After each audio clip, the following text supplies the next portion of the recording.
Chapter 1. The compulsory talent at the beginning. Beep. Universal transmigration successful. All injuries and ailments are healing.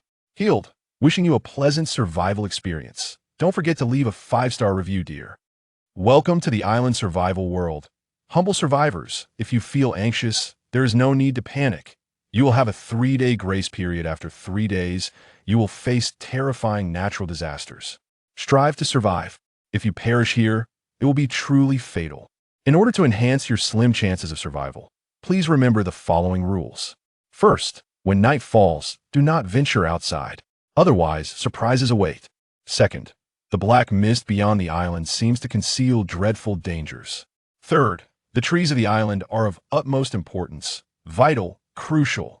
Fourth, in this world, everything starts from scratch. Remember that survival is your primary objective. Fifth, you have a 3-day grace period. Be sure to gather resources and avoid dangers. Remember, daytime is especially precious. Sixth, it seems I've forgotten something. All right, you can refer to the bracelet imprint on your wrist for other information. It contains a wealth of data, and its significance is self-evident. Hey. At the moment Xu Feng regained consciousness, he instinctively covered his rear. The gesture was somewhat indecorous, but that was inconsequential. What mattered was where he was. The scene before him was unfamiliar. Had he undergone surgery for hemorrhoids and met his end? Or had he been sold off for a kidney? Surely not. Good heavens, where had he been taken? Before him lay a room of approximately 3 square meters. A single room furnished with a straw mat and an oil lamp, devoid of anything else. No, this was nothing more than a dilapidated thatched hut. He had never seen such a house with holes in every direction. Beneath him lay only a tattered straw mat. Nothing else remained. Is anyone there? Xu Feng called out loudly, but only the sound of the wind rustling the thatch responded to him.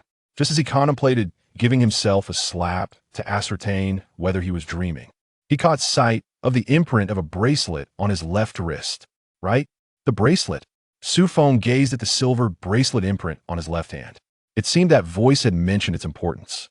After some fiddling, he quickly discovered how to use it. It resembled equipment from a game, where one could tap to access a virtual screen. Inside, he found a recently appeared messages. Universal transmigration, island survival, island trees, survival. My heavens, he was encountering events straight out of a novel. What extraordinary luck. At least his rear had been healed. Consider that a silver lining. In any case, he had been an orphan before his transmigration, making it rather easy to accept his current predicament. Since he was here, he might as well make the best of it. With a thought, various options appeared before him. Personal information chat, channel backpack trade, channel island trees. Oh, quite comprehensive, resembling features from a game. Xu Feng clicked on personal information. Name, Xu Feng physique. For the limit for an average person is 10 mentality. 6. The limit for an average person is 10 attribute points. None talent. Unawakened, please click here to awaken. Island. Level 1 introduction. An exceedingly ordinary survivor, utterly lacking in prowess. Goodness gracious. Is my physique truly this abysmal? The average limit is 10, yet I haven't even reached 5. What on earth is happening? However, my mental capacity appears remarkably high. Could it be a result of my previous arduous existence? Xu Feng intended to awaken his talent, but after a moment of contemplation, he decided against it. He thought it prudent to first examine the messages of others. Perhaps he might discover something of use. There are 2 chat interfaces, one for global chat and another for regional chat. The global chat is grayed out, indicating a lack of permissions. He clicked on the regional chat numbered 3499, which displayed a count of 10,000 participants. Messages flooded in. Is anyone here? Where's this place? Are you daft? This is the island world. The previous voice messages provided all the details. Mom, where are you? I'm so scared, Will. I miss my mom too. Who will help me find her? Son, I'm here. Where are you? If anyone can take me home, I can offer luxury cars, villas, and a substantial amount of cash. If you can't, I'm a dog. You, up there, do you really think you can return? Damn it. I lost most of my stocks. I plan to recharge at the club, buy 1 get 1 free, and recover my losses, but I didn't even get the chance to enjoy it before ending up in this godforsaken place. Brother above, I'm doing fine. I just took off my pants when I was sent here. What bad luck. And now I have no pants to wear. Who can send me a pair? There will be a great reward. The regional chat was filled with various messages, yet most were trivial. Xu Feng decided to send a greeting into the chat. Hello, everyone. Immediately, he noticed a message in the lower left corner. You have 9 messages remaining for today. It turned out that chatting was limited. Some individuals in the region seem to have realized this. Everyone, stop just chatting. It seems there's a limit on messages here. Indeed, I only have 1 message left for today. Wu, then doesn't that mean you have no messages left now? Goodness, this fellow has exhausted his quota by flooding the chat. Just as the regional chat sank into an unusual calm, someone shattered the stillness. Haha, I've obtained the talent of Cougar Slayer. I truly favor cougars. The regional channel erupted with question marks. With the emergence of this talent, some individuals grasped the implications and eagerly sought to awaken their own talents. Strange talents began to appear in the chat. 17 times in one night. Master of Dining? Sleep Assistant?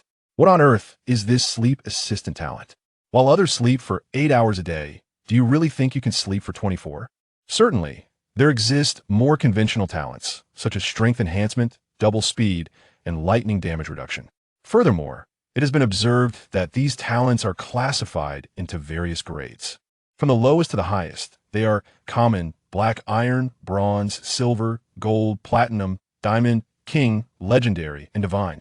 Remarkably, this classification mirrors the character levels introduced within the bracelet. In the regional chat, the majority of talents displayed are below the Platinum level, with even the Platinum talents being exceedingly rare. This underscores the immense difficulty in acquiring high-level talents. Upon witnessing the lack of remarkable changes among his peers regarding the activation of talents, Xu Feng silently recited and clicked to activate his talent. Congratulations! You have acquired a Divine Talent Compulsion 1 talent. Compulsion 1 grade. Divine can forcibly elevate an object or item by 1 level. Usable 3 times a day. The same object or item may only be enhanced once. Goodness, I've struck gold. Ha ha ha. Xu Feng exclaimed with exhilaration. This talent is extraordinary. What does Compulsion 1 signify? If someone possesses a bronze item, his would be silver. It is simply astonishing. So powerful. He will always be a step ahead of others. Now this is the talent befitting a survivor. Xu Feng suddenly pondered whether this talent could potentially enhance itself. The mere thought sent a shiver down his spine. Without hesitation, he acted. Would you like to forcibly enhance the talent? Compulsion 1, of course. The answer is affirmative. Let's go. Chapter 2, Compulsion 2. As Xu Feng confirmed, thunderous roars erupted in the sky above him. The ground trembled for miles. Xu Feng stepped outside the thatched cottage, gazing up at the sky, now shrouded in ominous clouds, evoking a sense of impending doom. No way. Ancestor, I merely enforced a talent. Must you create such a ruckus? Not only was Xu Feng bewildered, but all the survivors in his vicinity were equally perplexed. What on earth is happening? Why has the sky suddenly turned dark? Does anyone here understand the situation? I just traversed here, and I can't possibly go back. Which fellow cultivator is undergoing tribulation? Kindly keep your distance from us, mere mortals. Xu Feng observed the situation in the chat group, yet he was left with no time to elucidate. Because the dark clouds were advancing towards him, the sky seemed to have sensed its intended target for assault. In the blink of an eye, a bolt of lightning descended, leaving Xu Feng no time to react. It struck down with immense force. He had braced himself for the possibility of another traversal. However, the anticipated event did not unfold. The lightning struck above the island, seemingly halted by an inexplicable energy. The lightning merely clashed with that energy for half a second before dissipating into the wind. The island returned to its previous sunny state. It was as if the earlier dark clouds had never existed. Yet, as the instigator of this turmoil, Xu Feng's back was drenched in sweat. A chilling electronic voice echoed. Warning, warning, warning. Unknown lightning has been obstructed. The impending natural disasters and the difficulty of the tasks you are about to face will increase by 50%. Xu Feng, what the hell? I never anticipated that by obstructing the lightning, I would also incur punishment. Little did he realize that forcibly activating his talent would lead to such consequences. However, even if he were to comprehend this, he would still proceed without hesitation. After all, he had discovered a new talent, True Fragrance. Hiv. Talent. Compulsion 2 rank. Pseudo-super god level appears to be somewhat diminished by an inexplicable rule, Yet this does not imply that the talent lacks strength. It can forcibly elevate the level of any object or item by 2, usable once per day, and the same object or item may only be enhanced once. It cannot be upgraded. It cannot be destroyed. Indeed, anything that can be struck by lightning is no ordinary thing. The original usage of 3 times a day has now been reduced to merely once, and it has also transformed into a state that cannot be enhanced. Nevertheless, Xu Feng felt satisfied. After all, even 3 or 10 bronze-level items could never compare to a single silver-level item. It was simply a pity about the 2 previous usages. Had he utilized them, it would have been even more perfect. Upon reviewing his talent, Xu Feng decided to explore his island. He also needed to gather resources, as he noticed that others in the group had already commenced the grand endeavor of chopping down trees. Surrounding the thatched cottage was an island of approximately 100 square meters. It resembled scenes from survival videos, with grass, trees, and stones. Although the island was somewhat small, it was of no concern upgrades were possible. The only issue was the absence of resources. Food and water became pressing challenges that Xu Feng had to confront. After all, in survival situations, food and water resources are of utmost importance. As he ventured to the center of the island, a towering tree, encircled by a single person, rose before him. This must be the island tree. Level 1 island tree. Could be harvested once a day for treasure rewards. There is a 90 chance of receiving a common treasure chest, a 10 chance of receiving a black iron treasure chest, and a 1 chance of obtaining a bronze treasure chest. Each time the island's level is raised, the daily harvesting opportunities increase by 1. Requirements for upgrading the island: 50 wood, 30 stone, 20 soil. After perusing the island tree's description, Xu Feng clicked to collect. Instantly, a flash of white light illuminated the area, and 2 treasure chests appeared beneath the island tree. Before Xu Feng could ponder why there were 2, the words beginner treasure chest materialized above one of the chests. It turned out to be a gift from the system. How considerate. Upon opening the beginner treasure chest, 3 primitive level items made their grand entrance: a stone axe, a stone pickaxe, and a soil shovel, corresponding to the collection of wood, stone, and soil. The other chest was a standard wooden treasure chest. Indeed, the 90 probability was not to be underestimated. Inside, there were likewise 3 items: a 250 milliliters bottle of Waham mineral water, a pack of Kong Shifu seafood instant noodles, and a pair of sunglasses. Xu Feng's expression darkened as he gazed at the sleek black sunglasses. What on earth was he supposed to do with these?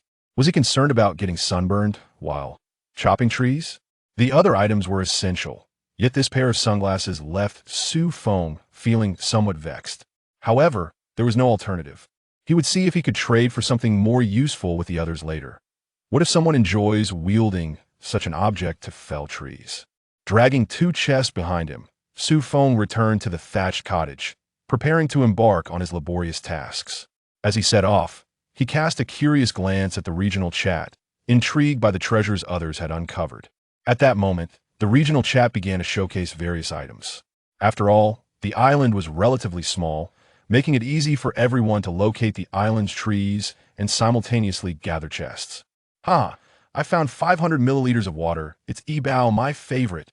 Single-handed crossbow. JPG. Oh, esteemed player above, you've acquired a weapon so swiftly while I'm still toiling with primitive tools. Sob. Damn. As a man, I need these stockings for certain purposes. Brother, consider yourself fortunate. I received a toilet brush, genuinely unsure of its use. Should I scrub myself with it? It appeared that everyone had stumbled upon peculiar items, allowing Xu Feng to feel a sense of psychological balance as he ventured forth to chop trees. He was eager to upgrade his island to better withstand natural disasters, especially since his disaster level was considerably more perilous than others. Approaching a large tree resembling a pine, Xu Feng raised a stone axe and struck. Bang! The tree bore only a shallow gash of over an inch deep. He gazed at the tree, which was large enough to be embraced by a single person, lost in contemplation. How long would this take? The stone axe was truly ineffective. Gritting his teeth, Xu Feng persevered in his chopping. Bang! Bang! Bang! The sounds echoed across the island. After no fewer than 30 strikes, the grand tree finally crashed to the ground. Xu Feng panted heavily, drenched in sweat, clearly exhausted. His physique was already lacking, and in his previous life, he had been confined to the monotony of office work, ill-prepared for such strenuous labor. Fortunately, he had finally felled a large tree, and Xu Feng directed his hand ring towards the fallen trunk to commence gathering. He had learned about this gathering function from the hand ring, which proved to be quite convenient. As the great tree vanished from the ground, Xu Feng's backpack swelled with 5 units of timber. This indicated that to elevate his island to the second level, he needed to fell 10 large trees. Surveying his surroundings, he noted 6 large trees and 2 smaller ones. It appeared that the timber might be insufficient. Just as he pondered the wood shortage, a glimmer of dark light emerged from the distant grass. It resembled a treasure chest. Could it be? Chapter 3, System Task, Explore the Island. Xu Feng ventured into the underbrush and stumbled upon a treasure chest. Unlike any ordinary wooden chest, it bore a distinct hue. Scanning it with his wristband, he discovered it was a black iron chest. What fortune! Xu Feng decided against waiting until tomorrow to open it, as he was in dire need of resources. After all, even useful resources could be upgraded with talents, couldn't they?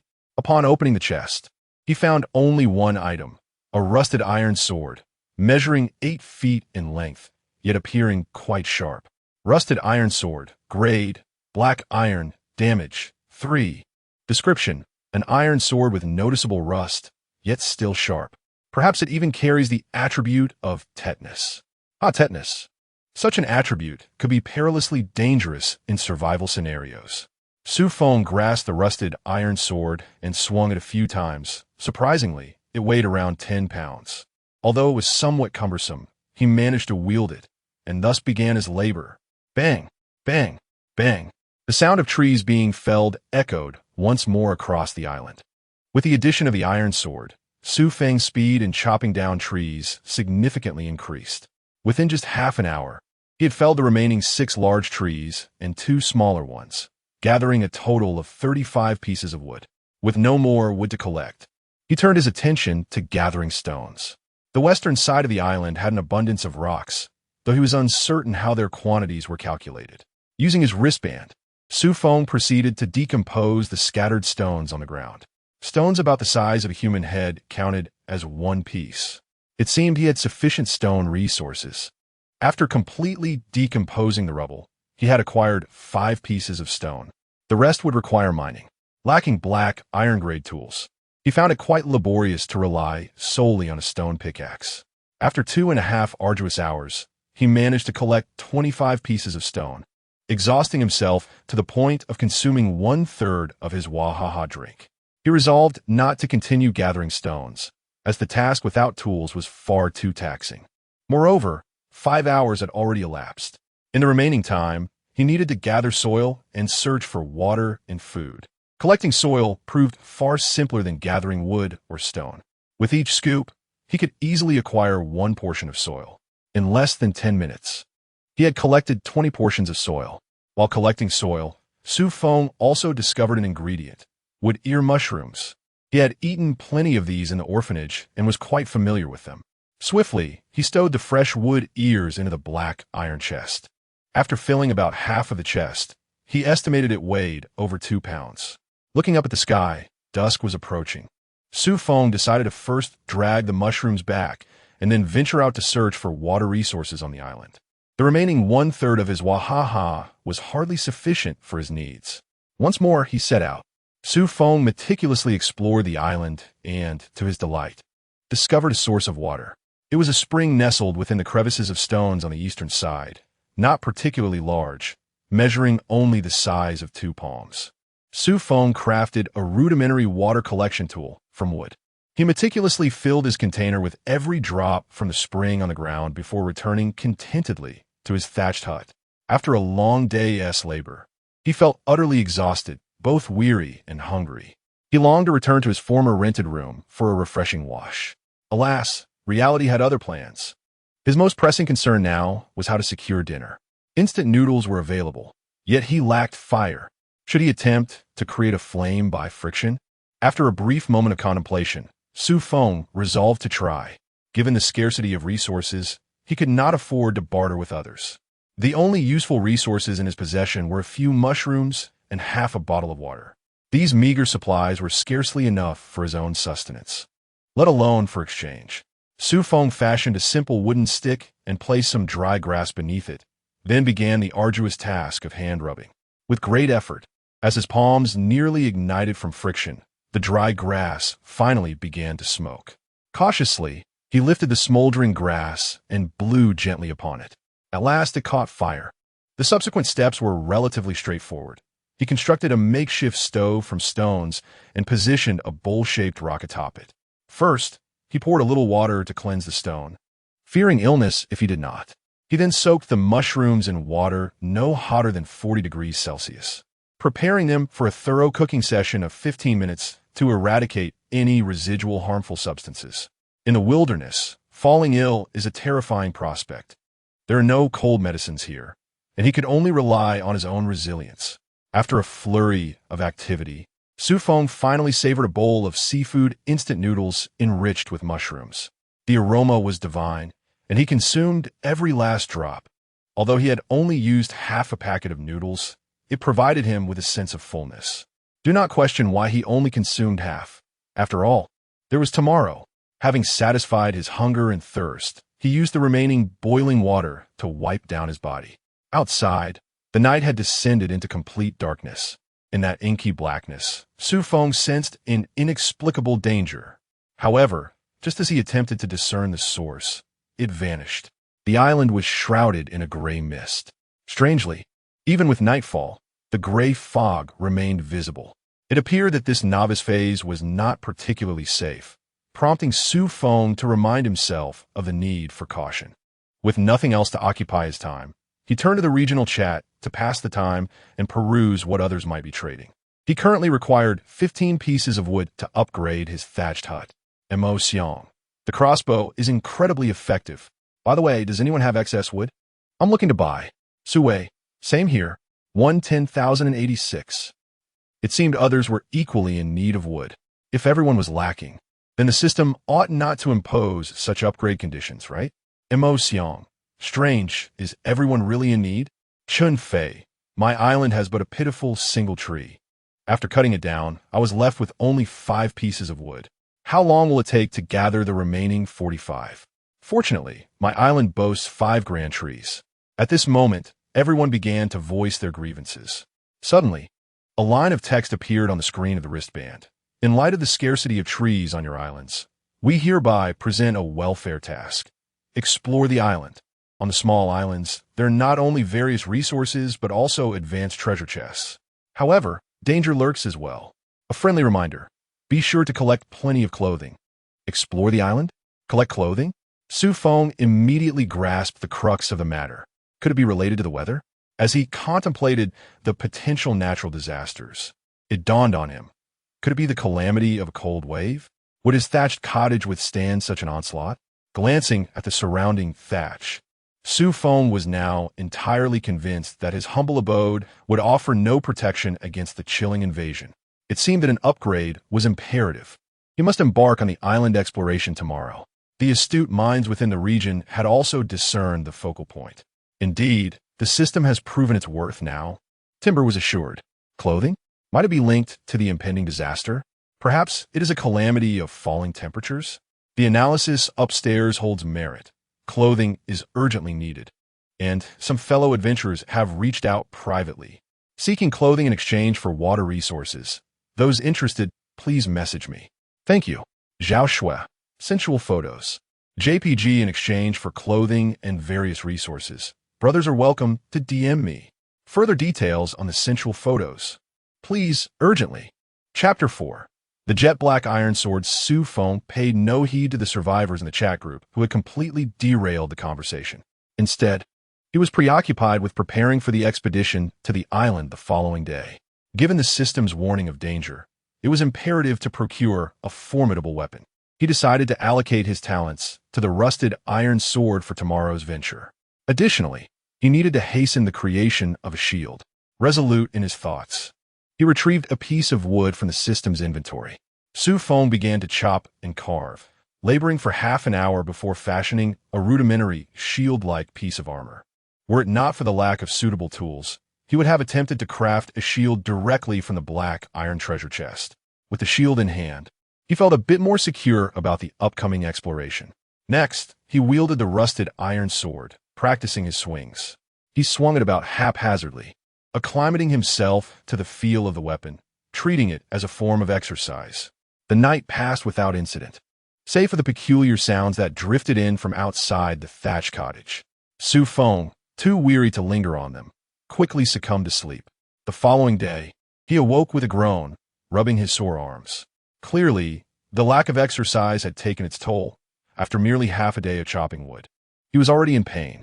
After a brief wash-up and a hasty consumption of the remaining half-pack of instant noodles, Xu Feng readied himself for departure. However, before setting out, he deemed it necessary to utilize his talent. He produced the rusted iron sword he had prepared earlier. Activate! A beam of white light enveloped the sword. Within the span of a heartbeat, the light dissipated, revealing a sleek black long sword in his grasp. Jet black iron sword grade, silver damage, 333 traits, can store 3 1-meter-long sword energies, with a cooldown of 1 every 3 hours. Description: though it appears dark, it is exceptionally powerful. Examining the sword, he noted that while its weight remained unchanged, its attributes and appearance had undergone a dramatic transformation. Xu Feng could not help but cherish it, planting a gentle kiss upon its hilt. Armed with this silver-grade longsword, his confidence for the exploration journey soared to at least 90%. Equipped with a wooden shield and the empty black iron treasure chest, Xu Feng stepped outside. Upon reaching the base of the island-esque tree, he gathered a chest. Upon opening it, he nearly choked in disbelief. That kind of item, those in the know will understand. Damn it, I was hoping for food, he exclaimed. I can manage with my own 2 hands. But how do I deal with a growling stomach? Sighing, he resolved to inquire in the chat group later that evening if anyone was in need of it. With that, Xu Feng prepared to explore the island. Fortune favored him, as a small island soon came into view. This diminutive island was approximately 10 times larger than his own, spanning an area of around 1 mile. It was lush and verdant, teeming with trees. Xu Feng also discerned traces of animals darting about. Surely, this promised a bounty of materials and sustenance. As he entered the small island, Xu Feng gripped the iron sword firmly in his left hand, while his right held the wooden shield.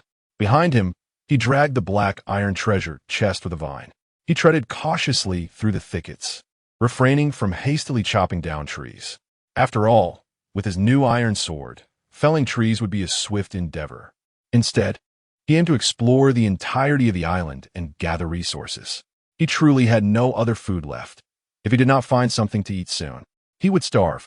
Suddenly, a commotion erupted to his right front, the noise resounding loudly. Before long, a wild boar, as large as a cow, appeared before him. Is this creature truly that massive? Xu Feng gaped in astonishment at the sight of the bovine-sized boar. However, the boar showed no courtesy towards Xu Feng. With a swift lift of its forelegs, it readied itself for a charge, letting out a low growl as it barreled towards him. Without a moment's hesitation, Xu Feng rolled aside, evading the creature's long, chilling tusks, albeit in a rather awkward manner. Realizing that the boar had no intention of relenting, Xu Feng pondered his next move. He certainly could not withstand the onslaught of such a formidable beast with merely a wooden shield. That would be tantamount to courting death. Spotting a large tree behind him, Xu Feng's eyes narrowed as a plan formed in his mind. Reverting to a familiar strategy, he fixed his gaze on the approaching boar and began to retreat cautiously, positioning himself about a meter away from the tree. With another fierce growl, the boar charged once more. A smirk played at the corners of Xu Feng's mouth. It appeared that the creature was not particularly astute. With this thought in mind, he executed a graceful roll to evade the boar's attack once again. The resulting crash echoed as the boar collided with the tree, its tusks embedding themselves into the trunk, rendering it momentarily stuck. Seizing the opportunity, Xu Feng did not rush to slay the creature. Instead, he summoned the sword's energy, eager to test its potency.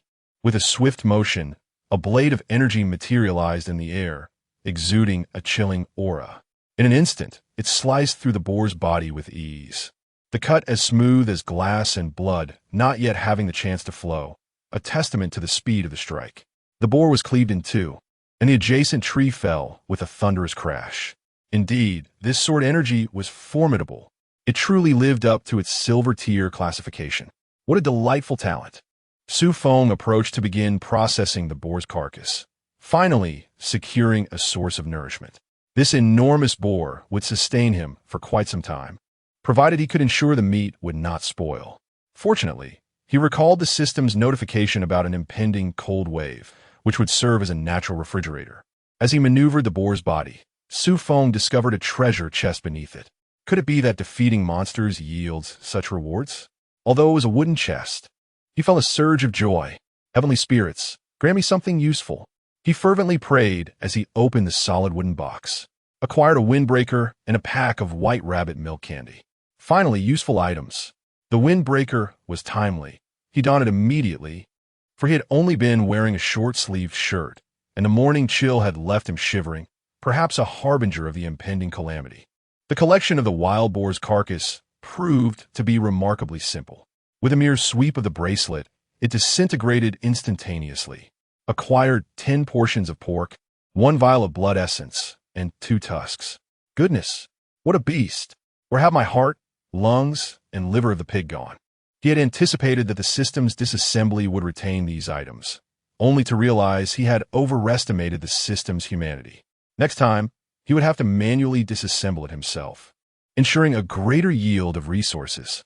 Fortunately, the items disassembled by the system resided within the confines of the bracelet.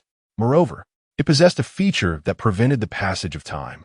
The half-pack of instant noodles he consumed that morning remained as fresh as ever, serving as proof. However, the compartments were rapidly nearing their capacity. With only 10 slots available, having dealt with the wild boar, Xu Feng continued his exploration. The eastern half of the area had been thoroughly examined, leaving only the western half uncharted. As he traversed the thickets, Xu Feng stumbled upon a cave in the distance, a sense of foreboding creeping into his mind. Cautiously, he stepped into the cave. 5 minutes later, Xu Feng emerged with a bitter smile on his face. Chapter 5. Slaying the Wild Boars. The so-called difficulty of the system's enhancement tasks cannot possibly be genuine, can it? Within the cave, there lay 3 wild boars, each approximately the same size as the one encountered previously. Xu Feng was acutely aware that he could not possibly contend with them, so he chose to retreat stealthily.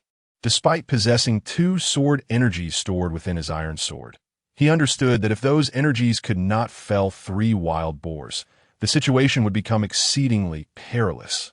Although he wielded a silver-grade weapon, he lacked the knowledge of swordsmanship.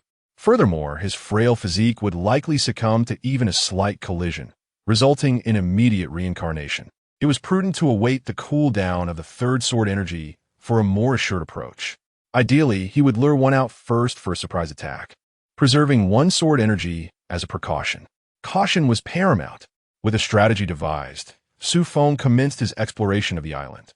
The other areas posed no significant danger, merely trees and stones, until he stumbled upon an apple tree. It bore 5 or 6 large apples, each exceeding 3 times the size of ordinary ones. After scanning with the system's wristband and confirming their edibility, he took a hearty bite. The texture was crisp, juicy, and subtly sweet with a hint of tartness. Xu Feng deemed it delectable. Alas, such a small quantity. Glancing at the time displayed on his wristband, he realized that, due to the absence of sunlight on this island, he could not discern the hour. The wristband indicated it was nearing noon. His stomach began to protest, prompting him to prepare a location to roast a piece of wild boar meat and satiate his hunger, while simultaneously addressing the threat posed by the 3 wild boars. He found a spot not far from the boar's den and constructed a makeshift barbecue using branches, securing it with stones beneath. Retrieving a portion of wild boar meat from his wristband, he noted that the piece was rather small, only the size of 2 palms. Wondering if the system had pilfered some, he skewered the meat on a branch and placed it on the barbecue, all set for cooking. Initially, Xu Feng considered starting a fire by friction, but soon discovered that matches were available for purchase in the group chat, rendering such labor unnecessary. Though a box contained only 10 matches and required a portion of wood, he did not haggle. After all, the vast forest behind him boasted dozens of trees. At that moment, the group chat buzzed with tales of their respective island explorations. Xu Feng tended to the fire while observing their discussions. Xiang just hunted a wild chicken. JPG, a flurry of praise followed. You are incredible. I'm still being chased by a wild rabbit. Can you trade some chicken meat, bro? Hey, can I exchange some original flavor stockings for chicken meat? Xiang was indeed impressive to have slain a wild chicken. It is worth noting that the fauna in this island world was exceptionally formidable, as exemplified by the wild boar he had previously dispatched. After engaging in the chat for a while, Xu Feng learned an unexpected piece of information. His island exploration task was indeed unique compared to others. In the exploration of small islands by others, there are typically no more than 1 or 2 animals encountered. Yet, astonishingly, I have come across 4, and they are indeed large creatures. The notion that this is a mere 50% increase is utterly unfounded. If the system were capable of speech, Xu Feng would undoubtedly express his sentiments towards the ancestors of the entity responsible in a calm, yet pointed manner. At this moment, the chat in the 3499 region has seen a significant reduction in participants, displaying a mere 9,314 individuals. Clearly, the venture into these islands is fraught with peril, particularly for those survivors lacking offensive or defensive talents. Their plight is even more arduous. Meanwhile, the wild boar meat sizzling on the grill has begun to emit a tantalizing aroma. Xu Feng, inhaling deeply, felt his appetite awaken, yet he valiantly resisted the temptation. It is not yet time to indulge. He is pressing matters at hand. As the savory scent wafted through the air, it drifted towards the wild boar's den. Xu Feng approached the entrance, positioning himself in a blind spot, patiently awaiting the emergence of the boar. This strategy had come to him during his earlier hunger pangs. With such alluring fragrance, he was confident the boars would be lured out. Within a minute, his expectations were confirmed as the sounds of animals galloping from within the cave became audible. However, Xu Feng soon realized he had underestimated their speed. Would he truly be able to strike as they bolted from their lair? Fortunately, the cave's exit narrowed, allowing for only 1 boar to emerge at a time, which played to his advantage. As the first boar appeared, he sprang into action. Though he had never slain a pig before, he was aware that the neck was its Achilles heel. A flash of black light glimmered as his obsidian sword effortlessly pierced the creature's throat. Just as Xu Feng withdrew the blade, ready to deliver another strike, the wounded boar, in distress, charged forward, propelling Xu Feng several steps back before he tumbled aside. Thankfully, he had reacted swiftly enough to draw his sword. Had he not had it, he would have been left scrambling up a tree to evade the remaining 2 boars. The boar he had struck now lay lifeless on the ground, blood gushing from its neck, evidently beyond saving. The other 2 boars, having just exited the cave, were momentarily perplexed to find their companions sprawled on the ground, gasping for breath. They were initially taken aback. Yet, Xu Feng could not afford to linger. Ignoring the pain coursing through his body, he summoned 2 bursts of sword energy, dispatching the remaining boars with precision. Once the last boar fell, Xu Feng finally sank to the ground, wiping the sweat from his brow. Although he had swiftly dealt with 3 boars in such a brief span, he recognized his own recklessness. Had a first boar managed to dislodge his sword, he would have been in dire straits. Furthermore, had he opted for a slash rather than a thrust with his sword, its sharpness would have surely severed the boar's head in one fell swoop. Having alleviated his physical fatigue, Xu Feng proceeded to disassemble 3 wild boars, fortuitously acquiring 2 solid wooden chests in the process. It seemed that these creatures were not guaranteed to yield treasures.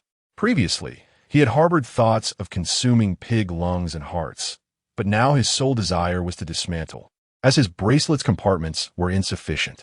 Moreover, he feared that the sanguine scent might attract other beasts. Once he had completed the task, Xu Feng approached the barbecue grill and swiftly seized a freshly grilled wild boar meat. Finding a secure location, he commenced a hearty feast. To his astonishment, the flavor of the wild boar meat surpassed that of pork from his previous life. The exquisite taste was accompanied by a comforting warmth. Although he had experienced some pain in his body earlier, it had mysteriously dissipated. It appeared that the magical beasts of this island world possessed a nurturing aura akin to that of the cultivation realm. Perhaps the merits of the system's disassembly contributed as well, for condensation indeed represents essence. After consuming an entire piece of wild boar meat, Xu Feng felt a profound sense of satisfaction. Though the portion seemed modest, it provided an ample sense of fulfillment. Having feasted and quenched his thirst, he was ready to open the treasure chests. Acquired running shoe size 43x1, air conditioning blanket x1. Acquired workbench blueprint x1, excellent. These were all valuable items, especially the workbench blueprint, which astonishingly required a level 2 island for crafting. Chapter 6. Upgrade the island. The anomalous tree of the secondary island. Having meticulously organized his supplies, Xu Feng thoroughly explored every corner of the diminutive island. It appeared that the only threat came from the 4 wild boar creatures. The rest of the island posed no danger. Without delay, Xu Feng commenced felling trees, intent on harvesting all the timber, an abundant resource indeed. Other survivors could hardly match his thorough exploration of the island unless they were assured of overcoming its perils. Thus, would remain a scarce commodity, a strategic asset. With the assistance of the upgraded pitch-black iron sword, the task of chopping trees became remarkably swift and effortless. 1 tree, 1 sword, problem solved. After dedicating 3 hours, he finally completed the task, amassing a total of 256 units of wood, a bountiful yield. Surely, this would suffice for the materials required to elevate to the 3rd level? Glancing at the time, he noted there was still an hour until the arrival of the gray mist.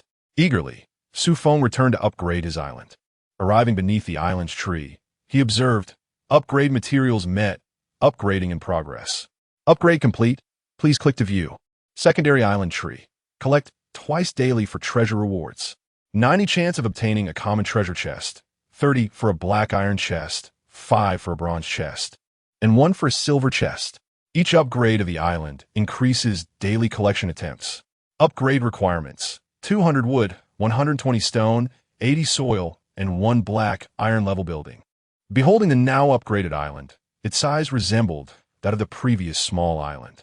The trees he had cut down had regrown, and a new peak had emerged, evidently a place of interest. His thatched hut had undergone a remarkable transformation, now a sturdy stone house constructed of rock and timber, encompassing approximately 50 square meters, finally resembling a proper dwelling. Notably, the inventory slots within his wristband had also increased by 5. With the island upgrade complete, Xu Feng pondered whether his talent had refreshed.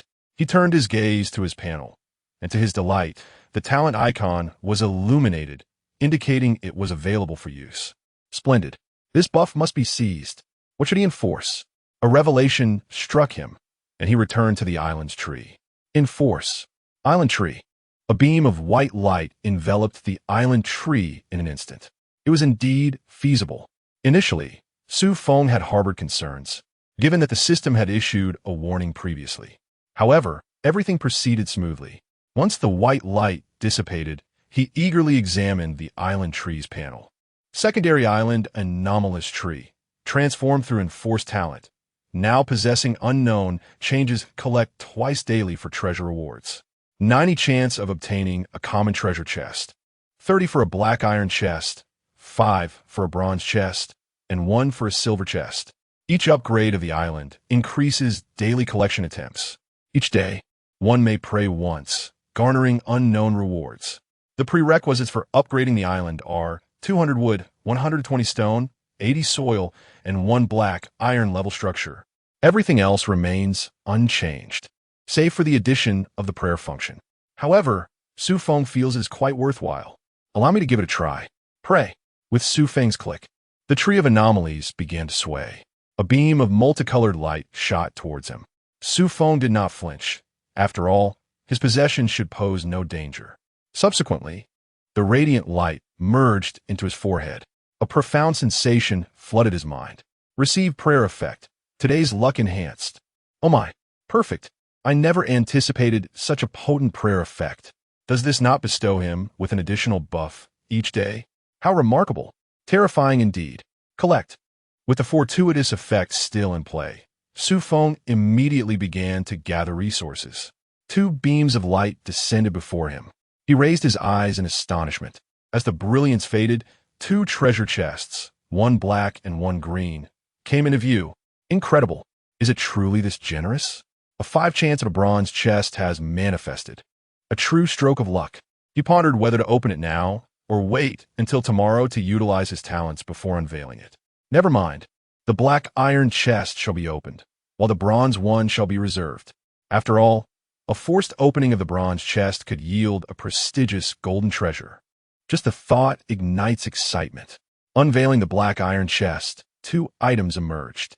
Received black iron level skill book 1, basic mental potion 1, truly.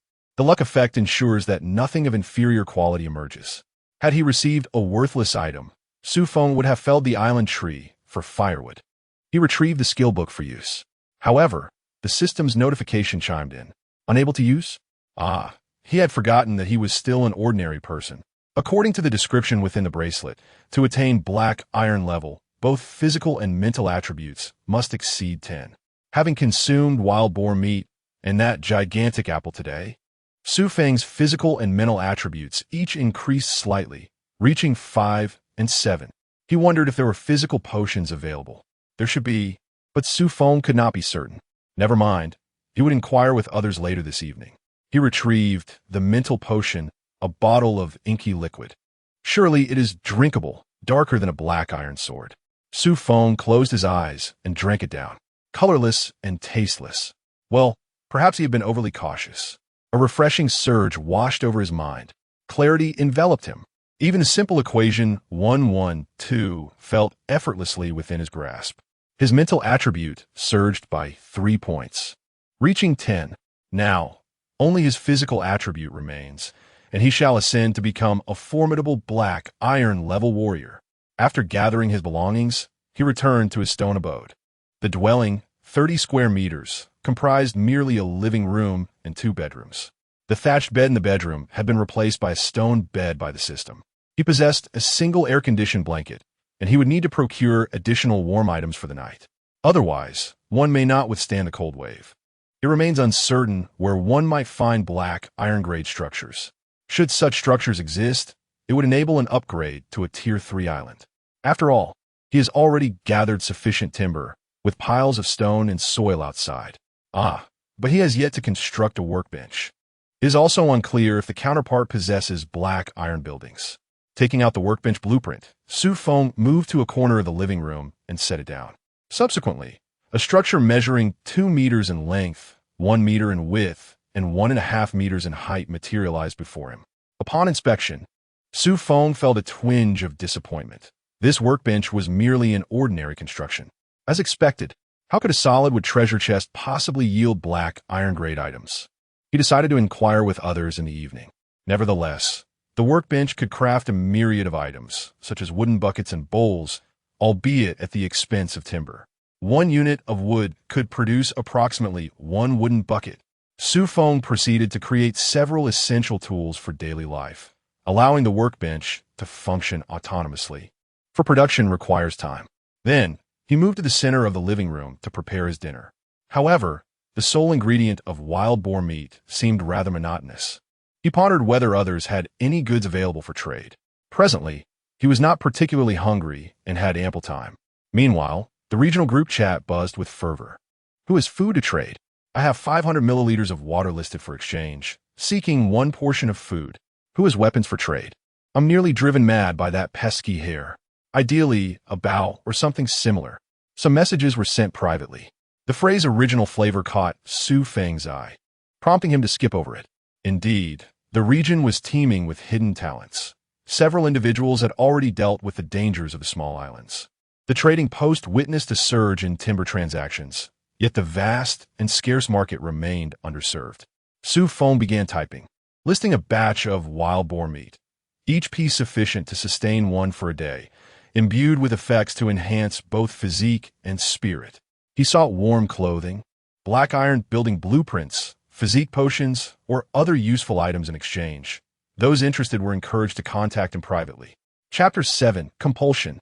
The Bronze Treasure Chest. As Xu Feng sent his message, the chat group fell into a profound silence. He initially thought the system had frozen. Shortly thereafter, his notifications began to ring incessantly. Fortunately, the system was functioning properly. Xu Feng, you truly are a master of disguise. You can take down wild boars. Incredible. Zhao Shui, wow, brother, that's impressive. I've sent you a private message. There's a surprise in store. Zhou Ji, goodness, while I was pondering how to deal with rabbits, you all are already tackling wild boars. I hear many have attempted to hunt wild boars, only to find themselves on the receiving end. Wei, the brother above, speaks truth. I have a friend who experienced the same. Mo Xiang, brother, you're remarkable. As a mere chicken hunter, I cannot compare. Chen Fei, master, please lend me your protection. Such flattery filled the chat. Could they not speak of something meaningful? Though he enjoyed the compliments, he yearned for more substantive discourse. Not wanting to linger in the chat any longer, he exchanged some timber for several packets of instant noodles at the trading hall. He would make do for the time being. Before long, a steaming bowl of pork-flavored noodles was ready. Although it lacked some seasonings, it was still quite delectable. After finishing, Xu Feng sensed that the energy boost had significantly diminished. It seemed that the initial effect was the most potent. After tidying up and freshening himself, Xu Feng approached the window, which was crafted from stone and wood by the system. Outside, a thick gray mist enveloped the surroundings, fraught with malevolent shadows.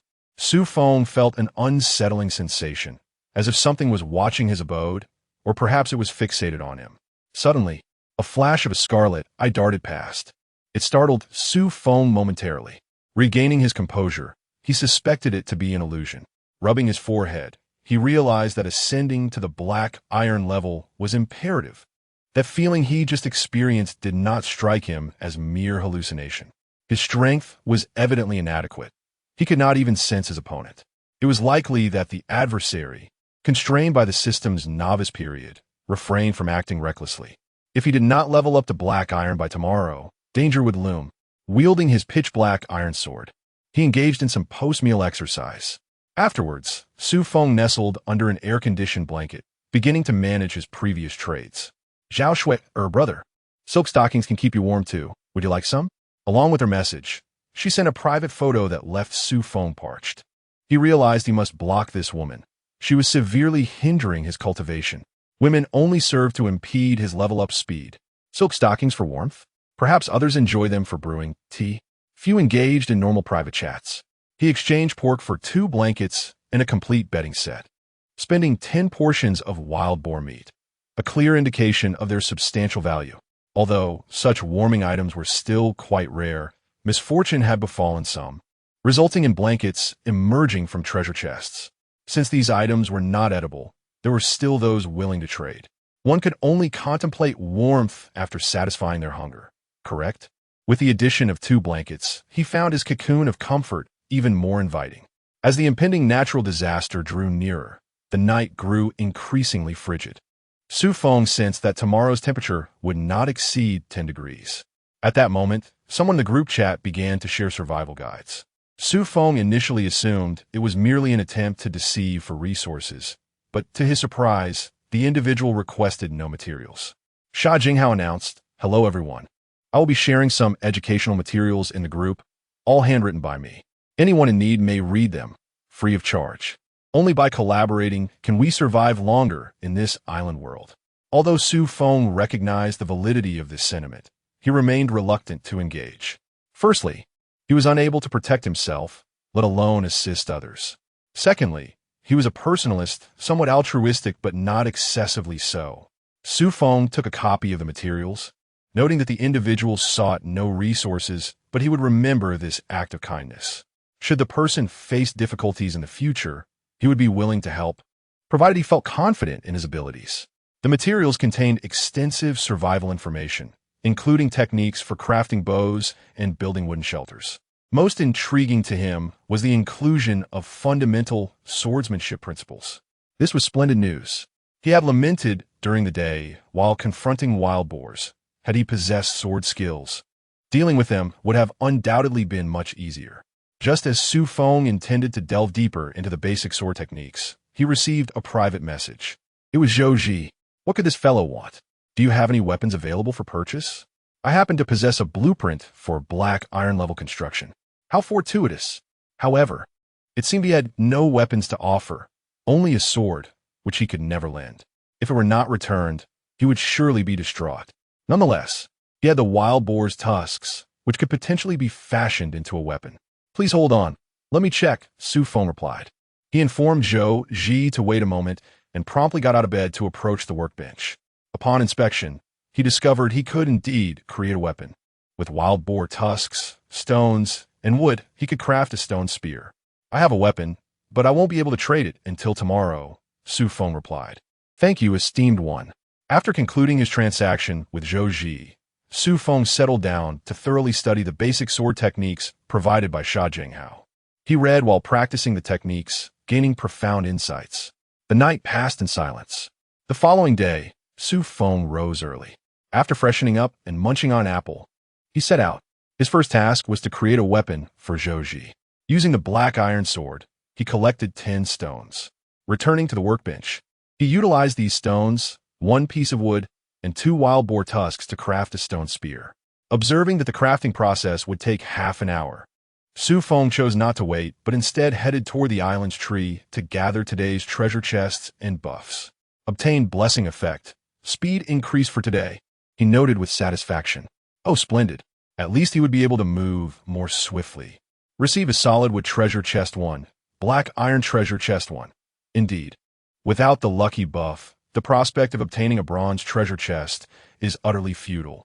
However, he still possesses an unopened bronze treasure chest. Just in time, he decided to open it together. He opened the solid wood treasure chest. Acquired tomato seeds 1, Yunnan Baiyao toothpaste 300 milliliters 1. Oh dear. But where can he plant these seeds? And this toothpaste is absurd. Why isn't there a toothbrush included as well? Must he resort to using his hands to brush his teeth? Never mind. He'll just keep them for now. He proceeded to open the black iron treasure chest. A flash of black light flickered. Success. A set of yoga attire that keeps warm in winter and cool in summer. Temperature control 50. Ah, can I even wear this? Taking out the clothing, Xu Feng examined it closely. The texture was surprisingly excellent, incredibly soft and smooth. In truth, as a bright and sunny young man, he could pull it off. Glancing around to ensure no one was watching, Xu Feng swiftly changed into it. Also slipping on the Anta running shoes from yesterday. Observing his appearance, he felt it looked rather peculiar. Nevertheless, it was exceptionally comfortable. Regardless, comfort was the priority. He would layer it with other clothing once he obtained more garments. This versatile yoga attire was indeed comfortable, capable of naturally regulating temperature. Suitable for a range from -50 to 50. Moreover, it did not impede his movements at all. Quite convenient. Now, he was ready for the main event. Forcibly, the bronze treasure chest. A golden light appeared, and a resplendent golden treasure chest manifested before Xu Feng. His eyes were fixated on the golden chest. While others were still fretting over black iron treasure chests, he was already on the path to opening a golden one. Xu Feng anxiously opened the golden treasure chest, silently reciting a mantra. Jade Emperor, Supreme Lao Jun, CC Radio, please bless me with a splendid reward. He understood that the black iron treasure chest might not necessarily yield items of black iron quality, just like the black iron treasure chest he had just opened, which merely contained a piece of clothing with slightly superior effects. Suddenly, a brilliant golden light shimmered, enveloping Xu Feng. Golden brilliance.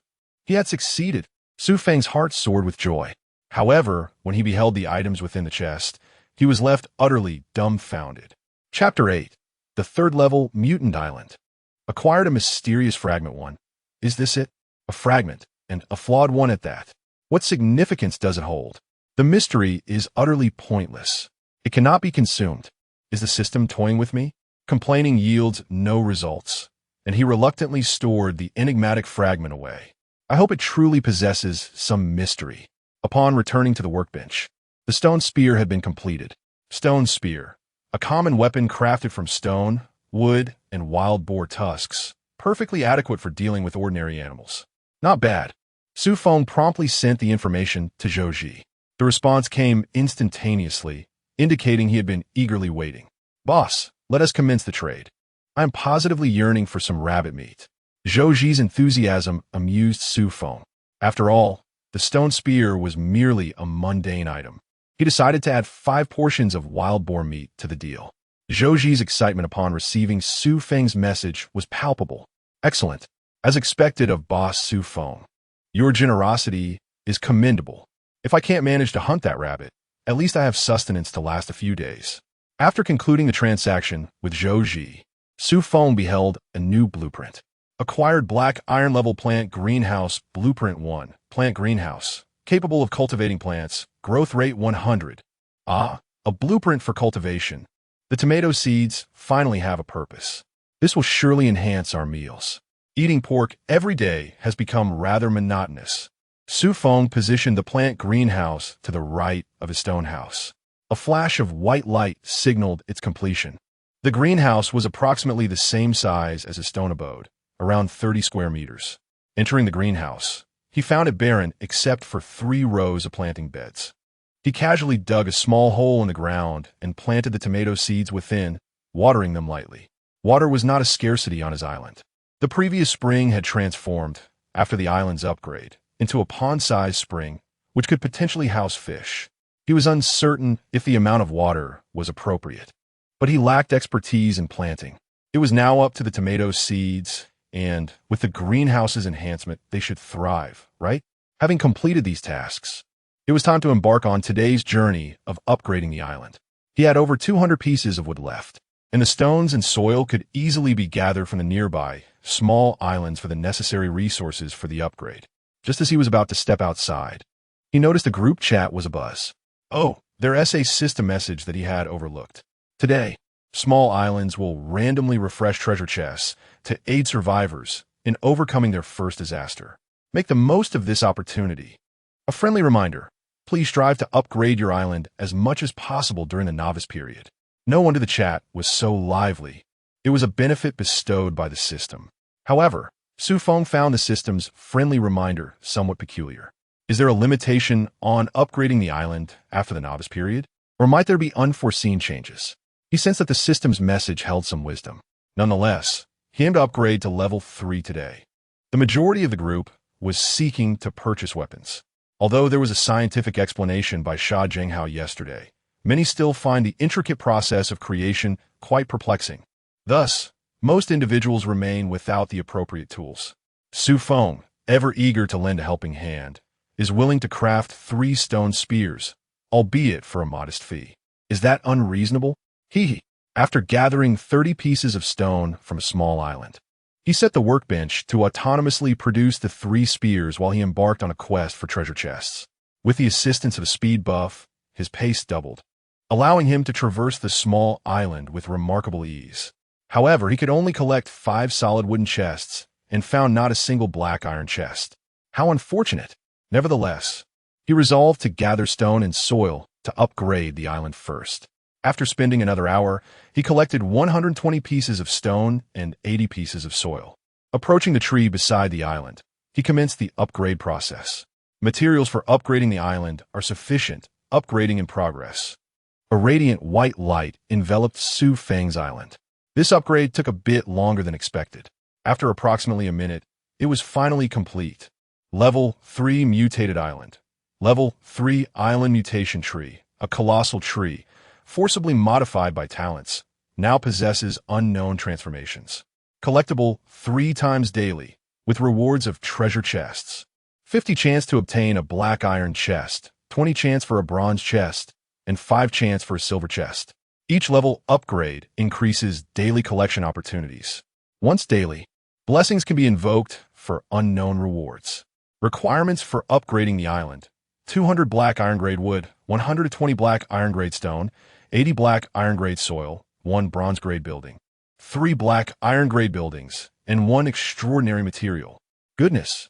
The difficulty of upgrading to a level 4 island is immensely daunting. It is evident that black iron grade resources are far rarer than ordinary stone. Moreover, 1 bronze building and 3 black iron buildings are required. The most critical part is the extraordinary material, something he has never even heard of. Well, he decided to continue collecting chests, hoping to elevate his level to black iron today. If all else fails, he may have to seek generous offers from others in the group. By the way, he wondered if he could benefit from the blessings once more. However, to Xu Feng's disappointment, he was informed that he already possessed a blessing effect. In a flash of white light, 3 treasure chests appeared before him. Truly, the level 3 island tree is remarkable. 2 black iron chests and 1 bronze chest. His luck was indeed exceptional. He swiftly stored the 3 chests in his wristband, which now boasted 5 additional slots, totaling 20, making storage much more convenient. As he made his way back to the stone house, he realized that his island had expanded to a circumference of 3 kilometers, over 3 times its original size. The flora and fauna had proliferated significantly, and a small stream now flowed through the area. At last, he no longer had to worry about water resources. Perhaps he could even establish a freshwater supply. The surrounding sea, which he had previously examined, appeared pitch black and emitted a foul odor, rendering it undrinkable. For the past couple of days, he has been consuming spring water. It remains uncertain whether others share his experience. The seawater seems to have undergone some mysterious transformation, undoubtedly harboring a perilous tale. At this moment, the stone cottage before Xu Feng has also undergone a remarkable change. It has expanded to nearly 3 times its original size. Its surface now gleaming and fortified, instilling a profound sense of security. The interior has been reconfigured into a spacious layout comprising 3 rooms and a living area, complete with a kitchen and a lounge. Notably, the oil lamp has vanished, replaced by a splendid fireplace in the living room. This is truly delightful. It feels as though the system has orchestrated this enhancement. He activated the fireplace and explored its functionalities. At last, the living room is graced with a long-lost warmth. A single log can provide warmth for the fireplace for approximately 4 hours. With this addition, he no longer needs to worry about the biting cold of the winter chill within these walls. However, he must ensure an ample supply of firewood, as his current stock is dwindling. Fortunately, his island is abundant with trees, resources generously provided by the upgraded island. He refrains from tidying up just yet. The exhilarating moment of opening treasure chests lies ahead. Chapter 9. Black Iron Level 1. Instant Step. Xu Feng first opened the 5 solid wooden treasure chests, intending to lay a foundation, albeit a psychological one, believing it might yield some benefit. Acquired 1 Colgate toothbrush, acquired 3 pairs of ice silk underwear, acquired 1 men's 2XL Nike down jacket, acquired 6 1L bottles of Master Kong ice black tea, acquired 1 Gilia personal care set, including 1 towel and 1 bath towel.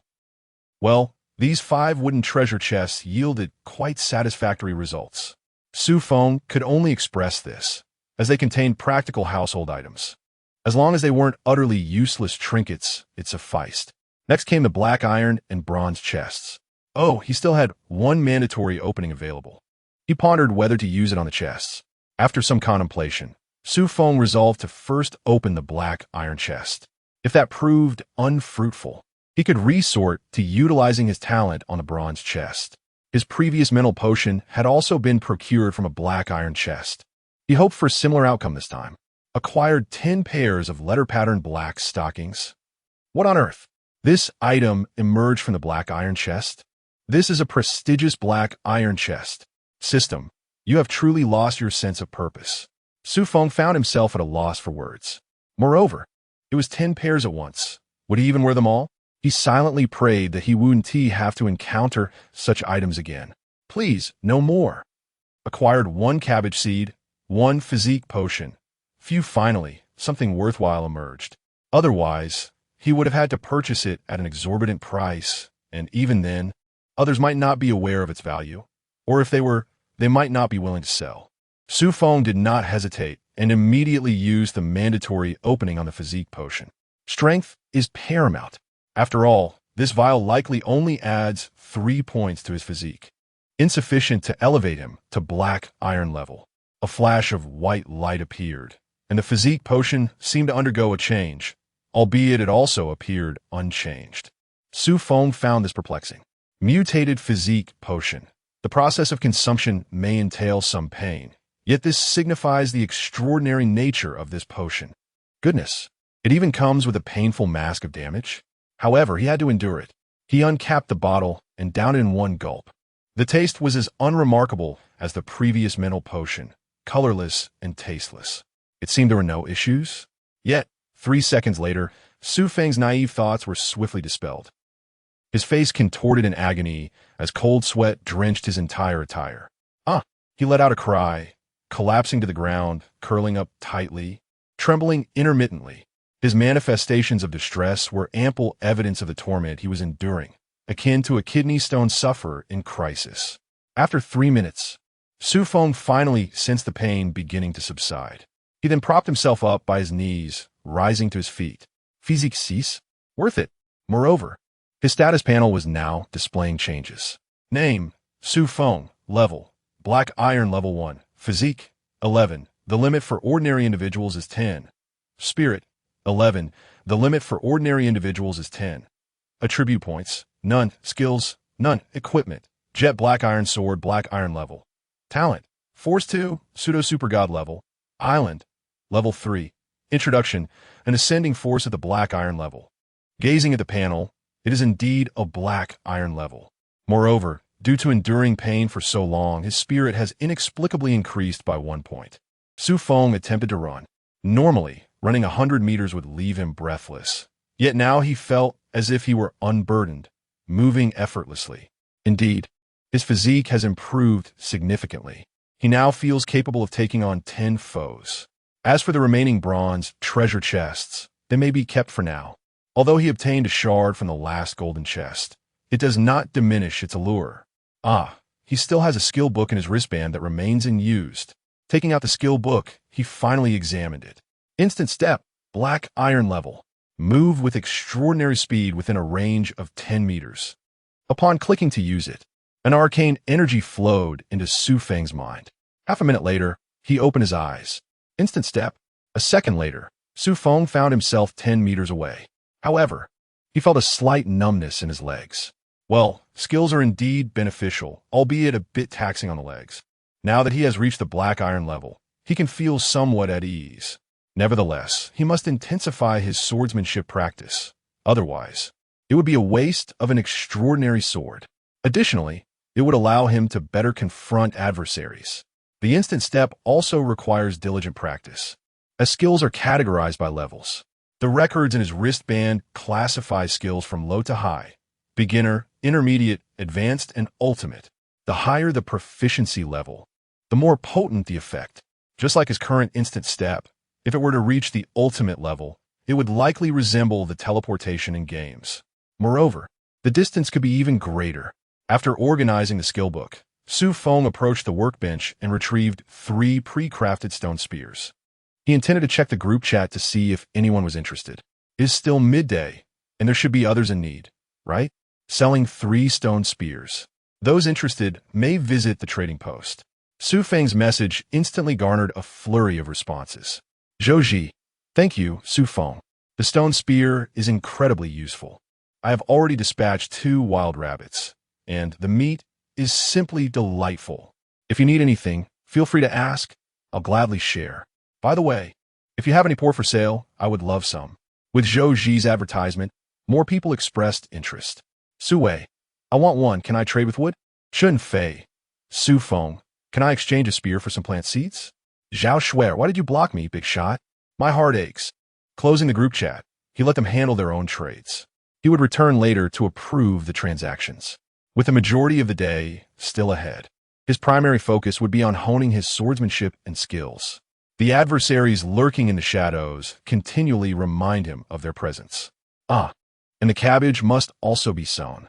One can only hope that in a few days there will be cabbage to consume, as a steady diet of meat has begun to feel somewhat monotonous. Should others become aware of Xu Feng's sentiments, they would likely be overwhelmed by the urge to chastise him. While many struggle against hunger and cold, he dares to express his discontent. Thus begins a bustling afternoon. He tends to the plants while collecting some timber on his island. The remainder of his time is devoted to honing his skills and swordplay. Time flows like a gentle stream. He has mastered the art of instantaneous movement, achieving a remarkable half-second reaction time.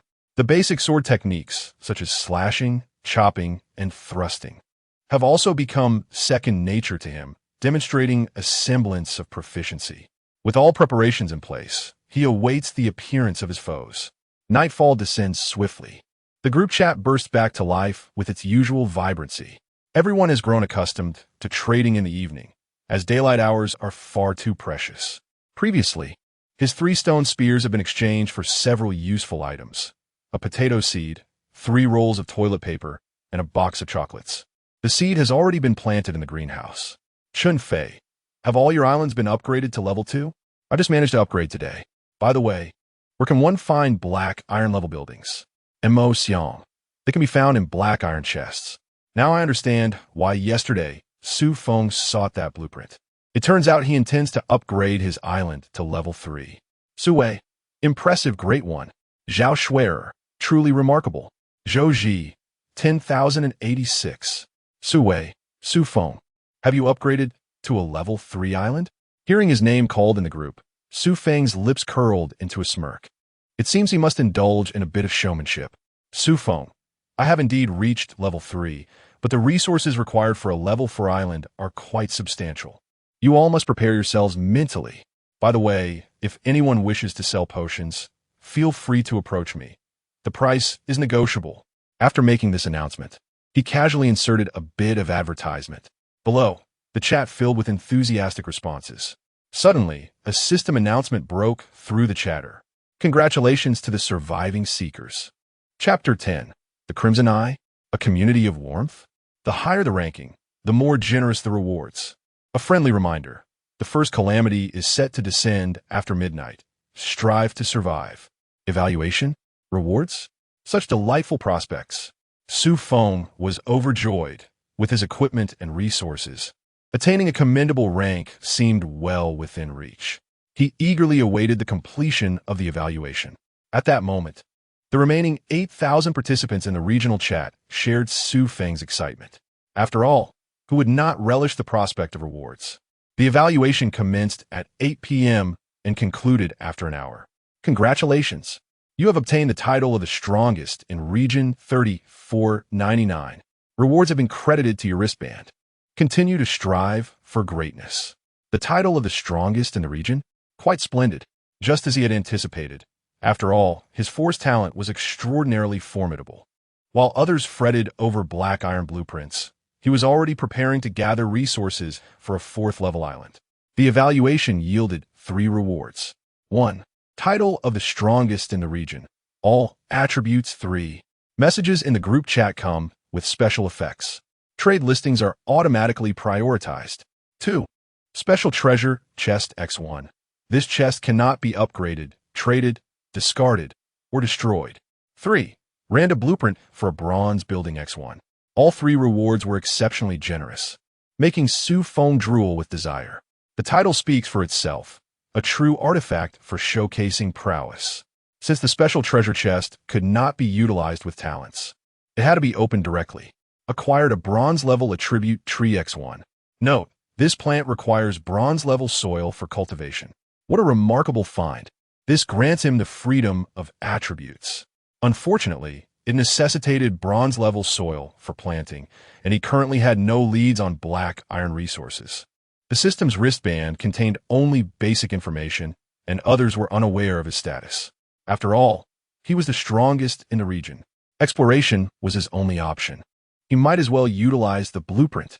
After all, the Force Golden Blueprint was beyond his current island's capabilities, and upgrading the island required this bronze-level building. Usage successful. Acquired bronze-level Lightning Tower. Lightning Tower, capable of autonomously attacking invading enemies, with the ability to unleash the highest-level bronze attack once, cooling down for 12 hours. The formidable weapon of bronze level had arrived. His security was significantly enhanced. Xu Feng placed it directly in front of his stone house, guarding all directions. Unfortunately, the Lightning Tower required an hour to manufacture, but it could be completed before dawn. Having sorted everything, Xu Feng decided to rest. As an arduous battle loomed on the horizon, he feared that enemies might assault him outside after midnight, given that the so-called novice period would soon be over. Thus, he set an alarm for 11:59 p.m. While Xu Feng slumbered, someone in the regional chat was still calling out to him. Emotion, haha. I secured a 3rd place. The rewards are splendid. My messages even come with effects. I wonder if the esteemed Xu Feng is in 1st place? Xu Feng. Emotion's message bore a silver border, signifying a mark of noble strength. Zhouji, woe is me. I only placed 10th, receiving but a mere black iron treasure chest, with nothing else to show for it. Chun Fei. Xu Feng, I bet the top spot is certainly claimed by the master. I wonder who ranks 2nd? Beep, beep, beep. The shrill sound of a wrist alarm jolted Xu Feng awake. Rubbing his eyes, he rose from his slumber. As the early hours of dawn approached, tears. It truly was a tad chilly. Xu Feng hastily got out of bed and stoked the fireplace, adding some firewood to elevate the warmth. Clad in thermal yoga pants, he layered on a down jacket and padded trousers. Only then did he feel a semblance of comfort. Tap, tap, tap. A knocking sound echoed from outside Xu Feng's abode. Huh? Has someone arrived? Wait a minute. Shouldn't the Thunderstrike Tower have been completed by now? How could he have failed to detect the approach of enemies? Xu Feng opened the panel of the Thunderstrike Tower and was taken aback. Alas, it required a power activation button. No wonder. However, the outside was shrouded in dense fog, instilling a sense of trepidation about venturing out. Moreover, with unknown adversaries lurking outside, he was even less inclined to step out. Thus, he faced a choice: confront the foe or remain sheltered until dawn. Yet, Xu Feng was evidently not the type to simply sit and wait. An adversary would certainly wish to gauge his prowess first. He stealthily approached the door, intending to peer through the crack to ascertain the foe's identity. But upon doing so, he was startled. What manner of creature is this? A zombie? A beast of some sort? Outside stood a being devoid of limbs, possessing a single scarlet eye and an elongated tongue. The very tongue that had knocked upon his door. Judging by its appearance, it seemed to be of black iron rank. He quickly scanned it with his wrist device. Crimson eye level. Black iron rank, a peculiar creature infected by the evil sea. Seeing that it was indeed a black iron creature, Xu Feng felt a wave of relief wash over him. He readied himself to open the door and unleash 2 sword strikes, and if necessary, he could also engage in a tactical retreat using his instant step. As long as he could draw closer to the activation switch of the Thunderstrike Tower, all would be well. Suddenly, Xu Feng swung open the door. His bold maneuver left the Crimson Eye momentarily stunned. Crimson Eye, is this batch of prey truly so foolish? Opening the door to serve themselves? Xu Feng, take this. Cross/slash. In that fleeting moment of hesitation from the Crimson Eye, Xu Feng struck. The obsidian iron sword unleashed 2 swift, horizontal, and vertical sword energy slashes. They shot toward the Crimson Eye. Given the proximity and Xu Feng's preemptive assault, the creature had no time to evade. It was cleaved into fragments, scattering across the ground. The solitary scarlet eye lay there, emitting an expression of disbelief, now resting in eternal slumber. Is that all? Xu Feng felt a tinge of disappointment. The entity he had fretted over for 2 days had perished rather swiftly. How'd he know it had met its end? Because the system had notified him. Congratulations. You have acquired the title Blade Drawn. Blade Drawn, all attributes 1. A brave survivor. You have taken your first step towards the mysterious art of blade drawing. Congratulations. You have earned the title First Kill of the Mysterious. The peculiar event of obtaining 2 titles at once left Xu Feng somewhat bewildered. Surely, this is not some benevolent gesture from the community? Not only did he receive 2 titles, but a black iron treasure chest also lay on ground, reminiscent of a delivery service. At that moment, the corpse had vanished without a trace, leaving Xu Feng to ponder whether it had been erased by the system or had simply disappeared on its own. Regardless, the matter was settled, and he decided to indulge in a brief slumber before addressing it further in the morning.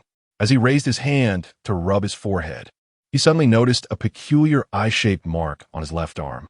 Could it be that the scarlet eye he had vanquished had left this mark upon him? He rubbed it vigorously, but to no avail, and ultimately resigned himself to its presence. After all, he reasoned that if other scarlet eyes were to appear, it would remain uncertain who would become the predator and who the prey. As long as they did not exceed the bronze level, he felt secure. Sleep beckoned him, and fatigue, weighed heavily upon him. After a restful 7 hours, Xu Feng awoke to a dim, gray landscape outside. As he rose, he felt the formidable power of the Calamity. Dressed in warm yoga attire, he felt no chill, though his face was unusually cold. He hastily rubbed his cheeks, performed a quick wash, and enjoyed modest breakfast. Approaching the window, he beheld a winter wonderland, with snowflakes continuing to fall incessantly. Fortunately, his stone dwelling was situated on elevated ground, impervious to the encroaching snow. Moreover, his stone house was a robust Tier 3 island structure, far from fragile.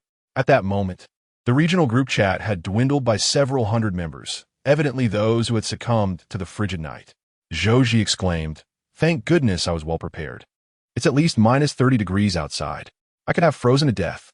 Su Wei added, "Who could argue with that? I still need to collect treasure chests. Will I survive the cold on my way out?" Xu Feng interjected, "Stop chatting for a moment. I think I hear something outside my house." Xu Feng, still contemplating why his surroundings were a frigid 50 degrees below zero, felt an ominous premonition upon reading her message. Could it be? Oh no. Chapter 11. The first catastrophe strikes. Emotion. Xu Fei, you can't be serious, can you? In such frigid weather, is there anything that can still venture outside? Xu Fei, absolutely true. It seems to be getting closer to my house. I must investigate. Zhou, be cautious. If something happens, do your best to keep us informed. Upon reading Zhou's message, Xu Fei rolled her eyes in exasperation. What was wrong with this guy, joking in such a dire situation? She cautiously approached the door and peered through the narrow crack, discovering a creature resembling a snowman outside. It was towering, at least the size of 2 adults. The creature was swaggering towards her dwelling, even circling it before eventually wandering off. Once the creature had departed, Xu Fei took a deep breath of air. Cough. However, the icy air caused her to choke slightly. Xu Fei, this is serious. There's a snowman-like creature outside. It might be a byproduct of the catastrophe. Everyone be on guard. Her message ignited a flurry of reactions from the other survivors who were still observing. No way. The catastrophe has barely begun, and now it's escalating. Who has a weapon to trade? It seems something is knocking at my door. Hurry. It's battering down the door. Is the brother upstairs still there? What is their strength like? Is that brother done for? I'm offering a handsome reward for a black iron-level weapon. Trading original flavor stockings for weapons. Any interested brothers, hit me up. Observing the chat messages, Xu Feng shook his head with a wry smile. This original flavor girl had managed to survive until now. She must possess some skills. He surmised that those snowmen likely had a strength around the black iron level, which eased his concern somewhat. Wait, his catastrophe seemed to be of a greater intensity than others. What was there to be relaxed about? Xu Feng hurried to the window. Indeed, 2 snowman-like creatures were meandering outside. He couldn't ascertain their strength precisely, but since they were at the black iron level, it appeared he needed to acquire a skill that could reveal the true strength of his foes. Merely relying on his wristband would make it difficult to gauge their actual power. These snow creatures did not seem to be specifically targeting the survivors. They appeared to be a byproduct of the cold wave catastrophe, providing a significant opportunity for the survivors. After all, not everyone possessed Xu Feng's monstrous prowess. Xu Feng did not allow those 2 snow creatures to escape unscathed. Now that they were here, why not claim something from them? Snow creature, hey, come at me. Xu Feng stepped outside, using a momentary leap to appear behind one of the snow creatures. Without a hint of courtesy, he drove his sword into its back and pulled downward, cleaving it in 2. The snow creature had not even registered the attack before it was split in half, collapsing and scattering snowflakes everywhere. However, aside from the snowflakes, nothing else remained. Xu Feng stood dumbfounded. Aren't you supposed to be a black iron-level creature? Not even a treasure chest drops? Bah, what a miser. Xu Feng spat on the corpse of the snow monster as a gesture of respect. At that moment, another snow monster had taken notice and swiftly charged towards him. Xu Feng raised his obsidian sword, eager to engage in a contest of true valor. However, the outcome left him gasping for breath. With a resounding thud, he was sent flying, both man and sword, by the monster's powerful strike, tumbling twice upon landing. The disparity in strength was glaringly evident. Fortunately, The snow provided a natural cushioning, sparing him from injury, though his right hand, gripping the sword, throbbed painfully. Was this creature's strength truly so formidable? Even with his enhanced physique and 3 titles, his stats exceeded 16, yet he was still no match for the snow monster. This compelled him to unleash his hidden potential. A wave of sword energy, carried by the swirling snowflakes, cleaved the monster in two. At last, it dropped a black iron treasure chest. Victory at last. Xu Feng stowed the chest and hurried to activate the Thunderstrike Tower. As he pressed the activation button, electricity surged around the tower, crackling ominously. It was clear this was no trivial matter. With everything set, he rushed to collect the treasure, aware that the snow monsters likely had a respawn time limit. If he delayed, another fierce battle would be unavoidable. Approaching the tree beside the island, he prepared to reap the rewards of the day. Blessing. Gain blessing effect. Today's physique enhanced. Suddenly, Xu Feng felt an unexpected surge within his body. As if temporarily bolstered, he patted his arm, astonished to find his muscles had swelled to more than twice their size. Now he could take on a snow monster one-on-one. Collection. 1 wooden plank, 2 black iron ingots. Alas, luck was not on his side, no bronze. He returned to his stone hut, ready to open the treasure chest. First, he retrieved the bronze chest collected yesterday. In force, a shimmering golden chest appeared before him. Open. Gain skill True Eye. True Eye Gold level. Pierces illusions, allowing one to see information about opponents up to 2 major levels above oneself. No usage requirements. Oh, what a stroke of luck. A skill without level restrictions. Precisely the reconnaissance ability he needed. Without hesitation, Xu Feng activated it. His vision sharpened, revealing a newfound clarity in the world around him. Next came 4 black iron chests and 1 wooden chest. He decided to open the wooden one first to test his luck. Gain mountain bike X1, Xu Feng. Could it be that he could acquire a means of transportation? It was indeed perfect for his current needs. His island spanned 3 kilometers, and he hadn't even begun to explore it. Given its vastness, traversing it on foot would take him an entire day. Now, he could finally patrol his territory. Gain physique potion X1, black iron axe X1, black iron pickaxe X1, black iron shovel X1. In the subsequent 4 black iron chests, it seemed his luck had run dry. He only obtained a single potion, while the rest were mere trifles. The primordial tools of evolution in a triumvirate were at hand. After dealing with the treasure chest, Xu Feng commenced his inspection of the territory. He also sought to discern how to acquire resources of the black iron grade.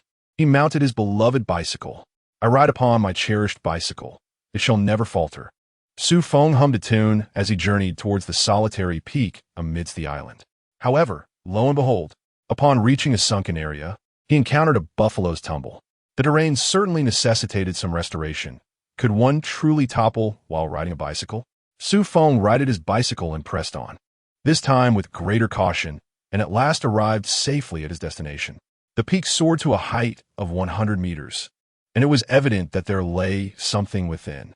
After a brief circuit, he indeed uncovered a secret nestled within a dense thicket.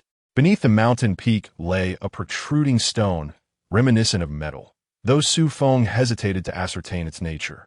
With a black iron pickaxe in hand, he swung down with conviction. Alas! Chapter 12, Level 4 Island Teleportation Scroll. To his astonishment, a vein of iron ore lay before him, vast and bountiful. Although he was unsure of the value of iron ore, he was certain that, given the nature of the system, it would prove useful in the future. If this entire peak were composed of iron ore, it would indeed herald a fortune. Furthermore, the iron ore he had just extracted came accompanied by a stone he had long sought after. The elusive black iron grade stone. This discovery simplified matters significantly. It became clear that black iron grade stones could only be found in black iron grade veins. Given the magnitude of this mountain, it was certain that resources sufficient to upgrade to level 4 would be available. What remained were soil and timber. After marking the location on his map, Xu Feng set off in search of black iron grade resources elsewhere. Considering that his island was already a level 3 island, there was a possibility it might harbor bronze grade resources as well. He arrived at a vast grove, boasting at least 100 towering trees.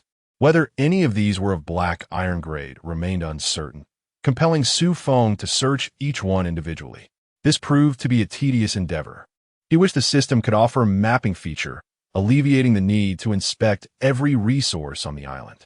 Just as his frustration mounted, a chattering sound reached his ears. Was it an animal? Looking up at the top of a nearby tree, he indeed spotted a creature resembling a squirrel. Yet, its head was as large as that of a cat. Mutated squirrel, black iron level 3. At that moment, the squirrel fixed its gaze upon Xu Feng.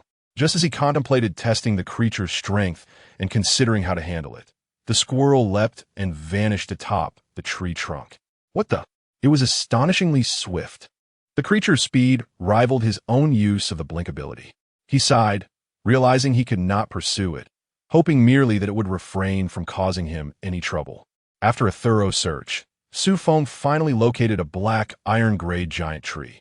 Black pine, black iron level 1, with a decisive swing of his sword. He executed a scan and disassembly in one fluid motion. Acquired black iron-grade timber X10 after felling the tree. Xu Feng did not leave. Instead, he produced an iron shovel. This soil was a precious resource. How could he possibly forsake it? A single scoop revealed, indeed, black iron-grade soil beneath the black pine. However, after digging a deep pit, he discovered only 10 portions of this coveted soil. Remarkably, it matched the quantity of timber he had acquired. This was undoubtedly a calculation made by the system, Xu Feng mused. After spending an entire day exploring the island, Xu Feng was astonished to find that his materials for upgrading were once again insufficient. Black iron-grade timber, 80. Black iron-grade soil, 80. This was all he had. In his quest for resources, he had not even had the time to mine iron, or the remaining resources would have to be procured from others. However, he did discover that his island contained bronze-grade resources. The previous pond had transformed into a grand expanse, measuring 100 meters in circumference. Now classified as a bronze-grade resource area, he spent a considerable amount of time scanning with his discerning eye before he could truly believe the reality of the situation. Regrettably, there were no fish in the pond, which seemed a pity for the purpose of aquaculture. However, upon further reflection, it made sense. If there were indeed creatures within, he might find himself at a disadvantage against them. The fauna accompanying a bronze-level resource site would likely be of bronze caliber as well. Xu Feng took a ladle of water and drank a few sips. To his surprise, it was exceptionally refreshing and sweet, imbued with a subtle energy. His hands, which had been injured during his battle with the snow creature, felt significantly better. This water undoubtedly possessed healing properties. With the existence of a bronze resource site, it was only logical that bronze-level soil would also be present. Xu Feng took the initiative to dig up a bit of soil, intending to plant the bronze treasure tree. Initially, he had considered planting it in this location, but it was somewhat distant from his stone house. If any other creatures were to damage the treasure tree, it would be a lamentable loss. He hoped that during the next upgrade of the island, the system might offer a feature allowing him to distribute the building layout of the island at his discretion, which would simplify matters greatly. Upon returning to his stone house, Xu Feng prepared to plant the bronze treasure tree. However, to his astonishment, he discovered 2 black iron treasure chests positioned in front of the house. It was evident that these were gifts from the snow creature, which made him feel somewhat embarrassed. Nevertheless, Xu Feng swiftly collected the treasure chests. He then proceeded to the greenhouse to plant the bronze treasure tree while also checking on the previously planted potatoes, tomatoes, and cabbages, which had remarkably sprouted. Truly impressive. It was no surprise that this island world exhibited such rapid plant growth, at least 10 times faster than in his past life.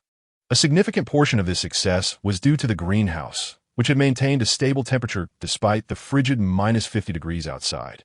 In just a few days, he would be able to enjoy fresh vegetables, which brought him joy. Once he completed all his tasks, night had fallen. He enjoyed a simple meal of roasted wild boar, paired with iced tea, before beginning to engage in group chat. Suwei, this snow creature is incredibly strong.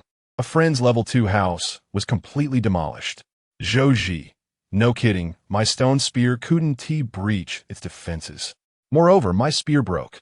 Fortunately, That snow creature didn't T-spot me. Xu Feng, do you have any weapons stronger than stone spear? I'm eager to procure one.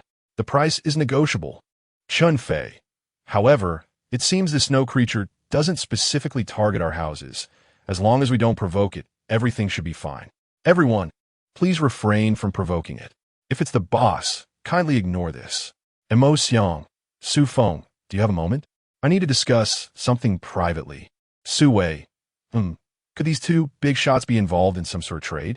Zhao Shuier, boss, please take me along. Can I participate in such a transaction? Xu Feng had initially intended to acquire black iron-level wood and soil, but he soon realized that he had little to offer in terms of resources for trade. The key issue was that he lacked the weapons everyone so desperately needed. He certainly couldn't trade a silver-level dark iron sword. He thought about visiting the trading post to see if anyone was selling black iron-level resources. Just then, he received a message from someone seeking him out, none other than Mo Xiang, who ranked 3rd in the region. He was curious about what Mo Xiang wanted. Xu Feng, yes. Is there something you need? Mo Xiang, I possess an exploration map that I believe will pique your interest. Xu Feng, oh, send it over for me to have a look. Mo Xiang, Level 4 Island Teleportation Scroll. Oh, what a splendid item. It is indeed a tool for exploration maps. And a level 4 one at that. He is currently in need of materials. This is truly a fortuitous opportunity. Moreover, he has been troubled by the lack of extraordinary materials. Now he can personally see how others' level 4 islands appear. Without a doubt, the other party is inviting him to explore together. After all, a level 4 island is remarkably perilous. As anticipated, Mo Xiang soon extended an invitation. Mo Xiang, are you interested in exploring together? I obtained this scroll from a special location, and it is quite precious. Xu Feng, certainly. Please outline any requirements you may have. Seeing Xu Feng's eagerness, Mo Xiang felt a surge of joy. He now had considerable confidence in their impending collaboration. Mo Xiang, I desire a piece of extraordinary material from this island. Xu Feng. Chapter 13. Exploration of the 4th level island. Xu Feng was taken aback to discover that the other party was also pursuing extraordinary materials. It seemed that, like him, they had already reached the 3rd level island. This posed quite a dilemma. Just as Xu Feng hesitated on whether to accept, Mo Xiang replied again, Esteemed Xu Feng, I am aware that you also require extraordinary materials. However, given your prowess, acquiring them should be a simple task, should it not? I merely seek one piece of extraordinary material, and for the rest, we shall rely on our respective abilities. Xu Feng pondered in silence. The 4th level island was indeed worthy of exploration, and with his silver-grade weapon, his safety was significantly enhanced. Even if he encountered a formidable gold-level adversary, his innate talent would allow him to escape if he were unable to prevail. This opportunity was too precious to relinquish. He felt a twinge of reluctance to let it slip away. After deep contemplation, Xu Feng ultimately resolved to embark on the exploration. However, he needed to clarify a few details. Will it just be the two of us exploring? He inquired. Indeed, I possess only 2 return scrolls. Shortly, I shall trade one to you. When we set off, I will invite you to accompany me. Rest assured, we shall land together. What if there are no extraordinary materials on the island? How will we distribute the other resources? Xu Feng continued to question. Simple. If we work together, we shall split the spoils evenly. If one of us discovers something solo, it shall belong entirely to that person. Though Xu Feng felt slightly disadvantaged, after all, given his strength, he would likely be the one exerting the most effort. He could not complain, as the scrolls belonged to Mo Xiang. Why had he not uncovered such a scroll after opening several gold treasure chests? Comparisons can indeed be disheartening. Very well, I agree. When shall we depart? Tomorrow. The sooner, the better. Mo Xiang replied, after a moment of contemplation. Okay. The two agreed to set off at 9 o'clock the next morning. It appeared he would need to conserve his compulsory attempts for the following day. After wandering the trading hall for a while, he found nothing but worthless items. Even the black iron resources were scarce, leading Xu Feng to abandon that venture. He practiced his swordplay for a while, freshened up, and went to bed. He needed to be in good spirits for what promised to be a demanding day ahead. The next day, Xu Feng awoke early, rising at 7 o'clock. He first headed to the island tree to gather treasure chests. Blessing. You have received the effect of the blessing. Today's damage has increased. Wow, what luck! This is a timely stroke of fortune. This significantly enhanced the safety of his island exploration. Gathering resources. Xu Feng had expected the usual trio, 1 hardwood and 2 black iron. To his surprise, today yielded bronze. 1 hardwood, 1 black iron, and 1 bronze. Just right, as he had saved 2 black iron chests from yesterday to open as well. Opening the hardwood chest, you have obtained a telescope X1. Not bad. Opening the black iron chest, you have obtained a mental potion X1. You have obtained a black iron level subjugation contract X1. You have obtained a black iron level skill book X1. Today seemed exceptionally fortunate. He had not stumbled upon any worthless items. Wait, there was still 1 bronze chest left to open. Let's hope he doesn't jinx it. Opening the bronze chest, you have obtained a one-time bidirectional beacon X1. Beacon can mark locations and allows for teleportation to that location. Upon seeing the beacon, Xu Feng was elated. It was a remarkable find. This could potentially transform the 4th level island into his private paradise. When he amassed sufficient strength, he could simply transport the entire island away. How delightful. Xu Feng retrieved a mental potion along with a previous physique potion. He consumed them together, as he had no remaining mandatory uses for the potions. He needed to enhance his abilities first. Both his physique and mental acuity reached 19. He was on the cusp of meeting the standards for Black Iron Level 2. He utilized the skill book and acquired the basic sword technique of Black Iron Level. Xu Feng was taken aback. Had his days of practicing the basic sword techniques been in vain? Why hadn't this appeared sooner? It was outrageous. However, there was a silver lining. After learning the Black Iron Level basic sword technique, his proficiency seemed to have improved slightly. He glanced at the subjugation contract and noted that it only allowed him to tame animals of Black Iron Level. While its utility was limited, it could serve as a source of free labor. After all, resources like iron ore would need to be collected, and it was impractical for him to do it all himself. Having a free helper was quite advantageous. After sorting through the treasure chest, Xu Feng began to gather his belongings. He packed some food, water, and other essential items. Oh, he also took along the special treasure chest, which might prove useful. After stowing everything in his wristband, he awaited the teleportation. He did not have to wait long. At precisely 9 o'clock, an option appeared in his wristband. Do you accept Mo Xiang's teleportation request? Xu Feng clicked to agree. Instantly, a swirling vortex of darkness materialized before him, drawing him in and causing him to vanish. Xu Feng lost track of time. It felt like a minute, yet it could have been a month. When he finally found his footing, he surveyed his surroundings. He stood on a vast island, the horizon obscured from his view. Moreover, this world lacked a blue sky. Only dark, oppressive clouds loomed above, creating a stifling atmosphere. Beside him stood a middle-aged man, equipped with a crossbow, who appeared rather cheerful. Upon noticing Xu Feng's gaze, he smiled and nodded. To Xu Feng's surprise, Mo Xiang seemed quite youthful. Mo Xiang, astonished, remarked on Xu Feng's age, estimating him to be around 26. Compared to Mo Xiang's 40 years, he was indeed much younger.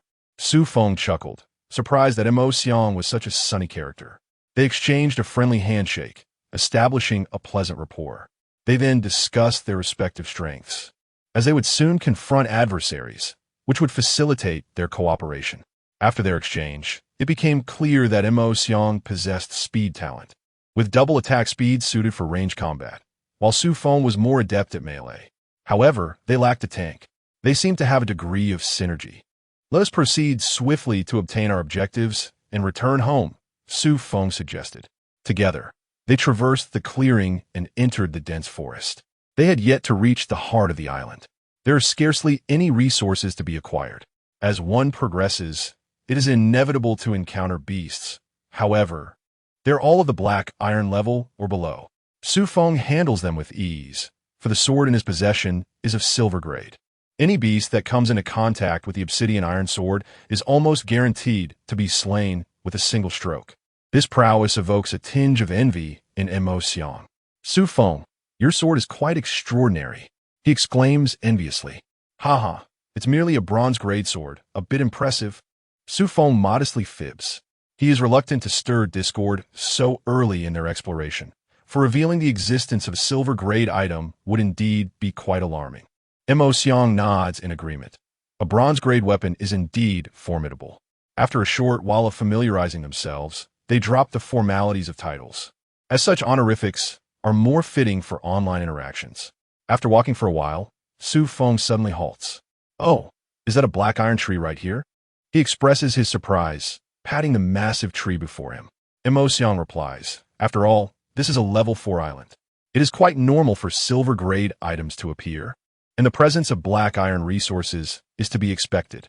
Subsequently, Xu Feng begins to fell the tree, and the two of them divide the black ironwood resources. However, upon witnessing Xu Feng stow the wood away, he does not seem inclined to move on. Mo Xiang, puzzled, inquires, "Xu Feng, what is the matter?" Chapter 14. A Bountiful Harvest. Xu Feng remained silent, pulling out an iron shovel instead. He gestured towards the ground, indicating the presence of black, iron-grade soil, urging not to overlook it. Mo Xiang squatted nearby, digging a bit of earth to examine and sniff. His astonishment was palpable. "It really is." He then slapped his thigh in dismay. "Damn. Have I missed out on a wealth of black iron resources on my island?" His island, also at level 3, indeed harbored a considerable amount of black iron resources. This was quite a loss. Furthermore, during his time with a level 2 island, he had already forgotten to collect such resources. Now, the thought of returning to search for them felt akin to finding a needle in a haystack, as the island was vast, and he could only recall its general location. However, with careful searching, he might still be able to recover some. With Xu Feng as reminder, the duo scavenged for resources as they advanced. Remarkably, their journey was surprisingly smooth, leading them to the first defensive zone. Gazing at the swirling vines ahead, both Xu Feng and Mo Xiang wore solemn expressions. Breaching this wall of vines should grant them access to the core area. "Do you have a plan?" Mo Xiang inquired. Xu Feng admitted he had no effective strategy to deal with the vines, which seemed to absorb blood to grow stronger, evidenced by the bird they had seen fly by, leaving only feathers behind. The vines appeared to have flourished even more, which explained how they had managed to survive so long, considering the island had been abandoned for quite a while. The dense forest they had just traversed was a testament to the absence of human presence. "Allow me to handle it," Mo Xiang said with a mysterious smile, then retrieved a crossbow from his back. It was a one-handed crossbow, and, judging by its aura, it was likely a black iron-grade weapon. Mo Xiang took an arrow from his quiver and wrapped the arrowhead in oiled cloth. Understanding his intent, Xu Feng realized he was about to employ fire. Indeed, this was an element feared by most plants. True to form, Mo Xiang ignited the arrowhead and placed it on the crossbow, aiming at the wall of vines. Whoosh! The fiery arrow struck the vines, and within moments, flames erupted. Crackling sounds ensued. Mo Xiang was undeterred and loosed a second fire arrow. The vines writhed in a frenzy, with several tendrils even shooting towards them. Xu Feng rushed forward, slicing through the tendrils with a few swift strikes. Mo Xiang unleashed a total of 3 arrows, each spaced apart to ensure the vines burned thoroughly. After 10 minutes, the vines had been reduced to ashes, leaving behind a layer of gray soil. Just as Mo Xiang was about to enter the island's interior, Xu Feng stopped him. This surprised Mo Xiang. What was the other party's intention? "Let us not rush in just yet. We should replenish our strength first, as we may not have time to eat once we enter," Xu Feng urged. Mo Xiang nodded. Xu Feng was correct. He then observed as Xu Feng produced a piece of meat and a grill. Sitting down, he immediately began to roast it, moving with remarkable expertise. "Brother Xu, what kind of meat is this? It looks quite tender." "Wild boar meat. During my previous exploration of the diminutive islands, I discovered some remnants. Would you care for a piece?" "Thank you." Has Mo Xiang yet savored wild boar meat in this island realm? Initially, he intended to grill it himself, but after much fumbling, he found himself inept at it, ultimately leaving the task to Xu Feng. As the meat neared perfection, Xu Feng produced 2 bottles of iced tea, offering one to Mo Xiang. The two relished their wild boar, sipping the refreshing tea, thoroughly enjoying the moment. Once their hunger was sated, they tidied up and resumed their exploration. Crossing a wall of vines, they beheld a vast plain. At its center stood a grand three-story house, surrounded by several other structures, evidently remnants left by the island's former owner. They chose not to separate in their exploration, as the island still posed considerable danger. Entering a building resembling a boiler, they were greeted by an array of weapons and armor. Elated, they began to scavenge. After a flurry of activity, they acquired a total of 8 weapons, albeit all of black iron quality. The armor was scarcer, with only 4 pieces, 2 of black iron and 2 of bronze. They divided the spoils evenly. Xu Feng gazed longingly at the forge-like tools within the boiler structure, wishing to take them, yet lamented the fact that it was a fixed building, rendering them immovable. It seemed he would need to construct a similar facility on his own island. Otherwise, procuring weapons would prove quite troublesome. It was unrealistic to expect to find weapons in every treasure chest. After all, after traversing a river, they approached a building resembling a windmill. They intended to take a closer look, yet the windmill had other plans. It conjured 2 blades of wind that hurtled toward them. An offensive structure? Both were taken aback. Xu Feng swiftly evaded with a sudden dash, while Mo Xiang reacted just as quickly, leaping away from the wind blades. They exchanged a knowing glance, and in perfect synchrony, retreated from the windmill's attack range. What should we do? This windmill is a bronze-level structure, and those wind blades were certainly at least bronze-level attacks. Xu Feng's expression turned grave. The crater formed by the wind blade's assault attested to its formidable nature. Fortunately, the entity required time to gather its strength. Otherwise, they would have faced grave danger. Let us abandon this venture, Mo Xiang remarked casually. Generally, such offensive structures yield little of value and pose a significant risk of injury.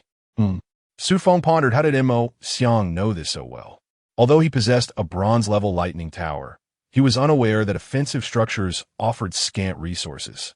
It appeared Mo Xiang harbored a significant secret.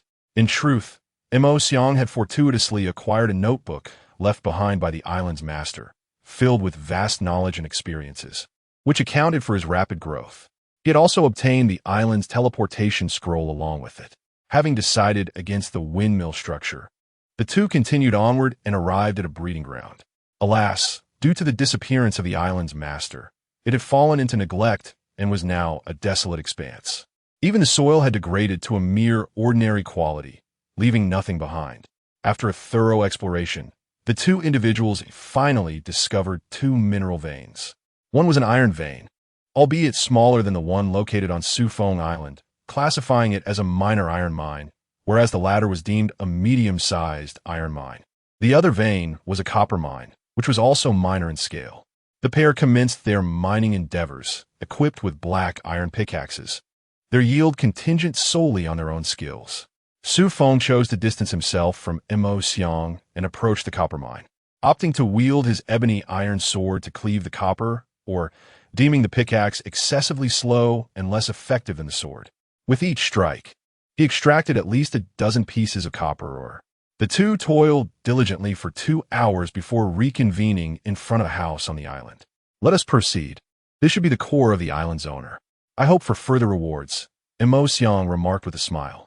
Although he had yet to acquire extraordinary materials, he had amassed a considerable amount of resources. Agreed, Xu Feng replied with a nod. Yet he could not shake the inexplicable sense of foreboding that the house before him instilled, as if some latent danger awaited within. Chapter 15. Tear the Extraordinary Spirit Net. Upon entering the house, the two began their search for anything of value. However, due to the passage of time, most of the items had succumbed to decay. It was not until they reached the master bedroom on the 3rd floor that a wondrous light captured their attention. Suspended from the ceiling was a gem, radiating a dazzling brilliance. Xu Feng employed his eye of truth to examine it. To his astonishment, it was the Wind Spirit Stone. Wind Spirit Stone, a silver-grade extraordinary material, applicable to islands and buildings of level 4 and above, containing a substantial amount of wind spiritual energy. Who would have thought that after such a long search, extraordinary materials will be found here? Beside him, Mo Xiang seemed to recognize the significance of the material as well. With a leap, he grasped the Wind Spirit Stone in his hands. Ha! It truly is extraordinary material. At last I found it. Mo Xiang exclaimed, elated. With this item, he could upgrade to a level 4 island, becoming the first level 4 islander in the 3,499 area. At that moment, Xu Feng also approached, curious to feel the extraordinary material. However, as he reached the center of the bedroom, suddenly, a massive net woven from wind spiritual energy descended from the air, enveloping both of them without warning. What the heck? An ambush! Xu Feng's first instinct was shock, yet he remained calm. In contrast, Mo Xiang was in a state of panic. Who are you? Show yourself. What kind of sneak attack is this? He feigned a loud reprimand to ease his own tension and fear. Ha ha ha. Young man, my knowledge notes are not so easily obtained. A voice, frail yet haughty, echoed from the corner. A puppet resembling ancient armor slowly rose, creaking ominously. It was evident that the previous raspy voice emanated from this very figure. Notes? What? Xu Feng realized he had fallen into a trap. This entire scenario had been orchestrated by the old man, from the knowledge notes to the level 4 island teleportation scroll. The opponent had long since plotted this scheme, luring him step by step to this island and into this room. In that moment, Mo Xiang felt an overwhelming sense of regret. Indeed, there are no free lunches. I'm sorry, Xu Feng, my brother. This time, I've led you into danger. Mo Xiang's expression was one of despondency. You've led me into danger? How so? Xu Feng inquired, perplexed, yet he remained remarkably composed. Mo Xiang briefly explained the circumstances. Upon hearing this, Xu Feng's expression shifted to one of understanding. No wonder the opponent had advanced so swiftly. There was someone backing him. However, Xu Feng did not blame Mo Xiang, as their situation was mutually agreed upon. Moreover, if he were in the other's position, he too would have likely fallen for the trap. After all, who wouldn't desire resources, especially such extraordinary materials? It's a temptation that no one can resist. Never mind. Let us first discuss how to escape, Xu Feng suggested, unwilling to waste his talents, particularly in a situation where they had gained nothing. Mo Xiang had yet to utter a word when the armored elder spoke up. Escape? Ha. The elder assumed a mocking demeanor, appearing rather ludicrous in his mirth. You two are mere dregs of black iron, and you dare to think you can flee from this silver-tier extraordinary spirit net? Is that not the height of absurdity? Even a silver-tier powerhouse would require a considerable amount of effort to break free. You would do better to remain here and await your fate as I claim your souls one by one. He cackled ominously. Is that so? Xu Feng observed the elder's confidence and felt no urge to shatter his delusion. By the way, we have a return scroll. Mo Xiang brandished an item resembling a scroll. Well, let us see if it can be used, the elder replied nonchalantly. Mo Xiang prepared to activate it, but the system notified him. The spiritual energy is in turmoil. Usage is prohibited. Turmoil in spiritual energy? How could such a phenomenon occur? Mo Xiang's eyes widened in disbelief. This return scroll was a system item, yet it was rendered unusable. Xu Feng also produced his return scroll, and indeed, received the same notification as Mo Xiang. It appeared this colossal net was not to be trifled with. He had learned nothing from his previous attempts.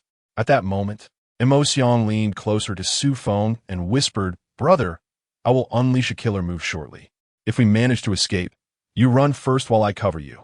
Xu Feng found this amusing. The elder seemed rather kind-hearted despite his timid appearance, and even at this critical juncture, he was still considering Xu Feng's safety. Then, Mo Xiang shouted defiantly, You old fool, just wait. Once I break free, I shall see how you meet your end for deceiving your father. With that, Mo Xiang retrieved a rather peculiar arrow from his quiver. This arrow lacked a conventional arrowhead, resembling a stick, yet its shaft was adorned with two tail feathers. This was the armor-piercing arrow Mo Xiang had obtained from a bronze treasure chest. Although devoid of a sharp tip, it possessed immense destructive power. He knocked the arrow and drew the bow with a fluid motion. Whoosh! The powerful arrow struck the spirit net, causing ripples to spread momentarily. However, the effect lasted but a second before the arrow fell to the ground. Mo Xiang was left dumbfounded. His self-proclaimed strongest shot had failed to even tear a small hole in the net. It seemed his fate was sealed. Just as he was about to concede defeat, someone tugged at him. It was Xu Feng. Step back a bit. I'm about to put on a show, Xu Feng said casually. When this giant net rips apart, make sure to dash out immediately and use your return scroll. Remember to be swift. I'll hold the rear, Xu Feng declared confidently. He then drew a pitch-black iron sword. The armored elder's expression changed drastically upon seeing the sword in Xu Feng's hand. A silver-tier weapon? How is that possible? Absolutely impossible. How could a mere black iron waste possess such a legendary weapon?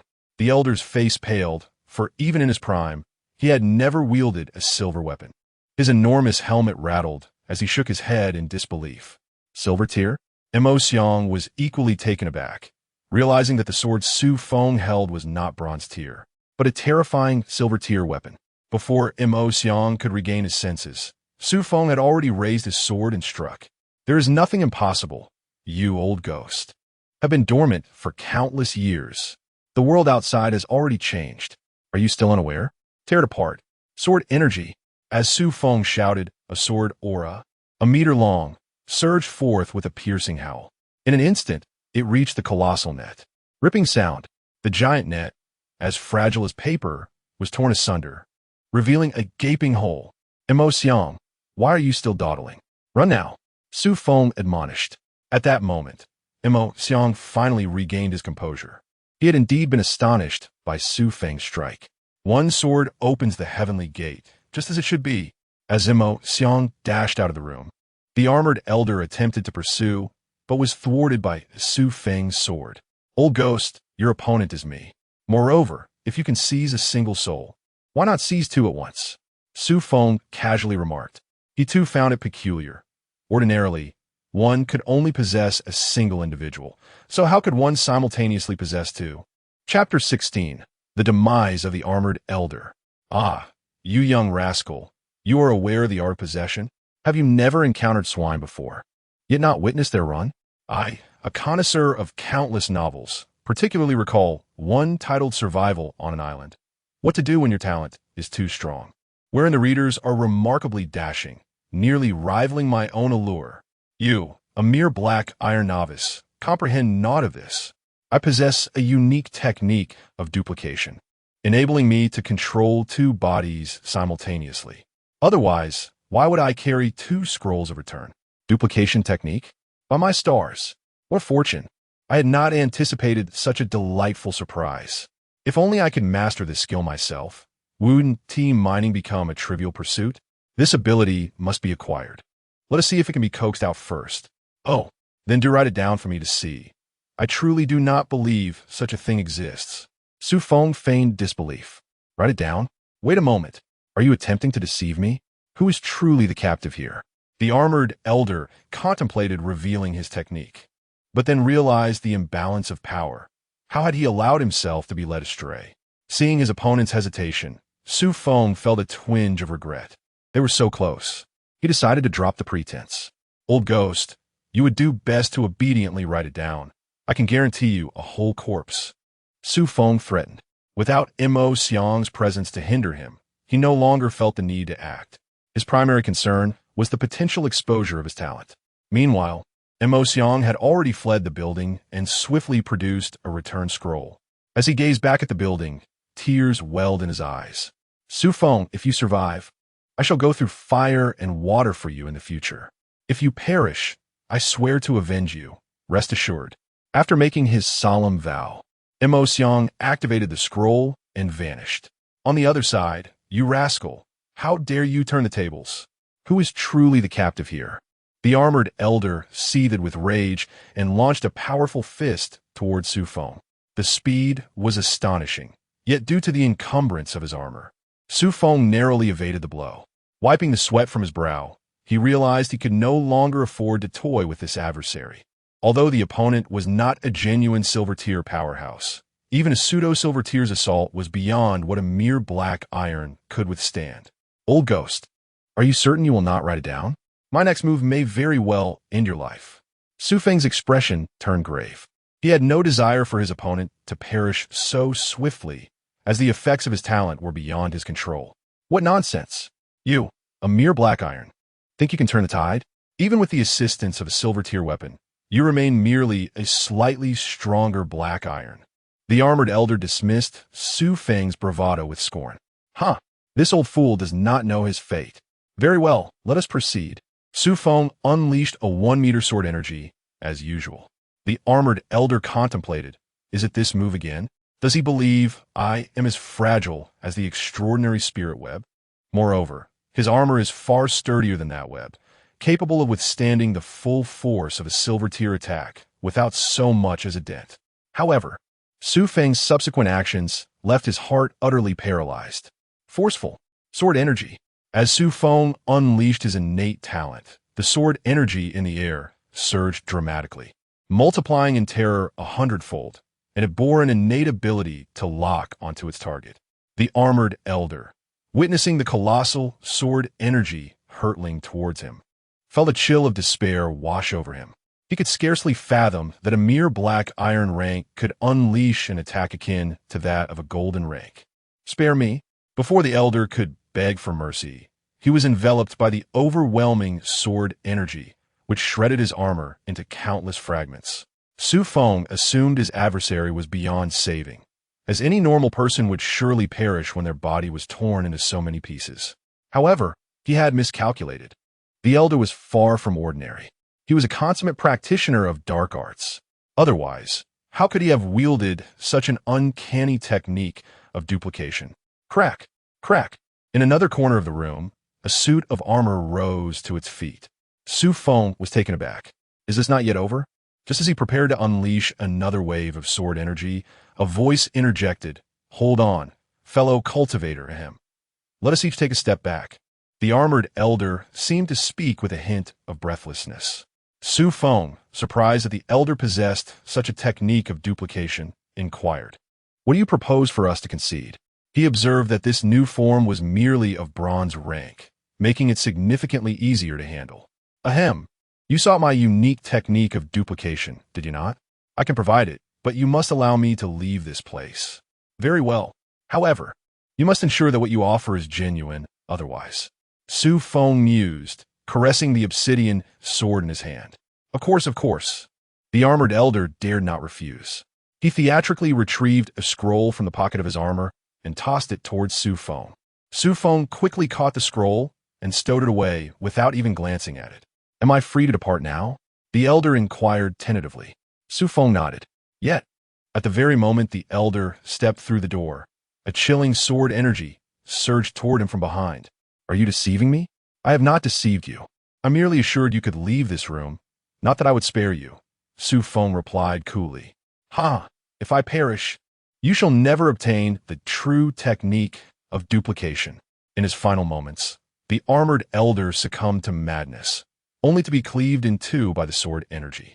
Xu Feng watched as the elder's armor was torn apart, and after waiting in the room for a moment, he realized that the armor did not resurrect. Only then did he feel a sense of relief. This old specter was indeed difficult to kill, possessing 2 lives. He then retrieved the technique of duplication he had just acquired, though he suspected it might be a counterfeit. Nevertheless, he wished to verify its authenticity. Upon examining the scroll, the system indicated it was a fragmented skill book. Well, it truly is a counterfeit. He pondered whether his talent could forcibly enhance it. He planned to try it out the next day. If it failed, he would have to abandon the effort. Subsequently, Xu Feng wandered around the island, finding no trace of the elder and, having gained nothing substantial, decided to leave. However, before departing, he did not forget to mark his location. Having returned to his own island, Xu Feng finally breathed a sigh of relief. After all, others' islands can be quite perilous. At that moment, his wristband buzzed incessantly with messages. Upon checking, he discovered it was a message from Ascension. Xu Feng briefly replied, reassuring him that he was safe and had returned. Ascension fervently insisted that Xu Feng could reach out to him whenever needed. With a smile, Xu Feng agreed. This uncle was indeed amiable and easy to get along with. As twilight approached on the island, he realized he had spent nearly a day on the 4th-tier island. There was no time left to mine for iron or today, so that would have to wait until tomorrow. He tended to the plant greenhouse and, on a whim, collected 2 black iron treasure chests, presumably gifts from those snow monsters. Their enthusiasm was truly overwhelming. It would be impolite to refuse their offerings, after all. Chapter 17. Mastering the Art of Duplication. He decided to postpone opening the box until tomorrow. For now, his priority was to gather resources of black iron grade. On the 4th-tier island, he and Mo Xiang had collectively amassed over 100 units of soil and timber. He had also secured more than 50 units for himself. Yet he still needed over 70 more pieces of timber to upgrade the island to Tier 4, while the soil was sufficient. Upon entering the chat group on 4399, he noticed there were only about 5,000 members left. Indeed, the Calamity was quite terrifying, having halved their numbers. Mo Xiang announced, "I'm exchanging black iron weapons for basic materials of the same grade. Feel free to message me privately." He added, by the way, basic resources of black iron can be found in proximity to other black iron resources. For instance, if there are black iron trees, the soil in that vicinity will undoubtedly be of black iron grade as well. So don't miss out. Mo Xiang had no qualms about sharing this little tip. After all, the more resources others acquired, the better his chances of trading for adequate supplies. Once he had sold all the black iron weapons on his island, he had finally gathered the resources needed for the upgrade to a 4th-tier island. Xu Feng chimed in, "I too am selling black iron weapons, but only in exchange for black iron timber." He had no intention of selling armor, as he possessed only one set each of black iron and bronze armor, which was barely sufficient for his own needs. Mo Xiang likely shared the same sentiment. Seeing that both of them were selling black iron weapons piqued the curiosity of others. Su Wei remarked, "What is going on, esteemed colleagues? Are we having a black iron weapon wholesale event?" Chun Fei quipped, "I can't shake the feeling that the last transaction between you two was remarkably fruitful. Otherwise, how could so many black iron weapons suddenly appear?" Zhou Ji added, "Thoughts 1. Zhao Schwerer commented, 1314. Sha Jinghao, typically silent, also joined the fray with a 10,086. Seeing them cause a stir, Xu Feng felt a bit exasperated. He quickly typed, "If you're not interested in the weapons, I can take them down." Indeed, upon realizing Xu Feng might retract his offerings, they hastily abandoned their idle curiosity and began trading with him. After a flurry of exchanges, Xu Feng collected around 50 units of black iron timber. Yet, he was still 20 pieces short, which was quite absurd. He decided to call a night and devise a strategy the following day. He had yet to find a source for extraordinary materials. Presumably, only silver treasure chests could yield such items. The next day, Xu Feng first visited the island tree. He prayed. Prayer successful. Charm increased today. Xu Feng pondered. Am I not already handsome enough? If this increases again, how many hearts shall I captivate? Even before his journey to this realm, he had possessed a certain charm. He collected resources, 1 solid wood, 1 black iron, and 1 bronze. Oh my, not bad. Perhaps it was due to his heightened charm today that the probability of collecting treasure chests had improved slightly. After managing the collection from the island tree, Xu Feng began to contemplate the application of his talents. If he forced a bronze treasure chest, he would be unable to utilize anything from the golden treasure chests. Moreover, and of utmost significance, there are no other valuable resources to be exchanged. After all, others do not even possess silver-tier items, let alone anything of golden caliber to barter with him. While it is possible to forcibly open a black iron treasure chest to obtain a silver one, acquiring extraordinary materials still hinges on chance, and success is not guaranteed. As for forcefully utilizing that incomplete clone technique, it seems unfeasible as well. After all, once forced, it may no longer be a black iron level skill book. Perhaps it would be prudent to use it first and then attempt to force it. It could be a gamble. Yet why not take the plunge? An incomplete skill is still a skill after all. Surely, it cannot be forbidden for use, can it? Fortunately, the Black Iron Elder had graciously provided him with a weakened version of the black iron level skill. Otherwise, he would have been unable to utilize it. Would you like to use this skill book? This skill book is incomplete. Yes. Use successful. Incomplete clone technique. Black iron level. With a 1 chance to conjure a clone, requiring the expenditure of half the host's mental energy, with the energy recoverable upon the clone's disappearance. The clone possesses only half the combat strength of the host, and lacks the host's various skills and talents. Good heavens! This incomplete skill book is indeed lacking. This is truly counterproductive. The requirement of half the mental energy is one thing, but to have only half the combat power? The crux lies in the pitifully low success rate of one. What a futile endeavor. I shall force it. Force successful. Clone technique. Black iron level.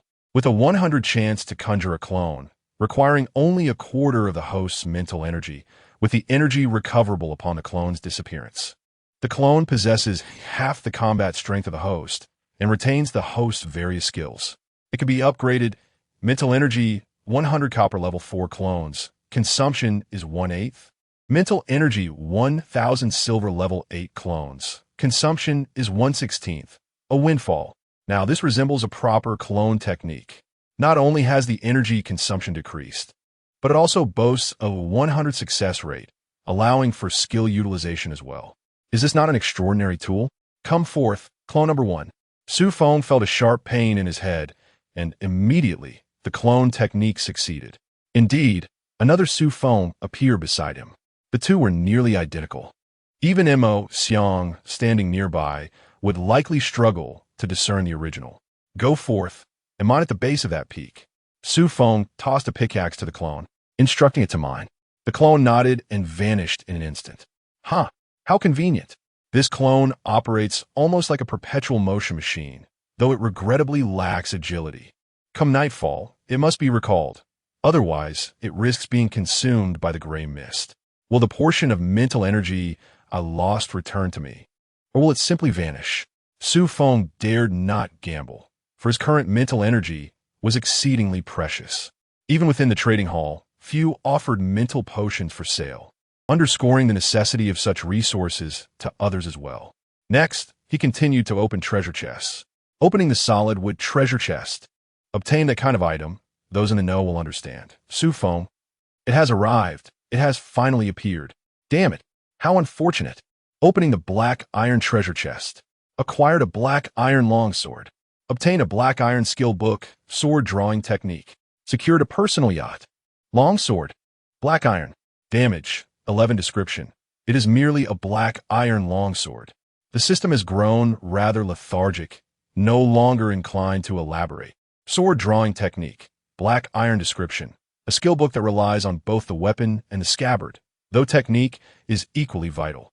After pondering over this skill book for quite some time, Xu Feng finally discerned a significant dilemma. He possessed no scabbard. The crux of the matter is the absence of one. How does one draw a sword? Draw a feather. The yacht, however, proved to be quite practical. Xu Feng approached the edge of the island and unleashed the yacht into the inky depths of the ocean. It stood 3 meters tall and 4 meters long, ample enough to navigate these vast waters. Xu Feng immediately leapt aboard and joyfully circumnavigated the area twice. This vessel is rechargeable, equipped with solar panels, thus self-sustaining. The sole drawback is its lack of offensive capabilities. Just as Xu Feng intended to stow away the yacht, an unexpected disturbance rippled through the dark waters. A deep-sea tentacle slowly emerged from the surface. Chapter 18. The Mutated Squirrel. Little song. Goodness. An enemy attack. Xu Feng swiftly stowed away the yacht and unsheathed his jet-black iron sword, fully prepared for battle. As the opponent's antennae broke the surface of the water, Xu Feng finally beheld its true form. How enormous! It resembled a dolphin, yet atop its head sprouted a peculiar antenna, crackling with electricity. Xu Feng felt an ominous sense of foreboding. Could it possibly discharge electricity? At that moment, the dolphin-like creature unleashed a bolt of electric energy, hurtling directly towards Xu Feng. Realizing the danger, he dared not use his iron sword to intercept it, for it would surely conduct electricity. However, a sudden inspiration struck him. He summoned a special box before him. With a crack, the electric surge struck the box, producing only a sound without inflicting any damage. After releasing its electrical assault, the dolphin creature attempted to flee.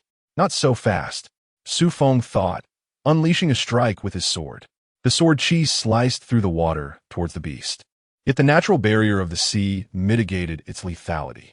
Nevertheless, the creature bled a copious amount of blue blood before diving back into the depths, vanishing from sight. Xu Feng dared not pursue. The ocean was far too enigmatic and unfathomable. As he pondered this, Xu Feng suddenly received a mental message from his clone, indicating it had encountered trouble. Without hesitation, he made his way to the iron ore vein. Logically, there should be no disturbances on his island, should there? Upon arrival, he soon understood the predicament. It was the mutated squirrel he had previously encountered. What could it possibly want from him? The squirrel pointed to its small belly and then to its mouth. What? Had the squirrel somehow gained sentience? No, this was a world of islands. Perhaps it was permissible for creatures to evolve here. Are you hungry? Xu Feng inquired, and the squirrel nodded eagerly. What does that have to do with me? Xu Feng wondered, perplexed as to why the squirrel would come to him instead of seeking food elsewhere. The squirrel, taken aback by Xu Feng's response, looked momentarily bewildered. However, its eyes sparkled with a newfound idea. With a leap, it vanished from Xu Feng's sight. To his surprise, after a brief interval, it reappeared, clutching a pear-like fruit, which it promptly tossed to Xu Feng. Upon inspecting the pear in his hand, Xu Feng was astounded. Water armor pear, black iron level. Effect, Spirit 1. It was indeed a pear, but its effects were astonishing. Is this for me? Xu Feng asked the squirrel. The creature nodded enthusiastically and pointed once again at its belly. So it sought to exchange food. How remarkably clever. Xu Feng pondered for a moment before producing a piece of wild boar meat. Would you eat this? He asked, gesturing towards the meat in his hand. To his astonishment, the squirrel's eyes lit up and it nodded vigorously. So it was a carnivorous squirrel. No wonder it had no interest in the pear. He tossed the meat to the squirrel and, in turn, began to savor the water armor pear himself. The taste of this pear leaves much to be desired, which perhaps explains why the squirrel refuses to partake.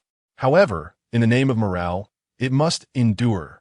After finishing the fruit, Xu Feng began to contemplate the idea of the squirrel. This pear likely originates from the trees on his island, though he had previously failed to locate it. After all, the island is neither excessively large nor particularly small. Finding a single tree amidst the vast woods can be quite challenging. Yet, if he could transform this mutated squirrel into a pet, it would be a different matter altogether. The creature evidently possesses an innate treasure-hunting ability. Otherwise, it would not have been able to discover such a black iron-grade water pear tree. Moreover, it is astute and would serve as an excellent guardian for the island, far more reliable than his own avatars, which can only comprehend the simplest of commands. Would you like to accompany me? I have plenty of this meat. Xu Feng inquired of the squirrel, which was voraciously consuming wild boar meat.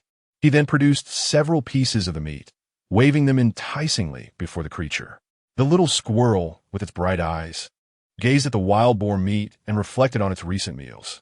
After a moment of contemplation, it nodded resolutely, clearly conveying that it would follow him as long as there was meat to be had. What a delightful little creature, a true gourmand. Xu Feng then retrieved the subjugation contract scroll and directed it toward the squirrel. A radiant light enveloped the small creature, which appeared somewhat startled. Xu Feng quickly reassured it. Do not be alarmed. This is merely our method of agreement. Just remain calm and do not resist. Gradually, the squirrel settled down, and before long, the contract was successfully formed. At last, he had acquired a pet, and a vague connection began to form between his mind and that of the mutated squirrel. Communication could now occur at the heart level. The little squirrel became increasingly affectionate, no longer shy, and promptly leaped onto Xu Feng's shoulder, nuzzling his cheek before resuming its feast on the wild boar meat. Xu Feng stroked the creature's smooth fur. How about a name? He pondered, gently patting the squirrel's head. Since you are a mutated squirrel, we shall call you Xiao Song. The mutated squirrel might have had its reservations about the name, but Xu Feng had already made his decision. Xiao Song, level, black iron 3, physique, 35, mentality, 39, skill, leap black iron grade, talent, treasure hunting golden grade, description, a mutated squirrel, but do not underestimate it. Indeed, it possesses a treasure-hunting capability. Xu Feng marveled as he reviewed Xiao Song's information. What a fortunate discovery.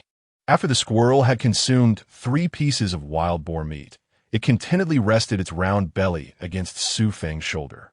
Xu Feng eagerly asked Xiao Song, do you know if there are more of these fruits? I require them. Xiao Song twirled its bright little eyes and then stood up, pointing in a particular direction with its tiny paw. Very well, lead the way. Xu Feng instructed. He collected the iron ore his avatars had mined and continued to encourage Xiao Song's mining efforts while he himself sought out the water pear trees. Following Xiao Song through a series of twists and turns, they ultimately arrived at a basin at the foot of a cliff. Within the verdant expanse, a plethora of plants flourished, including a water pear tree and another peculiar herb resembling Reisher. Meet Reisher, black iron grade effect, physical 1. Yet again, another attribute-bearing plant. Indeed, Xiao Song's abilities were remarkably formidable, prompting him to exuberantly embrace Xiao Song and bestow a kiss. Xiao Song, somewhat disdainful of the saliva, incessantly wiped her cheek. Xu Feng, undeterred, uprooted both attribute plants with fervor. He also excavated the soil beneath the trees, intending to transplant them into his botanical greenhouse for cultivation. After dedicating half an hour, he completed the planting and generously irrigated them with bronze-grade water. Furthermore, he collected several water pears and a few pounds of meat Reisher. He was eager to ascertain whether these would indeed enhance his attributes. Upon consuming the second water pear, he discovered that the attribute points could no longer yield a full point, hovering around 0.7 instead. Nevertheless, after finishing these, he gained a total of 3 points in mental acuity.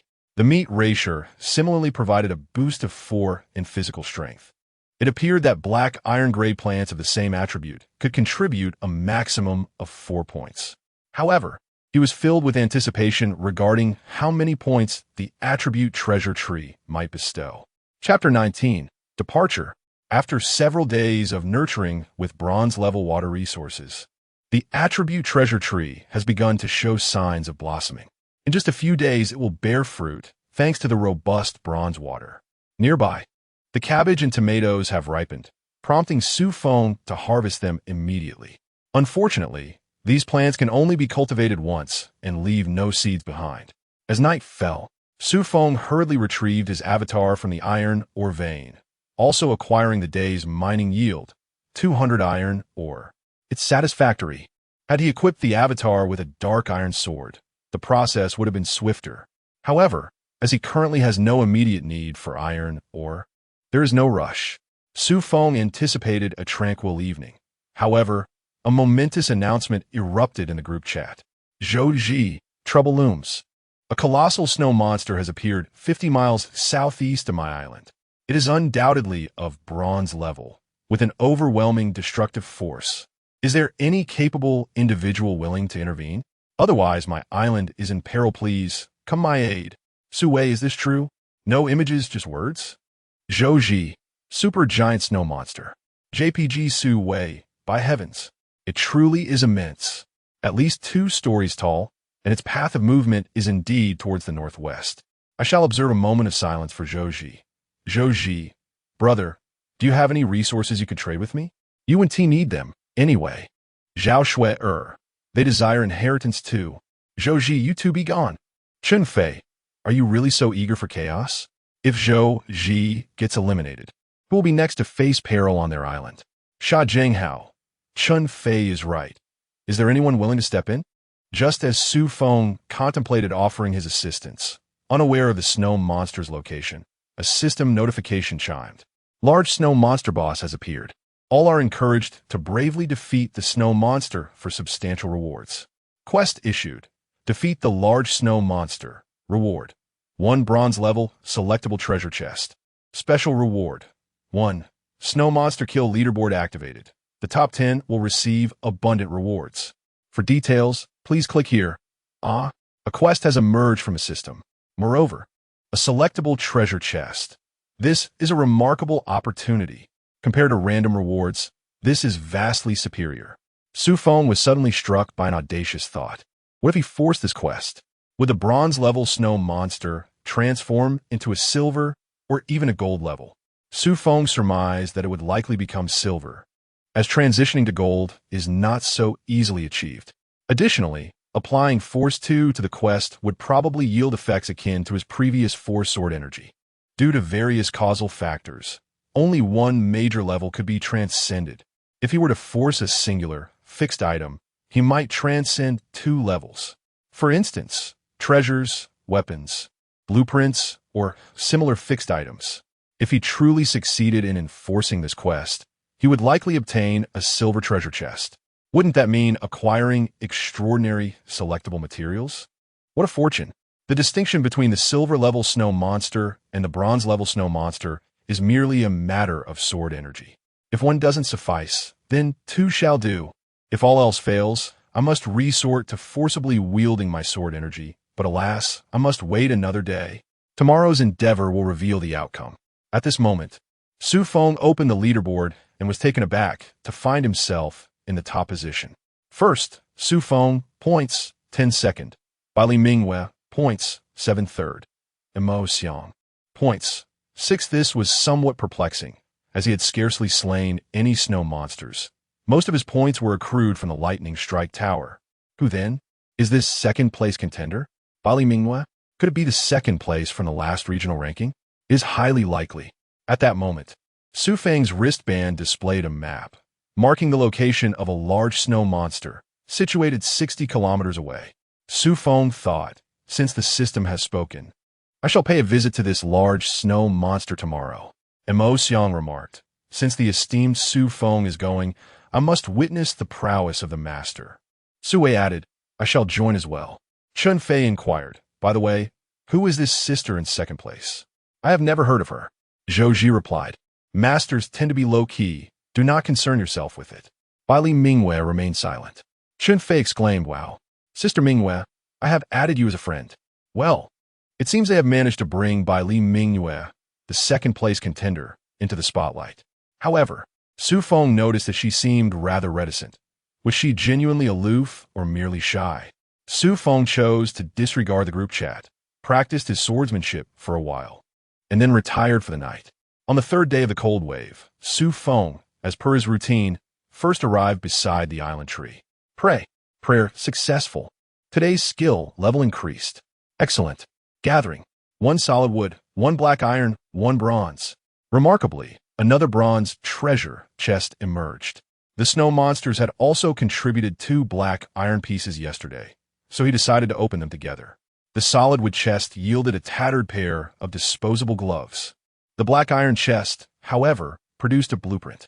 Obtain black iron level iron or X5. Obtain black iron level forge blueprint. Obtain black iron level wood X5.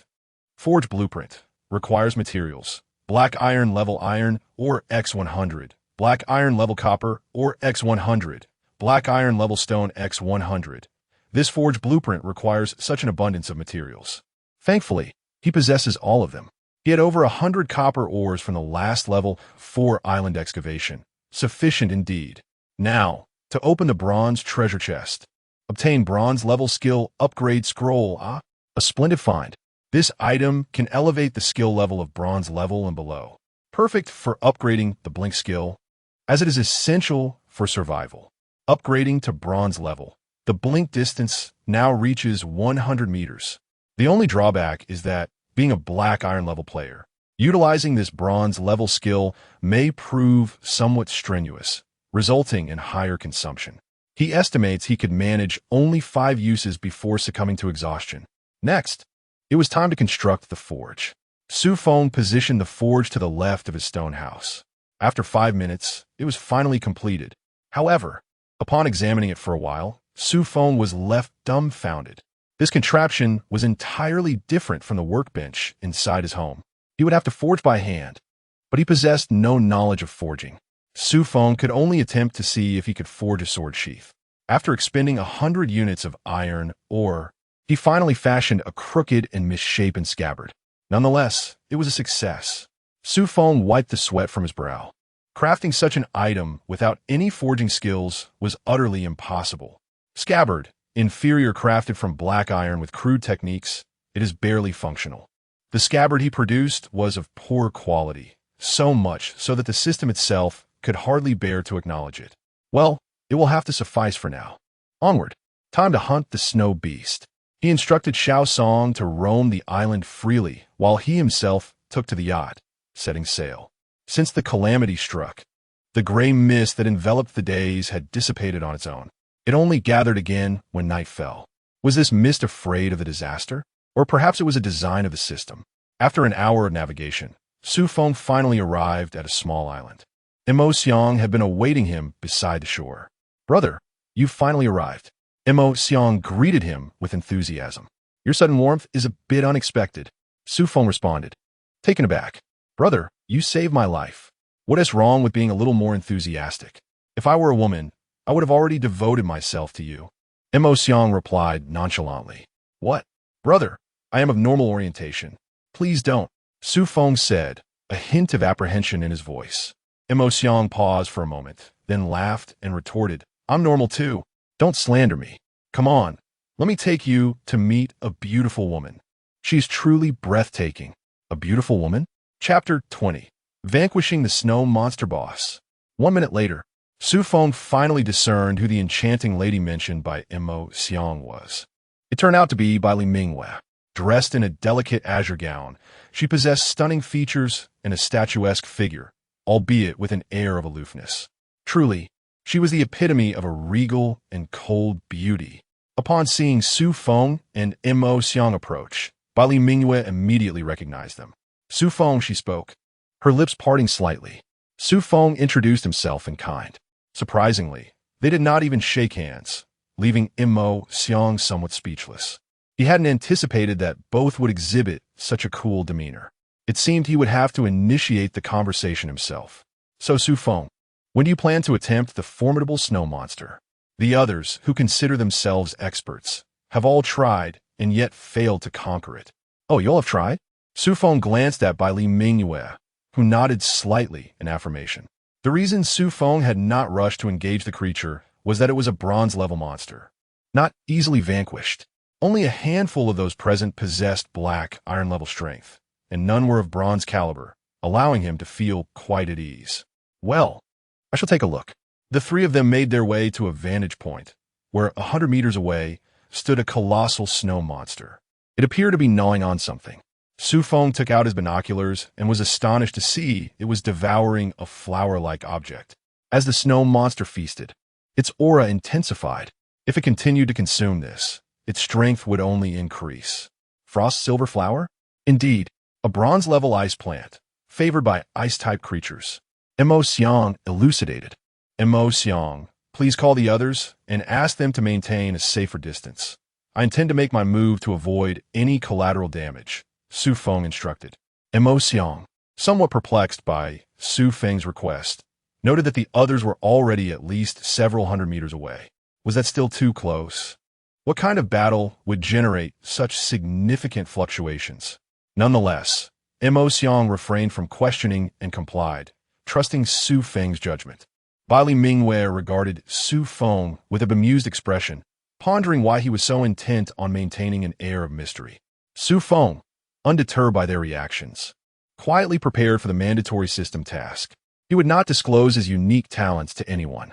Once the surrounding individuals retreated to at least a mile away, Xu Feng decided it was time to act.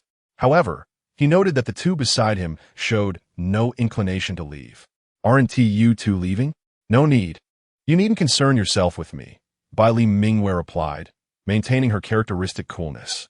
"Rest assured, I have my escape plan," Mo Xiang confidently asserted. Xu Feng had faith in Mo Xiang, as he had previously exhibited remarkable evasion skills on the Level 4 island. Seeing both of them exude confidence, Xu Feng decided to disregard their presence. Compulsory. As Xu Feng utilized his unique talent, his system task underwent a significant transformation. The snow monster's level was indeed elevated to silver, and the reward for defeating it transformed into a silver-tier treasure chest of his choosing. Nothing else changed, but a dangerous warning symbol had now appeared beside the task. Before him, the snow beast underwent a sudden transformation. What was once a creature peacefully gnawing on the ice silver flower let out a thunderous roar, its form swelling to the size of a 4-story building. Resembling a terrifying giant, its aura shifted to that of a silver-level entity. After a fierce bellow, the silver snow beast's gaze locked onto Xu Feng, exuding an overwhelming sense of power, clearly eager to unleash its wrath upon the nearest beings, Xu Feng and his companions. As it charged forward with heavy steps, its speed was not remarkable, yet the sheer force it projected was palpable. Xu Feng had long anticipated such a turn of events, but his two companions were left in a state of shock. Bali Mingwe, Emotion. Realizing the gravity of the situation, Emotion exclaimed in alarm, urging them to flee. Bali Mingwe, although swift, lacked any evasive skills and stood no chance against the onslaught of the silver snow beast. With a menacing roar, the beast conjured dozens of snowballs, each measuring 50 centimeters in diameter, hurling them towards the trio. The snowballs descended like a torrential storm, and without the ability to evade, Bali Mingwe was struck in the thigh, crashing to the ground with a thud, as more snowballs threatened to rain down upon her. A wave of regret washed over her for not heeding Xu Feng's advice earlier. She felt as though her life was about to extinguish before she had even begun to savor its pleasures. Suddenly, a powerful hand lifted her from the ground, swiftly carrying her behind a concealed rock. Little girl, without any escape skills, you still dared to act tough. Not so aloof now, are we? Xu Feng teased with a smirk before departing. Bali Mingwe's fair cheeks flushed crimson, her gaze fixed downward, avoiding Xu Feng's. Only after he distanced himself did she lift her head, watching him rush towards the snow beast with concern. At that moment, the snow beast was no longer a mere bronze-level creature. She sensed its strength had risen to that of a silver level. Would Xu Feng have a strategy to confront it? Indeed, he was prepared. A man must never admit defeat. Standing opposite the silver snow beast, he sheathed his sword, ready to engage. Observers from a 3499 region gasped in astonishment at the sudden mutation of the snow beast. When they saw Xu Feng daring to face this now formidable foe alone, mockery ensued. Isn't Xu Feng merely a black iron level? Does he think himself a silver level? They scoffed. Even a silver-level powerhouse would struggle against this beast. One must pay dearly for arrogance. Heroic rescues? It's not as simple as it seems. As ridicule filled the air, many were envious of Xu Feng's potential, even if they themselves felt inadequate. In a crowd, all types of personalities emerge, such as human nature. Meanwhile, Xu Feng patiently awaited the snow beast to reveal a weakness, knowing he had only one chance to strike. Failure would necessitate his retreat. Fortunately, the beast's speed was lacking, and Xu Feng was cautious, opting for a more strategic approach rather than a direct confrontation. Suddenly, Xu Feng observed the snow monster launching another barrage of snowballs. He realized that the opportunity had arrived. Enduring the soreness in his feet, Xu Feng executed his instant step once more. The bronze-level instant step, enhanced by today's accumulated buffs, rendered him remarkably swift. Not only did he evade the incoming snowballs, but he also managed to position himself behind the snow monster at last. Here it comes. It is my turn to strike. Xu Feng drew his sword. The combination of sword-drawing technique, sword chi, and today's blessings enhanced the already formidable silver-level attack power of his sword chi, causing its damage to surge dramatically. It was now comparable to a silver-level attack power of 4.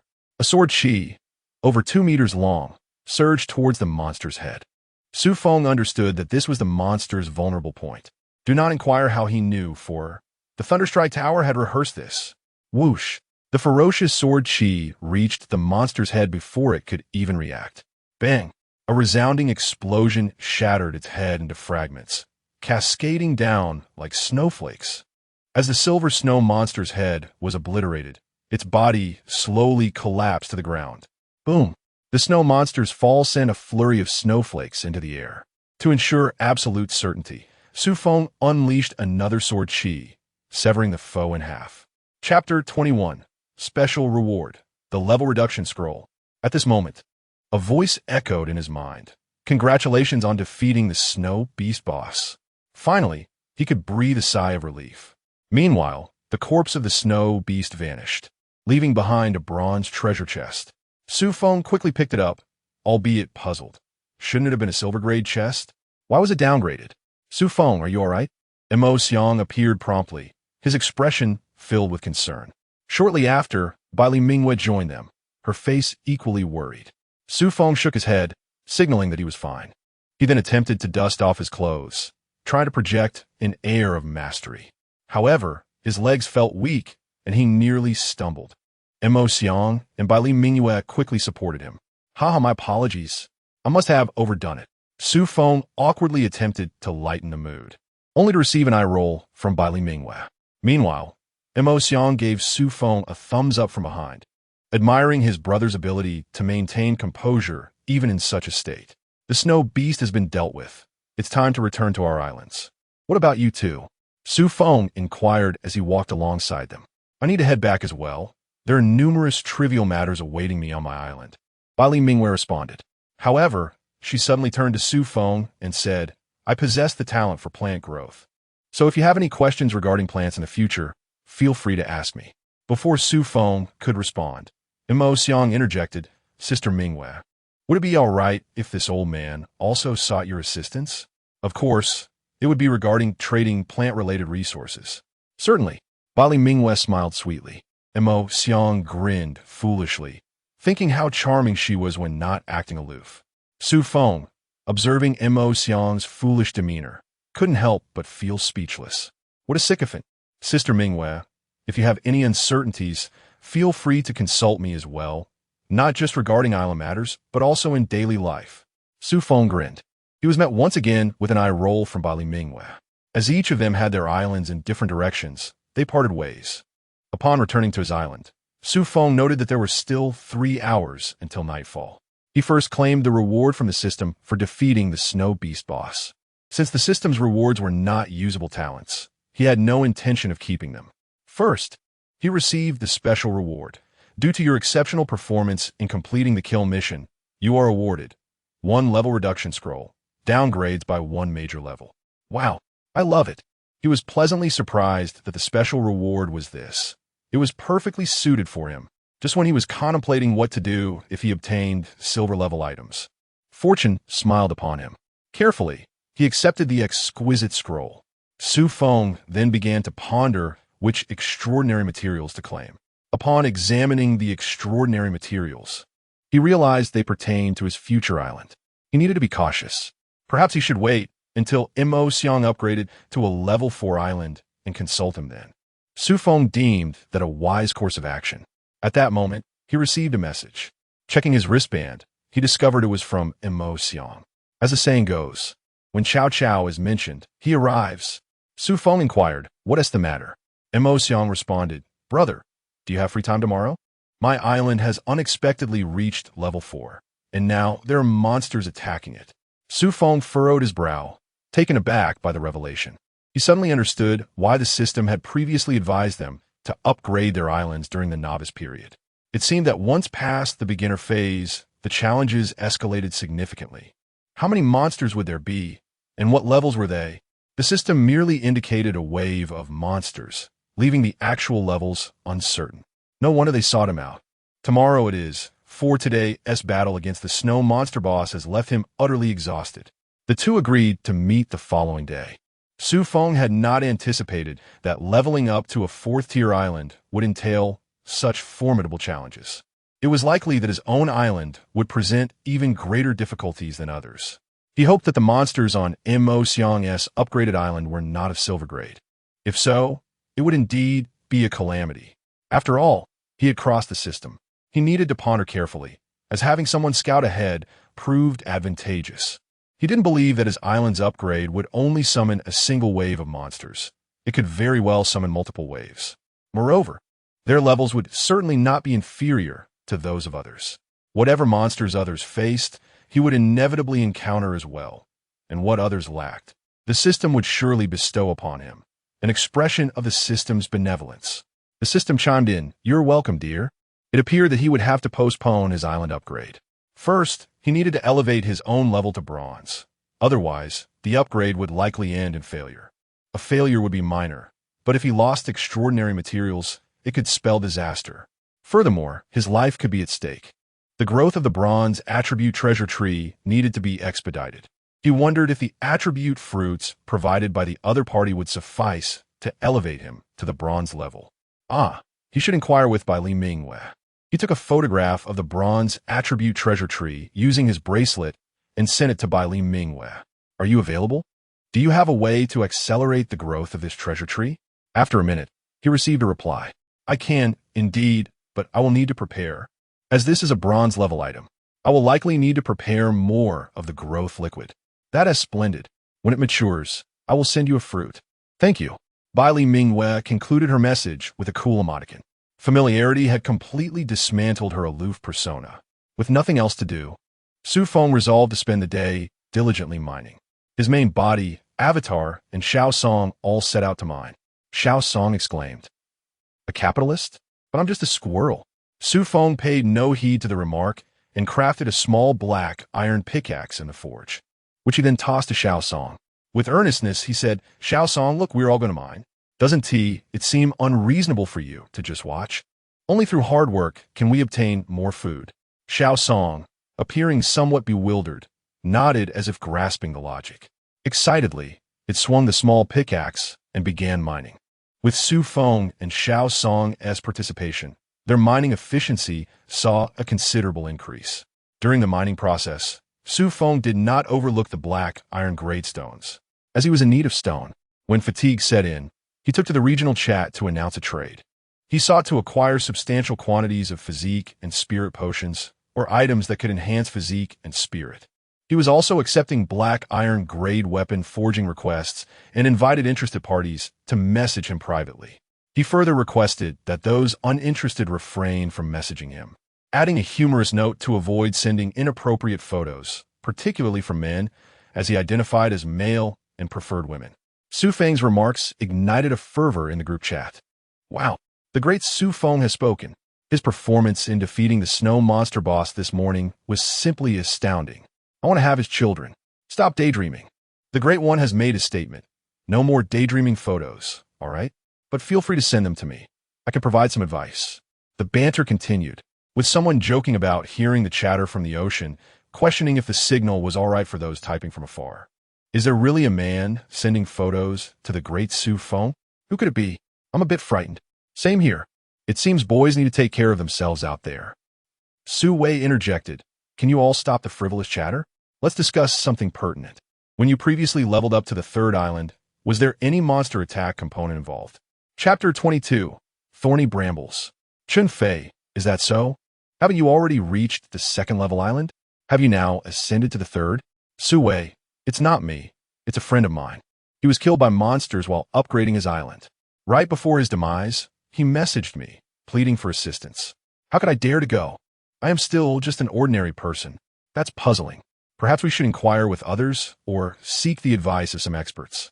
Noticing that others had already uncovered the increased difficulty of upgrading islands post-beginner phase, Xu Feng decided to be forthright. After all, with more people in the region, the advantages outweighed the disadvantages for him.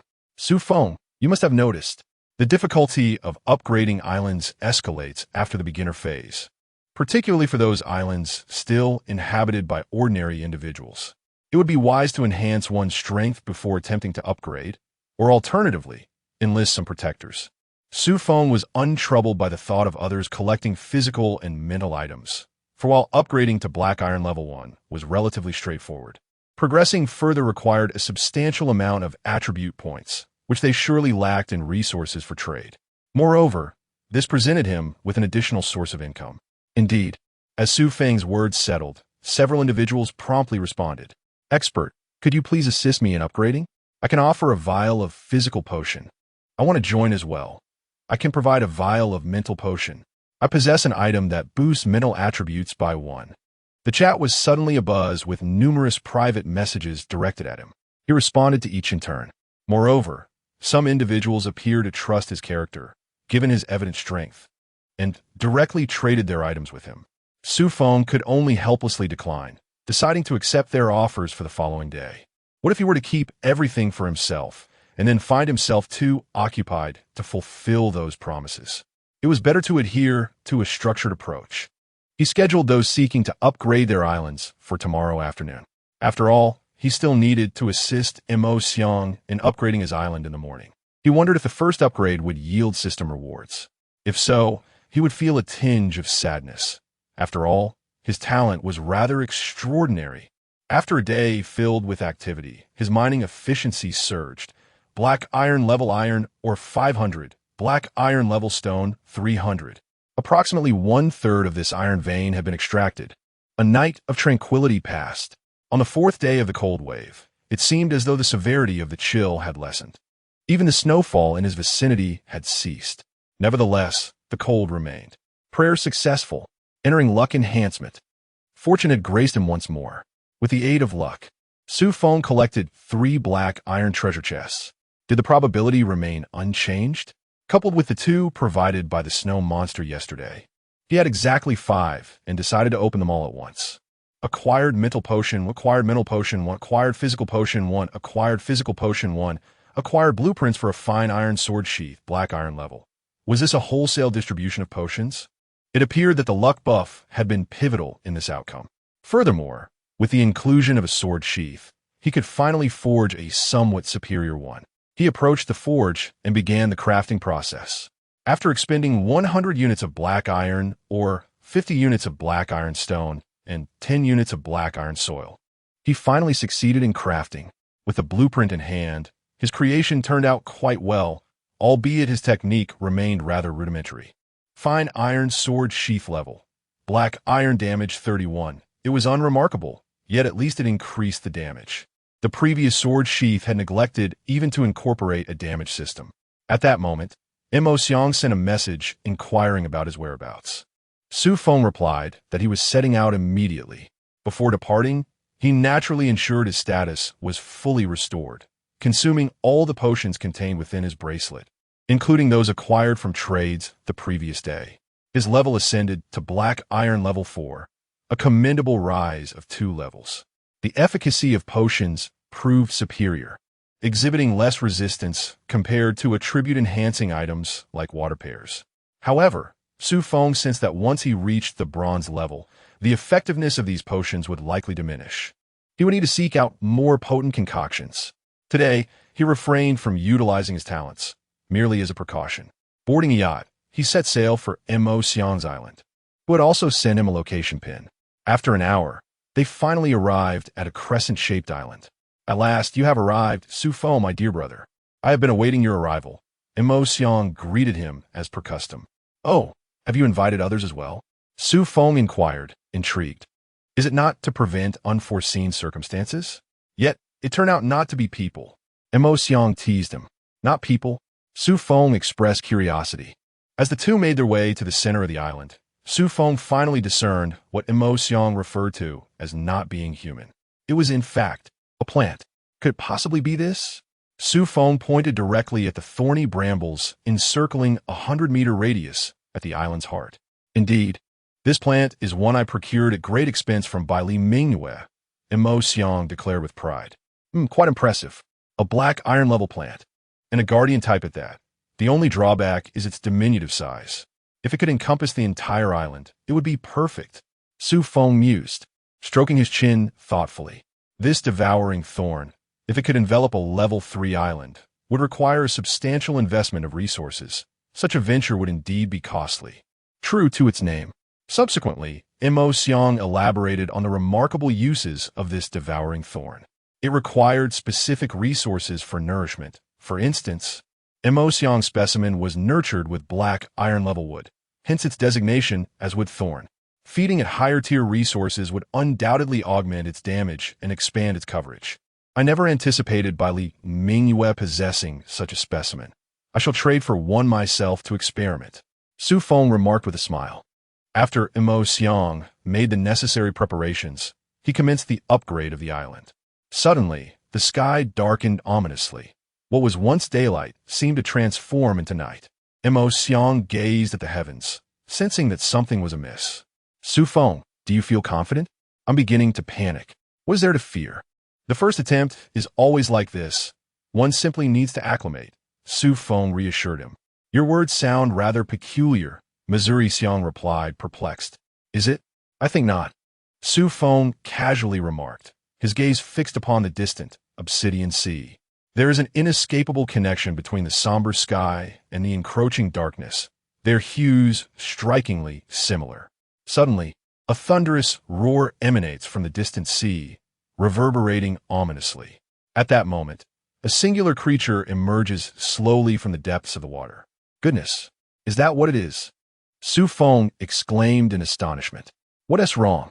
Is this monster formidable? Noticing that Xu Feng recognized the creature, Mo Xiang felt invigorated. I have encountered it once before, though my experience was with one of silver rank. Yours, however, is merely of bronze rank. Seeing that it was just a bronze-ranked sea monster, and only one at that, Xu Feng felt considerably more at ease, confident that today, as talents could be preserved.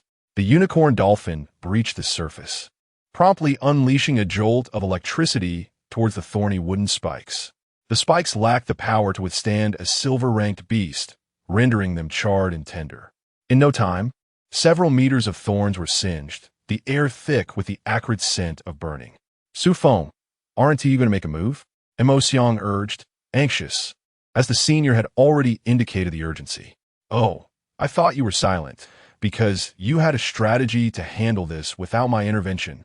Mo Xiang replied, left speechless. Chapter 23. The Arrival of the Gestation Liquid. Brother? Big brother? Esteemed one? If I possessed the strength of a bronze-level warrior, I would have beaten this dolphin into submission countless times.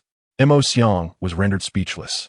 Xu Feng gestured an okay with his hand, and, with a swift movement, appeared directly opposite the unicorn dolphin. I wonder if dolphin meat is edible? No, wait, dolphins seem to be toxic? Upon witnessing Xu Feng suddenly talking to himself in front of it, the unicorn dolphin was instantly enraged. How dare this creature disregard its presence? It was just about to unleash a surge of electrovoltage to eliminate the bipedal being before it. However, Xu Feng acted first. With a swift sword technique, he unleashed a crescent-shaped sword aura. In an instant, he cleaved the unicorn dolphin in two. With its bronze-level prowess, facing the silver-level pitch-black sword aura was tantamount to courting death. After dispatching the unicorn dolphin, its corpse remained, and it dropped a bronze treasure chest. Xu Feng gleefully collected it. Soon after, the system's voice echoed. Congratulations to Mo Xiang in this region for becoming the first survivor to upgrade to a level 4 island. As a reward, you have received 1 bronze treasure chest. We encourage all survivors to strive for excellence. The top 10 who complete upgrades will also receive rewards. The system truly offers rewards. Indeed, after surpassing the novice phase, everything has changed. Even the first island upgrade comes with a reward. At that moment, Mo Xiang also received his reward, and one could hardly describe the joy on his face. All right. Your smile is about to split your face, Xu Feng remarked, feeling exasperated. The island upgrade was complete, so I shall take my leave. Thank you, esteemed Xu Feng. This blueprint is my token of gratitude to you, and I shall not keep you. You likely need to return to upgrade your island, right? Mo Xiang assumed Xu Feng was eager to head back for rewards. Xu Feng merely nodded in acknowledgement. He was not returning to upgrade his island, as his island was too unique. Nonetheless, he offered no explanation. Upon returning to his island, he initially thought the trip had been in vain, but little did he expect that the monster would yield a treasure chest. Naturally, he accepted it with delight. Moreover, Mo Xiang had provided him with a blueprint. Although it was merely of black iron grade, it was still quite valuable. Indeed, this gentleman understood the nuances of human interaction. Training room, black iron grade practice skills here, with proficiency increased by an additional 10. Required materials, extraordinary material X1, black ironstones X100, black ironwood X100, black iron soil X100. Upon his first glance, Xu Feng's expression darkened. No wonder the other party was so eager to hand it over. It required extraordinary materials. I suspected as much. This black iron blueprint cannot possibly be given away so freely. To think it demands extraordinary materials. This situation seems more complicated than it appears.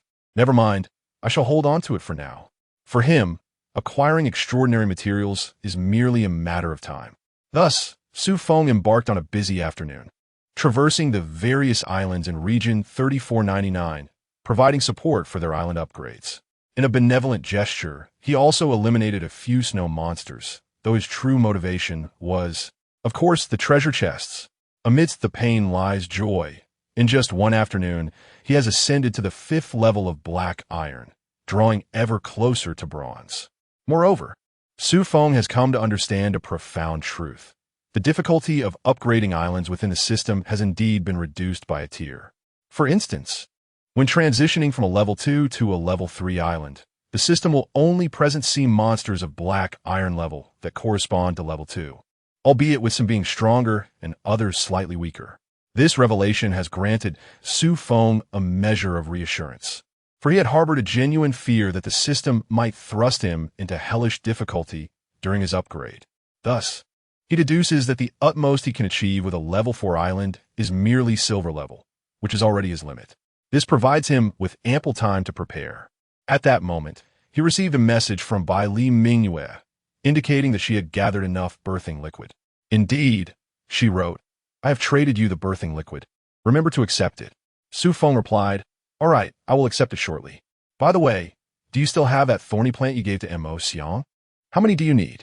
I only have one at the moment, and any surplus will take a few days to grow. The prospect of mass production had never crossed Xu Feng's mind. Such a potent item could indeed be produced in bulk. I only need one. What resources would you like in exchange? He inquired. Do you have black iron level iron, or? She asked.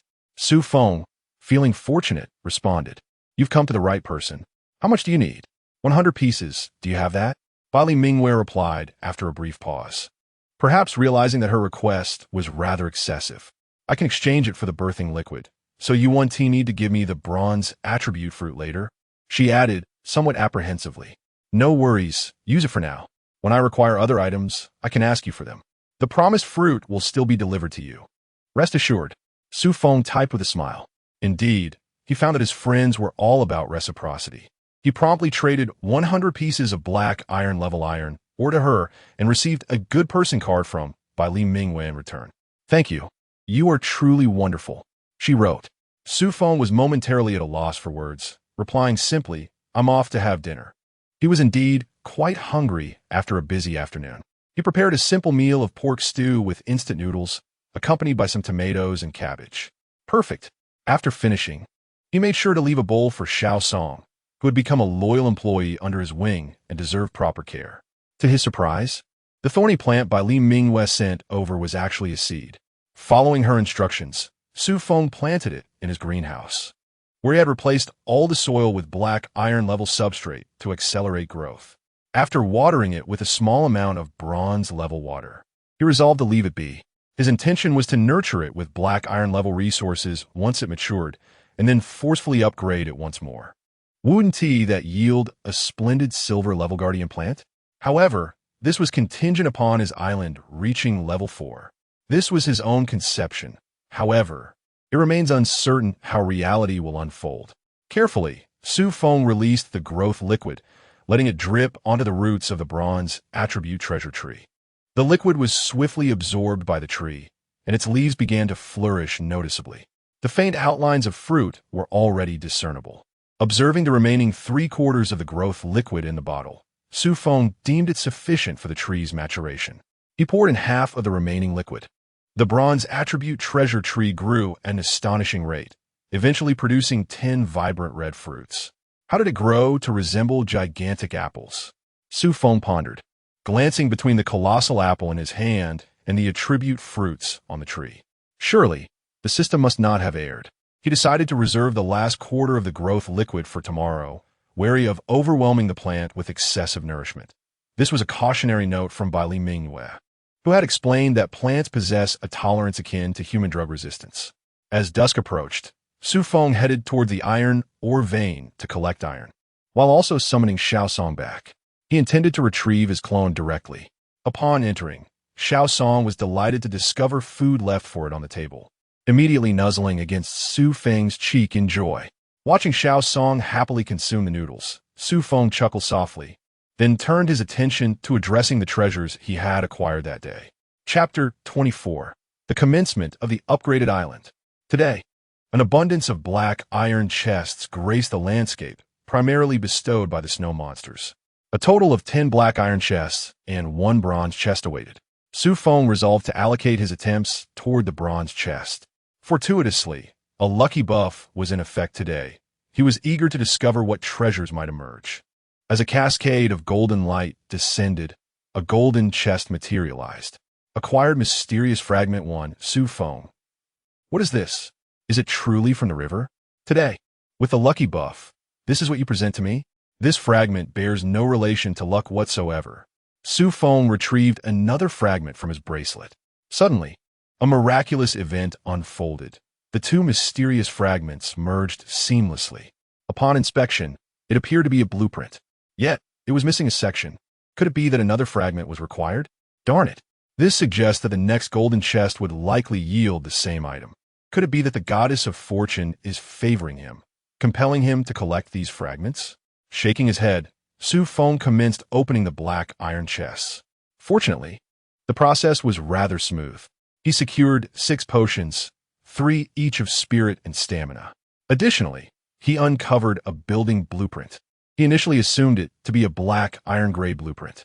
However, upon closer inspection, he was taken aback. Squatting toilet blueprint, no materials required. Well, he certainly could use a latrine. As for the remaining 3 items, they were of no consequence and shall remain unmentioned.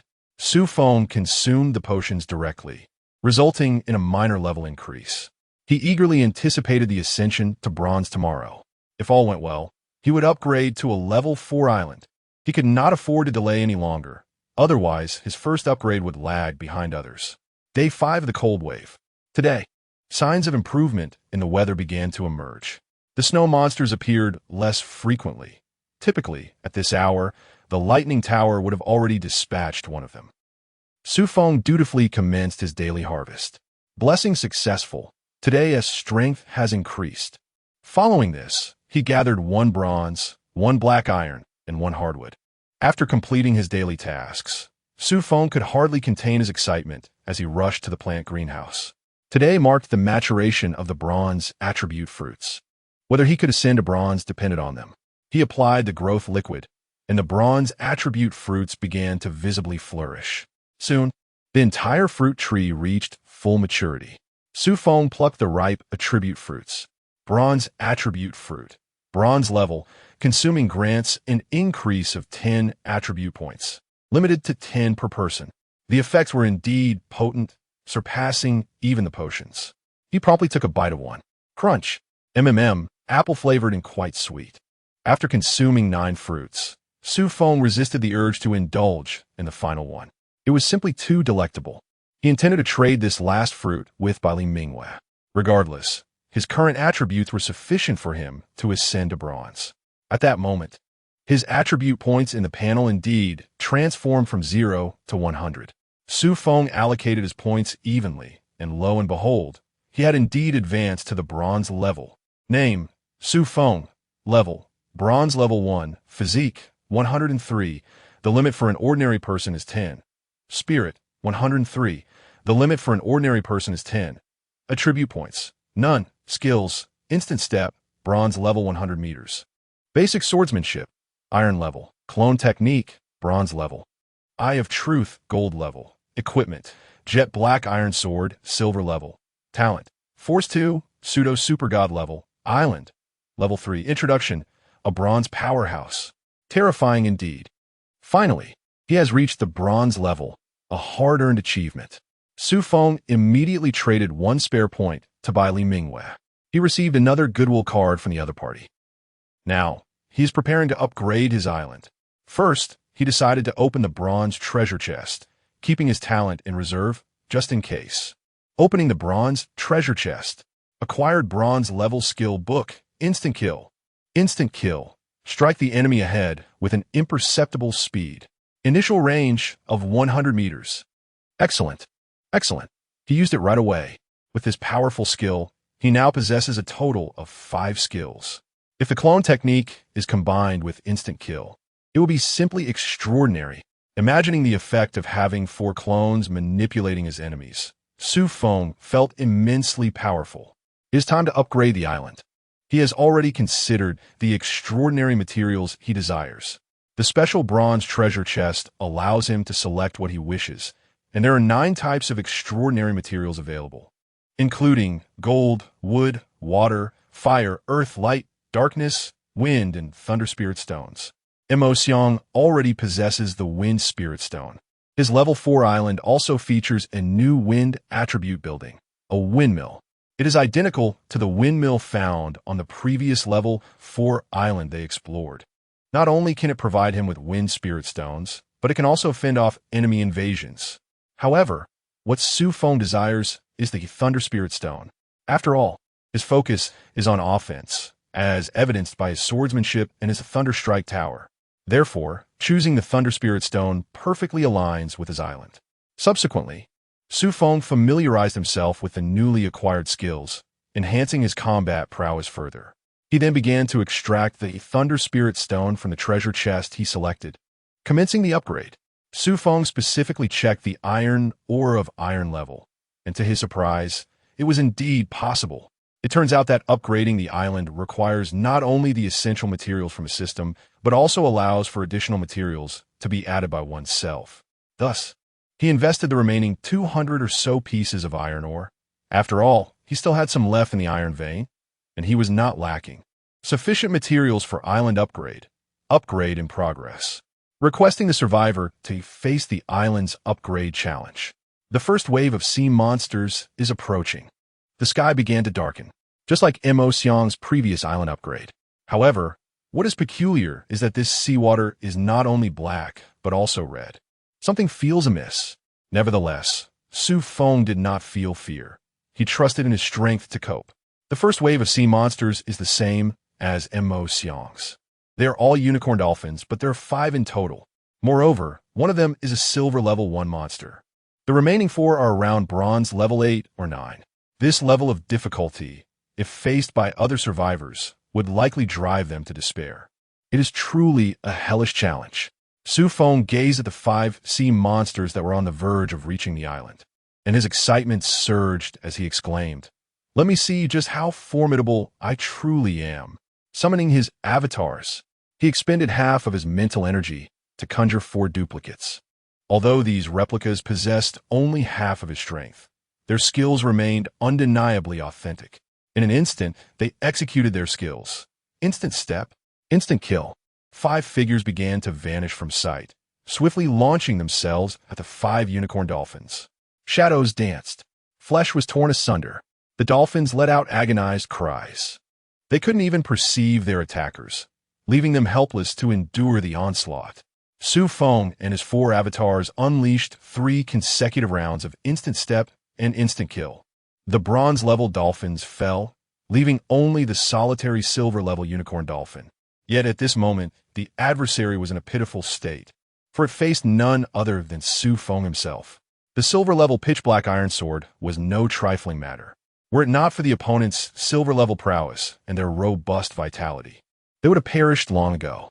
"It is time for you to depart," Xu Feng murmured, a slight smile curving his lips. Chapter 25. The Island Upgrade Completed.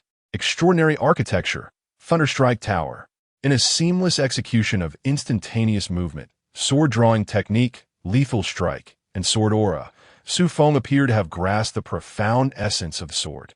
This amalgamation of 4 skills elevated his prowess to a level where he and the sword became one. The terrifying sword aura rent the body of the silver-tier unicorn dolphin asunder, continuing its relentless momentum. It cleaved into the dark sea, creating towering waves that surged 3 meters high. In the distance, the little song gazed at Xu Feng's formidable sword aura, its mouth agape in astonishment.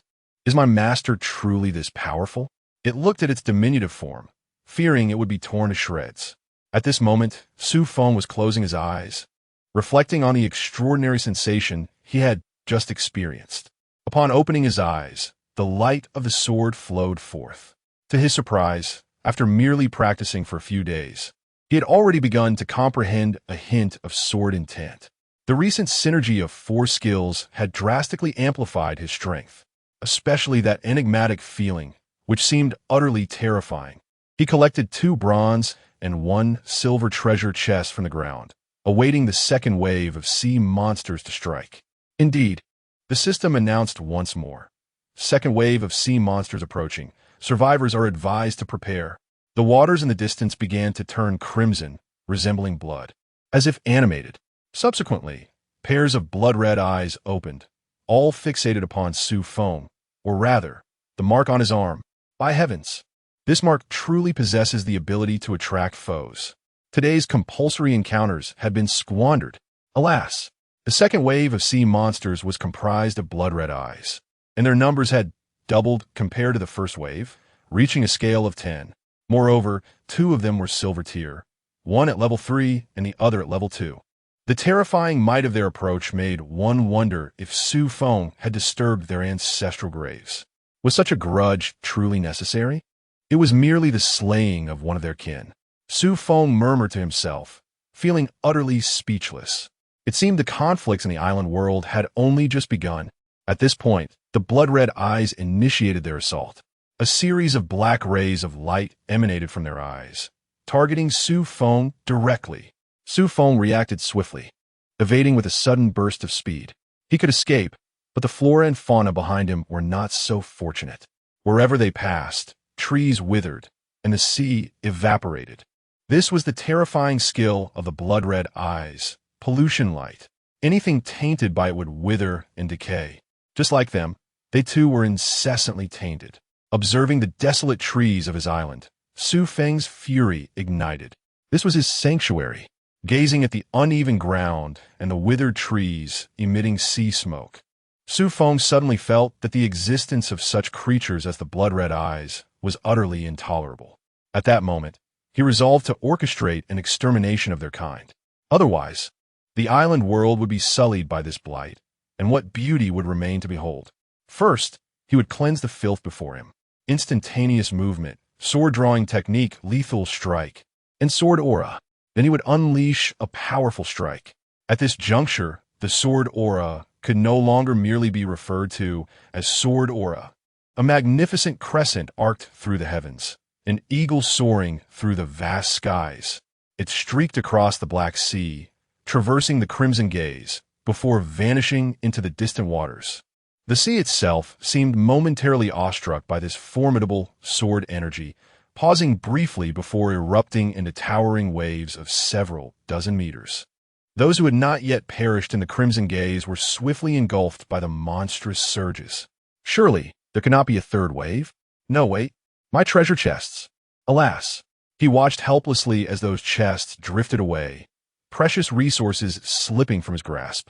Fortunately, the waves receded, and he managed to retrieve 1 silver and 3 bronze chests. In the next battle, he must prepare to salvage the treasure chests first. Otherwise, he would have no hope of claiming any.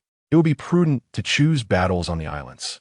Though he felt a pang for the islands, they could regenerate, whereas the chests would be irrevocably lost. Having missed out on a fortune, Xu Feng received the notification that the island's upgrade was complete. Congratulations, survivor. You have successfully completed the trial, and the island is upgrading. A radiant light enveloped the island, which began to expand dramatically until it reached a radius of 10 miles. At that moment, another system message chimed. Congratulations to Xu Feng in this region for completing the upgrade to a second-level 4-tier island. As a reward, you receive a bronze chest. Keep up the good work. How delightful. A free bronze chest. At this juncture, Xu Feng's wristband signaled that he could now plan the island. Finally, the long-awaited feature had arrived. Previously, he had yearned for this capability, and now, with the upgrade to a 4-tier island, it was finally available. Upon reaching this level, his Thunderstrike Tower transformed into a transcendent structure. Thunderstrike Tower. Thunderstrike Tower. Level, Transcendent Building Feature 1. Earn 1 Thunder Spirit Stone weekly. Feature 2. Contains a thunder pool, granting a chance for thunder-based creatures to spawn around the island. Feature 3. Can expend stored energy to deliver silver-level maximum attack power to enemies. This feature recovers weekly, though the name appeared unchanged. The addition of Transcendent Building signified its elevated status. This structure could upgrade alongside the island, enhancing its offensive and other capabilities compared to ordinary buildings. Now, his Thunderstrike Tower not only generated Thunder Spirit Stones, but also provided a means for self-training. Within it lay a thunder pool, allowing him to enhance his physical prowess. This ensured a stable source of strength. Moreover, the Thunderstrike Tower could also repel invading foes, capable of unleashing silver-level attack power. This could even pose a threat to golden-tier creatures. Remarkable. He positioned the Thunderstrike Tower at the very heart of the island, allowing the entire island to benefit from its prowess. Xu Feng also repositioned the other structures for optimal comfort. For instance, he placed the iron or vein behind the stone house, facilitating easier mining. Indeed, the current iron vein should now be referred to as Thunder Iron or infused with a Thunder attribute. This marks a significant transformation. The Thunder system is renowned for its formidable offensive capabilities, allowing for the creation of both weapons and armor infused with its electrifying effects. Truly a dual advantage. Furthermore, the previously existent bronze-level pond has vanished, having been transmuted into a thunder pool. Xu Feng pondered the sudden emergence of this thunder pool, realizing that the system operates on an immediate utilization basis. Nevertheless, the system has also provided him with a separate, potable thunder pool water, managed apart from the pool itself, as a form of compensation. This thunder water offers distinct benefits. It has the potential to alter his physical constitution and even grant immunity to certain thunder-based attacks. Indeed, following the upgrade of the island, everything has undergone a remarkable transformation. His stone dwelling has dramatically changed as well, no longer resembling mere stone, but exuding a metallic texture, with faint arcs of lightning coursing over its surface, clearly imbued with thunder attributes. He now has the authority to determine the dimensions of his abode, ultimately opting for a spacious 200 square meters, a size sufficient for his needs, as anything larger might feel excessively cavernous. The remaining two structures, the forging furnace and the greenhouse, remain unchanged. Xu Feng approached the island tree, eager to discover the materials required for upgrading the island to level 5. He harbored an instinctive feeling that the task ahead would not be straightforward. Chapter 26. The challenges of upgrading to level 5 islands. Indeed, the difficulty of advancing to a level 4 island is formidable, likely stalling 9 out of 10 survivors. Unless the system introduces some kind of event, upgrading to a level 4 island will prove exceedingly arduous for most seekers. Take Mo Xiang, for instance. Had he not fortuitously invited Xu Feng to explore that level 4 island, he would probably still be languishing at level 3. The mutated tree of a level 4 island, a colossal tree transformed through forced talent modification, now exhibiting unknown changes, can be harvested 4 times daily, yielding treasure rewards. There is an 80 chance of obtaining a black iron chest, a 30 chance of acquiring a bronze chest, a 10 chance of receiving a silver chest, a 0, 1 chance for a golden chest, and a 0, 1 chance of unearthing a special chest. Each elevation of the island's level grants an additional daily harvesting opportunity. One can also pray once a day for an unknown reward. Requirements for upgrading to a level 5 island. 1,000 units each of 3 basic bronze materials, 1 silver grade building, 3 bronze grade buildings, 10 extraordinary materials, and 1 island core. Indeed, it is no trivial matter. New materials have emerged. An island core? What on earth is that? Xu Feng contemplated inquiring the system. The island core is simply the island core. Xu Feng. Hearing your words is akin to hearing nothing at all. Could you not have simply stated that you do not know? Such trickery is unwarranted. Alas, let us first take advantage of the free harvesting opportunity. And there remains one compulsory attempt. Haha. Harvest. 1 silver, 1 bronze, and 2 black iron, along with the 2 waves of sea monsters that provided treasure chests earlier. Xu Feng now had a total of 3 silver and 6 bronze. He had no desire to open the black iron chests. Perhaps there will be a way to combine them into bronze chests later. Xu Feng pondered where to allocate his talents. Should he employ them on the 4 silver chest or the bronze chest? He felt a glimmer of anticipation for the platinum chest. However, the likelihood of acquiring something useful was slim. Suddenly, the system emitted a series of chimes, promptly followed by a warning. Warning. System notification. Chests of platinum grade and above may yield living entities. Please exercise caution. This reminder is complimentary. What on earth? This is a novel twist? They can yield living things? Xu Feng suddenly had a thought. If what he opened ended up possessing him, who would he be then? After all, his current strength was still inadequate. Encountering a stronger golden grade creature could spell disaster. Thankfully, The system offered a timely warning. But what does the system mean by this time is free? Will subsequent reminders incur a fee? Thus, he could only opt for the forced bronze grade chest. And if he obtained golden grade fragments, so be it. He was curious about what 3 golden fragments could combine to produce. Forced. Another golden chest. He opened the chest. Yet the contents were not the mysterious fragments he anticipated. Congratulations. You have received a golden grade pet egg 1-0. A pet egg? This was Xu Feng's first encounter with such a thing. The egg was quite large, measuring nearly a meter in length. He wondered what it would hatch into, but the system offered no insights. He decided to set it aside for the moment. The creature that emerges from a golden egg should indeed be of golden caliber. I fear I may not stand a chance against it. Xu Feng placed the egg in Xiao Song's room. Henceforth, this egg shall be under your guardianship. Xiao Song. I am but a child. How did I come to possess an egg? And such a large one at that?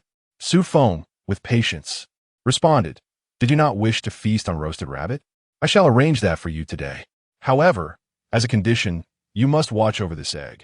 Do not concern yourself with it, but if it begins to hatch and cracks appear, remember to call for me.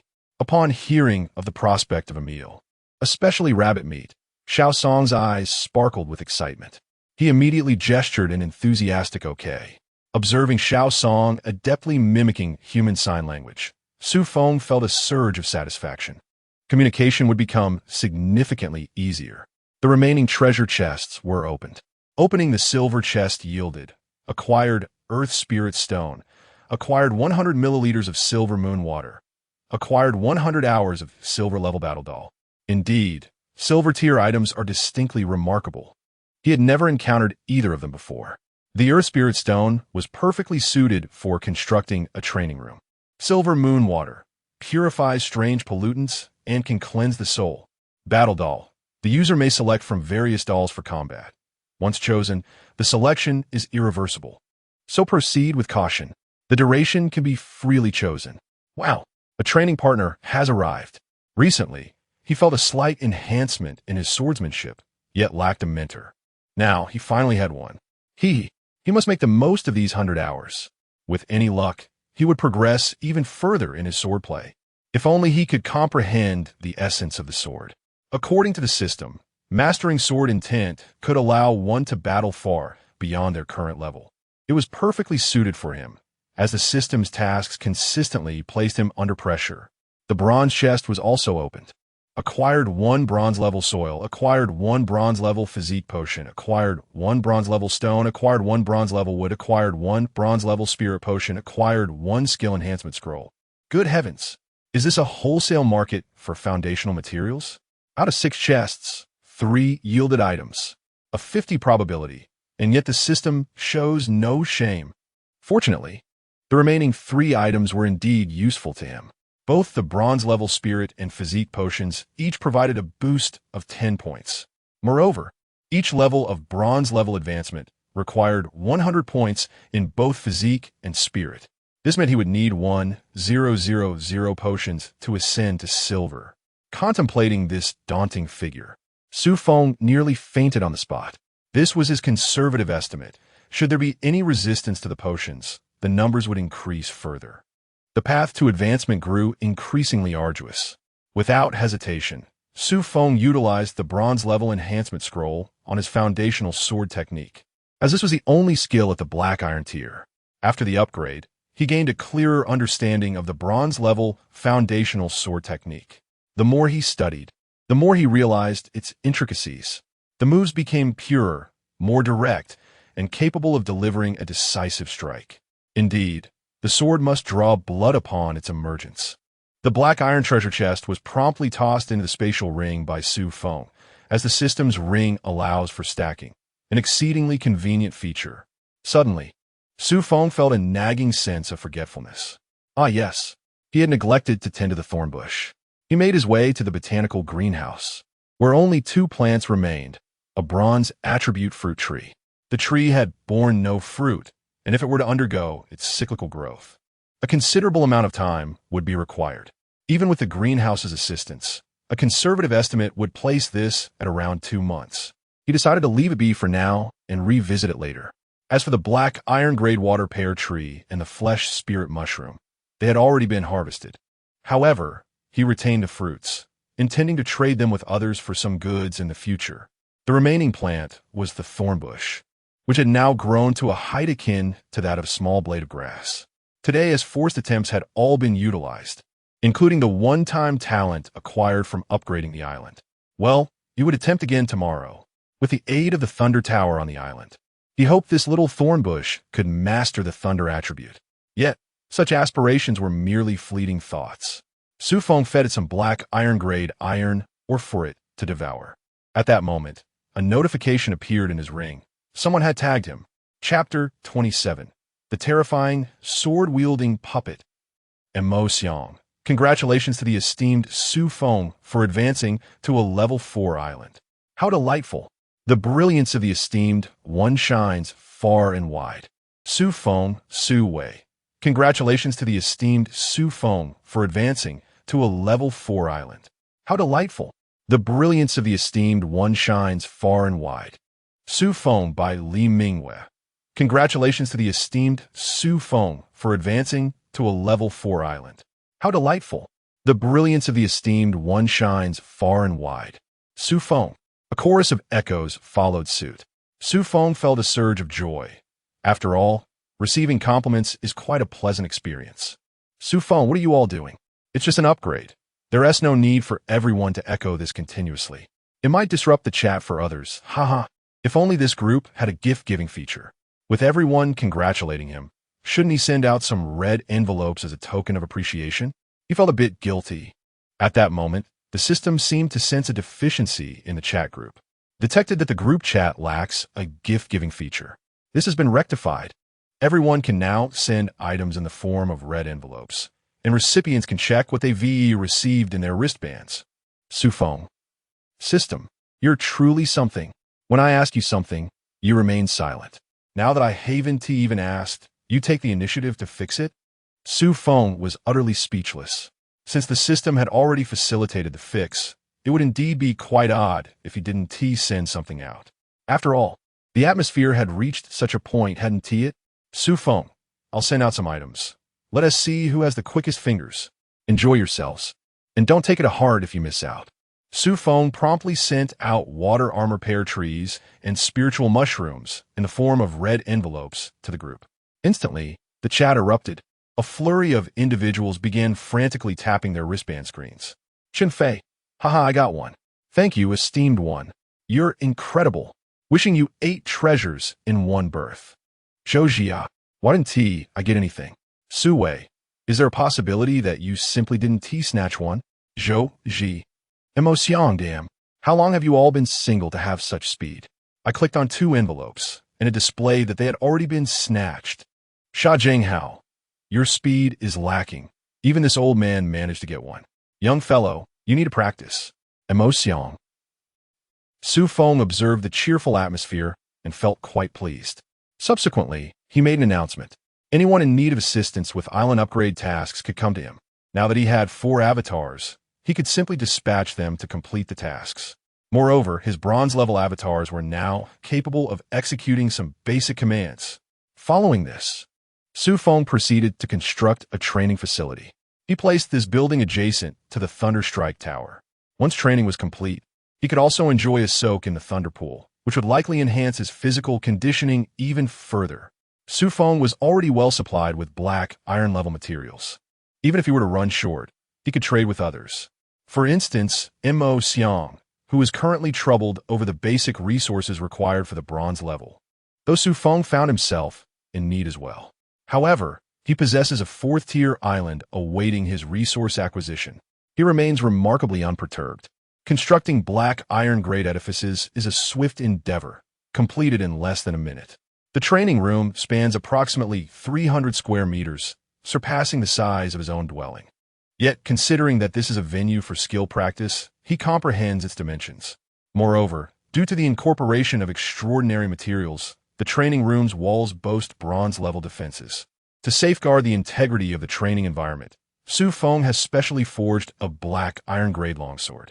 Should he wield a silver-grade pitch-black iron sword? A single sword strike could potentially obliterate the entire training room. An amusing thought indeed. He retrieves the combat dummy, eager to observe how his opponent engages in practice. Upon clicking to use it, a multitude of options materializes on the screen. Knife-wielding dummies, sword-wielding dummies, gun-wielding dummies, and various others. Naturally, Xu Feng selects the sword-wielding dummy. Once chosen, the combat dummy in his grasp transforms into the likeness of a sword-wielding figure. Xu Feng activates it again. Suddenly, he experiences a disconcerting sensation, as if he has been drawn into a virtual realm. At this moment, another option appears. He must select the dummy's strength. After a moment of contemplation, he opts for bronze level 1. It is a prudent choice, allowing him to familiarize himself with the combat dummy. However, soon he will find this decision rather imprudent. A figure materializes before him, initially blurred but gradually solidifying. It is indeed a sword-wielding dummy. It turns out that this is not a confrontation in the real world, nevertheless. This is advantageous, as it likely offers an experience of a struggle between life and death, an opportunity to enhance his prowess. After all, he bears the enmity of the Crimson Eye. It can be said that he stands at a peculiar opposition, compelled to augment his strength. Currently, he may be constrained by the system's regulations, preventing them from recklessly descending upon him. It is also conceivable that they regard him as an inconsequential opponent. This is fortuitous. He can discreetly develop his abilities, preparing to astonish the Crimson Eye clan when the time comes. His innate talent is simply too formidable. At this moment, the opposing dummy assumes a stance, brandishing its sword as if to strike the ground to the right. Xu Feng senses something amiss. The dummy exudes a lethal aura, a pressure he did not experience even when confronting the silver level 3 Crimson Eye. The oppressive force of this bronze level 1 sword-wielding dummy is overwhelming. Is this truly the case? He is also at bronze level 1. After all, the battle has yet to commence. As a countdown appears in the virtual space, 3, 2, 1, upon the final count of 1, Xu Feng perceives the sword-wielding dummy vanishing in an instant. Suddenly, his vision blurs. It feels as though something has grazed his neck, icy and chilling. Then, darkness envelopes him, and he finds himself back in the training room, precisely at the same spot, yet now Xu Feng is drenched in sweat, gasping for breath. Two factors contribute to his current state. Firstly, the sword-wielding dummy is exceedingly powerful. Secondly, experiencing death in the virtual realm inflicts upon him a similar psychological strain in reality. Thus, it is at this moment that he finds himself in such distress. Xu Feng's thoughts are now filled with cordial greetings to the ancestors of the system. Is this a combat puppet? It would be more fitting to call it a suicidal puppet. Goodness, he was unable to perceive the attack before being eliminated. Who would not feel disheartened in such a situation? System, you must provide me with a coherent explanation. Yet, the system paid him no heed, seemingly accepting that the combat puppet operates in such a manner. After half an hour of respite, Xu Feng finally managed to regain his composure. He felt a sense of indignation. After all, he had previously slain formidable adversaries of silver rank, albeit with the aid of weaponry. Nevertheless, he had indeed vanquished those of silver rank. How could he possibly fail to comprehend an opponent of merely bronze level 1? He refused to succumb to fate. And so, he once again ventured into the virtual realm. For seconds later, Xu Feng emerged, equally drenched in sweat. Why must it take 4 seconds? Chapter 28. The Compulsory Devouring of Thorns. As the countdown for battle required a 3-second delay, the final second was still rounded up. At this moment, Xu Feng despondently realized that he truly could not see his opponent's sword. This time was slightly better than the last. He managed a glimpse of vague trajectory. Then he was defeated. It was unbearable. At this rate, a mental breakdown was inevitable. Today, entry into the fray was impossible. He decided to practice some fundamental sword techniques to alleviate the mental strain swirling in his mind. Xu Feng assumed a basic sword stance. Suddenly, he was taken aback. Wasn't this the very posture of the swordman puppet? Thoughts of the puppet's attack trajectory flooded his mind, and his body began to move slowly in sync. Though his motions were somewhat clumsy, resembling an elderly person performing Tai Chi. Xu Feng's eyes widened in astonishment. So this was another form of attack within the technique. It could be applied in such a manner? Immersed in the joy of discovery, he practiced for over an hour. Soon, fatigue began to settle in. After all, he had fully invested himself in this high-intensity sword training. Thus, he paused. To his astonishment, he realized that his bronze-level basic sword technique had already reached the intermediate stage. Had only been a little over an hour, achieving even a minor advancement in such a short span felt almost divine. Could it be that he had gained an advantage? No, it was not his own doing. It was that peculiar swordman puppet. He pondered whether his puppet was an anomaly or if other summoned battle puppets exhibited similar traits. However, without a point of comparison, he could make no conclusions. He would need to seek someone to compare notes with later. Subsequently, Xu Feng arrived at the thunder pool, gazing at the pool of crackling electricity ahead. A sense of trepidation washed over him. Would this not electrocute him? Cautiously, he stepped into the thunder pool. As his body submerged in the water, a tingling sensation coursed through him. Surprisingly, it felt rather pleasant. As long as he didn't perish. He decided to savor the experience. This was his sentiment at that moment. But a minute later, his screams echoed from within the thunder pool. The electrical properties within the pool gradually intensified, for the presence of an additional person altered the conductivity of the electricity. This had been intentionally designed to better stimulate one's physical prowess and achieve a training effect. The longer one persevered, the greater the benefits. Within 5 minutes, Xu Feng emerged, fearing he might not be able to escape if he lingered any longer. Once outside, he immediately gulped down a refreshing iced red tea. What a delight! Xu Feng exclaimed, and then he noticed that his physical attributes had increased by 5 points, reaching a total of 108. It seemed the thunder pool's body-tempering effects were indeed remarkable. Though the sensation of being jolted was a bit overwhelming, most individuals would truly struggle to endure it. Having completed his training session, nightfall began to descend. He needed to go meet Xiao Song and the others. He wondered when a storage tool might emerge from the treasure chest. If Xu Feng were to personally pick up every time, he would find it somewhat troublesome. Unfortunately, the wristband cannot be removed. If it could, he would simply hand it over to Xiao Song. On the 6th day of the cold wave, the weather today seems to show signs of warming. Even the snow monsters have vanished. Could it be that the first natural disaster has come to an end? There are now only a little over 4,000 survivors in the group. The mortality rate of this calamity is truly terrifying. Recently, there have been pleas for help within the group, but Xu Feng is too occupied to assist them. After all, there are far too many to save. And he is not a saint. Why should he take on the burden of rescue?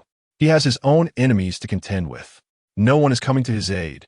The protection he can offer for upgrading islands and trading black iron-level weapons is already a considerable act of kindness. Glancing at the leaderboard for the disaster points, he remains in first place. The top 3 positions have not changed, but there have been significant shifts among the other top 10. Some individuals may have encountered fortuitous opportunities or discovered incredible items from treasure chests. For instance, that rascal Su Wei was previously lingering outside the top 10. Yet now he astonishingly ranks 6th. It is unknown what stroke of luck he encountered to collect a bronze-level treasure chest from the island tree. Infuriatingly, he even unboxed a universal skill. What is a universal skill, you ask? It requires no prerequisites. Anyone can learn and utilize it. Frenzy, no level restriction, harnesses the effects of blood, providing double combat power for 1 hour, followed by a weakening of both physical and mental states by half. Cooldown time, 24 hours. Just the day before yesterday, this brat was flaunting it in the group. Unfortunately, Xu Feng was already asleep and missed out on his show-off journey. With the assistance of this hour of true manhood, the snow monsters outside would hardly stand a chance against him, considering both the snow monsters and Su Wei are of black iron level. By the way, today he must forcefully tackle the thorny issues. Procrastination is no longer an option. The safety of the island is paramount. First, he will address the daily harvest. Blessing successful, today a spirit has been enhanced. Xu Feng suddenly felt a surge of clarity in his mind. His brain cells were buzzing with activity. It seemed he had gained a newfound understanding of the sword techniques from the swordman puppet yesterday. Quite excellent. This buff is perfect for practicing swordsmanship. Gathering. He obtained 2 black iron and 2 bronze. Oh my. He even received 2 bronze items. Let us open them. Acquired a pair of bronze-level short socks. Acquired a bronze-level mask, Xu Feng. This is rather perplexing. What can bronze-level socks do? Prevent foot odor? Or guard against fungal infections? However, Xu Feng was dumbfounded after reading the description of the short socks. Bronze-level short socks, equipped with sweat-proof and odor-proof properties. Warm in winter and cool in summer, and boasts bronze-level defense. An essential choice for home and travel. Wow, these socks are simply remarkable. After putting them on, Xu Feng found them surprisingly comfortable, pleasantly cool to the touch. They did not hinder his combat or running. Xu Feng thought to himself that he might have spoken too loudly. His apologies. Socks, are you being polite? As for the mask, it is quite good as well. At least others cannot discern his identity. Moreover, for those of handsome visage, safeguarding one's countenance is of paramount importance. Subsequently, Xu Feng arrived at the botanical greenhouse. At that moment, the devouring thorn had completely enveloped the entire structure. No, it should not be referred to as the devouring thorn anymore. It has transformed into the iron spike thorn. Indeed, through the consumption of black iron grade or over the past 2 days, the iron spike thorn has undergone a remarkable metamorphosis. Now, it is time to witness a miracle. Compulsory. Iron spike thorn. As a gentle radiance enveloped the iron spike thorn within the greenhouse, it appeared to be in a constant state of flux. 5 minutes later, the white light dissipated. The thorns that once filled the greenhouse had vanished, replaced by a singular green plant standing a meter tall. However, this new entity emanated an aura of greater mystery. Thunder Iron Thorn. Level, Bronze Tier 3. Trait, capable of absorbing external attacks, converting them into stored energy, which can subsequently be utilized for upgrades or to assault adversaries. A perfect amalgamation of offense and defense. This is the sensation bestowed upon him by the thorns post-transformation. Now, his island can withstand a majority of bronze-tier foes. Furthermore, the thorns thrive well with the provision of resources and can autonomously upgrade, just as Socks had described, an indispensable choice for home and travel. Xu Feng directed the Thunder Iron Thorn to root itself underground and encircle the island, forming a protective iron barrel around it. The thorns provided by Li Mingyue are truly exceptional. Should his island expand significantly next time, he would need to request additional thorn seeds. At that moment, a message arrived from Li Mingyue on his wristband. Xu Feng pondered. Is it true that whoever one thinks of will come seeking them? Chapter 29. The Enigmatic Aunt Lu. Xu Feng, is there something you need? Li Mingyue, I require assistance with the upgrade task for the Level 4 island. Tell me what reward you desire. Li Mingyue spoke directly, and Xu Feng refrained from engaging in any formalities. I may need a considerable amount of thorn seed. Please reserve at least 10 for me. Li Mingyue was taken aback, uncertain as to why he sought so many thorn seeds. After all, they weren't exactly edible, were they? Yet, she did not inquire further and agreed to his request. The two arranged to upgrade the island in the afternoon. Xu Feng glanced at the time on his wristband. There was still over an hour remaining. Perhaps he should attempt the Swordman doll. Today, he felt a surge of confidence, perhaps a result of today, as buff. Nonetheless, reality proved harsh. It was still that same Swordman doll. Once again, he was swiftly defeated. Xu Feng was eliminated 3 consecutive times. At this point, he dared not continue. His head throbbed painfully. This was the consequence of overwhelming mental pressure. However, the 3 attempts significantly enhanced his proficiency in basic swordsmanship. He estimated that with 3 or 4 more attempts, he could achieve another tier. Moreover, he sensed that if this continued, it would not be long before he awakened his sword intent. An inexplicable intuition whispered to him. Could this be the true essence of the sword path? He dutifully practiced his basic sword techniques before indulging in an electric bath. His physical condition was gradually improving, and, astonishingly, his mental acuity had increased by 2 points today. Xu Feng had never anticipated this. Could the mental pressure technique actually passively enhance his mental attributes? Indeed, without pressure, there can be no resistance, right? The stronger the mental resistance, the more rapid the improvement. In the afternoon, as arranged, Xu Feng arrived at Bai Li Mingyue's island. It was a vibrant oasis filled with flowers and greenery. The air was suffused with the sweet fragrance of blossoms. The island felt as though it had emerged from a painting, exquisite beyond measure. Was this not the idyllic retreat he had envisioned? Such a paradise existed? He could indeed visit here, occasionally, to unwind from the pressures of the sword medal. At that moment, Bai Li Mingyue, clad in a flowing gown, approached gracefully. Your island is truly beautiful. Are all girls' islands adorned in such a manner, lush and fragrant? Xu Feng casually inquired. Who said that?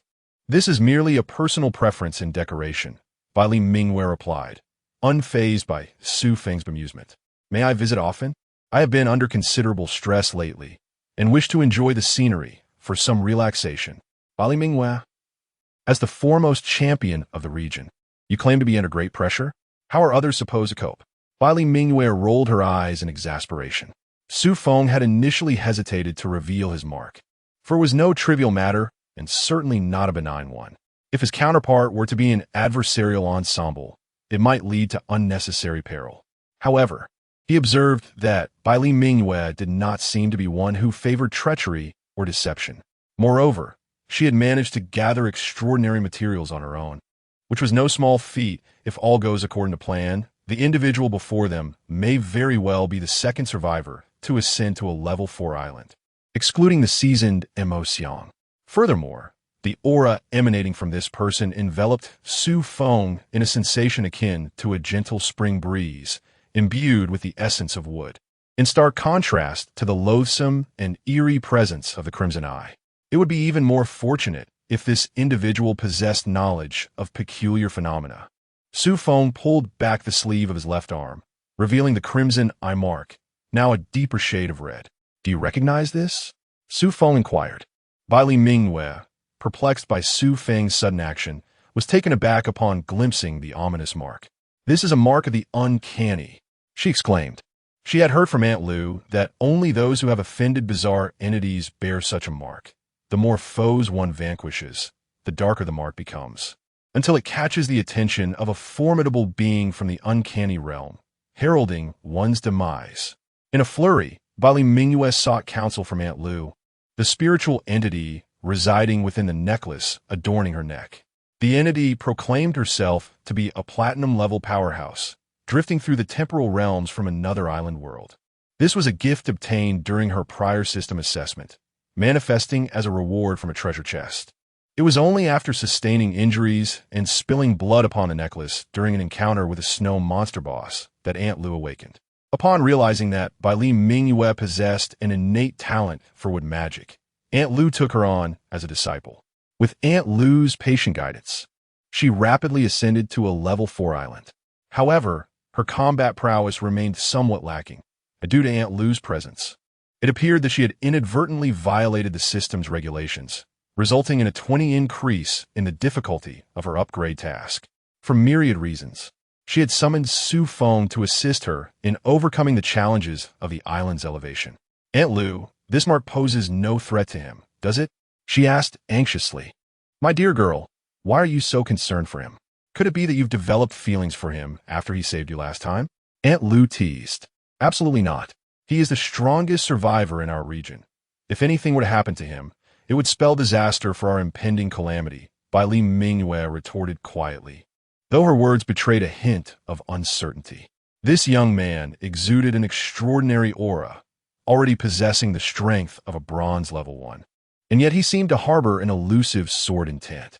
You needn't worry about him. He likely has his own plans. He has already dispatched more than 10 uncanny beings. Aunt Lu remarked, astonished. Over 10 uncanny beings?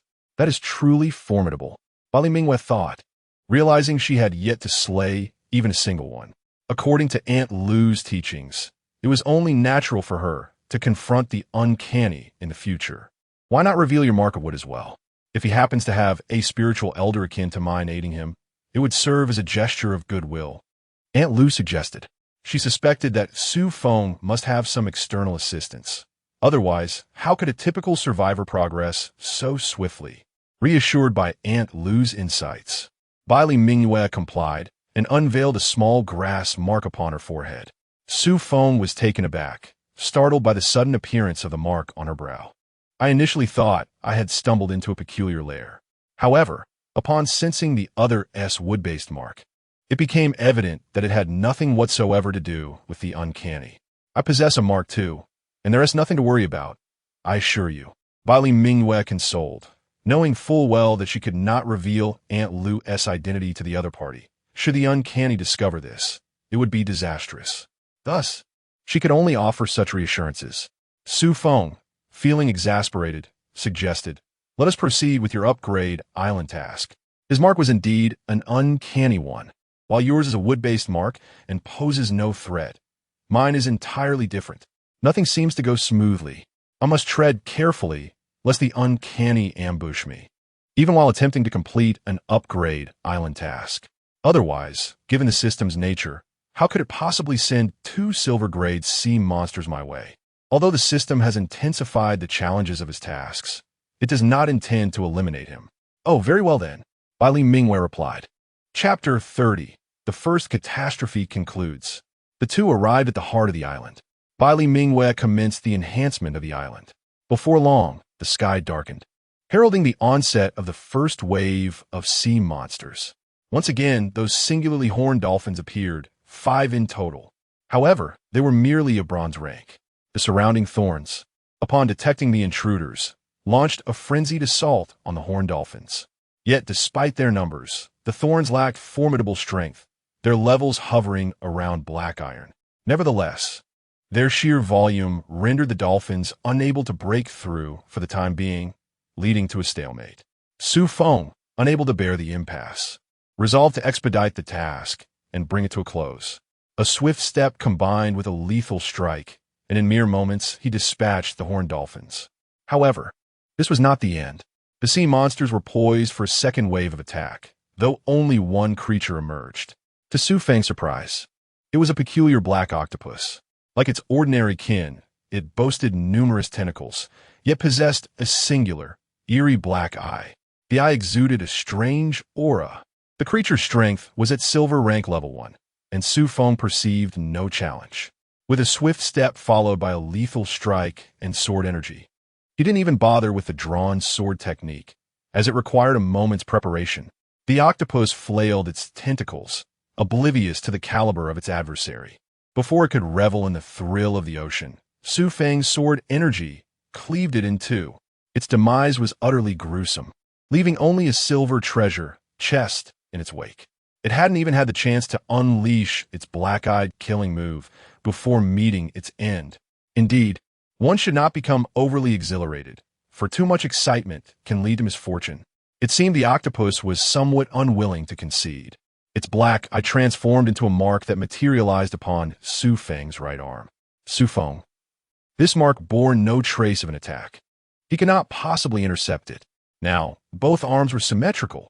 The left bore the crimson eye, while the right sported the black octopus. Congratulations to Bai Mingyue for successfully upgrading the 3rd-level island of this area, rewarding her with a bronze treasure chest. Let us all strive for further achievements. Bai Mingyue noticed a mark on Xu Feng's right arm and felt a twinge of embarrassment. This mark was intended for her, as it was her island's upgrade trial. Little did she expect that Xu Feng's assistance would inadvertently complicate matters for him. "I'm sorry. It seems I've caused you trouble," Bai Mingyue said, feeling quite apologetic. "No worries. It doesn't hurt to have another mark. I already possess one." Xu Feng waved his hand and stored the silver treasure chest. After all, this was his spoils, and the primary objective of this endeavor was indeed the treasure chest. "Here, take this." Bai Mingyue suddenly handed him an object. Xu Feng took it and was astonished to find it was a spirit stone of wood. Why was this young lady suddenly bestowing such a precious item? This extraordinary material was exceedingly valuable. "No need, keep it, consider it compensation. I certainly did not anticipate encountering such a peculiar creature." Given her insistence, Xu Feng reluctantly accepted it. "I shall take my leave now." Xu Feng turned to leave, but was halted by the other party's voice. "Wait." Bai Mingyue deliberated for a moment. "Be cautious of the second wave of calamities. especially considering the two peculiar marks upon you. Xu Feng exclaimed, "What? Are you serious? The second wave of calamities is related to these anomalies? This is utterly ridiculous. I've offended two entities at once. The difficulty of this game has escalated to a nightmarish level. I must return and prepare accordingly." Fortunately, he had received a timely warning from Bai Li Mingyue, although the source of her information remained a mystery. Perhaps there were powerful figures watching from behind. "Thank you for the warning. See you." Xu Feng departed. Are you certain he will be fine? Rest assured, the second wave of calamities will at most be of silver rank, posing no threat to him. You should be more concerned about your own situation. You have yet to attain bronze rank. Upon returning to his island, Xu Feng opened the silver treasure chest. Inside lay a scroll. Acquired silver rank structure, lighthouse. Lighthouse enhances the island's visibility, and its dispersive light can clear the gray mist extending 100 meters beyond the island. Require materials: 200 bronze rank basic materials, 1 light spirit stone, 1 dispersal item. How splendid! Now, even when night falls, I need not fear ambushes from anomalies. However, this was yet another blueprint requiring extraordinary materials. It seemed that nearly all silver rank items demanded such resources. He currently lacked them and would need a journey to that island. Yet before he went, he must reinforce the beacon. After all, relinquishing that level 4 island with only one opportunity felt unsatisfactory. It represented a stable source of resources.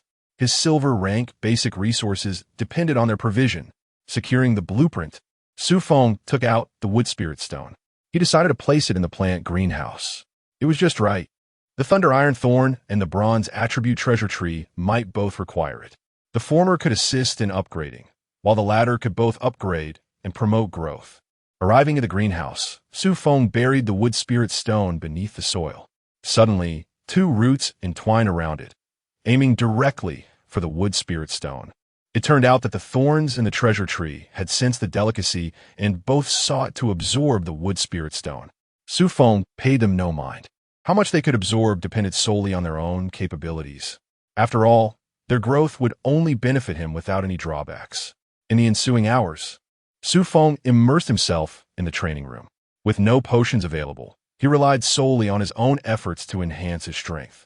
It is well known that true strength demands a significant investment of sweat. As night descended, the typically quiet group, Chat 3499, erupted with activity. The system announced the conclusion of the calamity. Congratulations on successfully navigating this calamity. Each of you shall receive a gift reward. You have 1 day of rest. 28 hours remain until the second calamity. Good luck to you all. Zhouji exclaimed, "What? The second calamity is approaching?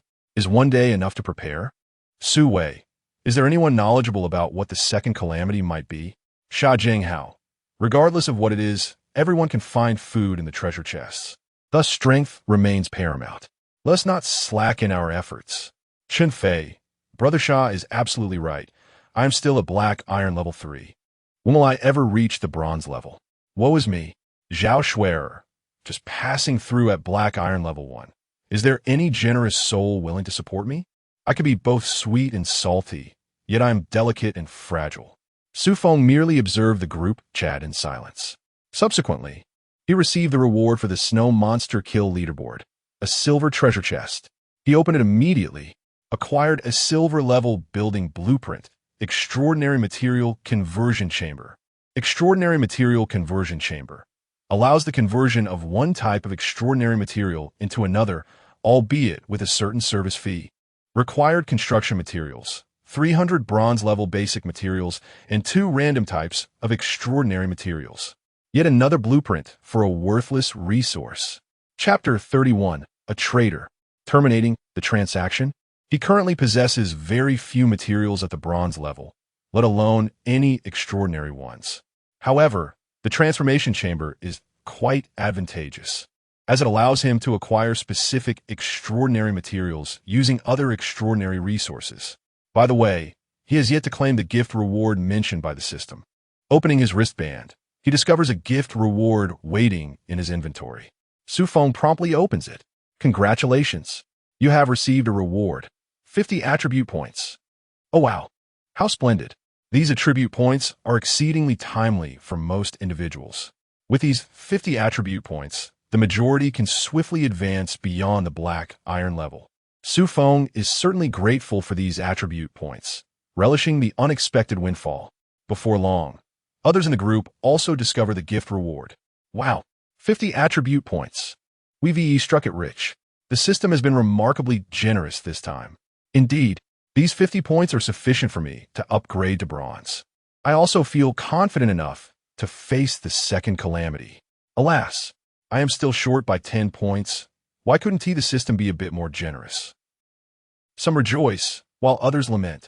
Yet, they remain oblivious to the fact that a higher level for survivors may not necessarily be a boon. The following day, a day of rest. The sun shines brightly, perfect for exploring the island. Today, Xu Feng is fortunate, having obtained a lucky buff. He also manages to collect 2 black iron chests, 1 bronze and 1 silver. To his astonishment, there's even a silver level. Luck truly is remarkable. He opens the bronze and silver chests, while continuing to stockpile the black iron ones. Obtained, bronze spirit potion 1. Obtained, silver level eye of dispersion. Both items are quite valuable. He consumes the potion immediately. The eye of dispersion, however, can be reserved for constructing the lighthouse. Yet, why does this eye resemble that of a bird? Regardless, it is of no concern to him as long as it serves its purpose. He must initiate the beacon and prepare for resource exploration. Hopefully, that level 4 island will provide him with a greater quantity of extraordinary materials. Using his talent, initiate beacon. As the light fades, the beacon before him undergoes a remarkable transformation. It changes from a mere card into a stone. Teleportation stone permanently marks 5 locations. Teleportation cost is based on distance, requiring a certain amount of spatial spirit stones. The first 3 uses are free. Incredible! It has transformed into a permanent item, and he now has the ability to mark 5 locations. This is exceedingly convenient for his escape. Should his island be in peril, he can make a swift getaway. However, where does one acquire these spatial spirit stones? The term spatial suggests complexity. I wonder if the extraordinary materials transformation chamber can convert into spatial spirit stones. First, let us check how many spatial spirit stones are needed to teleport to that level 4 island. Upon inspection, it requires 1 spatial spirit stone. Quite costly. Fortunately, there are 3 free uses. Xu Feng examines his belongings to ensure nothing has been overlooked, and then prepares to set off. Just then, someone contacts him through the wristband. He quickly opens it, for once he reaches that island, he will be unable to receive messages from here. It turns out that Su Wei sought his assistance in upgrading the level 4 island task. Moreover, the reward was a vial of bronze-grade physique potion. This item was precisely what he urgently needed. Xu Feng agreed to help, albeit he would only be able to do so in the afternoon or perhaps the following day. After all, he was already prepared for his exploration of the island, and he could not afford to delay due to this matter. His own affairs took precedence. He activated the teleportation stone. With a dazzling flash of light, he vanished from the island. Xu Feng reappeared within the smithy of the level 4 island. Exiting the forge, he noted that the island remained unchanged. He approached the windmill structure with hope that it would yield more than a single spirit stone. In an instant, he arrived at the base of the windmill. Subsequently, he executed a swift strike that toppled the windmill structure, revealing the array mechanism beneath, where 2 wind spirit stones lay quietly. Xu Feng excitedly retrieved them. Not bad. He had secured 2 from the outset. Although one had already released some wind spirit energy, it was still largely intact, presenting no significant issue.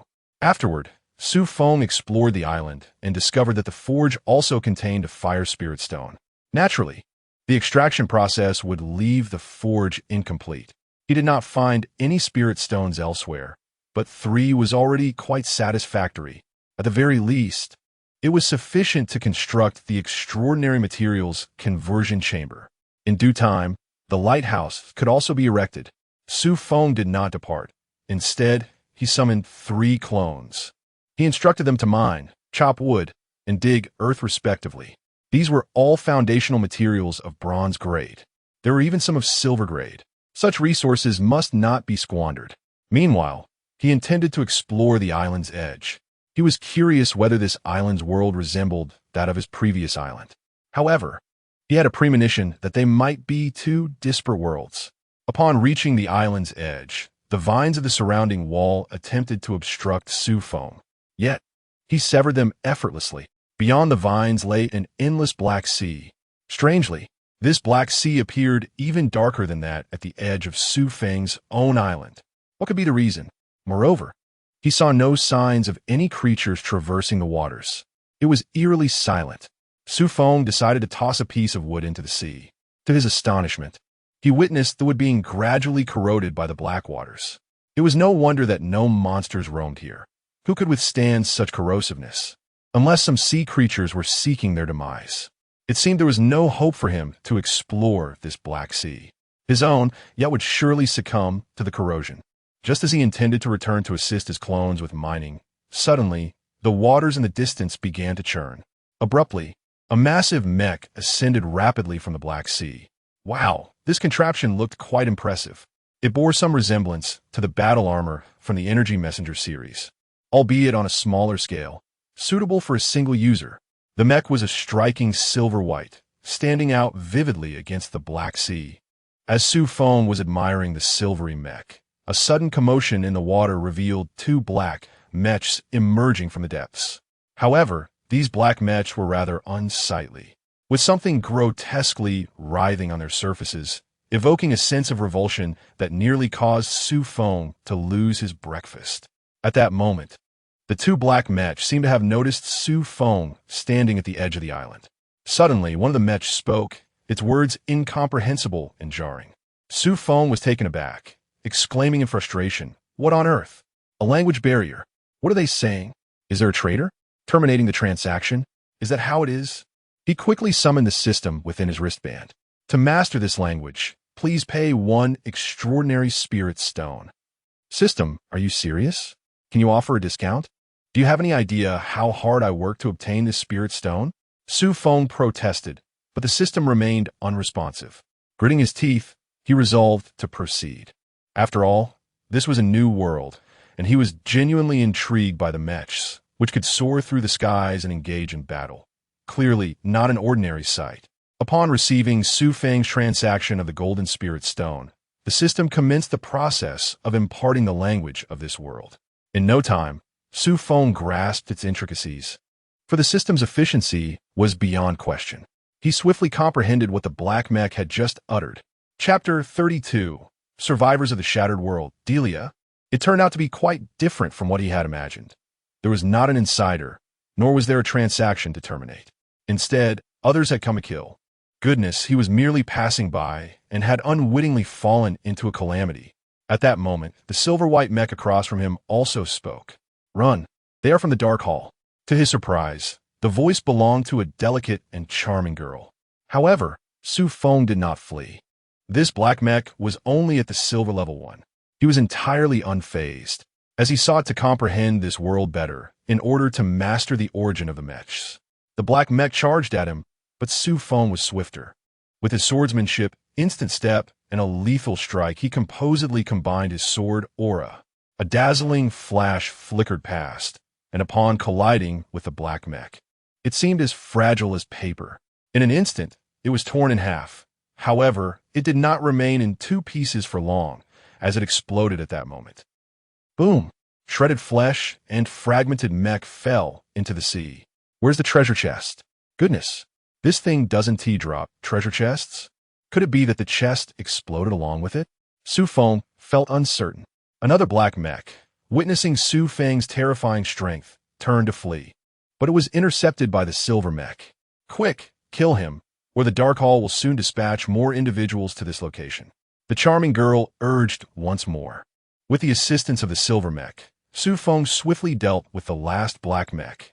After the battle concluded, the silver mech descended upon the island and subsequently retracted the mechs into its interior. Indeed, into its interior. This left Xu Feng, who was watching from the side, utterly astonished. What kind of operation is this?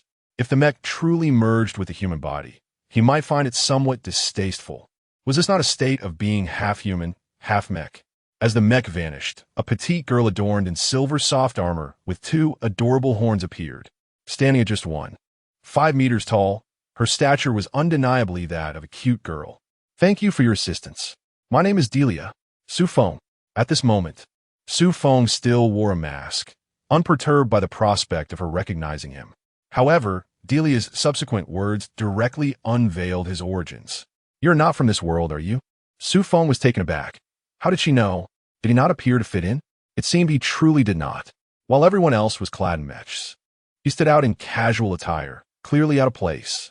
He decided to drop the act. How did you figure it out? Xu Feng queried with curiosity. With her strength only at silver level 1, he felt no fear. If he couldn't defeat her, could he not simply escape? At worst, he could abandon this level 4 island. We all have mechs, and you do not. Even on your own island, most individuals are still clad in mechs.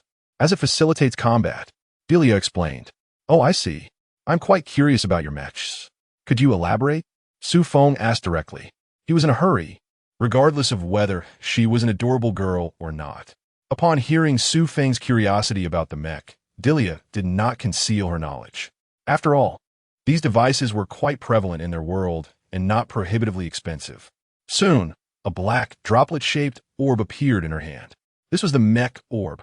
Delia pointed to the orb, explaining that once blood was infused into it and the authentication was successful, one would gain access to a mech. It was quite simple. Delia earnestly demonstrated the process for Xu Feng. His eyes sparkled with delight upon realizing that it did not require a half-human, half-mech state. How splendid. I must acquire one. Oh, do you have any spare mechs? I would like one. What would be the price? Delia pondered for a moment and replied, I do have 1 mech orb left, a black bronze level. However, it requires a piece of extraordinary material. Extraordinary material? Goodness, is it not a form of hard currency? Is your trading currency based on extraordinary materials? Yes, transactions are generally conducted using extraordinary materials as the unit of trade. Do you not possess any? Do you accept these treasure chests as well? Xu Feng produced a black iron treasure chest. He had dozens of these and was at a loss as to how to deal with them, as he had no use for the items they contained. Upon seeing the black iron treasure chest in Xu Feng's hand, Delia's eyes brightened. Oh, do these treasure chests have trade value? They can contain food, she said uncertainly. Xu Feng seized upon a key phrase. Food was in short supply here. Indeed, black iron treasure chests could yield food, often in substantial quantities. For instance, opening a bottle of Waha mineral water typically produced over 100 bottles. Thus, the survivors on their island were not particularly lacking in food, but they were in dire need of items to enhance their strength. Can these be exchanged for extraordinary materials? Certainly. 20 treasure chests can be exchanged for 1 extraordinary material. I will accept however many you have. Delia's face lit up with excitement. Well then, let us trade 60. These treasure chests were from the snow monsters, a portion of which had been collected. The prospect of exchanging 20 black iron treasure chests for extraordinary materials was exceedingly advantageous. It is worth noting that extraordinary materials could only be obtained from silver or higher-level treasure chests, and even then, it was a rare occurrence. 1 silver treasure chest would require at least 100 black iron treasure chests. He was astonished that the island world was so deprived of food. It was quite a bargain for him. It was also possible that this world had endured numerous natural disasters. Some managed to evade calamities, but could not escape the food crisis. Delia glanced at her wristband and then realized she only had 2 pieces of extraordinary material, 1 earth spirit stone and 1 gold spirit stone. Instantly, she felt embarrassed and said, I only have 2 extraordinary materials. Perhaps I could exchange for 40 treasure chests instead? Upon hearing her words, Xu Feng was at a loss for words. This adorable girl was not particularly astute. Wasn't I just asking for a mech orb? This exchange aligns perfectly. Xu Feng reminded her. Oh, right? You require a mechasphere as well? How fortuitous that we can trade.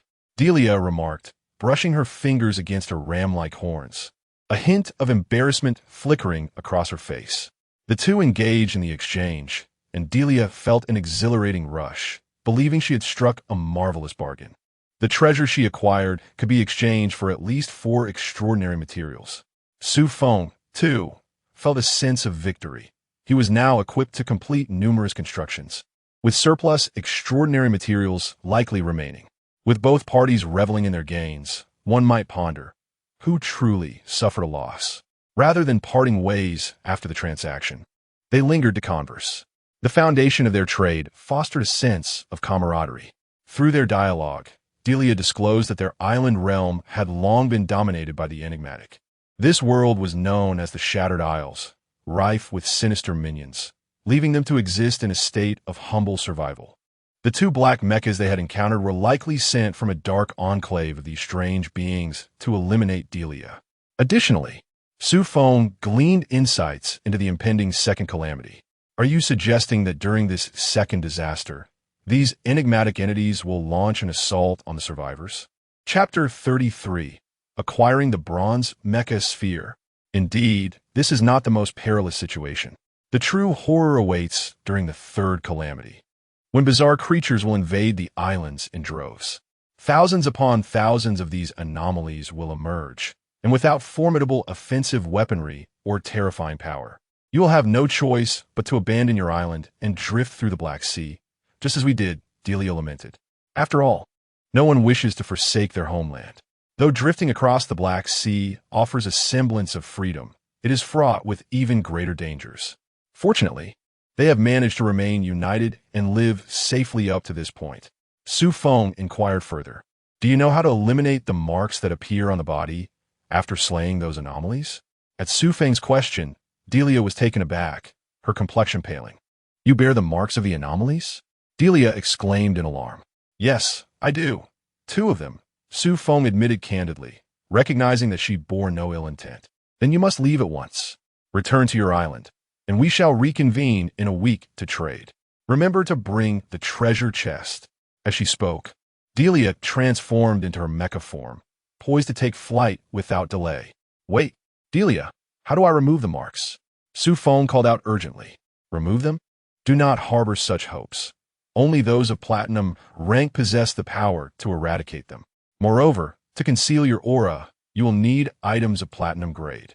Delia warned as she soared into the sky. Hurry, your aura will attract the anomalies of the Dark Temple. After all, Xu Feng was the first to engage in trade with her and hailed from another world of islands, which seemed to be only just beginning to experience calamities. The resources there appeared to be abundant, and she did not wish to witness his demise or lose this trading opportunity. Very well, I must flee. Xu Feng had no time to study the mecha, for Delia's earnestness left no room for doubt. Fleeing was the prudent course of action. He instantly teleported, taking with him the items excavated by his 3 clones, and departed the island.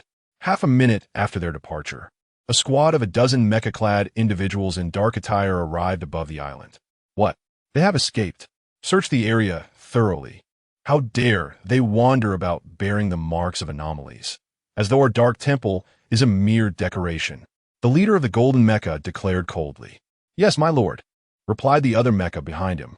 However, after searching high and low, even beneath the sea, they found no trace of the enemies. Report, my lord. No signs of them have been discovered. However, it is evident that someone has been active on this island. Then you shall remain here for 3 days. Report any developments to me immediately. Understood. Upon returning to his island world, Xu Feng remained oblivious to the unfolding events in the fractured island realm. Had he known, he would have begun to comprehend the ruthlessness of the anomalies. Xu Feng retrieved the bronze mechasphere and promptly performed a blood certification.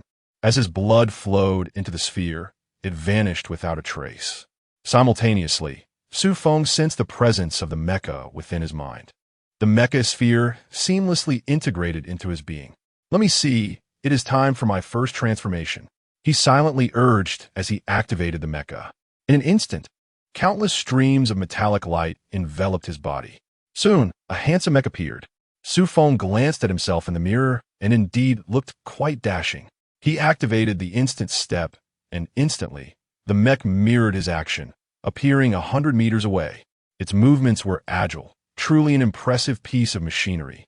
If this contraption were to be presented on the island, it would surely be snatched up in a frenzy. However, its price was exorbitant. The other survivors likely lacked extraordinary materials at this moment. He decided to wait until the other survivors had accumulated resources before harvesting. Xu Feng flew above the island for a while with the mech, simultaneously practicing swordsmanship with the pitch-black iron sword. Reluctantly, he exited the mech. Upon doing so, he discovered that it consumed extraordinary materials. Within the mech's chest cavity lay a fragment of an extraordinary spirit stone, now nearly depleted. Nevertheless, the mech was powerful and quite convenient. Moreover, it could be forcibly enhanced, which would likely elevate it to a golden tier. However, he was not in a hurry to enforce this. After all, once enforced, he would no longer be able to utilize it. He planned to wait until he reached golden tier or acquired a scroll to lower a golden tier before employing his talent. After attending to the mech, Xu Feng set about constructing buildings. Observing Xu Feng's departure, the small squirrel, Xiao Song, stared in astonishment at its master. How could its master, having left the island for merely a moment, acquire such a splendid suit of battle armor? This armor seemed capable of flight. When would it, too, be able to obtain one? It clearly admired the mech and longed to soar. It must work diligently. Perhaps its master would grant it one in due time. Xu Feng utilized an earth spirit stone obtained through trade with Dilia, along with a fire spirit stone acquired on the island, to invest in the construction of the extraordinary material conversion chamber. His doppelganger had excavated nearly 200 units of bronze tier-based materials from the 4th tier island. Additionally, over the past 2 days, they had mined approximately 300 units of bronze tier-based materials on their island, sufficient to construct 2 blueprints. With the materials deposited, the system indicated a 1-hour wait. Xu Feng was not in a hurry. He still needed to assist Su Wei in completing the island upgrade task. After contacting him, he found that the other island was not far away, only about 50 miles.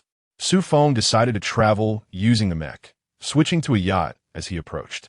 He couldn't let others know he possessed a mech just yet. After all, it was too precious. What if someone became desperate and attempted to seize it? Would he kill, or would he refrain? Before long, he encountered Su Wei. The latter was a recent university graduate, a sunny young man. I didn't expect the renowned Xu Feng to be such a handsome figure, Su Wei remarked enviously. It was one thing to be strong, but he was even more handsome than him. Let's cut the chatter and complete the task. I have places to be, Xu Feng casually stated. All right, I won't take up more of your time, esteemed one. Su Wei began upgrading the island. Within minutes, the trial task was completed, as it was rather straightforward, involving only a wave of sea monsters, and it was dispatched swiftly. Before departing, Su Wei entrusted the bronze-level physique potion to Xu Feng, adding, "My friend, do come by for a visit when you have the time." Without turning back, Xu Feng signaled an okay with his hand and stepped onto the yacht, setting off. He delegated all tasks related to upgrading islands below level 4 to his avatar, as he did not possess the luxury of time to manage everything personally. Upon returning to the island, he discovered that the extraordinary material conversion chamber had been completed. This chamber, as the name suggests, serves as a platform for exchange. The structure is a modest 10 square meters, housing merely 2 compartments. The left compartment is designated for materials provided by the user, while the right displays the items available for exchange, making it quite straightforward. Xu Feng was eager to ascertain the transaction fee for the spatial spirit stones. He placed the wind spirit stone in the left compartment, while the right compartment displayed the options for the items he sought. Upon locating the option for the spatial spirit stone and confirming his selection, he was immediately taken aback. Chapter 34. The second cataclysm approaches. A handling fee for the wind spirit stone? How exorbitant! Upon further contemplation, Xu Feng eventually comprehended that there exists a ratio among the extraordinary spirit stones. Typically, the 5 elemental extraordinary materials can be interchanged with negligible handling fees. However, converting them into the rare elements of wind, thunder, light, and darkness necessitates a payment of 5 times the amount of 5 elemental materials. If the materials are of equivalent rarity, no such fee is required. The even rarer spatial spirit stone demands threefold the 5 elemental materials and double the rare materials. Indeed, this teleportation stone is not to be underestimated. Fortunately, he had refrained from discarding the wind spirit stone during the construction of the extraordinary material conversion chamber. Otherwise, he would have incurred a significant loss. Subsequently, Xu Feng cast a wind spirit stone into the chamber, converting it into a light spirit stone, and commenced the construction of a lighthouse. Selecting the prepared materials, he initiated the building process, which similarly required an hour. Xu Feng did not remain idle. Instead, he sought out the sword mannequin for some practice. Time spent in training always seems to pass swiftly. Emerging from a thunder pool, he noted that after 2 days of rigorous exercise, his physique had swiftly improved to a remarkable 150, while his mental acuity lagged slightly behind at 125. Without potions, indeed, progress is considerably slow. He pondered whether the potions on Delia's side were costly. It would be prudent to prepare some treasure chests, gathering both black iron and bronze. The probability of obtaining potions through his own efforts is rather low unless he possesses a stroke of luck. However, such fortune is not guaranteed daily. Entrusting the task to Delia for stable exchanges seems a wiser choice. Moreover, he could inquire whether she accepts golden treasure chests. If the exchange ratio is favorable, he might leverage his talents to acquire additional resources. The primary concern, however, is his low level, which precludes him from utilizing higher-tier items. How troublesome. He still has a silver downgrading scroll that remains unused. Tomorrow, he ought to open a silver treasure chest and test his luck. At this moment, the lighthouse was also completed. Instantly, he sensed that the visibility across the entire island had improved. Xu Feng could now manipulate the lighthouse to observe his surroundings. He had prepared everything necessary and awaited the impending cataclysm. After 2 days of training with the sword mannequin, his bronze-level foundational swordsmanship had ascended to an advanced tier, deepening his comprehension of the sword path. Regrettably, he lacked a suitable bronze-level longsword. The obsidian iron sword is of silver grade. How could he have overlooked this? Without hesitation, Xu Feng applied the silver downgrading scroll directly to the obsidian iron sword. At last, he could wield this sword without hindrance, now possessing silver-tier combat prowess. In this moment, the obsidian iron sword became an extension of his will. Coupled with his advanced foundational swordsmanship, he felt confident in confronting an average silver-tier adversary. This is not merely relying on sword energy. He fervently hoped that the peculiarities of the Moro would not disappoint him. Otherwise, he would be unable to test his current capabilities. As night fell, Xu Feng visited the greenhouse to inspect the 2 plants. To his astonishment, the Thunder Iron Thorn had already reached bronze level 7. The chilling and ominous presence of the Thunder Iron Thorns deepened. The skies were heavily laden with lightning. He could not help but worry whether the plant greenhouse would remain intact. Meanwhile, the bronze attribute treasure tree beside him had begun to sprout anew, and astonishingly, its level had increased by 1, reaching bronze level 2. Had it absorbed too much? The remaining wood spirit stone had dwindled to merely a third of its original size. It seemed that within a couple of days, it would be completely consumed by these 2 entities. The majority of the nutrients had been devoured by the thorns, while the attribute treasure tree had managed to absorb only a fraction. Yet even that small amount had proven to be remarkably potent. At that moment, the inhabitants of Region 3499 were eagerly awaiting the arrival of the second calamity. Even Xu Feng was wide awake, which was unusual as he would typically be sound asleep at this hour. After all, his island boasted 2 formidable champions, the extraordinary Thunderstrike Tower and the Thunder Iron Thorns. Zhou Ji. Is no one sleeping? Chen Fei. What kind of question is that? Who has the heart to sleep? Mo Xiang. Xu Feng is probably sleeping. Hasn't he come out to chat today? Su Wei. If the boss is around, let him make a sound. Xu Feng. Squeak by Li Minghua. Sha Zhenghao. At this moment, Xu Feng had nothing pressing to attend to, so he joined in their chatter, reveling in their banter. Before long, the dawn broke, and the system timely announced, the second calamity has arrived. This calamity involves the invasion of sea monsters. Please protect your islands. Otherwise, Be prepared to drift. Note: anomalous invasion. The kill leaderboard has been activated. Indeed, it was related to the anomalies. However, these sea monsters might merely be vanguards for the anomalous invasion, right? Shortly thereafter, Xu Feng sensed an incursion upon his island. Yet, only a few black iron-level sea monsters had emerged, swiftly dealt with by the thorns. Mo Xiang, as expected. Sea monsters have arrived, all of them black iron level. Su Wei. That's a relief. If they were bronze level, I wouldn't be able to withstand them. Bosses. Remember to provide range support. Chen Fei. Support 1. Sha Jinghao.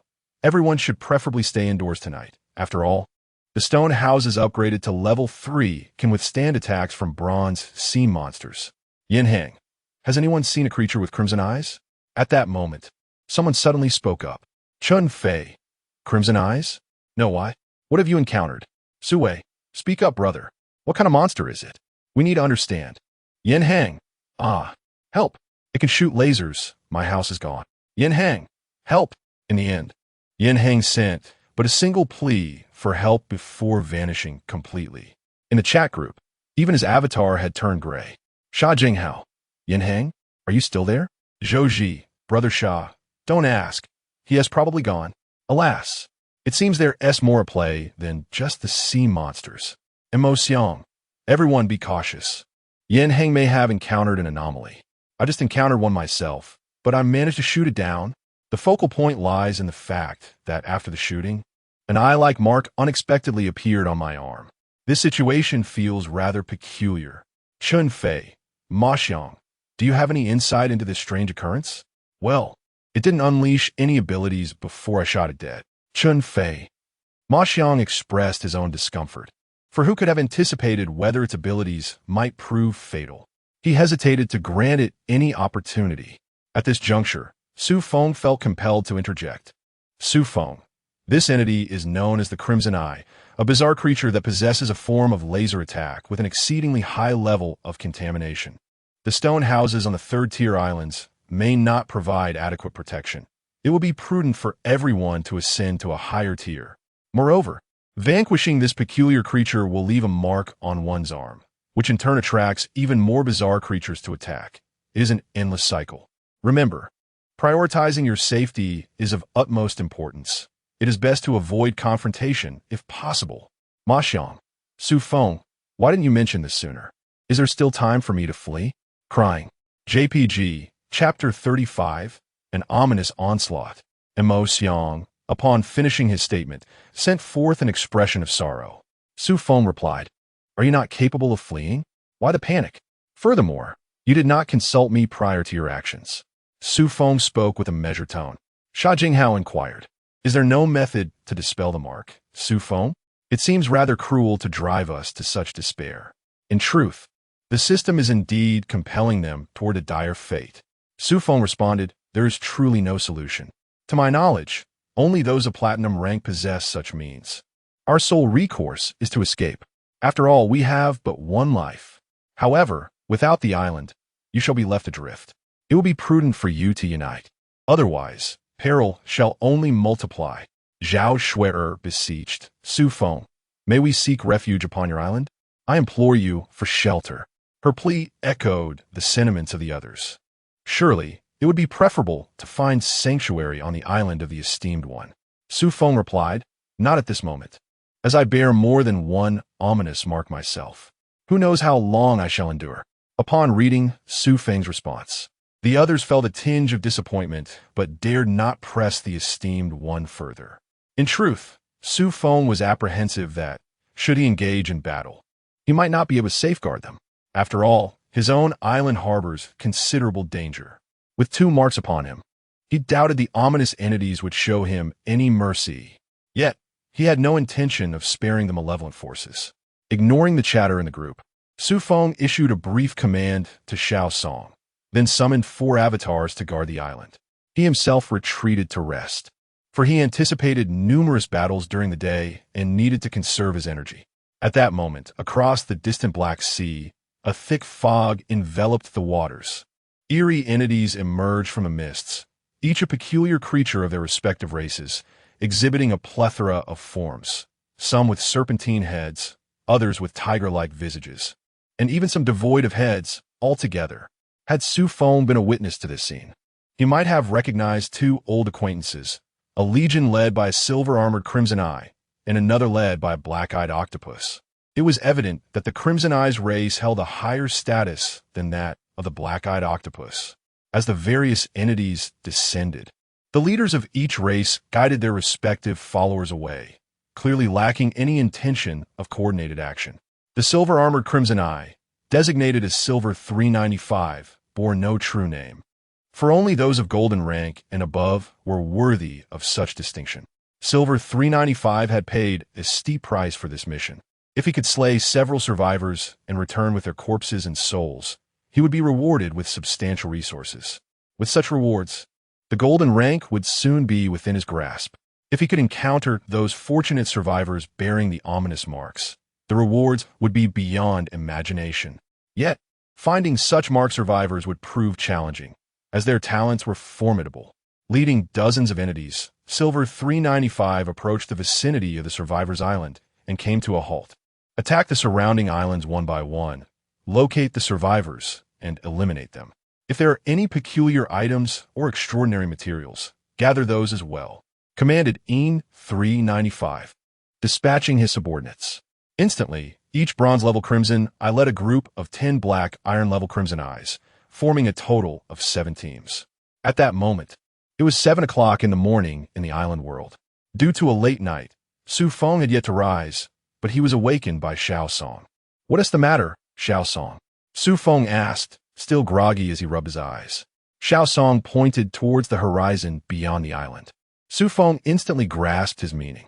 "Is a sea monster attacking?" Xiao Song shook his head, indicating otherwise. "Then it must be something strange." At this, Xiao Song nodded vigorously. "Let us go." Xu Feng hadn't anticipated the arrival of the strange entities so soon. Xiao Song only called him when there were numerous anomalies. After all, 1 or 2 wouldn't suffice for the Thorn to deal with.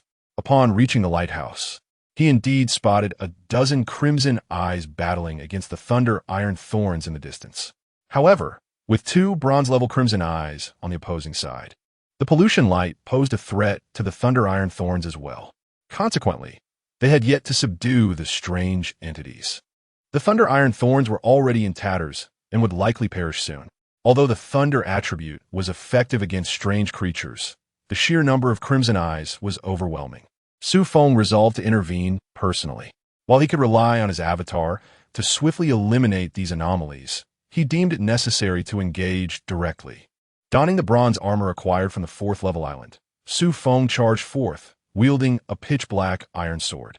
With a swift step, he plunged into the throng of Crimson Eyes, dispatching them with each stroke as if he were a god of war.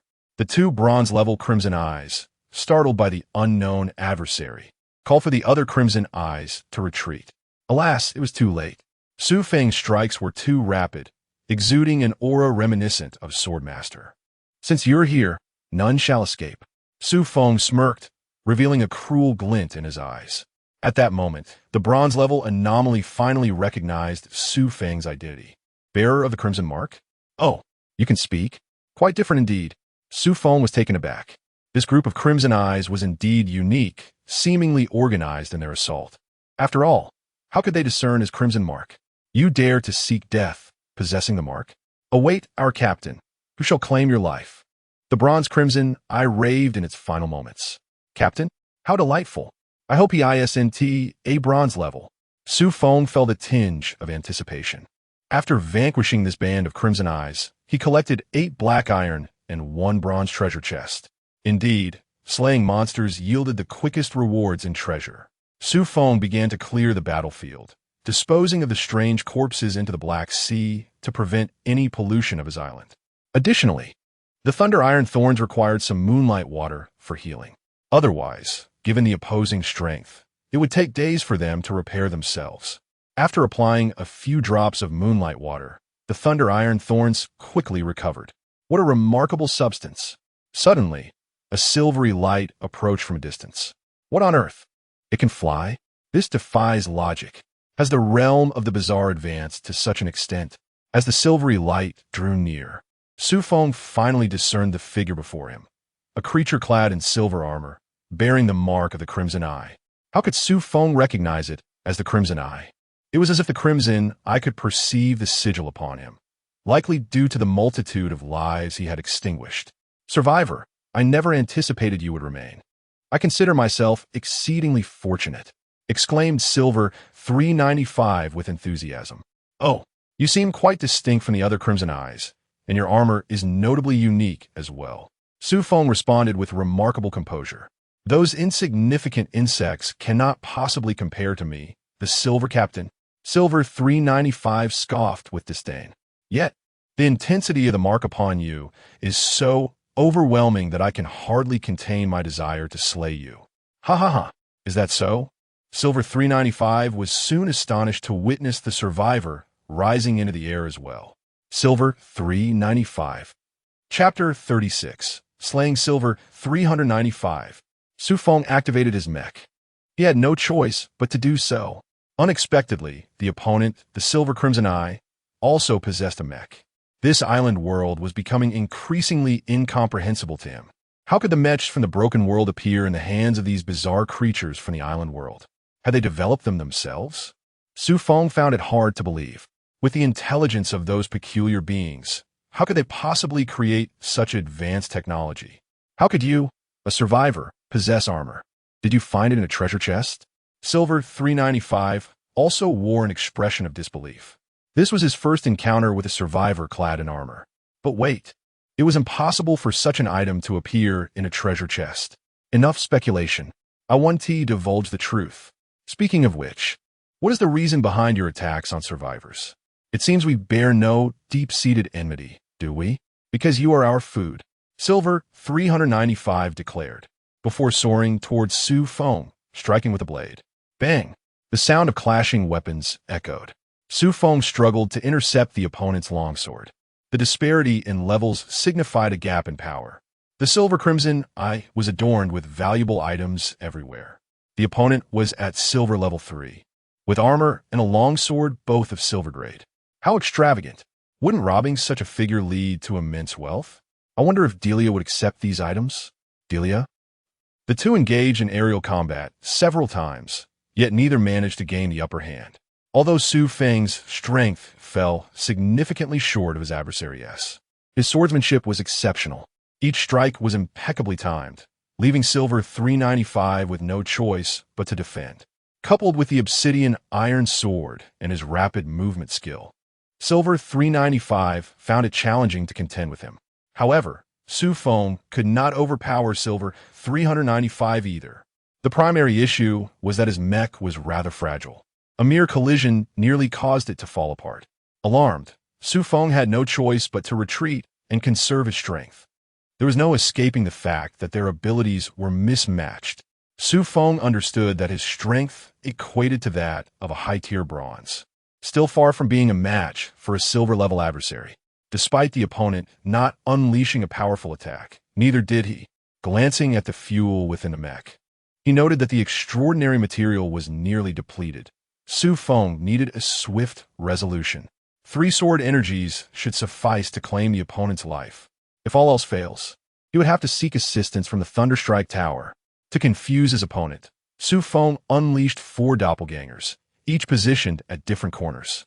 He then initiated a lethal strike combined with his sword-drawing technique and sword energy. Damn, he had forgotten to invoke today's buffs. Otherwise, he wouldn't have to exert himself so much. From a distance, Silver 395 witnessed the survivor suddenly multiply into 5.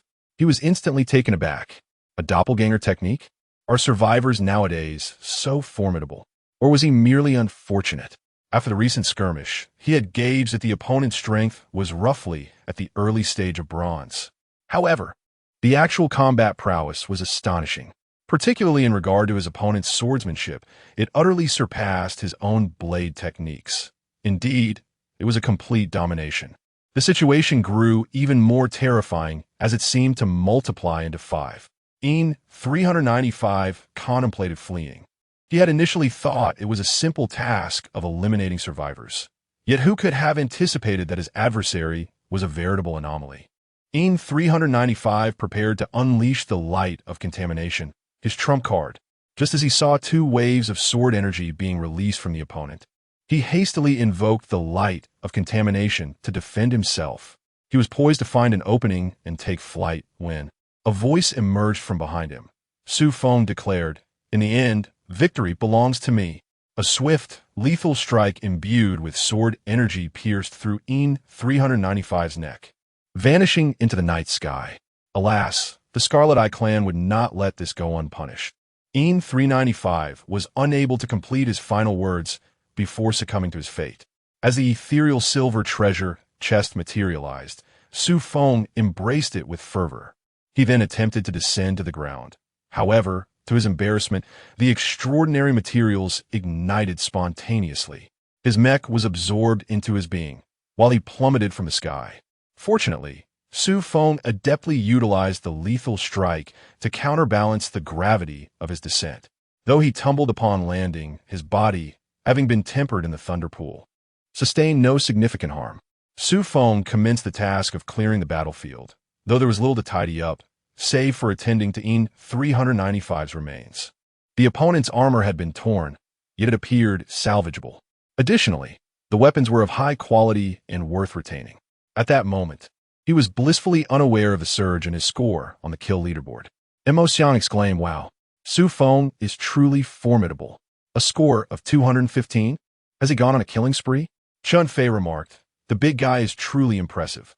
However, isn't he a bit too fierce? I recall slaying a black iron sea monster only netted me 1 point." Zhou Ji pondered aloud. Is Xu Feng using hacks? Why doesn't he the system check? How is it that I toiled for ages just to earn 3 points? Why is that? Su Wei scoffed, "With your level, do you dare to compare scores with the big guy? He earns hundreds in mere minutes. But seriously, what kind of creature yields over 100 points upon defeat? Shouldn't he the big guy be nerfed? The gap between us and him grows ever wider." Bai Li Mingwei added, "I killed an eerie creature of bronze rank, which seemed to yield 10 points. If we follow the pattern of black iron earning 1 and bronze 10, then Xu Feng must have vanquished a silver-ranked anomaly, and not a sea monster, to amass such a remarkable score." Following Bai Li Mingwei's analysis, the group fell silent, their only sound a collective gasp. While they were still fretting over their struggles against black iron sea monsters, the big guy was already on a rampage against silver ones. Indeed, the disparity between individuals can be disheartening, can it not? At this juncture, Xu Feng remained oblivious to the chat messages flooding the group. As he was engaged in a prayer successful, today's physical restoration enhanced. This is ideal for combat. Gathering 2 black iron, 2 bronze. Xu Feng chose not to open the treasure chest, instead opting to hoard his gains. After all, he currently lacks nothing of bronze quality. What he truly needs are potions. However, he cannot guarantee that what he will obtain will indeed be potions. Perhaps it is best to wait for a stroke of luck before proceeding. Following this fierce battle, Xu Feng has come to realize the considerable gap between himself and those of silver rank. The disparity in levels is striking, and should he encounter entities of silver rank at level 5 or above, he estimates that he would have to rely solely on his innate talents or the Thunderstrike Tower. At this moment, the only method available to him for enhancing his strength seems to be through the improvement of his swordsmanship. He believes that if he can elevate his sword skills to the next level, he will be able to comprehend the essence of the sword. With the aid of such understanding, he would undoubtedly be able to confront the majority of silver rank entities. It remains uncertain how many days this calamity of sea monster invasion will persist. If it lasts as long as the first disaster, it would be manageable. However, if it extends beyond that, it would spell dire consequences, likely leading to the demise of 90% of the survivors. After having a light breakfast, Xu Feng commenced his training for the day. In light of the sea monster invasion, he assigned his doppelganger to gather various resources while Xiao Song remained at home to keep watch. By the way, it has been several days since he acquired that pet egg, and there are still no signs of hatching. If it were to hatch, it would certainly bolster his combat capabilities. What a pity. Before Xu Feng could complete his training, more monsters invaded from beyond the island. Chapter 37. The Challenge from Zone 3450. Xu Feng. Is this never-ending? He muttered to himself, his tone laced with irritation. He had not yet completed his training in the Thunderpool. Upon reaching the summit of the lighthouse, he indeed spotted several headless creatures advancing towards him from afar. Goodness, a new species. It seems this calamity has brought forth a plethora of anomalies. Xu Feng furrowed his brow in contemplation. His greatest fear had materialized.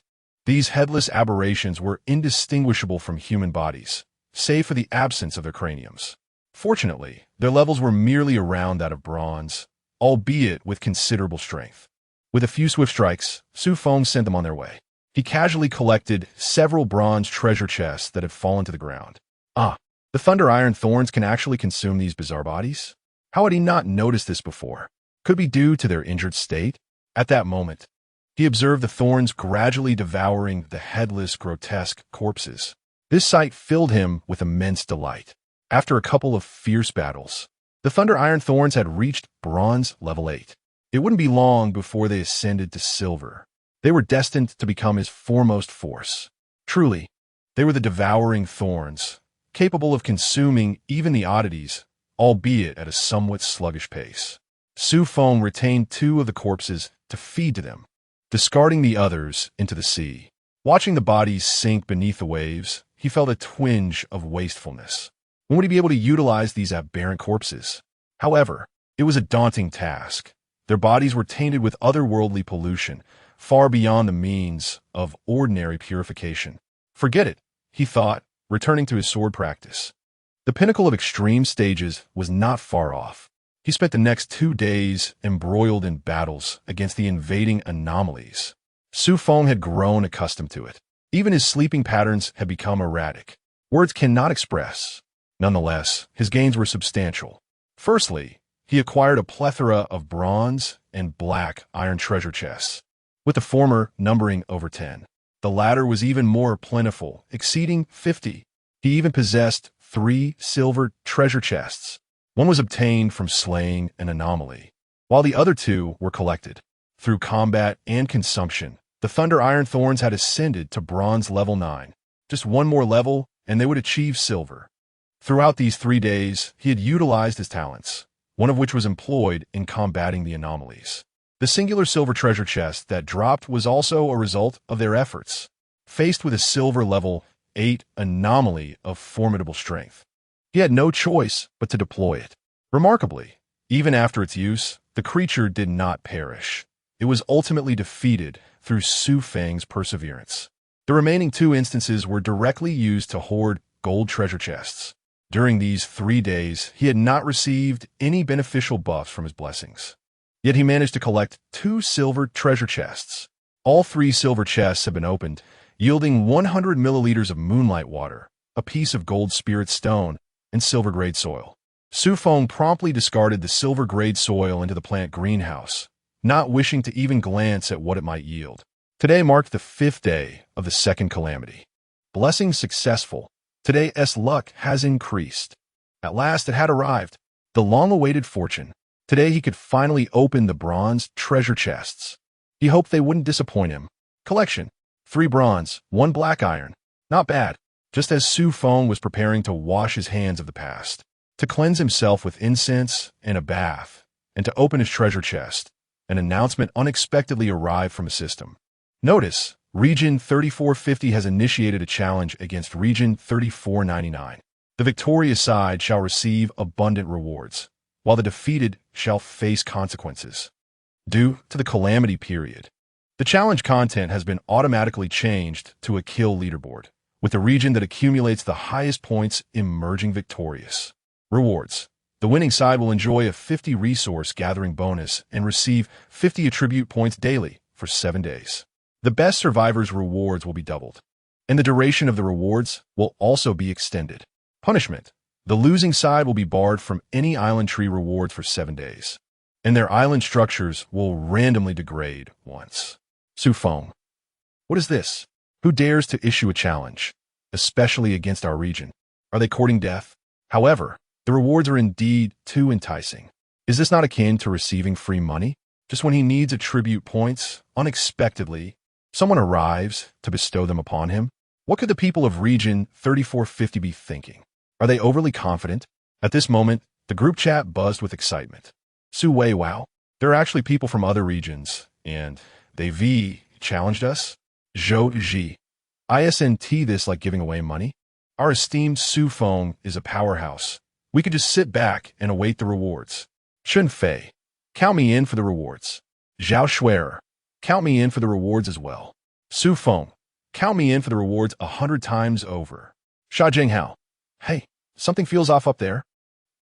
As everyone chatted, they suddenly realized that the great Xu Feng had also joined the conversation, leaving them momentarily stunned. It turns out the esteemed one was also waiting for rewards. Xu Feng glanced at the group chat, finding no significant news, and thus closed it. Opening the treasure chest was of utmost importance. There were a total of 49 bronze treasure chests, encompassing all the resources gathered from defeating the aberrations and sea monsters. Grant me 40 potions, oh Tong. I am willing to trade away 40 years of Xiaosong's singlehood for 40 potions. Xu Feng silently wished. In the distance, Xiaosong observed Xu Feng's devout demeanor and inexplicably felt a sense of foreboding. A chill ran down her spine. Xiaosong, it feels as though something has been lost. Upon witnessing all the treasure chests opened, a smile finally graced Xu Feng's face. Xiaosong's singlehood proved to be quite effective. I shall employ it again next time. In total, he opened 39 potions, 15 bottles of physique, and 24 bottles of spirit. He truly hit the critical threshold of 40 potions. The remaining 10 chests yielded nothing of note. 8 bronze basic materials, with only 2 worth mentioning. 1 blueprint, a bronze-level building synthesis chamber. 1 tea tree, a bronze-level plant. The mysterious purple tea tree. Synthesis chamber, bronze level, can synthesize higher-tier items at a 20:1 ratio, limited to bronze level or lower, including bronze. Special items cannot be synthesized. Construction materials, 300 black iron basic materials. Mysterious purple tea tree, bronze level. The leaves of this tree can nourish the spirit. The mysterious purple tea tree seems promising. It is likely to enhance spirit. However, this synthesis chamber appears to be a burden. At a 20:1 ratio, I might as well trade it away. The construction materials, however, are quite inexpensive.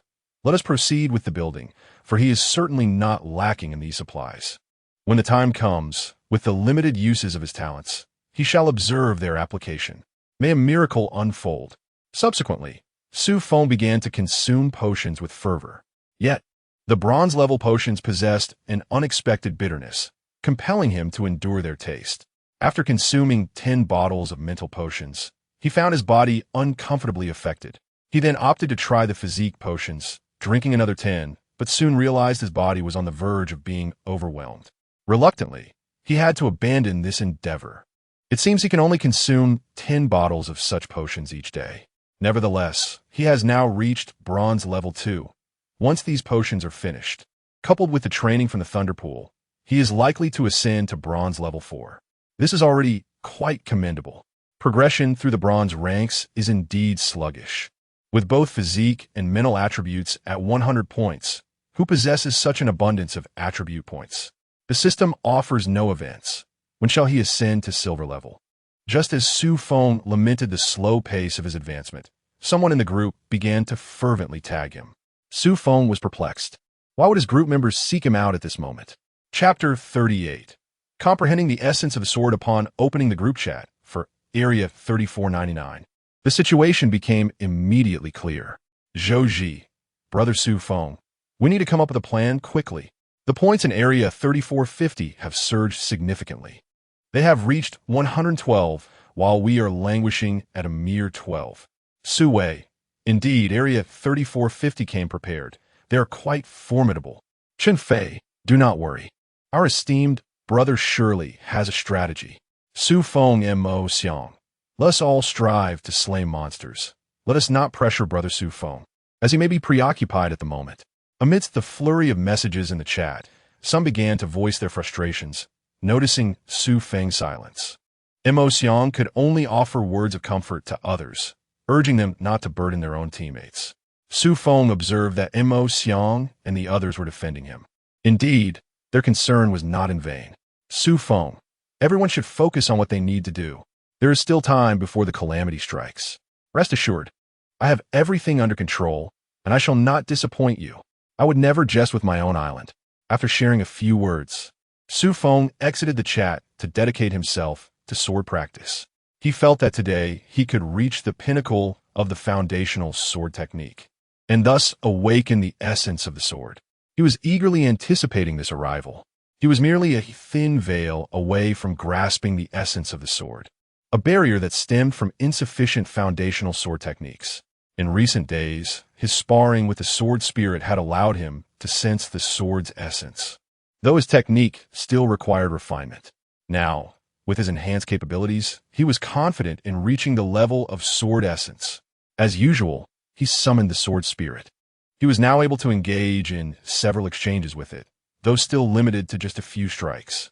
He had elevated his encounters to the level of Bronze 2. Xu Feng commenced the duel. After several rounds of combat, Xu Feng was once again repelled by the spirit. Yet at that moment, realization dawned upon him. In his mind, he comprehended the nature of the sword essence. Where the heart directs, there lies the sword essence. Where the sword points, the essence follows. With the foundational sword technique at its peak, the sword essence emerged. As the sword spirit charged once more, Xu Feng casually thrust his sword forward. An invisible wave surged forth, and for the first time, he repelled the sword spirit, leaving a small mark on its shoulder, a testament to the injury inflicted by Xu Feng's blade.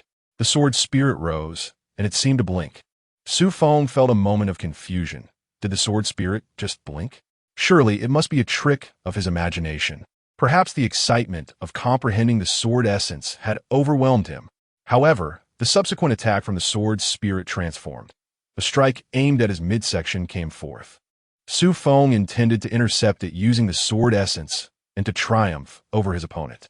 He yearned to witness the sight of the sword spirit being bested by him. Yet, as his sword essence collided with the sword spirit's blade, a ripple emanated once again. He was astonished. Sword essence? The sword spirit possesses sword essence? He finally understood why the spirit had consistently maintained the upper hand in their exchanges. It had long been proficient in sword essence. What a peculiar entity. In this virtual battle, the duel unfolded with intensity, as both combatants wielded the power of sword essence, creating a spectacle of grand proportions. The virtual realm quivered with an unsettling energy. This time, the two contenders had engaged in battle no less than 100 times, with neither emerging victorious. Suddenly, the virtual space trembled violently before vanishing entirely. Xu Feng found himself forcibly isolated from the outside world. How did I get out? Upon inspecting the swordman puppet in his hand, he was astonished to find it had cracked. In an instant, it disintegrated into dust, scattering upon the ground. Xu Feng was momentarily taken aback, realizing that the 100 hours had elapsed. He had thought the time was up, when in fact, several hours remained. The sheer intensity of their duel had shattered the virtual space. Consequently, the swordman puppet had vanished. Xu Feng felt a pang of reluctance at its disappearance. After all, it had been the first mentor on his swordsmanship journey. His own sword intent had been cultivated through the guidance of this entity.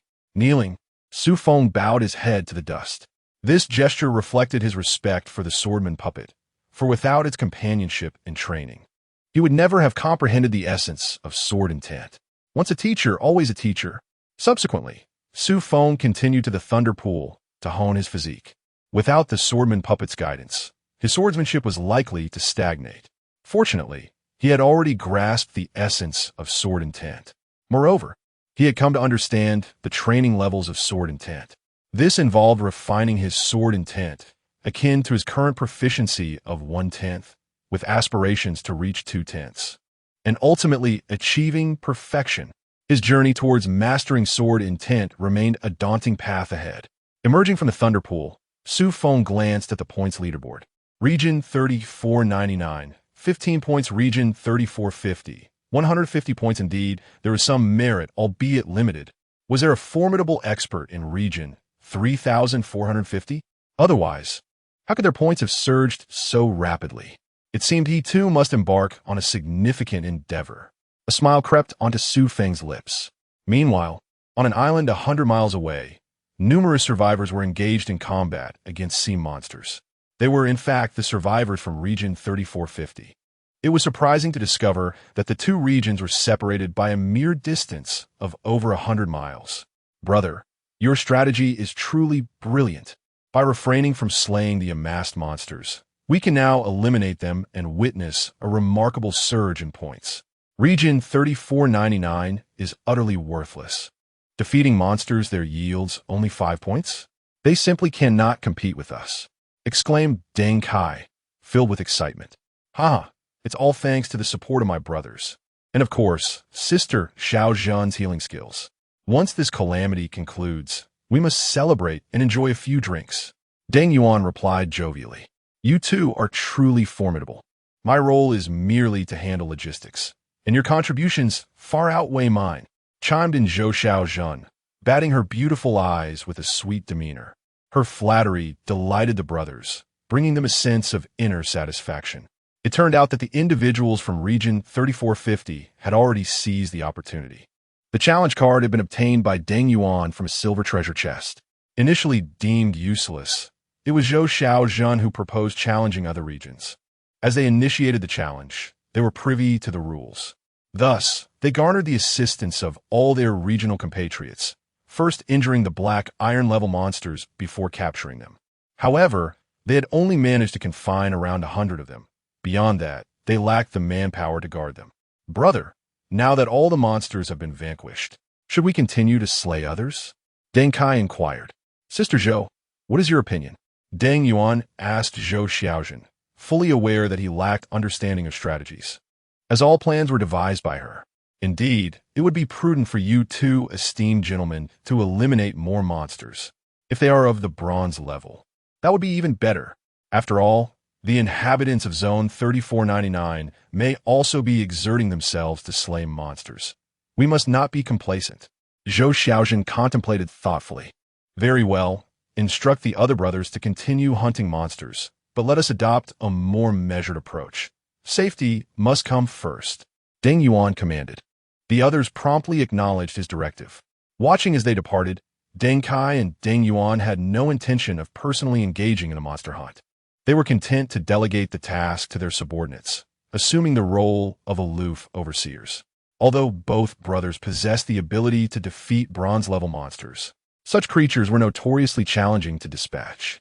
Their contrasting elemental affinities, one wielding ice and the other fire, allowed for effective collaboration against bronze monsters, yet the risks were considerable. They had narrowly escaped peril during their last encounter. Moreover, not all bronze-level sea creatures were of the first tier, complicating matters further. Just as the brothers contemplated refreshing themselves with a drink, a survivor arrived at the door with urgent news. What is it? They inquired. The points in the adjacent area have surged by several dozen. What? Chapter 39, Catastrophic Forces. Impossible. Absolutely impossible. Do you think slaying monsters is akin to slaughtering chickens? How could one possibly gain dozens of points in a single strike? Deng Yuan's expression was one of utter disbelief. Indeed, my elder brother is right. It's utterly inconceivable. Deng Kai also held skepticism. After all, their own hundreds of points had been meticulously planned over the course of 4 entire days. Today was merely the day of execution.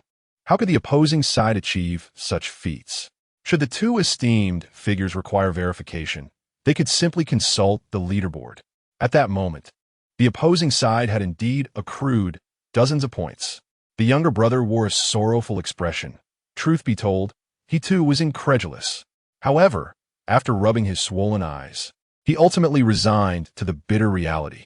Deng Kai and his companions hastily examined the leaderboard, and to their astonishment, it confirmed the younger brother's claims. Instantly, the expressions of the three darkened. Fortunately, the opposing side had only amassed 61 points, while their own side had already secured 151 points. It would be quite challenging for the opposition to catch up. We must continue hunting monsters. We cannot allow them to gain on us. Deng Yuan declared gravely. Brother, should we not take a moment to drink? Deng Kai inquired. What on earth is there to drink now? Why has the score in the 3499 zone surged? It must be due to Xu Feng's intervention. This matter traces back half an hour earlier. Xu Feng had invoked his talent to enforce his catastrophic mission. Instantly, ominous clouds gathered above his island. Strange creatures and sea monsters began to swarm from a distance. However, the initial wave of sea monsters were of the black iron tier. Thus, Xu Feng dispatched them with remarkable swiftness. Hence, this was the reason for the unprecedented spike in points within the 3,499 zone. Meanwhile, within the chat group, everyone had witnessed Xu Feng's decisive action and promptly began to shower him with praise. The esteemed one has finally made a move. Indeed, it is terrifying beyond measure. Terrifying beyond measure 1. Terrifying beyond measure 10,086. I wish to bear the esteemed one's offspring. Is the one upstairs male or female? Male, why do you ask? Hurry and get lost. The esteemed one only favors sisters like me. At this moment, the strange creatures and sea monsters near the 3499 zone were irresistibly drawn to Xu Feng's island. After all, his talent was extraordinarily formidable. Unconsciously, these sea monsters launched an assault on his island. Furthermore, several eerie leaders re-emerged from the distant black mist. Oh, Silver 391, what brings you here? Take a look behind you. Silver 392. Silver 391 replied, speechless. What the heck? Silver 393 and Silver 394? You two? What on earth is happening here? Why are 4 teams deployed in the same zone? I recall another team arriving previously, did I not? Who knows? It feels like chaos has ensued. Why don't we act together? After all, in a single zone, there are more monks than meat. The sooner we finish, the sooner we can return. Agreed. Agreed, one they no longer harbored hopes for substantial gains. After all, for teams scouring a survivor's territory could easily obliterate it. How much meat could there possibly be? Just being able to sip some broth would be a fortunate outcome. However, shortly, they would find their expectations radically transformed. In the distance, Xu Feng observed his doppelgangers vanquishing the sea monsters and the eerie entities. Under the influence of sword intent, the doppelgangers exuded an extraordinary terror. Although their sword intent was only half of his own, it was still formidable. When confronting the bronze tier aberrations, as long as they were not of a higher tier, it was as effortless as slicing through vegetables. Such was the absurdity of sword intent.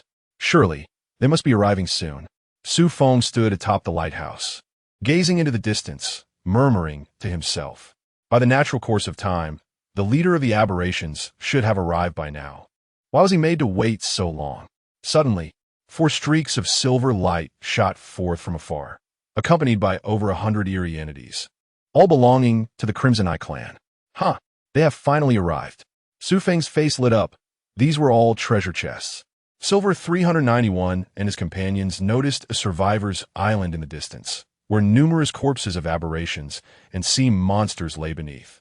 It bore a resemblance to a mountain of corpses and a sea of blood. How outrageous! This island has claimed so many members of our Crimson Eye clan. Let us deal with this island, gentlemen, Silver 391 declared. Certainly, with their bronze tier strength and our numerical advantage, we can easily handle this island. Silver 392 concurred. The other 2 Crimson Armored members also nodded in agreement. Instantly, over 100 members of the Crimson Eye, led by several bronze tier warriors, swiftly advanced toward the island. As they prepared to unleash their pollution light to devastate the island, for streaks of light surged forward at an imperceptible speed. In an instant, a wave of sword energy struck, compelling the Crimson Eye members who were ready to unleash their attack to halt abruptly. The assailants were none other than Xu Feng's 4 doppelgangers. Upon nearing their adversaries, the doppelgangers executed a sudden strike. Instantly, a terrifying array of sword energy crisscrossed, rendering them unable to meet each other's gaze. The Crimson Eye members had never encountered such a technique. Immediately, several fell beneath the onslaught of sword energy. The remaining Crimson Eye members hastily brandished their weapons in retaliation, but alas, their speed could not match that of the doppelgangers' instantaneous movement. In yet another swift strike, more of the Crimson Eye members succumbed. From a distance, the leaders, including Silver 391, were alarmed. This was peculiar. How could there be for survivors? Moreover, Their strength was unprecedented. Silver 391 gasped in shock. Indeed, they appeared to be only Bronze Tier Level 2, yet their power surpassed even Bronze Tier Level 6. Silver 392 expressed his confusion. Let us engage them together. Otherwise, with so many losses among our subordinates, we will find it difficult to explain to our superiors. Silver 393 proposed. Upon hearing Silver 393's suggestion, the others expressed their agreement. Immediately, the four of them took to the skies in their mechanized suits, intent on eliminating the four survivors. However, Xu Feng would not allow them to disrupt the slaughter of his doppelgangers. Gentlemen, since you have arrived, do enjoy the spectacle. Your opponent is me. Xu Feng's voice floated over lightly. Soon, Silver 391 and his comrades saw a figure in black armor hurtling toward them, showing no signs of stopping. Just as they contemplated using their weapons to intercept him, the opposing mech executed a stunning drift. Its sleek black sword aimed directly at Silver 394, unleashing a fierce blade aura.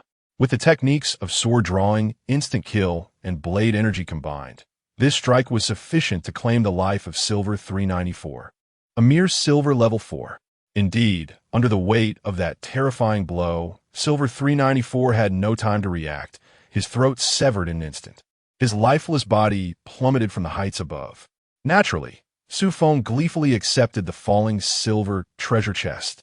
The trio of Silver 391 stood there, utterly dumbfounded. They could hardly fathom Xu Feng's decisive action, targeting the weakest among them. Silver 394. Survivor, how dare you slay a member of the Crimson Eye family? Roared Silver 391 in fury. The other two glared at Xu Feng with eyes aflame. Oh really?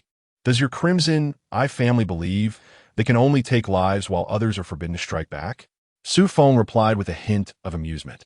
What nonsense is this? Chapter 40. The Might of the Sword Intent. Are the members of these enigmatic families truly so tyrannical? Indeed, only we, the illustrious Crimson Eye clan, possess the right to eliminate you pitiful survivors. You shall not resist.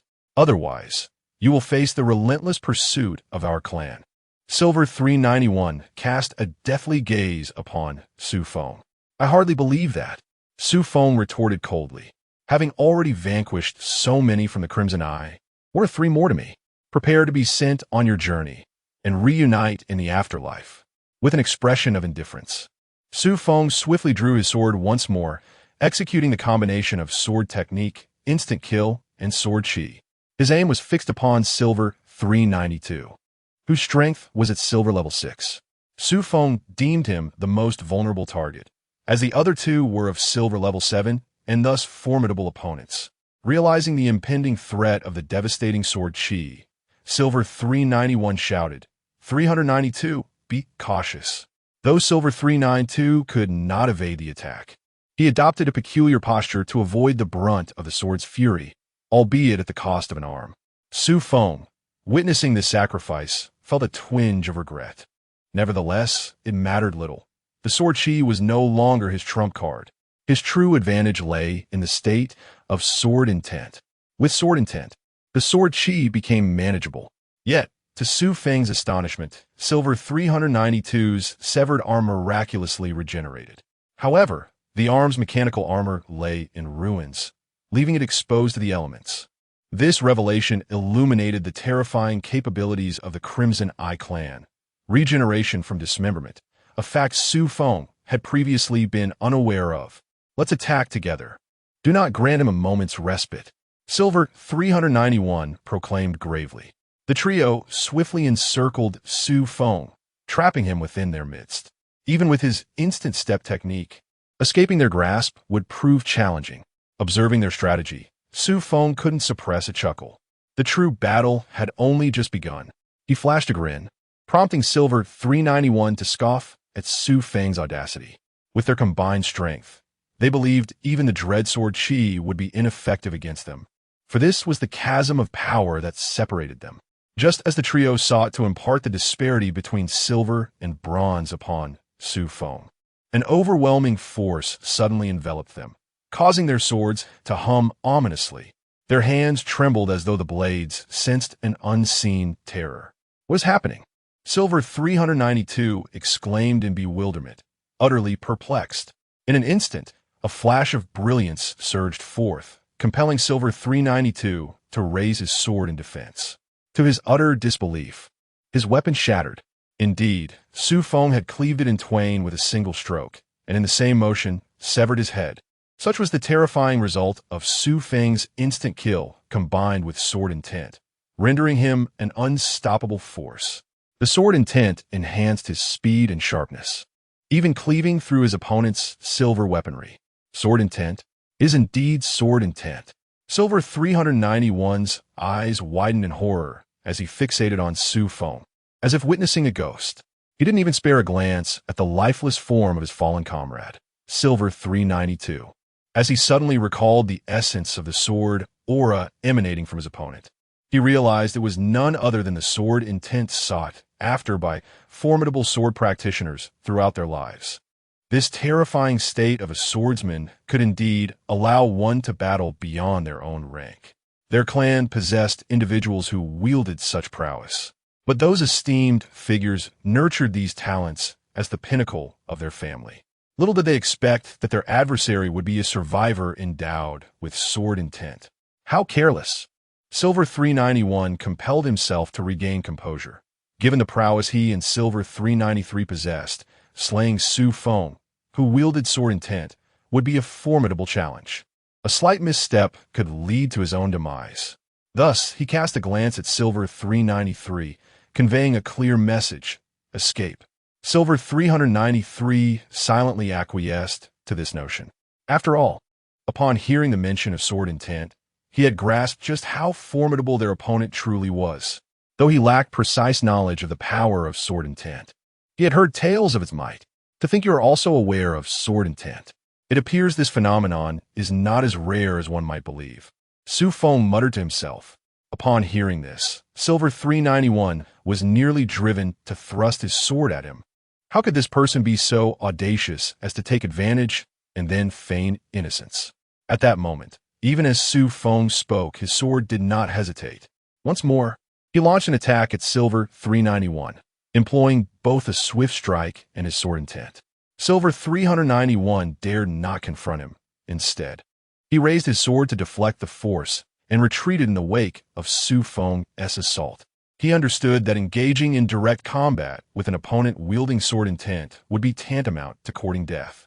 Thus, his only recourse was evasion, yet even that seemed unsustainable. Unless he could outpace Xu Feng and flee, he was in dire straits. Regrettably, he was no match for Xu Feng's speed, which far exceeded his own. Fortunately, upon realizing that Xu Feng's target was Silver 391, Silver 393 made a hasty retreat. The mech ascended into the air and sped away without a moment's hesitation. He hoped that Silver 393 would report everything back, seeking retribution on his behalf.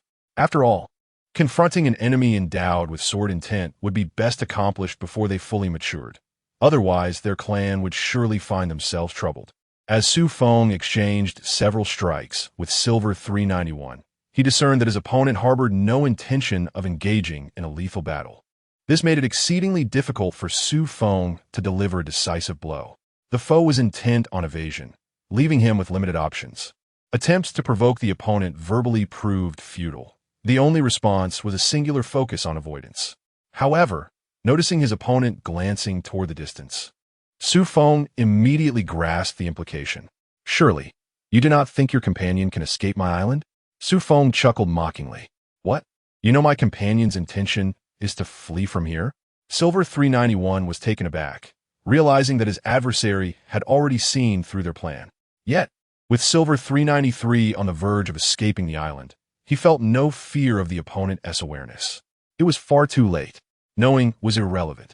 Silver 393 was about to break free from the island. Do not be misled into thinking that possessing sword intent equates to strength. Our family harbors numerous formidable individuals with such prowess, most of whom have already attained the golden rank. Prepare yourself for the pursuit of our crimson eyes, Silver 391 proclaimed with arrogance. Xu Feng merely uttered 2 words in response. However, It struck him as peculiar that the other party referred to his companion as Silver 393. Could it be that there are over 300 of these Silver Crimson Eyes? As Silver 393 was on the verge of fleeing the island, Xu Feng swiftly commanded the Thunderstrike Tower to unleash its ultimate attack. This was the once-a-week supreme weapon of the extraordinary structure known as the Thunderstrike Tower. Regrettably, he would not escape. It seems that the entirety of this situation remains unknown to your family, Xu Feng remarked nonchalantly. Upon hearing Xu Feng's confident declaration, Silver 391's expression shifted dramatically. He hastily glanced toward the distant, now indistinct figure of Silver 393. Could unforeseen circumstances arise? Suddenly, a beam of laser light shot through the sky. Its target unmistakably Silver 393, traveling at an astonishing speed that covered 10 miles in less than a second. Boom! A deafening explosion resonated from afar. Subsequently, Silver 393 plummeted to the island like a mosquito struck by artillery. Silver 391. Chapter 41. The Master Goes Insane. Impossible. Absolutely impossible. How could such a weapon exist on your island? Silver 391 wore an expression of disbelief. Everything that transpired today utterly overturned all his previous notions. His family had offended such a formidable adversary. One could only wonder whether this was a blessing or a curse. Nothing is impossible. It's time for you to depart. Seizing the moment when Silver 391 was caught off guard, Xu Feng unleashed the supreme combination of sword energy, sword drawing technique, instant kill, and sword intent. Thus, he ended the life of his opponent. However, the deceased Silver 391 transformed into an ominous mark, leaving a profound imprint on Xu Feng's left arm. The mark deepened, almost as if it were about to bleed. Xu Feng gazed at this imprint with a sense of helplessness. When will this end? Yet, upon noticing that Silver 391 had dropped a silver treasure chest, he felt a surge of joy. Finally, he had not suffered a loss. Only 2 treasure chests had emerged from the 4 silver foes. But wait, he had yet to check the distant corpse of Silver 393. He hoped it too bore a treasure chest. Otherwise, he would have incurred a significant loss. After such a lengthy battle, he felt utterly exhausted. Surely, they wouldn't deny him 3 silver treasure chests. At this moment, the battles on the island were nearing their conclusion. Xu Feng himself joined the fray to wrap things up. With his presence, the bizarre creatures and sea monsters were no match for his sword. In less than a minute, the conflict was resolved. This battle claimed the lives of over 100 bizarre entities and dozens of sea monsters. Along with the 4 silver foes, Xu Feng accumulated over 1,000 points. Moreover, he had gathered quite a number of treasure chests, 3 silver ones, including the one from the distant corpse of Silver 393. Xu Feng instructed Xiao Song to investigate and then called him back. He had amassed 26 bronze treasure chests and a staggering 85 black iron ones. This haul was monumental. However, the cost was also quite steep. At present, the Thunder Iron Thorn lay in tatters, looking as though it were on the brink of collapse. Xu Feng hurriedly administered moonlight water to the creature. This liquid not only possessed the ability to purify contamination, but also carried a modicum of healing energy. After expending 50 milliliters of moonlight water, the Thunder Iron Thorn finally revived. Remarkably, due to this battle, it experienced a fortuitous breakthrough and ascended beyond the bronze level, becoming Xu Feng's most formidable ally. The battlefield on the island's surface was pockmarked, as if ravaged by some great force. The Thunderstrike Tower's ultimate move was now in cooldown. Xu Feng himself felt weary. Such was the price of battle. The cost was indeed heavy. If given the chance again, he would eagerly seize it. Due to Xu Feng's enforced Calamity mission, the other islands within his jurisdiction faced significantly fewer bizarre entities. Emotion. Strange. Why are there fewer bizarre entities today than usual? Have you all noticed? Bali Mingwe, it does seem that way. Had it not been for Emotion's reminder, I wouldn't have realized. Su Wei. Perhaps the time for the bizarre entities to attack hasn't yet arrived? Xunfei, quick. Look at the leaderboard. The master has gone insane. What the hell? Startled by Chun Fei's sudden alert, those still engrossed in the group chat turned their attention to the leaderboard. Upon glancing at it, They nearly believed they were dreaming. Rubbing their eyes vigorously, they found the numbers remained unchanged. Region 3499 points. 1111 Region 3450 points. 181 Emotion. Bali Mingwe. Sha Jinghao. The group chat was instantly flooded with question marks. Some even continued to post until they received no responses. Unfortunately, their expressions could not fully convey the confusion within. They were baffled as to why their region's points had begun to soar like a rocket. Su Wei, Xu Feng, are these points you've achieved? Zhou Ji, what nonsense are you spouting? Is there anyone in our region more formidable than Xu Feng? Have you even looked at our region's monster-killing points? Upon hearing Zhou Ji's words, they glanced at their own regional leaderboard and discovered that Xu Feng firmly held the top position with over 2,000 points, while Mo Xiang trailed far behind with just over 200. The disparity was astonishing. Chun Fei, no more talk, I must cling to the thigh of the big boss. Xu Feng Bai Li Mingwe, no more talk, I must cling to the thigh of the big boss. Xu Feng Sha Jinghao, no more talk, I must cling to the thigh of the big boss. Xu Feng Mo Xiang, Brother Sha, you're of such an age, why are you still meddling in this? Sha Jinghao, what if the big boss prefers older folks? Mo Xiang. At that moment, Xu Feng was too preoccupied to check the group chat, having felt the vibration of his wristband indicating someone was mentioning him. However, he was far too busy. He had just finished dealing with the Scarlet Eye family and hadn't even had time to open the treasure chests. The Black Octopus had also arrived, leading to yet another fierce battle. Thankfully, the opponents consisted only of 2 silver-level anomalies, each possessing a combat power of silver level 5. Xu Feng effortlessly dispatched them to their demise. With the assistance of the silver-level Thorny Iron, handling those black iron and bronze-level anomalies became significantly easier. Meanwhile, his pet, Xiaosong, watched anxiously from the sidelines, unable to assist, and chirped in distress. Xu Feng reassured him that once the bronze attribute treasure tree matured, Xiaosong's strength would surely catch up. After all, Xiaosong was not only incredibly swift and capable of distracting opponents, but also an adept treasure hunter, albeit currently hindered by his low strength. It seemed he needed to bolster his abilities. Otherwise, even the bronze-level treasures would remain beyond Xiaosong's reach due to mismatched levels. Would the treasure chests yield potions for pets? Once everything was settled, Xu Feng once again obtained a plethora of treasure chests. 1 silver, 15 bronze, and 30 black iron.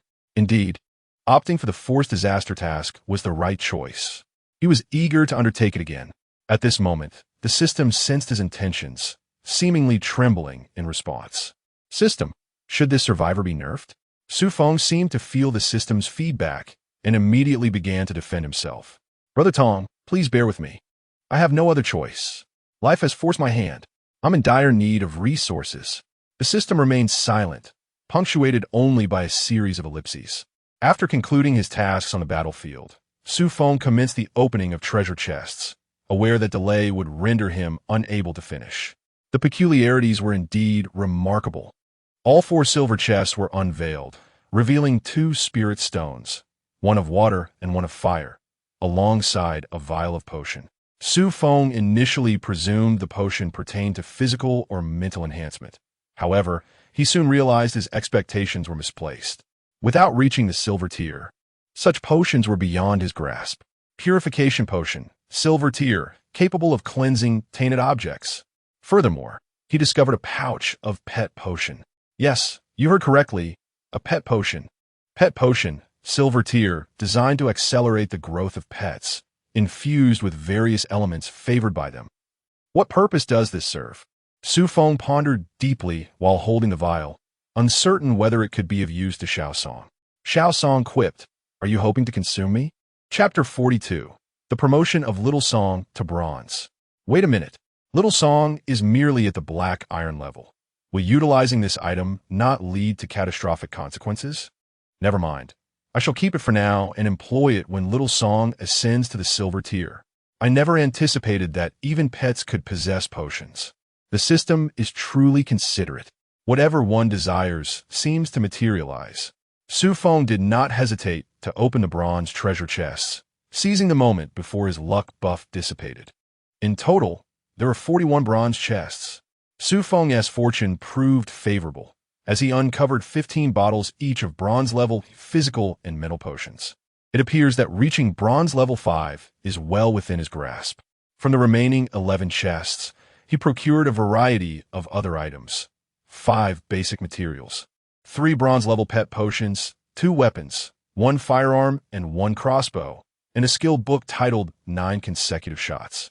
9 consecutive shots, bronze level, enables the archer to unleash 9 consecutive shots, with each subsequent shot inflicting an additional 2 damage. Ah, this is rather splendid. I shall keep it.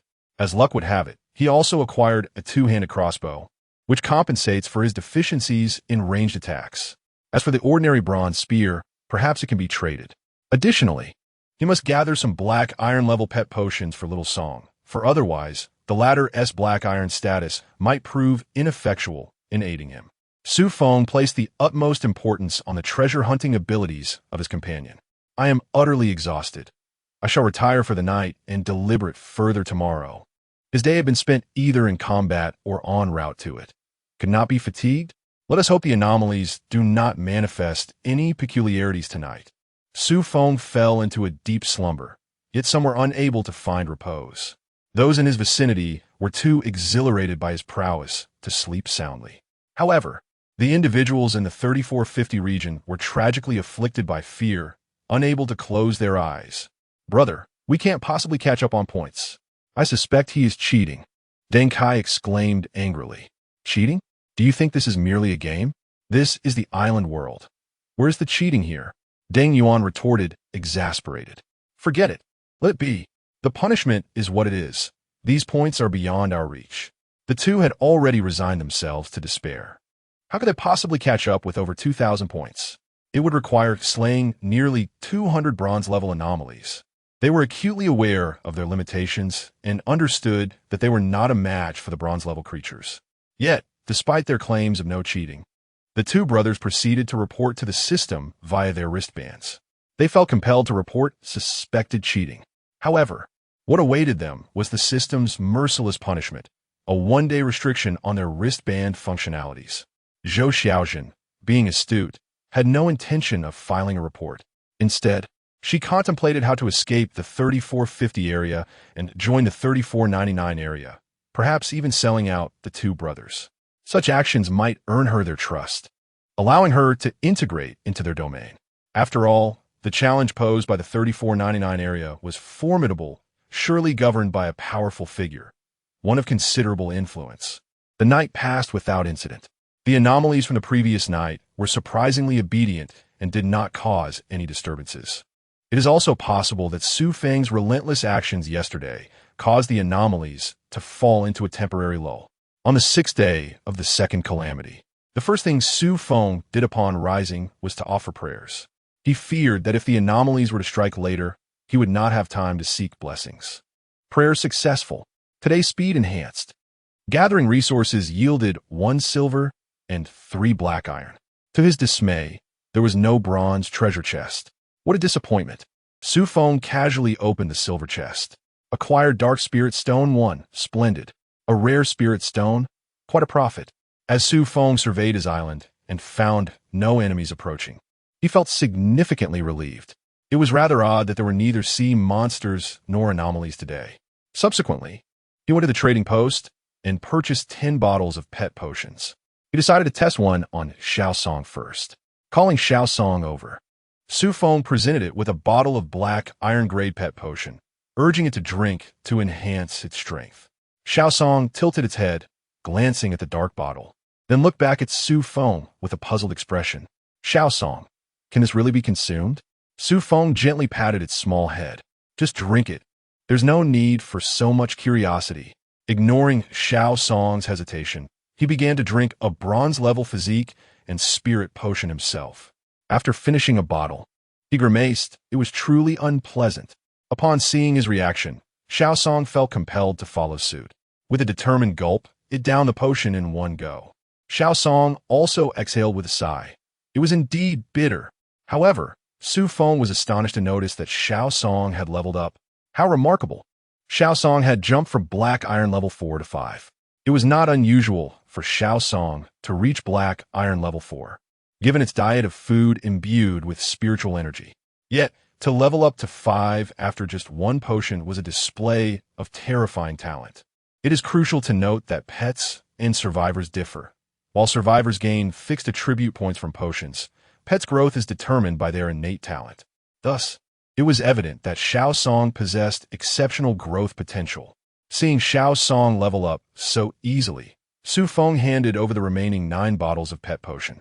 Upon spotting the 9 potions on the ground, Xu Feng's expression turned sour. Xu Feng chuckled, shaking his head. "Drink these and we'll feast at noon." There was no other choice. Xu Feng had to resort to persuasion. After all, Xu Feng was still quite young. Maturity would come with time. Upon hearing about the delicious meal, Xu Feng's eyes sparkled with excitement. It immediately began consuming the potions. Before long, the ground was cleared of pet potions. Xu Feng let out a satisfied burp and patted its round little belly, seemingly feeling quite full. Xu Feng was taken aback by its voracious consumption. After observing Xu Feng for any issues, he finally sighed in relief. At that moment, with the boost from 9 bottles of Black Iron grade pet potions, Xu Feng had ascended to Bronze level 1. Such a rapid pace of advancement was truly astonishing. 10 bottles of Black Iron grade pet potions are worth merely 1 bronze weapon.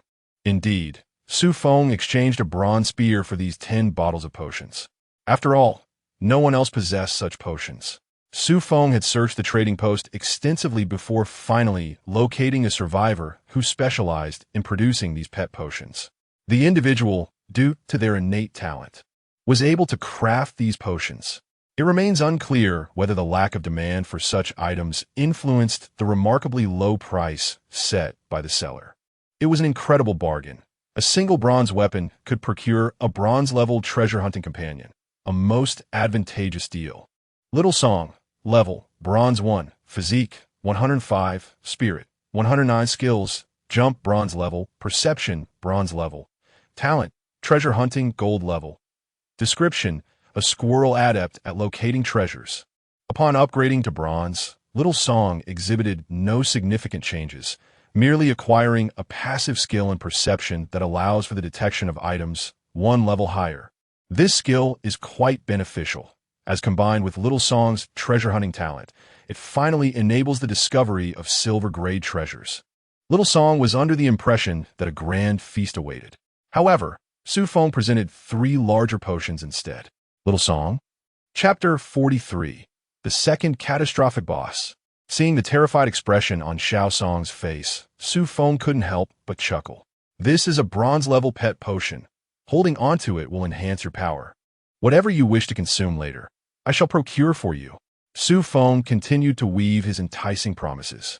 Upon hearing his words, Xu Feng lowered his head in contemplation. Suddenly, he raised his small head and pointed at Xu Feng's attire.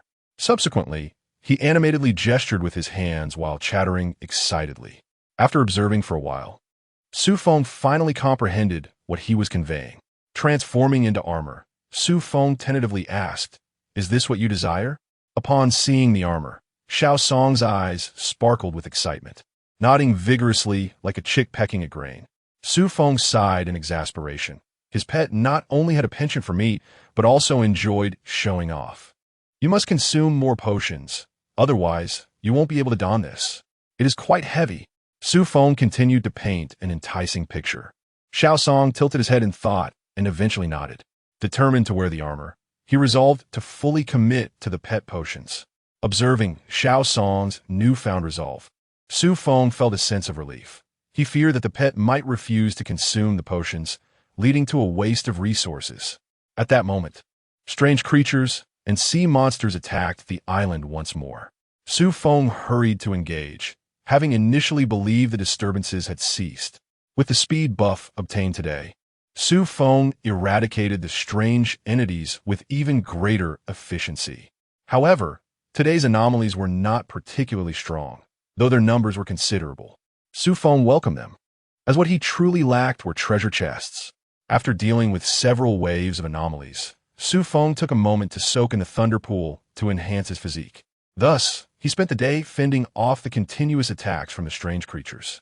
During this time, Xiao Song, leveraging his current talents, finally discovered a silver-level iron vein on the island. Although it was a small mine, Xu Feng dispatched his avatar to commence mining. Now, silver stones were within reach. He instructed Xiao Song to continue searching for treasures on the island and to seek him out should any issues arise. He was uncertain whether there were monsters on his island, as he had yet to fully familiarize himself with its expanse. On the 7th day of the second catastrophe, Xu Feng initially anticipated that today would mark the end of the Calamity. However, he was mistaken. Although today's strange incursions were not as frequent as in previous days, they showed little signs of abating. This left him reluctant to venture into the shattered island world to trade with Delia. If he went and returned to find his home gone, it would indeed be a farcical situation. Thus, as Xu Feng continued to fend off the strange entities and sea monsters, time gradually passed. For days slipped by in this manner. Today marked the 11th day of the catastrophe. Finally, signs of a reduction in the strange entities became apparent, prompting Xu Feng to exhale in relief. The island's defensive structures were evidently insufficiently robust. If they were stronger, he wouldn't have to live in constant trepidation. He wondered when he might acquire a puppet similar to the Swordman doll to guard the island. He found himself reminiscing about the Swordman doll. What a splendid guardian it would make for the island. Unfortunately, throughout these 4 days, Xu Feng had devoted his talents to hoarding golden treasure chests, and he now possessed 6 of them. He also wished to hoard platinum treasure chests, yet he was apprehensive about the possibility of those chests sprouting legs and attacking him. He might very well become the first island lord in history to perish at the hands of a treasure chest. It would be prudent to wait until he possesses the requisite strength to confront them. For now, the golden treasure chests remain unchanged, allowing him to stockpile them with peace of mind. As for the other chests, he had refrained from opening them. He was awaiting a stroke of luck, but it had yet to arrive. At this moment, the quantity of his chests had reached a staggering figure. 9 silver chests, 49 bronze chests, and an astonishing 300 black iron chests. He was undoubtedly on the brink of wealth. The mandatory disaster task, with his newfound strength, was exceedingly enticing. His prowess had now ascended to bronze level 5, and he had consumed all his potions. Xiao Song had also reached bronze level 2. The greatest enhancements had come from the Thunder Iron Thorns, while the opposing force had already reached silver level 4, surpassing his own level by a significant margin. This was somewhat humiliating, yet fortunately, his strength was formidable. Just then, a system announcement arrived. Xu Feng sensed something was amiss, due to an unusual number of kills. The 2-week disaster is about to conclude prematurely. The disaster boss has arrived. All survivors should prepare themselves. Here it comes, the boss is approaching. Xu Feng felt a surge of excitement, eager to see if he could conquer this boss. Last time, he had obtained a scroll that reduced a silver-level foe. That item had proven exceedingly useful, allowing him to fully master the obsidian iron sword and significantly enhance his power. He hoped the system would grant him another scroll that could reduce a gold-level enemy by 2 levels. That would be magnificent if the system were to discern his intentions. It might retort, "You wish." Yet, how could the system accuse him of an unusual number of kills? Wasn't it entirely reasonable to slay those hostile forces? By the way, had the premature conclusion of the disaster been his doing? Shouldn't the other survivors be grateful to him then? Unbeknownst to him, he had unwittingly assumed the role of a savior. Indeed, he was far too benevolent. Onward, let us see how formidable the boss truly is. Xu Feng thought eagerly. At that moment, his wristband chimed with a call. It was none other than Mo Xiang and the others.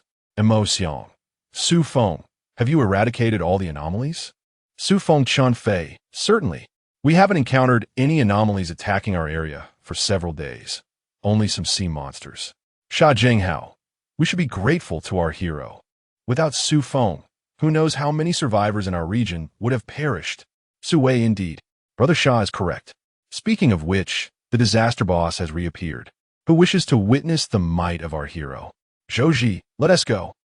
Xu Feng, if you all are going to watch, please be cautious. I cannot afford to look after you. Understood. Fear not, hero. Understood. Fear not, hero. Understood. Fear not, hero. Following the system's navigation, Xu Feng arrived above the ocean, 100 miles from the island. This should be the right place, yet where are the monsters? Xu Feng repeatedly checked his wristband and surveyed his surroundings, only to find no monsters, not even a fly. Could it be in the sea? That didn't seem right either. Even if it were beneath the waves, he should still be able to sense some movement. Yet this expanse of ocean was eerily calm. Could it be? This thought struck him with dread. Suddenly, a shadow descended from the sky. The entity was moving with such speed that Xu Feng had no time to transform into his mech. He plunged directly into the dark waters and activated his mech. However, even in doing so, he was struck from behind, and the pain was searing. Fortunately, the injury was not severe. Damn, the yacht had also been destroyed. Rising into the air, Xu Feng finally discerned the true nature of his adversary. It was a flying beast with 2 avian heads, each a different hue. Alarmingly, its level had reached the golden tier. No, this was not right.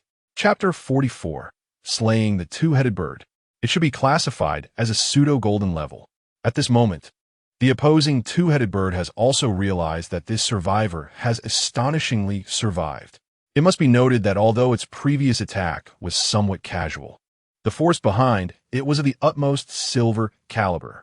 To its surprise, the adversary remained unscathed. Moreover, it emerged from the water, piquing its interest. The 2 heads of the bird fixated on Xu Feng. "You despicable creature, resorting to an ambush," Xu Feng exclaimed indignantly. "If it weren't for my fortuitous fate, you might have genuinely taken me down." It was quite infuriating for him that such a magnificent bird would stoop to such tactics. Had it not been for the sword intent surrounding him, he would have certainly sustained significant injuries. The two-headed bird squawked incomprehensibly. "What gibberish are you uttering? Can you not speak human language? Who do you look down upon?" Xu Feng retorted, his annoyance palpable. The bird seemed to imply, "If I could speak your tongue, you would undoubtedly be dead." After all, a speaking beast would not possess the feeble prowess of such a creature. The two-headed bird appeared disinclined to engage in further dialogue. With a swift flap of its 3-meter wings, it rapidly approached Xu Feng. He felt a sharp blade slicing through the air before him and hastily executed a sudden dash to evade it. Even though he managed to evade the bird's razor-sharp wings, an unsettling chill crept down his spine.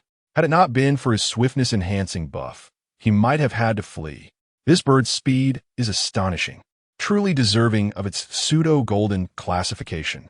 Xu Feng had intended to utter a few more curses to provoke the two-headed bird into making a mistake, thus providing him an opportunity to strike. However, the creature showcased its impressive array of abilities. At that moment, both heads exerted their power, one unleashing a fireball while the other conjured a water sphere. It was indeed a clash of fire and water. Xu Feng found himself leaping and dodging to avoid their relentless assault. Today's innate talent certainly could not compel the boss, and should another wave of forceful attacks ensue, it would be undeniable that the opponent was of golden caliber. Who could possibly defeat this two-headed bird? Yet, it was following his own forceful exertion that this pseudo-golden beast had manifested. Fortunately, it was merely a beast, word an anomaly. Xu Feng might have had to retreat at once. The methods of anomalies are far more terrifying and elusive than those of beasts. He still had his innate talent to experiment with. However, he needed to find the right moment to approach the bird. Just moments ago, the bird's ambush was executed with such swiftness that Xu Feng barely had time to evade. He dared not employ his talent recklessly, lest he be vanquished before he could unleash it. A fierce battle raged above the ocean between man and bird. Meanwhile, on the distant shore of the 3499 region, onlookers observed with keen interest. "Oh, this lad possesses a mech? Where did he procure it?" Aunt Lu marveled. "Aunt Lu, what is a mech?" Bai Li Mingwen inquired, having noticed Xu Feng donned in an armored suit capable of flight. "That's a long story, but suffice it to say, consider an armored suit that can soar through the skies. Such technology typically appears only on advanced islands or with formidable anomalies. This young man has truly demonstrated remarkable prowess to acquire one." Aunt Lu elucidated. "If you wish to enter the core secret realm, it would be prudent to possess a mech of your own. Otherwise, navigating within will be significantly constrained. Ah, where might I find such a thing? Bai Mingyue asked, bewildered. Go find that fellow to make a purchase. He probably isn't even aware of the core secret realm yet. So you can just take him along with one slot later. What S with your sudden lapse in judgment? Aunt Lu inquired, puzzled. Oh, Bai Mingyue contemplated how to broach the subject with Xu Feng. The onlookers were equally transfixed by the fierce clash between Xu Feng and the two-headed bird, their expressions frozen in astonishment. When had they ever witnessed such a high-caliber battle? Their eyes could scarcely keep pace with the swift movements of the combatants. Xu Feng's mech was undeniably impressive, a true powerhouse, exuding an aura of terrifying strength. Yet, it appeared that he was struggling against the bird. Perhaps it was prudent to retreat before the creature struck him down. In the sky, the two-headed bird found itself at a standstill against the survivor before it, prompting a sense of urgency. Continuously unleashing fire and water orbs had drained its spiritual energy considerably. Seizing a moment of respite, it prepared to attack Xu Feng with its wings while continuing its barrage. With this triple-pronged assault, it was confident that it could vanquish its adversary. Xu Feng's eyes lit up as he sensed the bird's impatience. It was finally losing its composure. Fortunately, he managed to restrain himself. The wind spirit stone he possessed was already half consumed, and if this continued, he would need to switch to another stone. Without the aid of the wind spirit stone, his mech speed would be severely compromised, and he might have to rely on his innate abilities to escape. Thankfully, he held back and refrained from using his talent for a ranged attack, as there was a possibility that the bird could evade it, and it might not even be fatal. As the two-headed bird closed in, Xu Feng deftly employed his clone technique, evading the creature's assault and burrowing into an island beneath the surface. It wasn't that he wished to confront the bird in midair. Rather, his clones lacked the ability to fly without the mech. It appeared he needed to acquire several more mechs for such contingencies. Seeing Xu Feng suddenly retreat to the island, the two-headed bird mistakenly believed that the survivor was intimidated by its three-pronged attack. Although it was baffled by how Xu Feng had seemingly multiplied into 5, it surmised that he was merely attempting to evade its strikes. Thus, it pursued him relentlessly. However, before it could land, one of Xu Feng's clones turned and launched an assault against it. With the might of his strongest technique, sword drawing instant kill sword intent. This attack was still insufficient to deter the two-headed bird, which brushed Xu Feng aside with a single wing.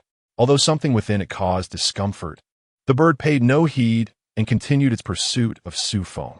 In this manner, the 4 clones were ultimately defeated in a series of collisions with the formidable creature, bolstering the bird's overconfidence, leading it to believe Xu Feng was merely mediocre. Alas, Xu Feng had been waiting for this very moment. As the last clone turned to confront the bird, it felt an unsettling premonition, a primal fear inherent in beasts. This was due to Xu Feng revealing his complete sword intent. The combination of 2 sword techniques with the sword intent allowed Xu Feng to unleash a terrifying wave of sword energy. Xu Feng refrained from unleashing the inherent sword aura of the pitch-black iron sword, as it would consume too much time. In a final act, he invoked his talent to forcibly manifest the terrifying sword aura. In an instant, the aura surged dramatically, reaching a height of 10 meters, and it locked onto the two-headed bird. At that moment, the creature felt the imminent threat of death. With a resounding cry, both heads of the bird emitted a thunderous shriek, releasing fire and water orbs in a desperate attempt to thwart the sword aura. Alas, time was not on their side, and Xu Feng had come prepared. The fearsome crescent sliced through the air. The 2 massive heads of the bird took flight in terror. With a resounding crash, the two-headed bird met its demise, succumbing to eternal slumber. Observing the creature's descent to the ground, Xu Feng cautiously tested the air with his sword aura, aware of the formidable nature of such a beast. Once he confirmed that there was no further movement, he approached the lifeless body and retrieved the fallen silver treasure chest. A triumphant grin crossed his face. The bird meat promised to Shaosong was now within his grasp for the evening. Chapter 45. I suspect you have a secret deal with the system. Xu Feng severed the 2 enormous bird legs of his opponent, preparing to keep them for himself. Despite their imposing appearance, They were merely one grid in the bracelet. He then proceeded to scan and disassemble the opponent's corpse with his bracelet. Disassembly successful. Two-headed bird wings 2, two-headed bird meat 30, water and fire spirit stones 1, two-headed bird essence blood 500 milliliters. Remarkable. A treasure trove indeed. I never anticipated that I could disassemble spirit stones. Moreover, I obtained one of each water and fire spirit stone. Excellent. As Xu Feng finished gathering the materials, the system began its announcement. Due to the defeat of the disaster boss, the Calamity will conclude in 1 hour. All survivors are requested to prepare. At that moment, the other spectators, who had been observing from a distance, finally approached. Brother, where did you acquire that mech? It's incredibly stylish. Mo Xiang exclaimed enviously. Ha! Just a fortunate coincidence. Xu Feng could only respond with a cheerful explanation. Is there another one? I'll pay. I promise you 1T suffer a loss. Mo Xiang draped an arm around Xu Feng's shoulders, adopting a friendly demeanor, as if to say he couldn't possibly refuse to sell one to him. I'll check back in a few days. If there is one, I'll let you know, but you must prepare 2 spirit stones. Xu Feng also intended to sell the mech balls, as they were highly profitable. What? Is it really that expensive? 2 spirit stones? Brother, are you trying to swindle me? Mo Xiang looked skeptical. How could that be? Although it offers the same defense as ordinary armor, the flight capability alone justifies the price. If you don't want it, I'll sell it to someone else. Xu Feng replied calmly, confident that Mo Xiang would not refuse. Just then, a cool, composed voice interjected. I'll take it. I have spirit stones. Bai Li Mingyue, with her captivating eyes, stood nearby, exuding charm. Mo Xiang, what the heck? I hadn't even agreed yet. And a competitor has already emerged? What's going on? Can I not want it as well? Mo Xiang sighed, then glanced at Xu Feng and Bai Li Mingyue, feeling as if they were conspiring against him. Hearing his words, Xu Feng and Bai Li Mingyue exchanged knowing smiles. How could that be? It's just a coincidence. I happen to need this mech as well, preferably in a female version. Do you have one? Bai Li Mingyue explained. Perhaps I might. I'll contact you later. I have to leave now. There are still matters to attend on the island. Xu Feng hastily concocted an excuse and prepared to take his leave, as many survivors were already rushing towards them. And he did not wish to be the center of attention. Hey, Xu Feng, wait. Never mind. Remember to contact me through the bracelet. I have something important to tell you. Bai Li Mingyue called out as Xu Feng took to the skies. Xu Feng signaled with an OK gesture and soared upward. Mo Xiang, observing Bai Li Mingyue and Xu Feng, couldn't shake the feeling that there was something more between them. As Xu Feng departed, the newcomers expressed their disappointment and dispersed back to their respective homes. Soaring back to the island, Xu Feng noted that the wind spirit stone within his armor had dwindled to 1/3 of its original quantity. The act of flight consumed energy, though the majority of the expenditure occurred during combat, particularly when he utilized the blink ability, leading to excessive depletion. After a brief respite, Xu Feng received a message from Bai Li Mingyue. Bai Li Mingyue, core key. JPG, this object serves as the key to enter the core secret realm, allowing 2 individuals to enter with a single key. Within lies the island core. The implication was unmistakable. I can escort you to locate the island core. Xu Feng's eyes brightened at the mention of the island core, realizing that the significant news conveyed was indeed this. The island core held immense importance. However, it was his first encounter with the notion of the core secret realm. Xu Feng inquired, is the island core exclusively found within this core secret realm? Is it perilous inside? Bai Li Mingyue pondered for a moment, weighing her words carefully. Only those of silver rank or below may enter the core secret realm. There are indeed dangers present, for this realm only opens once every century, following the arrival of survivors on the island. There are some demon beasts within, but rest assured, none of gold rank exist. Any that do are automatically eradicated by the realm. However, there's a possibility that peculiar creatures may enter through special passages. Thus, danger still lurks. The island core can be obtained from a gold treasure chest, albeit with a meager probability of less than 1. My recommendation is to enter the realm with your current strength, as the benefits are manifold. Not only is there the island core, but also extraordinary spirit stones, and it is said that a gold-rank sword lies within. Bai Li Mingwei relayed a plethora of information. Upon hearing of the extraordinary spirit stones, Xu Feng was instantly inclined to venture inside. He was in dire need of these stones, having learned through Delia that they would become a hard currency in the future. The more he acquired, the better. There were only advantages to be gained. Furthermore, with his current power, the risks of entering were indeed minimal. As long as he was not besieged by dozens of silver-rank foes, he would likely be able to escape. Additionally, the presence of an unparalleled sword was a compelling reason for him, as a swordsman, to enter. The advantages were simply too numerous. At that moment, he heard the system's notification chime, indicating that he had received his rewards. One extraordinary spirit stone and a special treasure chest. Spatial spirit stone? Goodness, is the system truly this generous? His cherished spirit stone had arrived. His safety was now further assured. Upon opening the special treasure chest, he realized that he could not utilize his talents, but could only unlock it. After all, once opened, he could use the contents. And who knew when luck would grace him? Inside the chest lay 2 items, a key and a scroll. Core Key Professional Edition, a key to enter the core secret realm, capable of admitting 5 individuals and able to unlock professional-grade treasure chests. Remaining opening time, 239 hours. Map of the Crimson and Blue Sword Secret, a hidden gold rank weapon within the core secret realm. With this map, can you still fear not obtaining it? Xu Feng felt somewhat incredulous. Just as he had begun discussing the core secret realm, the system had presented him with his key. Does the system not even wish to build suspense? Moreover, what on earth is a professional edition? There exists a map to the Qinhong Sword Secret Realm, which intriguingly corresponds to the weapon map of the core secret realm. System, no more theatrics. Xu Feng, if I were to claim that I possess the key, you might find it hard to believe. Core Key Professional Edition. JPG, Bai Li Mingwei. What the heck? At this moment, Bai Li Mingwei felt the urge to curse. How did Xu Feng suddenly acquire such an item? Could it be that he obtained it as part of the recent system's Calamity reward? Is this what you received from the recent Calamity settlement? Bai Li Mingwei inquired through text. Indeed, quite absurd, isn't it? It is indeed absurd.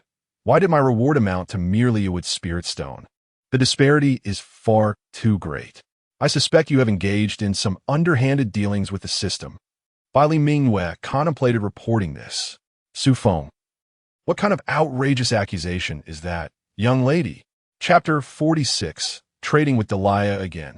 Is it truly necessary to emphasize the disparities between individuals to such an extent? Yet, she remained oblivious to the fact that Xu Feng had employed his inherent talent on his Calamity.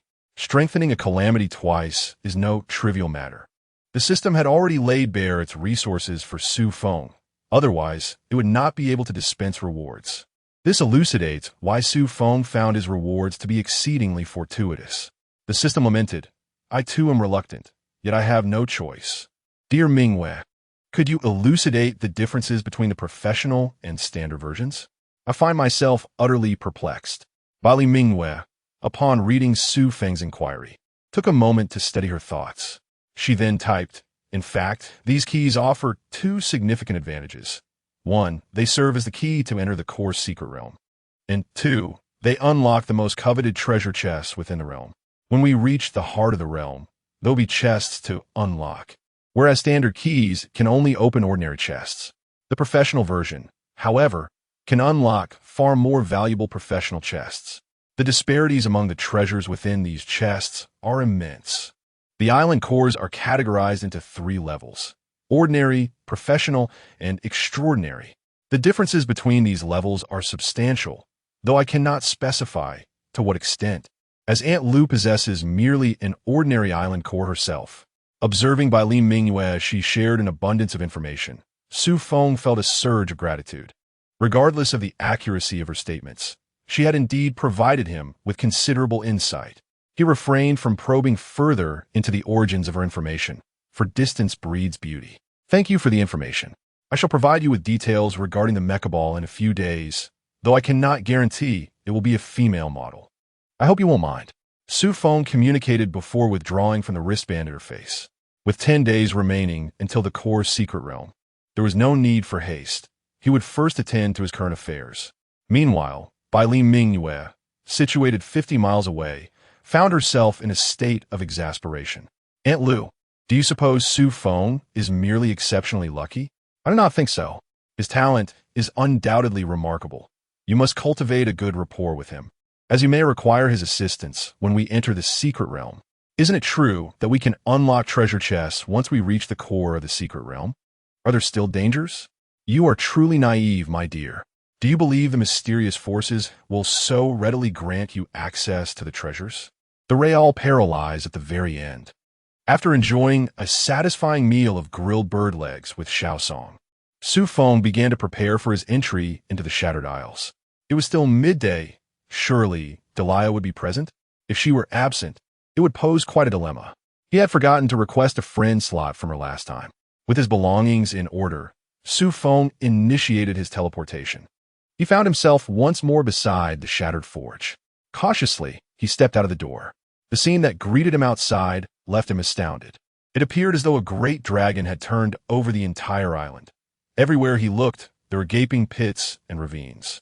The condition of the island was even worse than after his previous battle. Clearly, someone had been searching for something on this island. As for what they were seeking, Xu Feng was all too aware. Now, he proceeded with utmost caution, scarcely daring to breathe loudly. If a peculiar entity were to dispatch a squadron of golden mechs, he would undoubtedly have no choice but to flee. At that moment, a streak of light descended before him, followed by a resounding crash. Goodness! This startled Xu Feng immensely, prompting him to contemplate escape, believing the peculiar entity had arrived. However, upon discerning the appearance of the mech, he exhaled in relief. It was none other than Delia. Yet, at this juncture, Delia had donned an entirely new suit of armor. You startled me. Today's transaction must come with a generous discount. Xu Feng wiped the virtual sweat from his brow. Why have you become so timid? This isn't like you, Delia remarked, observing Xu Feng's cautious demeanor with curiosity. The last time you dispatched those peculiar entities, you were entirely reckless. Delia, you misspoke. The more one understands, the more caution is warranted. I confess I was somewhat careless last time, Xu Feng replied earnestly. Through his encounters with the peculiar entities, he had come to realize that he was far from a match for the colossal Crimson Eye family. He needed to tread carefully. Rest assured, once a peculiar entity has sought you out, it typically won't return for quite some time. Delia chuckled softly, concealing her mouth, fully aware of Xu Feng's concerns. But I still bear the mark of the peculiar entity. Moreover, it has intensified. Worry not, take this. Delia tossed a necklace to him. Wear this. And as long as you do not reveal your spiritual energy, the peculiar entities generally won't detect you. Our captain is selling it to you at a discount. 5 ordinary transcendent materials. Xu Feng caught the necklace, and upon reading its description, his eyes sparkled. A splendid item, essential for travel and for eliminating foes. However, the price is rather steep, he lamented as he reluctantly made the purchase. For he was indeed a bearer of the peculiar mark. He traded Delia 100 black iron treasure chests. Aren't you keeping any for yourself? Xu Feng inquired casually. Delia remained silent, pointing to the necklace adorning her chest. It was identical to the one Xu Feng held. He paused, sensing he had been deceived. Surely, this item could be mass-produced? Was it truly worth 5 spirit stones? At that moment, Delia was unconcerned with his musings, continuing, What do you wish to trade today? We should complete this transaction swiftly, or the risk of exposure will only escalate. Xu Feng pondered briefly before refraining from specifying his desires, instead asking, How are the prices for your bronze, silver, and gold treasure chests determined? 4 bronze, 10 count as 1 transcendent spirit stone. Silver is worth 1 transcendent spirit stone. And for gold, 5. She replied, By the way, your black iron treasure chests must be exchanged at an increased ratio since our team has accumulated quite a lot. 30:1 ratio for redemption. Delia added, recalling something. The ratio had indeed decreased, indicating that his exchange of black iron treasure chests had sufficed for their sustenance for a while. Fortunately, the ratio of bronze and silver is quite favorable, yet the proportion of golden chests is surprisingly low, the reasons remain unclear. Why do golden chests seem to possess a lesser value? It is due to the relatively scant chance of obtaining golden items from these chests. One might only find 1 or 2 valuable items among 10. Thus, their worth is correspondingly diminished. Are you intending to sell golden chests? Delia inquired. Do you have a list of items for sale? I would like to see what I might purchase, Xu Feng retorted. Yes, let us add each other as friends, and I will send it to you. Having each other as friends will facilitate our communication. Otherwise, you may struggle to locate me for transactions if we are not on this island next time. After they exchanged friend requests, Delia sent him the list, along with a map she kindly provided. Upon glancing at the map, Xu Feng was momentarily taken aback. Chapter 47. A reminder from Delia, are there truly so few islands in this shattered world? Is the map incomplete? Certainly not. This is merely a rough representation recorded by our team. There may be areas we have yet to explore, thus they remain uncharted, revealing only the Black Sea. I see. The map indicates numerous perilous locations, all linked to the mysterious. Xu Feng then perused the list of items for sale. The bronze-level physique and mental potions were reasonably priced, each attainable in exchange for a single bronze chest, equivalent to 1/10 of the extraordinary materials. As for the female mech orbs, they were indeed available, priced similarly to the male versions. However, the smaller mech was out of stock, likely requiring a special order. After some contemplation, Xu Feng understood what he wished to trade. Can you custom make a set of bronze mechs? I will provide you with rough dimensions. Custom orders are possible, though they may come at a higher cost, Delia replied, acknowledging Xu Feng's special request, provided he was willing to pay. Not a problem. I can accept anything as long as it does not exceed the price of 2 extraordinary materials. Agreed. Xu Feng then sketched a rough design for her, initiating the transaction. He exchanged all his bronze and black iron chests, trading 41 bronze for 21 bottles of mental potions and 20 bottles of physique potions. For 80 black iron chests, Delia offered him a discounted price of 3 extraordinary spirit stones. Are you truly selling the golden chest? Delia inquired, bemused as Xu Feng produced the golden chest. Typically, survivors would retain high-grade chests for personal use. Who would choose to sell them? Why not? I am only at the bronze level now, and I cannot utilize what I might obtain. Furthermore, this chest was a fortuitous find. Converting it to currency is the logical choice. Xu Feng explained, casting a cautious glance at the void. He dared not part with too many golden chests, lest he attract thieves. Thus, he decided to sell one to Delia first, assessing the outcome before considering further transactions. He successfully sold 80 black iron chests, 7 silver chests, and a single golden chest, acquiring a total of 15 ordinary extraordinary spirit stones. However, he exchanged 6 mech orbs, 5 male and 1 female. He also obtained 2 spatial spirit stones, spending 6 portions of extraordinary materials, which he was in urgent need of. Additionally, he exchanged for 2 goldwood spirit stones, with his final extraordinary spirit stone converted into 500 units of basic materials, specifically 500 each of soil, wood, and stone.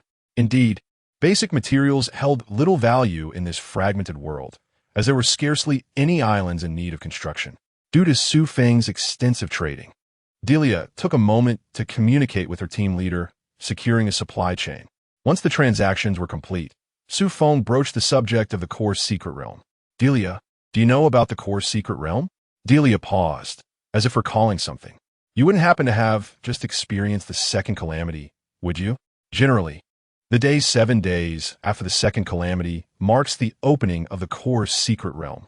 Upon hearing the response, Xu Feng realized it was indeed true. Although his island world had concluded the disaster prematurely due to his actions, it still ended 3 days earlier, leaving precisely 10 days until the entrance to the secret realm. Xu Feng nodded. Observing Xu Feng's affirmation, Delia's expression turned serious, though she still retained an endearing charm. You must exercise caution. Our island world began to experience bizarre invasions due to issues concerning the core secret realm. Typically, those who can enter the core secret realm are exceptionally gifted, which is why they seek to acquire the island's core. Yet, it is precisely for this reason that they fall into the trap of the bizarre. I would advise you, lacking the pinnacle of silver-level strength to refrain from entering. It is wiser to obtain the island core through treasure chests. The dangers within are truly grave. Seeing the adorable girl transform into a remarkably serious figure, Xu Feng understood the peril involved. After all, any misfortune befalling him would only bring harm to Delia. I will heed your advice. Lacking sufficient strength, I shall not venture in. Have you ever entered? I wish to know what precautions to take. Delia's expression darkened. I have not entered. Back then, I was merely at the bronze level. However, my brother did enter, yet he never returned. All the other survivors who ventured and have also not emerged. Xu Feng was taken aback and quickly replied, I apologize. No need for concern. If you do enter, you must be exceedingly careful. Do not underestimate those bizarre entities, for they are demons. Xu Feng nodded solemnly. The animosity between survivors and the bizarre was greater than he had previously imagined. After all, one side thrived by devouring humans to gain strength. How could there not be profound hatred? Suddenly, Xu Feng recalled something and hastily inquired, Delia, do you accept the mechs and weapons of the bazaar? We do not. Why do you ask? It is best to avoid touching items from the bazaar. Attempting to purify their contaminated properties is less effective than simply purchasing a new mech sphere. Xu Feng could only feel a tinge of disappointment. Well, I suppose I shall keep it for now. It seems wasteful to discard it. Having conversed with Delia for quite some time, Xu Feng prepared to depart. He transformed into his mech and soared into the sky, eventually vanishing into the distance. After Xu Feng's departure, Delia did not leave. Captain, what do you think of this elder brother? Delia spoke into the void. Suddenly, a figure materialized in the previously empty sky, descending to the ground. It was a middle-aged man adorned with horns upon his head. He appeared deep in thought and then remarked, with my years of experience, this lad is quite extraordinary. It seems he has even detected my presence. Delia, you may not be aware of this. How is that possible? You are a master of the gold level. He is merely at the bronze level, 2 entire tiers below you. Delia expressed disbelief. There are many types of items in this world that allow one to perceive information across levels. This lad harbors no ill intentions and possesses considerable strength. He is someone with whom one can forge a rapport. Receiving such a respectful title from the leader is quite impressive. Delia feels that knowing Xu Feng was indeed the right choice. Meanwhile, Xu Feng, having ascended to a high altitude, is preparing to return to the island.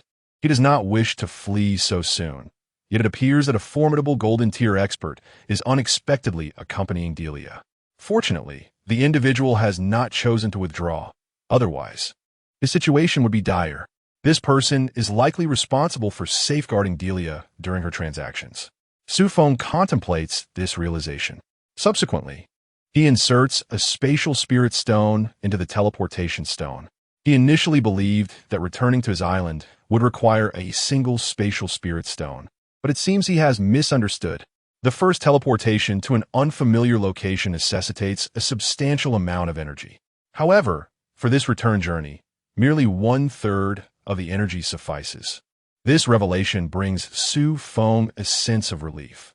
If each return required a spatial spirit stone, he would be unable to afford such frequent teleportations. Even the transaction with Delia would be beyond his means, as it would entail 2 spatial spirit stones, equating to the value of 6 extraordinary materials. Who could afford that? Safely returned to the island, Xu Feng resolves to authenticate all of his mecha spheres first. At this moment, however, the system announces yet another notification. Chapter 48. The Preparation Mission for the Core Secret Realm. The preparation mission for the Secret Realm has been released. In 10 days, the Core Secret Realm will open, where the core of the island can be obtained. Survivors of Level 4 islands are advised to prepare accordingly. In the next 10 days, medium-sized islands will descend, and secret treasure chests will be randomly distributed within these islands. Please remain vigilant. The treasure chests have a chance of containing the core key, which is essential for entering the Core Secret Realm. Furthermore, the core key can be exchanged for valuable items within the system. The system sent out 3 messages in quick succession. Xu Feng scrutinized them closely, feeling a sense of intrigue. Why would the system be retrieving treasure chests? Could it truly be a welfare task? He then glanced at the items available for exchange within the system. When the first item appeared, Xu Feng was taken aback. Island Protection Fee. This can temporarily allow the system to protect the island and also complete daily gathering tasks. The protection lasts until the conclusion of the core secret realm. To exchange for the island protection fee, 5 core keys are required. Xu Feng. The system is making quite a racket. It has even introduced an island protection fee, compelling those who wish to enter the core secret realm to venture to medium-sized islands for treasure chests. The crux of the matter is that the system has also included an option to purchase core keys, requiring 1 extraordinary spirit stone. The ultimate objective was to sell this item and profit from extraordinary materials. Is this not a guaranteed profitable endeavor? Who knows how many secret treasure chests are on those medium-sized islands? If there aren't enough, those eager to enter the secret realm will have no choice but to purchase them. After all, they wouldn't want to return from the secret realm only to find their island plundered. Thus, the system's calculations are quite astute. However, Xu Feng remained unfazed. His confidence stemmed from his strength. He first activated blood acknowledgement for all 4 mecha orbs. Then, he traded 1 mecha orb each to Mo Xiang and Bai Li Mingwei. Amidst their expressions of gratitude, Xu Feng cheerfully accepted 4 pieces of extraordinary materials. Of course, he also imparted to them the methods of usage. After addressing the matter of the mecha orbs, he commenced his daily training. Unfortunately, the system's gathering and attribute rewards would not arrive until the next day. Otherwise, he could have harvested some resources from the island tree. Without the company of the Sword Dao puppet, his progress in sword intent indeed slowed. It had been a week, and his advancement was barely noticeable, almost negligible. He wondered if the crimson-blue sword in the core secret realm had any level requirements. If so, he might find himself merely gazing at it. Through the continuous tempering in the thunder pool, Xu Feng had begun to develop a slight immunity to lightning. Yet, it was only a small portion. His physique was gradually increasing, allowing him to consume fewer physique potions. Upon exiting the thunder pool, Xu Feng promptly consumed 10 bottles each of the potions he had just exchanged for. His level ascended once more, reaching bronze level 6. He should be able to attain bronze level 9 before the core secret realm opens. I wonder if he can reach silver level. Oh no, he forgot to buy a silver level mecha orb from Dilia. Perhaps he can do that next time. After all, considering his circumstances, he should be able to reach the silver level before entering the secret realm. At that point, wouldn't he be able to wreak havoc within the core secret realm? He must devise a plan to acquire a few scrolls for reducing the level to gold. Such treasures are exceedingly desirable, yet regrettably, this time the system did not provide any. However, given that the 2-headed bird lacked gold level, it seems the system merely offers scrolls for reducing to silver. At that moment, someone in the group chat called out to him. Zhou Ji. Xu Feng, could you assist me with the island task? Chen Fei. Xu Feng. I would like your help as well. Xu Feng. Sure. If you wish to conquer the level 4 island, you can approach me. I only require a bottle of bronze-level physique or mental potions, or a bronze pet potion. All are welcome. Seeing that others sought assistance with the island task, Xu Feng certainly would not miss the opportunity, as every little bit counts. Advancing to silver would then be even more assured. At that moment, Mo Xiang initiated a private conversation. Mo Xiang. By the way, Xu Feng, do you intend to enter the core secret realm? Xu Feng, of course, for within it lies the island core we desperately need. Mo Xiang. That is splendid. Please look after us then, esteemed one. Xu Feng. No problem at all. After exchanging pleasantries, Xu Feng retired for the night, hoping that the upcoming medium island would present no troubles. He was genuinely apprehensive of unforeseen anomalies that might lead to conflict. The next day, the location of the medium island appeared on the wrist map. However, Xu Feng noticed something peculiar. Why were there so many red dots surrounding the medium island? His own island was one of those dots. This was strange. There couldn't possibly be so many individuals from his area. The red dots on the map surely numbered in the thousands, if not more. Could it be that individuals from other regions were involved? Indeed, the system never fails to confound. He had assumed only the inhabitants of his island would be exploring. Thus he felt no need for caution. But if people from other regions arrived, he had no inkling of their identities. At this moment, Many in the group chat also recognized the anomaly of the medium island. Sui wow. It seems the system's tasks are not as straightforward. This is a collective exploration of several regions for the medium island. Zhou, this is troublesome. I fear we may have to fight again.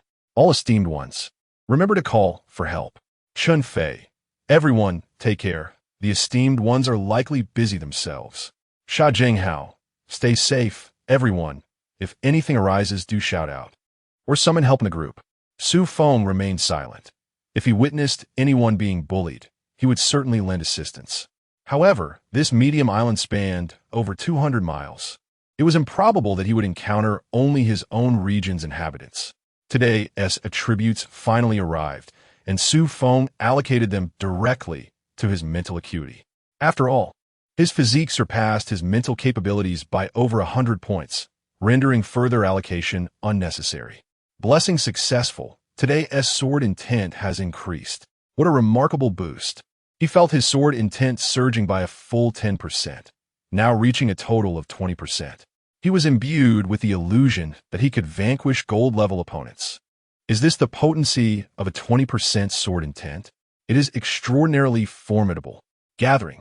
With the challenge buff providing a substantial 50 boost, 6 treasure chests have arrived. 4 bronze chests and 2 silver chests. Remarkable.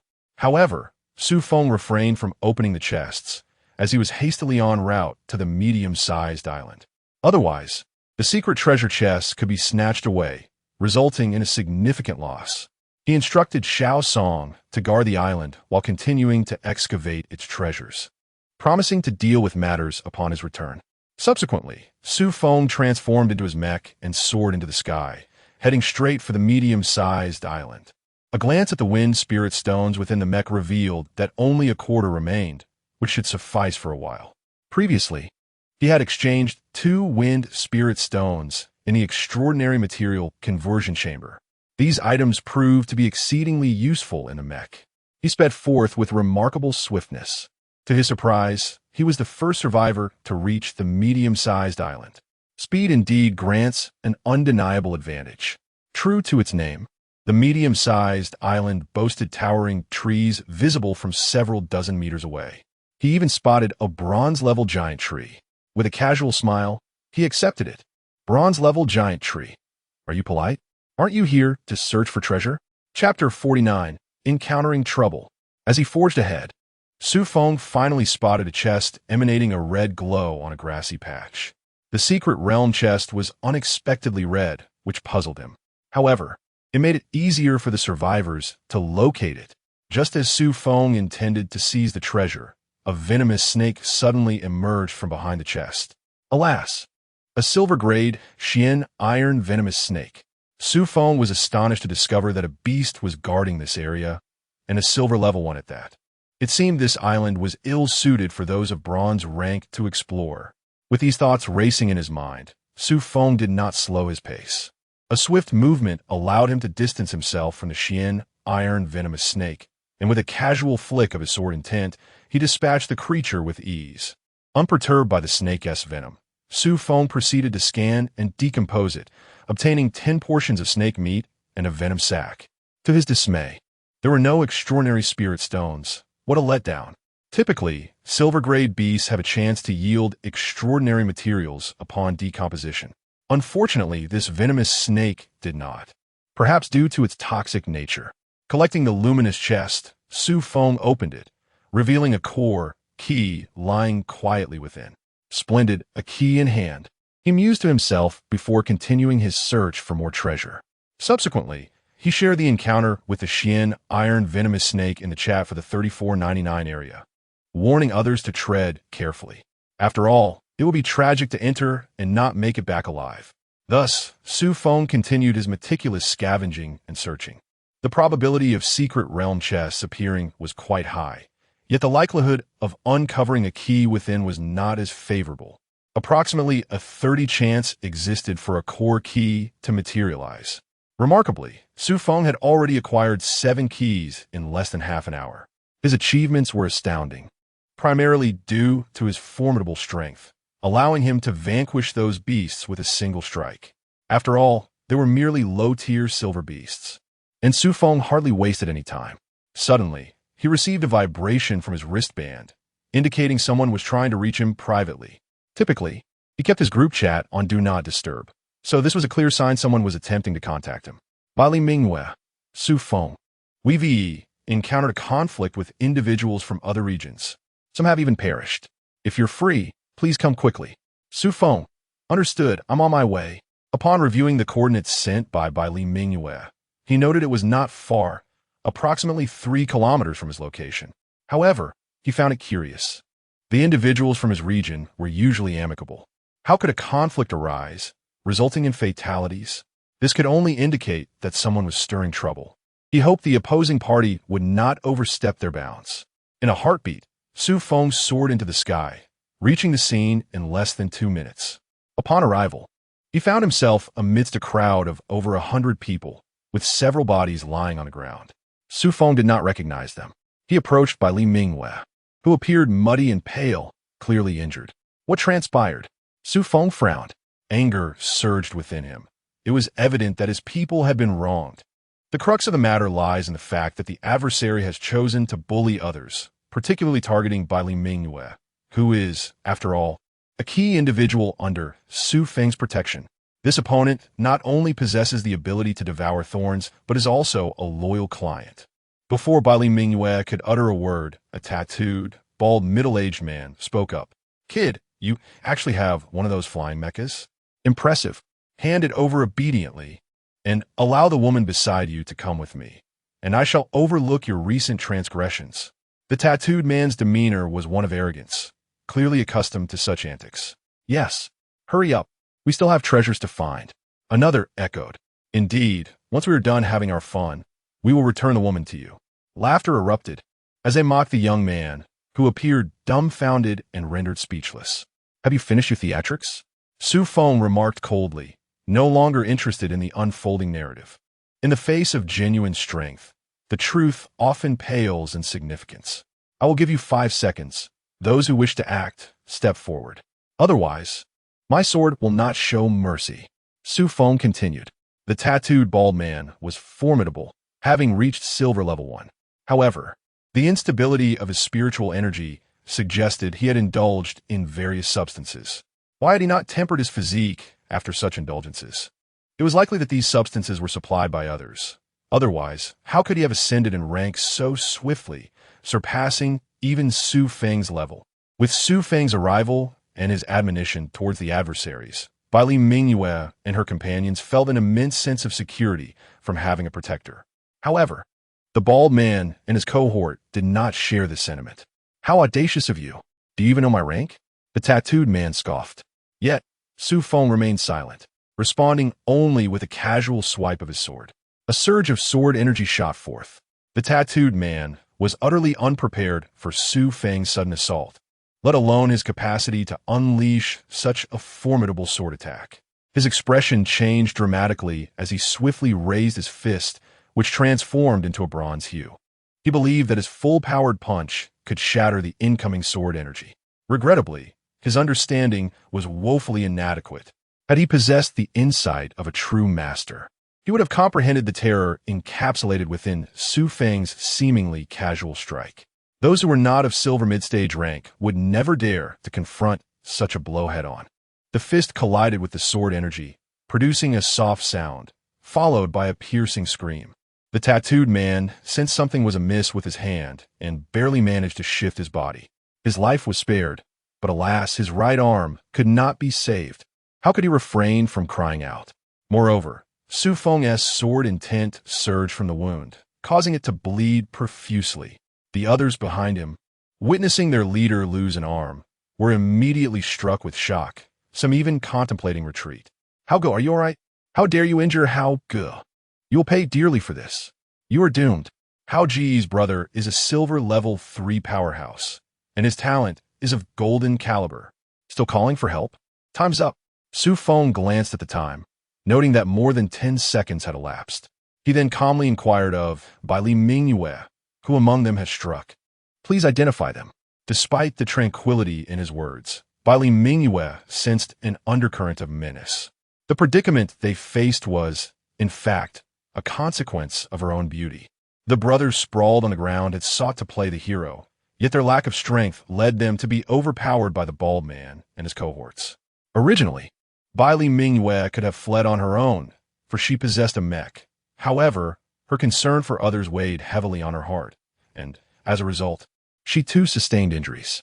The commotion at the scene intensified, drawing the attention of more onlookers. As the crowd swelled, the bald man became wary of acting recklessly, leading to a reversion to the earlier chaotic tableau. Bai Li Mingyue pointed out a multitude of individuals, approximately a dozen in total. Those she indicated recoiled in fear, some turning to flee. Yet, their speed paled in comparison to the swiftness of Xu Feng's sword energy. As the blade's arc sliced through the air, a piercing scream echoed, plunging the atmosphere into an eerie silence. Those who had dared to run now hesitated, awaiting the bald-tattooed leader's response. In that moment, the bald man was consumed with despair, praying for his elder brother to arrive in time to rescue him. He had discreetly informed his brother of his predicament through a clandestine channel when he was first injured. Chapter 50, The Slaying of Lu Ming. Indeed, his brother's words proved to be true. Beauty can indeed be a source of calamity. Today, he has encountered an insurmountable obstacle. Who could have anticipated that this seemingly weak adversary, merely at bronze level 6, possessed such terrifying prowess? As a silver level 1, he felt utterly diminutive in comparison, akin to a mere child. Just as he contemplated stalling for time, a whoosh sliced through the air above him. Please, for the sake of my esteemed Lu Ming, let us resolve this matter amicably. The speaker was a tall, lean man clad in a mech suit similar to Xu Feng's, albeit in a striking silver hue. Xu Feng sensed an unsettling aura emanating from it. Something was amiss. Such a mech could only belong to high-ranking islands or be associated with the uncanny. Logically, high-tier islands would not sell mechs imbued with such eerie energy, as it could severely impair combat effectiveness and potentially lead to one's own corruption by the strange forces.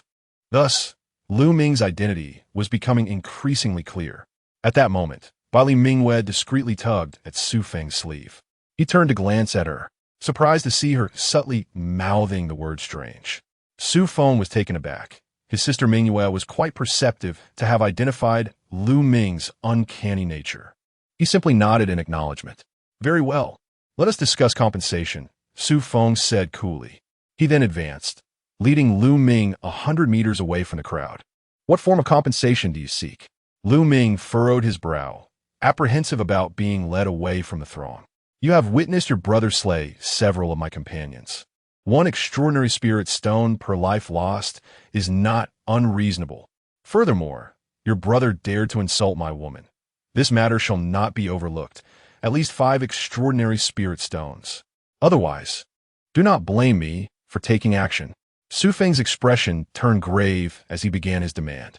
Upon hearing Xu Feng's price, Lu Ming's face darkened. What the hell? This is outright robbery. What if he manages to take my life without giving me a chance to spend it? Isn't your demand a tad excessive? Those individuals were merely at the bronze level. Are they truly worth an extraordinary spirit stone each? Well, my brother Lu Hao is indeed at fault.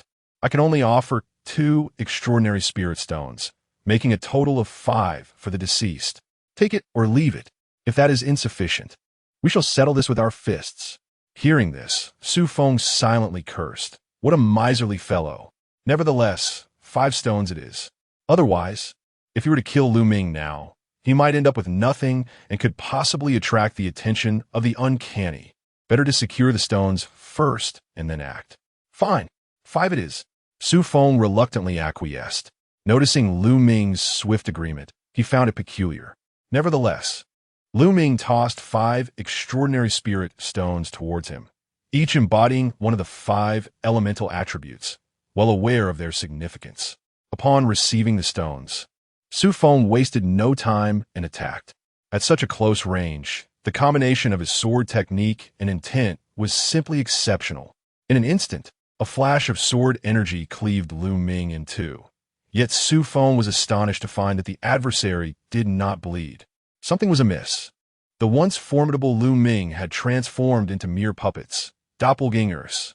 At this moment, Lu Ming stood 100 meters away, his face ashen as he glared at Xu Feng. You truly are despicable. I bestowed everything upon you, yet you still resorted to such ruthless measures. Fortunately, I possess a doppelganger. Otherwise, I would have met my doom. Lu Ming seethed with anger. Do not let our paths cross again, or it will be your end. This doppelganger is invaluable, worth more than twice those 5 extraordinary spirit stones. And now it has been squandered. Can you blame me for my fury? Regrettably for him, he was no match for Xu Feng at this moment. After all, the doppelganger shared a spiritual connection with him, and losing it would inflict pain upon him as well. After venting his threats, he turned to flee, heading in the opposite direction of where his brother was located. What audacity! Xu Feng had not anticipated such a swift retreat from his adversary. However, speed was his forte, although Lu Ming seemed to have unleashed a secret technique, drastically enhancing the pace of his mech. It remained insufficient against Xu Feng's instantaneous steps. Xu Feng could execute 7 consecutive instantaneous steps at his peak state, and now, in his mech form, as long as he had enough wind spirit stones, he could continue to employ them indefinitely, unless his mech were to be rendered inoperable. In less than 5 instantaneous steps, Xu Feng had closed the gap with Lu Ming. How is this possible? How can you move so swiftly? Who exactly are you? Lu Ming was filled with dread. He regretted aiding his brother. Otherwise, he would not have found himself in such a perilous situation. Nothing is impossible. In your next life, avoid aligning with such sinister factions, and perhaps be born into a family that does not have a brother. Xu Feng responded coldly. With a combination of instantaneous steps and sword intent, he struck, piercing Lu Ming's skull with a single blow. Blood and brain matter splattered onto the ground. Xu Feng, wary of the possibility that Lu Ming might possess another doppelganger, surveyed the surroundings carefully. Once assured there was no further threat, he set Lu Ming's corpse ablaze. In truth, even if Lu Ming were not affiliated with a nefarious faction, Xu Feng would show no mercy. He harbored no intentions of leaving his enemies a path for escape. This was a world where strength reigned supreme. As Xu Feng and Lu Ming erupted into battle, Lu Hao and his companions in the distance realized the gravity of the situation. They immediately sought to flee. Yet, regrettably, Xu Feng had a doppelganger. Even without it, the injured Lu Hao would stand no chance against Bai Li Mingwei. Moreover, Mo Xiang and others soon arrived on the scene, along with individuals from nearby islands. Xu Feng's doppelganger swiftly eliminated Lu Hao and those who had attacked, including several who had previously boasted. When Xu Feng's main body returned, the 4 doppelgangers vanished simultaneously. Xu Feng commanded those who had not engaged in battle to vacate the medium-sized island, forbidding them from stepping foot again. Otherwise, they would face the wrath of those from Area 3499. They dare not argue, fleeing in haste. Finally, the scene quieted significantly. Is everyone all right? We are fine. Mo Xiang and the others arrived just in time, and your doppelganger was present as well, Bai Li Mingwei replied, shaking her head. Xu Feng, esteemed one, called Mo Xiang and the others. Your timing is impeccable. Xu Feng pondered for a moment and continued. However, it would be wise for you all to team up and explore the island together. In the event of an incident, you will have each other's backs. The group nodded in agreement, and Xu Feng instructed them to take the bodies for cremation. The ashes of the enemy were inconsequential, but the remains of their own people should be returned to familiar grounds for burial. Once this was settled, Xu Feng intended to depart and continue his exploration. Who knew if the eerie presence would seek retribution? Better to retreat for now. At that moment, several individuals emerged from the crowd. They appeared to be the leaders of their respective regions. Xu Feng exchanged a few pleasantries with them, and, ultimately, the leaders jointly established a rule forbidding any acts of aggression. Whoever discovered a treasure chest would claim it as their own. This arrangement finally lent a sense of purpose to their exploration of the island, and naturally, others dared not provoke these formidable leaders, especially Xu Feng, who instilled a palpable fear in even the most powerful among them. This was the effect of fear born from strength. Just as Xu Feng was about to leave, he was suddenly informed that individuals from Region 3450 had been spotted. What an extraordinary coincidence. Chapter 51. Give me 10 cores. I dare not come. He harbored a profound curiosity about the inhabitants of Zone 3450. The challenge scrolls from that region proved exceedingly useful, and he was still reaping the benefits. Where are they? Take me to see. Subsequently, Xu Feng, guided by a survivor from his own zone, ventured to a forest located a kilometer away. At that moment, a group of over a dozen individuals surrounded a single person within the woods. It was evident that this unfortunate soul was the one from Zone 3450. Brothers, I genuinely have no knowledge of the challenges posed by your zone. It was solely the machinations of the Deng brothers. Rong Yuanwu lamented, his face a mask of despair. He felt an overwhelming urge to weep. It seemed he had ventured out without consulting the auspicious calendar that morning. How else could he have encountered someone from Zone 3499? Xu Feng is here. Make way, someone exclaimed. The big shot has arrived. You're in for it now. They laughed.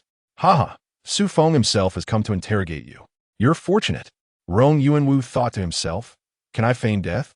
Upon observing the atmosphere, Xu Feng quickly grasped the situation. It was clear that this individual had already been interrogated by his own region's people. Have you all questioned him? Xu Feng inquired. Yes, but he refuses to divulge anything, came a reply. That is not it. Big shot. I truly know nothing. All I'm aware of is that Deng Kai, Deng Yuan, and Zhou Xiaojin conspired to issue the challenge. The others on our island are completely in the dark. Please spare me. Rong Yuanwu, utterly terrified, fell to his knees. Do you know how that challenge scroll was obtained? Xu Feng asked, suspecting that the man was indeed clueless. It seems it was procured from silver treasure chest. Silver, you say? It appears I must attempt to acquire one for myself. However, I shall wait until I have a stroke of luck. Xu Feng replied. Very well. You may go, but with your bronze level 3 strength, it would be wise to avoid exploring medium-sized islands. As Xu Feng permitted his departure, Rong Yuanwu scrambled away, exclaiming, Even if you gave me 10 lives, I would not dare return here. Xu Feng pondered, Am I truly that fearsome? I have merely dispatched a few individuals and encountered some peculiarities. He then instructed everyone to disperse and resume their respective activities. Meanwhile, within a cave on the medium-sized island, a few individuals were conspiring in hushed tones. Damn it, Lu Ming is utterly worthless. He provided them with a silver mech and then met his demise. One person cursed. Isn't this quite fortuitous? We can identify some formidable survivors among this batch. It's an opportune moment to meticulously plan within the core secret realm. Let's ensure we don't falter later. Another replied, his voice hoarse with a slight rasp. Ah, that seems plausible, they cackled. Let us depart. We VE completed our tasks here, and we mustn't be discovered. The cave then fell into silence. At that moment, Xu Feng was in pursuit of the core treasure chest, while also seeking traces of the strange occurrences. With survivors already being compromised, the safety of this medium-sized island had significantly diminished. The beasts of the dark are not what one should fear. Rather, it is the insidious creatures lurking in the shadows that pose a true threat, capable of striking with stealth and precision. However, after a day's exploration, nothing of significance was uncovered. It raised the question of their purpose on the medium-sized island. Was it genuinely to seek the core key? Xu Feng suspected that the matter was far more intricate than it appeared. This time, the core secret realm seemed to hold intriguing possibilities. He felt no trepidation unless confronted by numerous golden-tier adversaries, which might pose a slight threat to him. After a day of exploration, he garnered 31 core keys. A bountiful harvest. Xu Feng also vanquished a few beasts, securing several treasure chests and 3 extraordinary spiritual stones. Coupled with the 5 gifted by Lu Ming, he now possessed a total of 8. Such island exploration tasks were indeed a pathway to wealth. Regrettably, he refrained from utilizing his talents, fearing potential retribution from the system.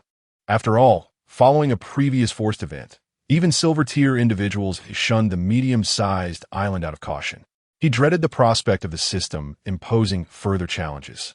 Yet he resolved that once he grew stronger, he would dare to confront them. For 3 consecutive days, Xu Feng traversed the medium-sized island, nearly exhausting its every corner. By the 4th day, the island vanished as anticipated, In the ensuing 2 days, he acquired 51 additional core keys and 7 extraordinary spiritual stones. The treasure chests were scarce. Including the first day, he had only amassed 13 silver chests and just over 20 bronze ones. In total, he possessed 82 core keys, having paid 5 as protection fees, leaving him with 77. Xu Feng initially intended to explore the system's exchange space for potential trades. However, the system's demands were exorbitant. 2 core keys merely exchanged for 1 extraordinary spiritual stone. It was essential to recognize the perilous nature of the medium-sized island. A moment's inattention could lead one to the belly of a beast. Hundreds from his region had perished. Thus, one must embrace risk for the promise of fortune. Some individuals sought to gamble their lives, knowing that the alternative could be death by calamity or other sinister forces. Surely, these keys held value equivalent to an extraordinary spiritual stone. Nevertheless, Xu Feng discovered that the system offered a doll for exchange, albeit at a similarly steep price of 30 keys. Ultimately, he opted to trade for one. His life was paramount. The doll's usage was straightforward, a drop of blood to claim it as one's own, yet it inexplicably drained 10% of Xu Feng's mental fortitude. Notably, this depletion was irreversible. No wonder Lu Ming appeared so pallid. He too would suffer the same fate. Once the doll was activated, that 10% of mental strength would be lost forever. The sudden loss of 60 mental points was quite overwhelming for Xu Feng. He decided to reserve the remaining 47 for future use within the core secret realm. Should he manage to acquire additional island cores, he could sell them to others in his region, confident that there would be buyers, for most survivors were ill-equipped to navigate the treacherous core secret realm. Thus, the island core remained a valuable commodity. The subsequent 7 days passed without incident, as if the anomalies had vanished altogether. It felt akin to the calm before a brewing storm. During this week, Xu Feng ventured once more into the shattered island world, engaging in trade with Dilio once again. This time, he exchanged both silver and bronze chests, totaling 25 silver chests and 30 bronze chests. Initially, he intended to trade for black iron chests, but to his dismay, Dilio refused to accept them. It turned out that she had sufficient stock, leaving Xu Feng with no choice but to retain them for synthesizing bronze chests or perhaps to indulge in opening them himself. The total worth amounted to 28 extraordinary spirit stones. Xu Feng had originally planned to exchange for a silver mech sphere, converting the remainder into spirit stones. However, he was astonished to find that Delia had included a scroll for reducing the level of gold-grade items in his updated list. Although it was somewhat pricey at 15 extraordinary spirit stones, it was a necessity for him, even though the Qing Tong sword had yet to be acquired. This item was already within his grasp. No one could contest that. Consequently, he traded for 1 gold-grade level reduction scroll, 1 silver mech sphere, 3 spatial spirit stones, and 2 wind spirit stones. The total came to 32 extraordinary spirit stones, requiring him to supplement an additional 4 stones. Moreover, he had to account for Xiaosong's mech sphere, which demanded another 2 extraordinary materials, resulting in a total deficit of 6 stones. Initially, he had also hoped to exchange for some silver-grade physique and spirit potions. But then Delia delivered a significant piece of news. Chapter 52, Silver Level 1. What? Ascending to silver level requires 2,000 attribute points? Xu Feng was astounded. Indeed, the silver potion only adds 50 attribute points. Relying solely on potions would likely lead to financial ruin. A single bottle of silver potion demands an extraordinary spirit stone. At times, the seller might even charge more than the market price. Good heavens, leveling up requires 40 extraordinary spirit stones. How exorbitant. It seems his wealth can barely afford a single level up. This is absurd. Xu Feng abandoned the idea of purchasing. It appears he must reconsider his strategy for advancement. He needs to find a way to amass wealth. Over the past 10 days, Xu Feng had also utilized his talents, just as he had some spare talent attempts. He tried to see if his island could make use of them. However, the system indicated that usage was not permitted. Even the bronze-level plant greenhouse was inaccessible, stating it exceeded the island's level. He had only forcibly upgraded one black iron forging table to silver. As a result, only one building level changed. Nothing else transformed. Xu Feng felt a wave of disappointment, but upon reflection, it seemed accurate. Forcing an upgrade is inherently about elevating levels. Only certain special items would yield changes. For instance, the island tree does not fall under the category of buildings or trees, merely serving as a collection medium for the island. Thus, he used the remaining 9 attempts to forcibly open bronze chests. He now possessed 14 golden chests, a modest fortune indeed.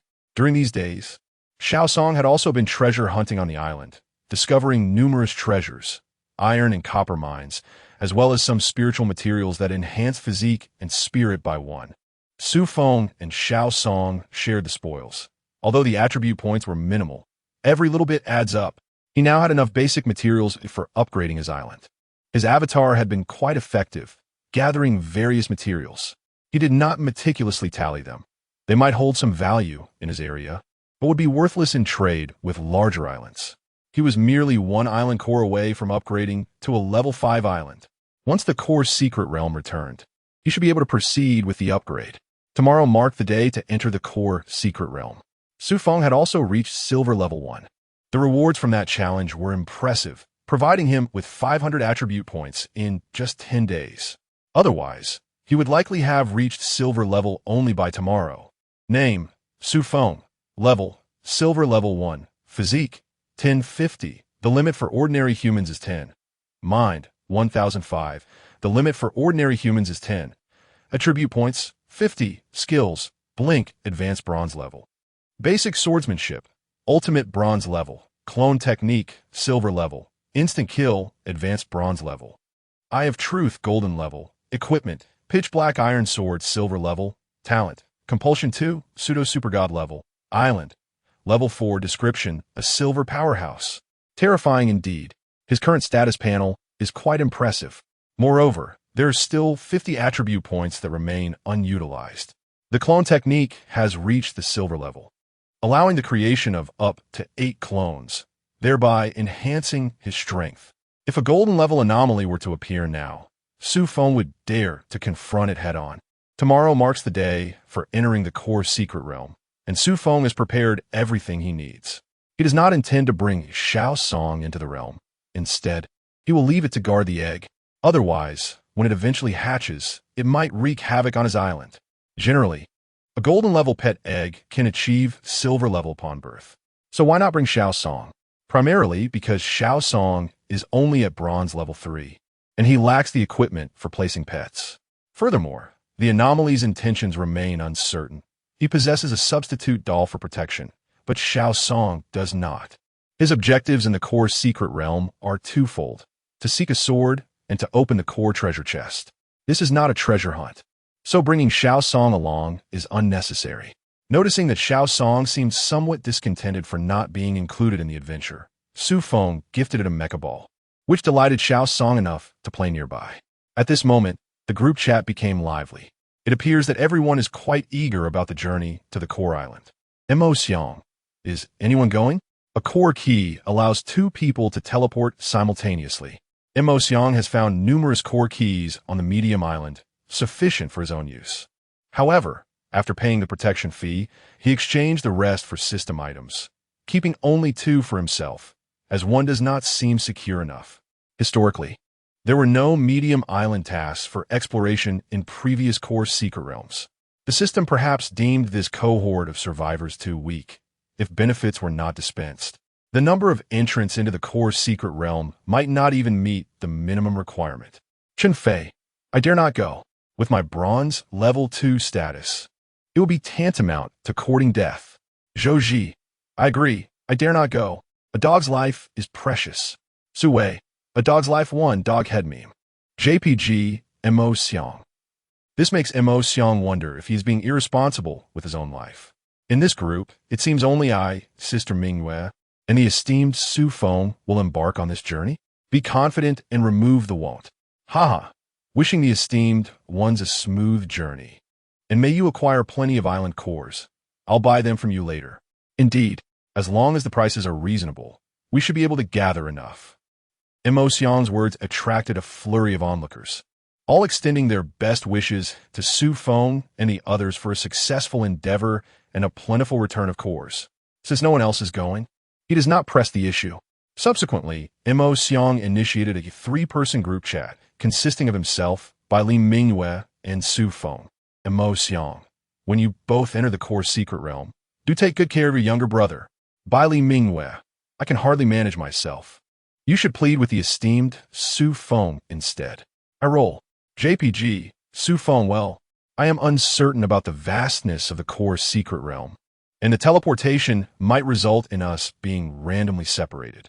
Of course, should we encounter each other, I will ensure to look after you too. By the way, do exercise caution regarding the anomalies. This core secret realm may not be straightforward, especially for you, Uncle Emotion. Emotion, why is that? He was somewhat perplexed. Was Bai Li Mingyue not different? Given that last level 4 island, I suspect that old man colluded with the strange forces to become like that. Surely, you haven't forgotten being deceived? Bai Li Mingyue. Oh, is there some juicy gossip? Xu Feng, do share. Xu Feng did not conceal anything, as there was no secret to speak of, except for the part where he killed that old man, which he certainly kept to himself. Unexpectedly, Emotion had such an opportunity. Fortunately, he invited Xu Feng. Otherwise, the grass on his grave would probably be a meter high by now. I truly have not forgotten. However, if someone colludes with the strange forces, I wouldn't be able to discern it. Emotion was speechless. This was indeed his moment of infamy. It's quite simple. Just keep your distance from others. Just focus on opening your own core treasure chest. The method suggested by Mingyue is quite feasible. After all, you are fast. Just run. Emotion. Chapter 53, The Hall of Fortune. After a brief conversation, the three of them exited the wristband. Xu Feng glanced at the countdown of the core key. There were still 10 hours remaining. The minute would be 9 o'clock tomorrow morning. It was best to retire for the night and address matters in the morning. The next day, Xu Feng proceeded with his customary prayers and gathering. Prayer successful. Today's luck has increased. To his astonishment, fortune had graced him with its presence once more. It appeared to be an auspicious day for exploration. Xu Feng also gathered 3 pieces of bronze and 3 pieces of silver. Luck truly had its own charm. Without hesitation, Xu Feng opened the treasure chests, for time was on his side. From the 3 bronze chests, he obtained the most detested item by Xiao Song, a bronze-level pet potion. Xu Feng tossed it directly to Xiao Song, who was nearby engrossed in his mech, causing the latter's expression to sour, much to Xu Feng's amusement. From the 3 silver chests, he acquired 2 bottles of silver-level mental potions and a light spirit stone. And now, the highlight, the golden chest. Open. Acquired mysterious fragment 1, Xu Feng. At last, you have arrived. He retrieved the other 2 fragments, and they fused together instantaneously. A scroll materialized before Xu Feng, radiating an enigmatic glow. Hall of Fortune, special building, can only be crafted on a level 5 island. Purpose, unknown. Require materials. Lucky coin 3, Echo of the Lost One, rare spirit stone 10, goodness. What a surprise. 3 golden chests to yield this? This is undoubtedly a product of dubious merit. He had never even heard of 2 of those materials. Nevertheless, he decided to hoard them. Based on Xu Feng's 25 years of solitary experience, the rarer the item, the greater the chance of striking it rich. Continuing with the golden chests. Acquired lucky coin 1, Xu Feng. Is this a nesting doll? A mysterious fragment followed by a lucky coin?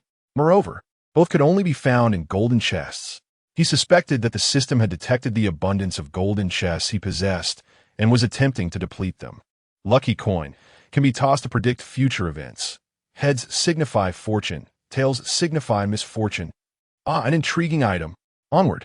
Moonlight water, 500 milliliters, open. Silver level skill enhancement scroll, open.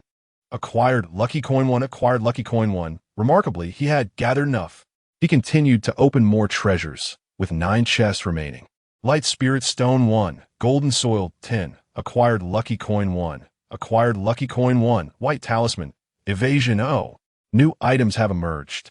Evasion talisman, instant use. Allows random retreat up to 1 mile. Impressive. a must-have for hasty escapes, enhancing safety within the secret realm.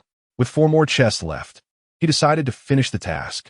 Thunder Spirit Stone 1, Substitute Doll 1, Random Island Teleportation Scroll, Level 5, White Talisman. Kill. 2 new items have appeared. Random Island Teleportation Scroll, Level 5, can randomly teleport to a Level 5 island. The teleportation scroll is similar to the one Mo Xiang possessed before, but this one is of the 5th level. Killing Talisman, capable of unleashing the most formidable attack at Gold Level 1. These are all remarkable new items. This Killing Talisman is decent, albeit its attack power is somewhat lacking, being merely at Gold Level 1. Xu Feng has placed it within his wristband. He then retrieved a lucky coin. I must ascertain whether this expedition will be successful. Xu Feng tossed the lucky coin into the air. The coin spun through 90 complete rotations. It then stood upright on the ground. Indeed, it was upright. This sight left Xu Feng utterly astounded. The instruction manual never mentioned such an occurrence. Is this a stroke of luck or misfortune? However, when Xu Feng attempted to observe the coin again, the lucky coin vanished without a trace. What a surprise. Just like that, it was gone. Xu Feng, somewhat skeptical, produced another lucky coin. He tossed it once more. Yet, the outcome remained unchanged. The lucky coin stood upright on the ground again. This is absurd. Having wasted 2 lucky coins in succession, Xu Feng dared not attempt again.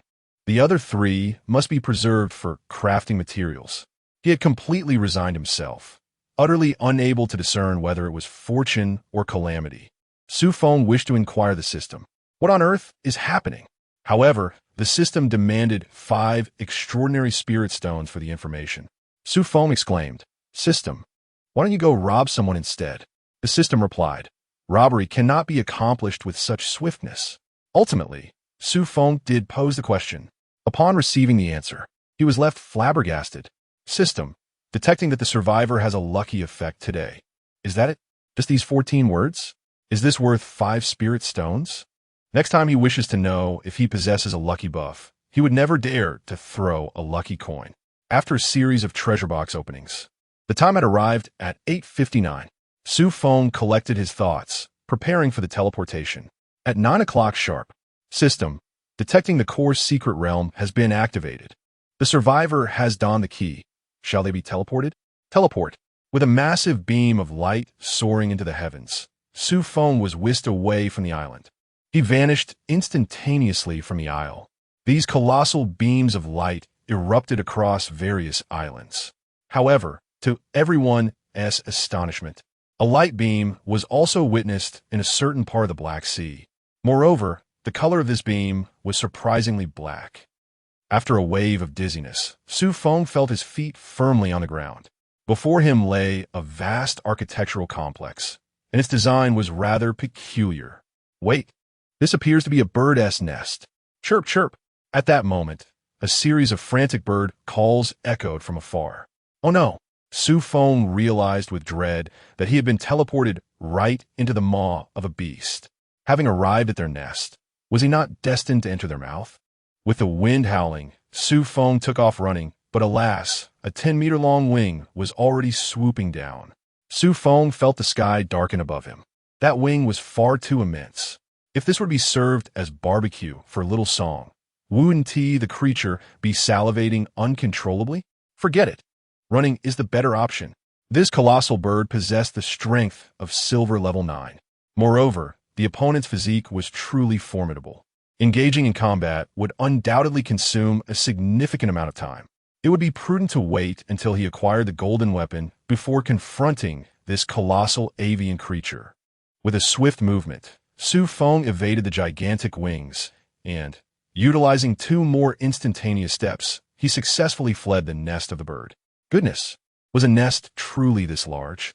Observing the massive bird relentlessly pursuing him, Xu Feng realized that his legs could not possibly outpace it.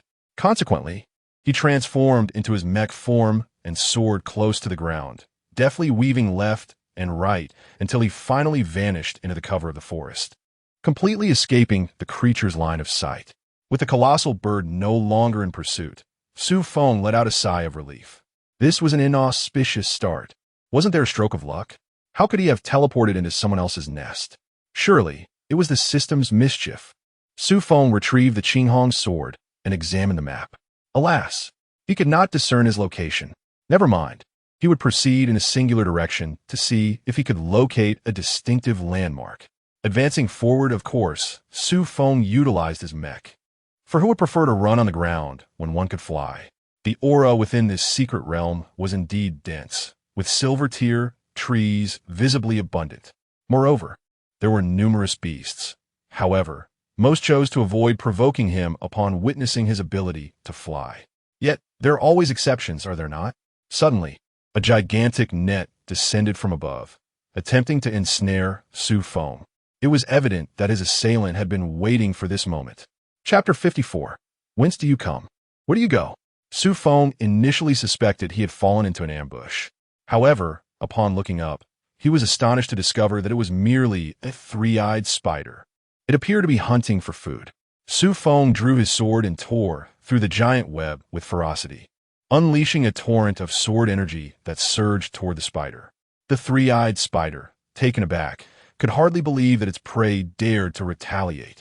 It was still reeling from the shock of its web, which had always ensnared its victims effortlessly, being so easily shredded by another creature today. Yet, Xu Feng's sword energy did not grant it time to react, cleaving it into several pieces with astonishing speed. The unfortunate spider, merely a silver level 1 creature, had sought its demise, and Xu Feng was more than willing to enlighten it. After dismantling the spider's carcass, he happily collected a silver treasure chest. Xu Feng pressed onward, soaring through the air for over an hour before finally emerging from the vast forest, a testament to its immense size. This also hinted at the vastness of the core's secret realm. Upon exiting the woods, Xu Feng was greeted by a grand, iconic structure, a colossal valley, measuring at least several dozen miles across. He consulted his map and noted the valley bore a striking resemblance to its depiction, but he needed to traverse it for confirmation. After a swift half-hour journey, Xu Feng approached the valley, realizing it was indeed the one recorded on the map, affirming that his path had been correct. Continuing in this direction would lead him to the Qinghong sword's hidden domain. However, he did not rush ahead, for he had spotted a soil spirit stone. There it hung on the valley wall, awaiting a fortunate soul to extract it. To his surprise, this area contained soil spirit stones. Since he was already there, how could he leave without acquiring a few? This was not in line with Xu Feng's character. Diving into the valley, he began to excavate the soil spirit stones. Unfortunately, he could only detect those on the surface, while the stones buried deep within the wall eluded his senses. He couldn't possibly mine here directly, which was clearly out of the question. After a thorough search, he managed to collect 6 pieces of soil spirit stone. Though not many, he was still pleased with his unexpected gain. At that moment, Xu Feng noticed a group of individuals approaching from the opposite side of the valley. Observing their uniforms, he discerned they appeared to be part of an organized faction. Soon, they spotted Xu Feng, and upon realizing he was alone, they swiftly surrounded him. Xu Feng felt as though he were being robbed. If they were aware of his thoughts, they would surely encourage him to drop the notion of feeling entirely. "Young man, are you the one excavating the soil spirit stones?" The leader, a middle-aged man, inquired aggressively. "What? This isn't your territory. Am I not allowed to mine here?" Xu Feng retorted casually, revealing his fiery temperament. "Impertinent. We were the first to arrive here, so it rightfully belongs to us.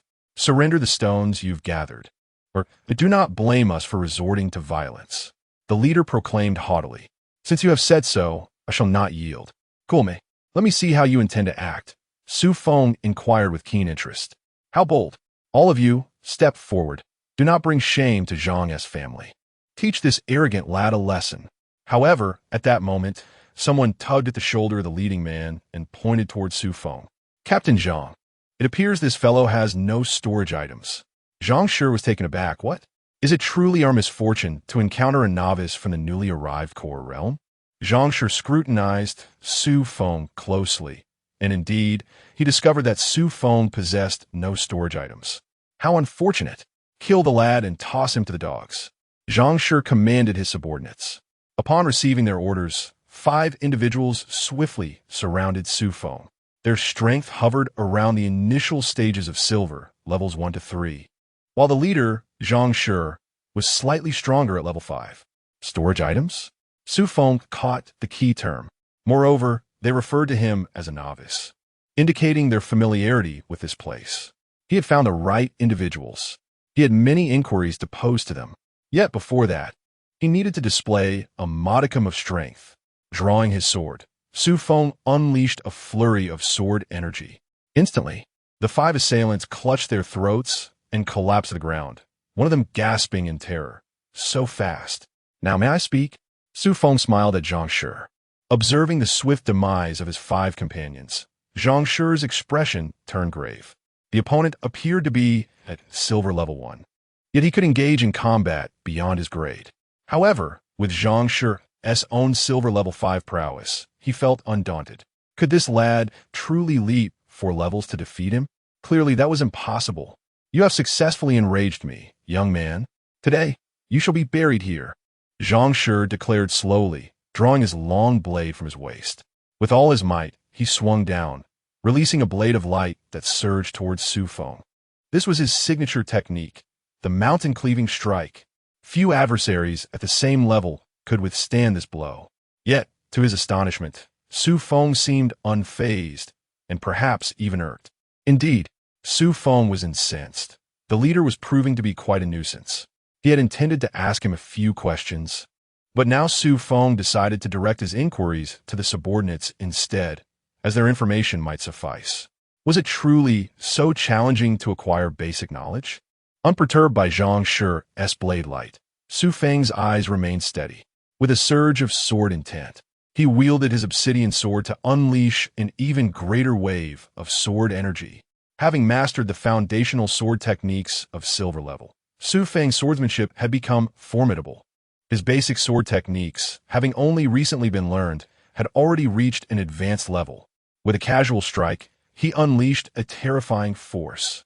In the face of Xu Feng's sword energy, Zhang Shi's blade light shattered in an instant, and the sword energy surged forth, rapidly closing in on Zhang Shi. At this moment, Zhang Shi was horrified to realize that he could no longer evade his fate. All he could do was to brace himself for the impending doom. However, an inexplicable aura caused his hand, which gripped the knife, to falter for a mere instant. That fleeting moment cost him his life. The sword energy pierced through his body, instantly cleaving him in two, with blood gushing forth uncontrollably. The sight of Commander Zhang Shi being slain sent the others into a panic, prompting them to flee without a second thought. The first to escape, however, was abruptly cut down by Xu Feng's sword energy. It was then that Xu Feng's voice echoed ominously. Whoever dares to run shall meet their demise. Observe whether my sword energy is swifter than your legs. The remaining few were paralyzed by fear, too terrified to move. I merely seek answers from you. Must it escalate to this? Xu Feng approached slowly. Upon reaching Zhang Shi's lifeless body, he kicked it aside contemptuously. Especially you. Must you incessantly chatter? Could you not allow me to speak? Well, now we are at this juncture. I shall pose my questions, and you shall respond. Should you lie, you are well aware of the consequences, are you not? Why, yes. My lord, please, proceed with your inquiries. The 5 remaining individuals stammered in trepidation. Xu Feng's overwhelming strength instilled a profound fear within them, as they dreaded sharing the same fate as the now bifurcated Commander Zhang Shi, who had been silenced by a single stroke. Where do you hail from, and what is your destination? Chapter 55. The Terrifying Platinum Treasure Chest. We hail from Zhang Island, servants of the Zhang family. Xu Feng posed a multitude of inquiries. Discovering that they shared the same island realm, albeit as indigenous inhabitants born on Zhang Island. This island, classified as a level 6 territory, spans over 10,000 miles, akin to the size of a city. It is no wonder they have lived there since birth. Xu Feng could scarcely fathom the existence of a level 7 island, or what lay beyond. Would each island not become a world unto itself? Such a possibility indeed loomed. Next, he inquired about the core secrets of this mystical realm. However, their knowledge was limited to the most fundamental information. There were three notable locations within this secret domain. The first was the core of the realm, the ultimate destination for all seekers of survival. The second was the mining valley, a sacred ground for many miners, teeming not only with earth spirit stones, but also with 4 other elemental spirit stones. The third locale was the woodland, a sanctuary for wood-based flora and the richest source of spiritual materials. Most individuals would gravitate towards these 3 sites. Of course, there were also 3 perilous locations to consider. One of these was the core of the secret realm, notorious for its high mortality rate, where one could encounter the bizarre. The second was the sword burial ground, a sacred site for sword practitioners, yet fraught with danger. The third was the fallen mountain, rumored to yield attribute values. But its ominous name would deter any rational being from venturing there. Xu Feng also learned about the storage items they mentioned, which bore a striking resemblance to the storage rings from novels. Their usage was identical, blood oath binding. It turned out that Zhang Shi, upon noticing Xu Feng's lack of storage items, had concluded he was a novice in this realm. This accounted for his misfortunes. After all, killing Xu Feng would yield nothing. Those possessing storage rings at least had access to the contents within. Xu Feng then contemplated demanding they relinquish their storage rings and depart. However, to his dismay, he discovered they, like him, possessed no storage items. After all, a storage ring was worth 5 spirit stones. They could barely fill their own wrist pouches, let alone afford such a luxury. Infuriated, Xu Feng ordered them to leave at once. He briefly entertained the notion of eliminating them, considering they were of little consequence. Yet, he suddenly realized that if they were mining in this area, he would inevitably pass through on his return from the sword burial ground, possibly allowing for another opportunity. The remaining Zhang family members expressed their gratitude. Having offended the Zhang family, Xu Feng felt no trepidation about potential retribution. Once outside the secret realm, who could track him down? Even he himself would be unaware of his whereabouts. After their departure, Xu Feng removed Zhang Shi's storage ring. This trinket had a rather limited capacity, only 10 square feet in size. What could it possibly hold? To his surprise, however, it contained 5 extraordinary spirit stones. A fortunate find indeed. These must have been the stones they had recently unearthed. Thus, he resolved to first venture to the sword burial ground to acquire a sword. After all, the only location Xu Feng was familiar with in the Qinghong sword's hidden realm was the sword burial site, which was not far away. He estimated it would take about an hour to reach. Xu Feng set off without hesitation.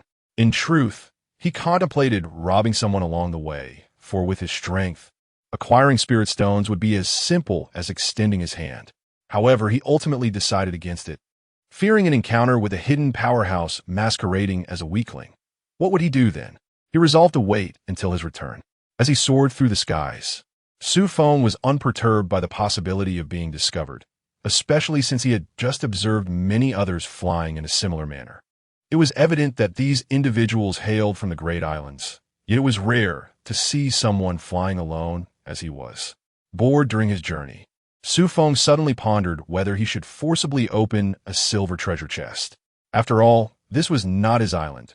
Surely, there would be no repercussions? If the chest did indeed mutate, the secret realm should be able to expel the intruder, right? Having made up his mind, Xu Feng took action without delay. His curiosity piqued about what a platinum treasure chest might look like. After all, the system had issued a specific warning to him. They say curiosity can be detrimental. As he retrieved the silver treasure chest dropped by the three-eyed spider, Xu Feng activated his talent on it. Warning! Warning! Warning! Danger! Evacuate immediately! However, at that moment, it was too late for Xu Feng to retract his talent. The chest shot upwards with a tremendous force, erupting into dazzling platinum light that shone like the sun, rendering it nearly impossible for Xu Feng to gaze directly at it. Fortunately, he possessed the true eye skill, which allowed him to discern some details. Suddenly, the treasure chest in the air sprouted 2 long legs, though the leg hair seemed exceedingly lengthy. Something felt off about his observation. Wasn't it supposed to be the case that the chest had mutated? Should he flee or stand his ground? Eventually, the golden treasure chest completed its transformation and revealed a profound eye that fixated on Xu Feng. In that instant, Xu Feng's mind descended into a chaotic void.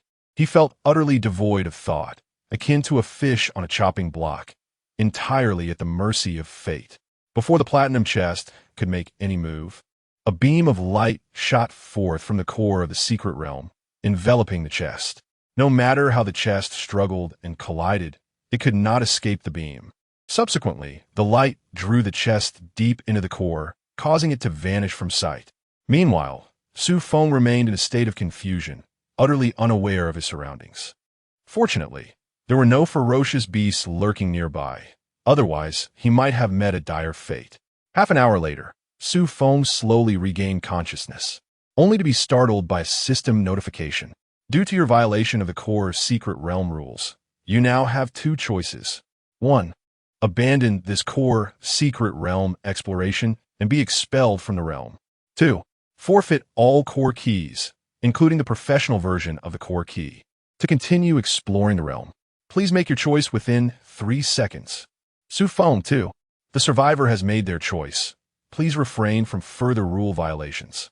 Gazing at the complete disappearance of all the keys within his bracelet, Xu Feng wore a mournful expression, striking his own cheeks in despair. How foolish! Was this not akin to courting disaster? Now, he found himself bereft of any keys. To make matters worse, he realized that his sword intent had also suffered. After relentless effort, he had cultivated it to 1.5 levels, but now it had regressed to merely 1. The events that had transpired earlier eluded his memory. All he recalled was the moment the treasure chest had glanced at him, after which he was engulfed in oblivion. It seemed that his sword intent had resisted the regression, for it could not have otherwise faltered. That mutated treasure chest was indeed fearsome. The pressure it exerted was akin to a suppression at the very essence of life itself. He had briefly tasted the might of a platinum-level powerhouse. Fortunately, he had not conducted his experiments on his own island. Otherwise, it would surely have met its demise. Here, the rules of the core secret realm had aided him, allowing him to reclaim a semblance of life. He must devise a means to recover the lost keys. Most distressing was the professional-grade key. It was evident that such an item was extraordinary. He wondered if he would ever acquire another. He vowed never again to recklessly engage in such perilous endeavors, for it was truly terrifying. At that moment, someone approached from a distance, prompting Xu Feng to hastily withdraw his thoughts. Chapter 56. The Grave of Swords' Esteemed Companion. Have you chanced upon a beam of light soaring in this vicinity? Ah, it seems to be over there. I, too, hastened in this direction to behold it. My gratitude to you. Let us all proceed together. If we manage to uncover a spiritual artifact this time, we shall find ourselves in great fortune. Observing a group of over a dozen individuals vanish into the distance, Xu Feng felt a twinge of amusement. Were they to realize that this spiritual artifact was, in fact, a long-legged platinum treasure chest, they would likely abandon their quest for such treasures. He must make haste. The commotion was far too pronounced. First, he should seek refuge in the Grave of Swords.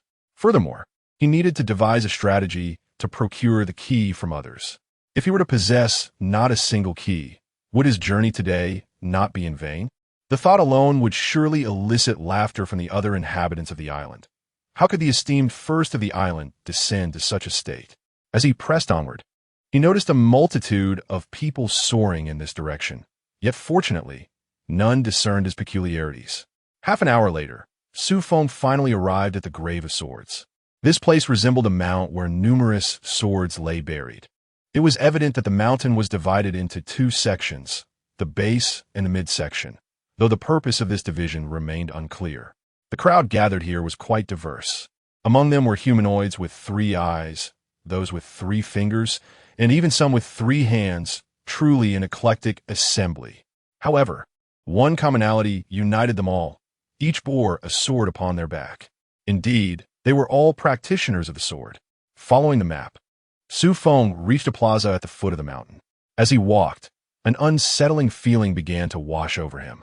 Should a place where golden weapons were buried be more secluded? Why did it seem that the closer he ventured, the denser the crowd became? Something felt amiss, certainly. Something was not right. Upon reaching his destination, Xu Feng was taken aback. In the center of the plaza, there were at least 1,000 individuals surrounding a concealed chamber, relentlessly hacking at the chamber's lock with their swords. Were they not intent on demolishing the chamber? At that moment, an individual halted Xu Feng's advance. "Brother, if you wish to test your sword, please join the queue. If you continue to cut in line, we might be compelled to take action." The speaker was a person with only white eyes. Upon hearing these words, Xu Feng glanced back and immediately found himself the target of numerous ireful glares. It was clear they were inclined towards hostility. He quickly retreated, even offering a slight bow to the white-eyed man in apology. Xu Feng promptly positioned himself at the very end of the line, obediently beginning to wait. He longed to express that it was he who should be in possession of the sword, for as he drew nearer to the concealed chamber, the map in his hand resonated ever more intensely. However, he feared that voicing such thoughts would entrap him within this plaza indefinitely. Initially, Xu Feng planned to endure the tedious wait in line for the sword. However, one of the individuals behind him, possessing 3 fingers, unexpectedly struck up a conversation with him. Moreover, the other person easily discerned Xu Feng's status as a newcomer. After all, most individuals who were dissuaded from cutting in line were indeed fresh arrivals. Xu Feng learned the individual's name, Li Shan, a rather ordinary name. "Brother Xu Feng, I bring you delightful tidings," Li Shan cheerfully proclaimed. "What good news do you speak of? Once the sword trial concludes, do remember to venture to the mountainside. Each time the core secret realm opens, participants are granted the privilege to ascend Sword Burial Mountain. This is indeed a boon for us, practitioners of the sword." Ascending the mountain? What boon? Observing Xu Feng's bewilderment, Li Shan patiently seized the opportunity to impress the newcomer. Indeed, ascending the mountain, the higher you climb, the greater the rewards. It is said that some have comprehended the coveted sword intent atop its heights. No way. Is that true? Comprehending sword intent is notoriously difficult. Xu Feng was perplexed. Yet a flicker of excitement ignited within him, for he had not anticipated such unexpected gains. "Absolutely true. Just inquire with others. They will surely confirm it," Li Shan asserted with conviction. "Well, thank you, my brother," Xu Feng replied. "No need for thanks. If you find yourself in Dongxianxi, simply treat me to a drink." Li Shan waved dismissively. "Dongxianxi? I am currently unaware of my exact location, only that I belong to the Black Sea." Xu Feng expressed his confusion. "I almost forgot. You are yet to learn about the impending journey to sea. Once you acquire the heart of the island this time, your island will ascend to level 5. At that point, the system will present you with 2 choices. 1. Set sail. This entails transporting both you and your island to Dongxianxi. Most individuals opt for this, as the newcomer sea is notoriously treacherous. Moreover, the strength of its inhabitants is generally lacking. No one wishes to meet their demise. 2. Defend the island. Should you wish to remain on land, you must confront the eerie pressures alone. If you later desire to set sail, it becomes quite challenging, as you will need to exchange for a sea transport scroll on the island. Those are exceedingly costly, rumored to require 10 extraordinary materials. Upon hearing Li Shan's explanation, Xu Feng was astounded. Such a mechanism exists? It dawned on him that they had been in the novice phase all along. Previously, there had been a protective period, but now that protection was lifted, the system had never intended for them to confront the strange entities. For newcomers like them, that would be tantamount to courting death. Moreover, those entities scaled with their levels, explaining why their growth was paralleled by the escalating strength of the threats they faced. This was indeed a trial for both sides. Xu Feng finally comprehended the situation. "Now that I understand, when I arrive at Dongxianxi, I shall certainly treat my brother to a drink," Xu Feng assured him. "That's the spirit. However, my younger brother, you must delay upgrading your island upon your return. After your return, the 3rd calamity is likely to commence. If your island is level 5 by then, the invading entities may very well be of golden caliber. Who can withstand that?" Li Shan continued. Understood. Thank you for the heads up, my brother." Xu Feng then produced 2 bottles of iced red tea, offering one to Li Shan. "Oh, this looks promising. Let me give it a taste." Li Shan, feeling a bit parched after his lengthy discourse, accepted without hesitation. Although the flavor was somewhat peculiar, It was quite delightful. After several hearty sips, Li Shan praised, "This is excellent." The two individuals leisurely sipped their iced red tea while engaging in conversation, eliciting envy from those around them. Who brings tea into the secret realm? It seemed as though they were on vacation rather than on a quest for exploration. The line progressed swiftly, for the door to the chamber was beyond their capacity to breach. Before long, there were merely a handful of people ahead. However, at that moment, an unexpected group cut in line. They were clad similarly to Zhang Shi. Ah, members of the Zhang family? It was surprising to see them at the sword burial grounds. Yet, as Xu Feng pondered, the reasoning became clear. After all, a sixth-level island attracts many visitors, which was entirely understandable. Noticing Xu Feng's gaze fixed on the Zhang family, Li Shan assumed he was displeased with their audacity. He quickly interjected, "Brother, do not linger on them. They're not individuals we can provoke. Do you know who leads that group?" Chapter 57. Acquiring the Qingh sword. Xu Feng shook his head in confusion. That was none other than Zhang Feng, the core disciple of the Zhang family. Although the Zhang family resided on a sixth-level island, they were quite renowned in the eastern Suan Sea, and most people genuinely feared them. It was said that Zhang Feng possessed exceptional swordsmanship, with rumors circulating that he had already comprehended the essence of the sword. This was truly remarkable. Zhang Feng was merely 30 years old, a prodigy in the way of the sword, given both his lineage and his innate talent. He was certainly not someone we could provoke. After finishing his statement, Li Shan sighed, envious of the fortunate circumstances that had befallen Zhang Feng. Comprehending the essence of the sword at merely 30 years of age, is that what one would call a genius? What then should one call my own recent understanding of the sword essence? A monster? A paragon? An emperor in the making? Xu Feng chose not to intervene. He had no intention of seeking trouble with Zhang Feng at that moment. After all, he had already slain several of Zhang's kin. Fortunately, the Zhang family members who had fled had not come here, likely having gone elsewhere, possibly still lingering in the Mine Valley.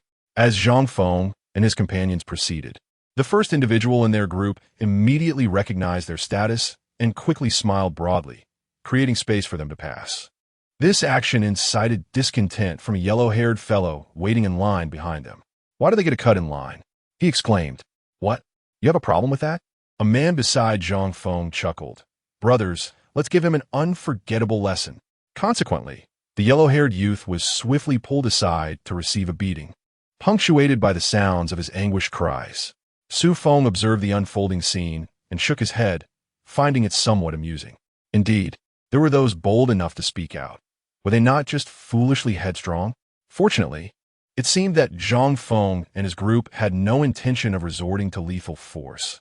Otherwise, the yellow-haired boy might have met a grim fate without anyone to care. At that moment, the leader, Zhang Feng, began to test his sword. He slowly raised a long sword in his hand, and instantly his aura transformed. A wave of sword intent began to rise. Xu Feng appeared to sense something, casting a glance at Zhang Feng. Sword intent? No, it should be classified as a form of pseudo-sword intent. If it were genuine sword intent, it would not be so chaotic. Surprisingly, Zhang Feng had indeed grasped the essence of the sword, but regrettably, he had yet to fully master it. "Brother Feng, you are indeed impressive. Is this what sword intent looks like? Terrifying. My own sword is beginning to resonate. Indeed, Brother Feng is exceptional. If only I could comprehend sword intent as well. The door to this secret chamber will undoubtedly be shattered by Brother Feng. At that point, we shall behold the true form of the golden long sword." Absolutely. Just thinking about it fills one with anticipation. Those who spoke were either companions of Zhang Feng or individuals eager to curry favor with him.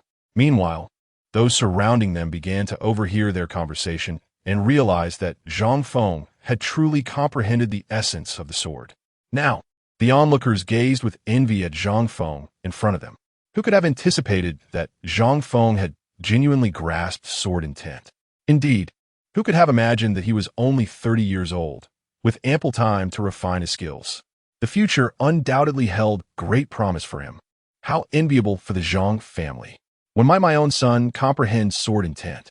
Good sir, the child you hold in your arms cannot possibly be your son, can it? If so, what of it? Some individuals are born with the essence of the sword. Why should my son be any different? At this moment, those surrounding Xu Feng were optimistic about his chances of acquiring the golden sword within the secret chamber.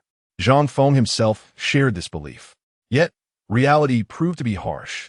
As Xu Feng's sword struck the lock mechanism of the chamber, a thunderous sound erupted. Bang! Contrary to expectations, the lock remained intact and scathed. Xu Feng was taken aback. Wasn't it said that those possessing the essence of the sword could shatter such locks? Why was he unable? Could it be that his sword essence was not complete? Such a possibility existed. He resolved to try once more. Xu Feng swung his sword again, but the outcome remained unchanged. The lock was as flawless as before. Not even a scratch to be found. With that, Xu Feng abandoned any further attempts. This sword was simply not meant for him. His companions were left dumbfounded. Impossible. Surely, their brother Feng possessed the essence of the sword. Was the information they received erroneous? At that moment, Xu Feng called out, "Why not give it a try yourselves? We cannot have come here for nothing." Upon hearing his words, the others eagerly replied, "Of course, brother Feng." One by one, they approached, only to find, as expected, that they too could not shatter the lock. Disappointed, Xu Feng and his companions departed, seemingly heading towards the mountainside. Once they left, those remaining finally breathed a sigh of relief, fearing Xu Feng might claim the golden sword. That would surely leave them envious and empty-handed. Shortly thereafter, the group arrived at Xu Feng's location. He turned to Li Shan and said, "I will wait for you at the mountainside." "You won't wait for me? After all, we've been good brothers for over 10 minutes. Li Shan replied, puzzled by Xu Feng's apparent lack of loyalty. Xu Feng remained silent, wearing a mysterious smile, thinking to himself, "Soon, you will recognize me as your brother. Xu Feng, regard you as a true friend." Xu Feng approached the secret chamber. He did not draw his sword, for the lock was not something that could be shattered by mere sword essence. Without the strength of the golden level, it was futile to attempt to break it. He retrieved a map. The onlookers, witnessing Xu Feng's peculiar actions, appeared bewildered. Some even shouted, "Hurry up, kid! Try the sword already! Stop dawdling like a coward!"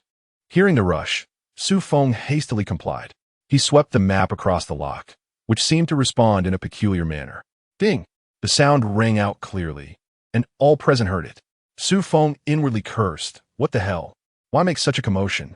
How will I escape now? Click! The lock opened. Seizing the moment before anyone could react, Xu Feng entered the secret chamber.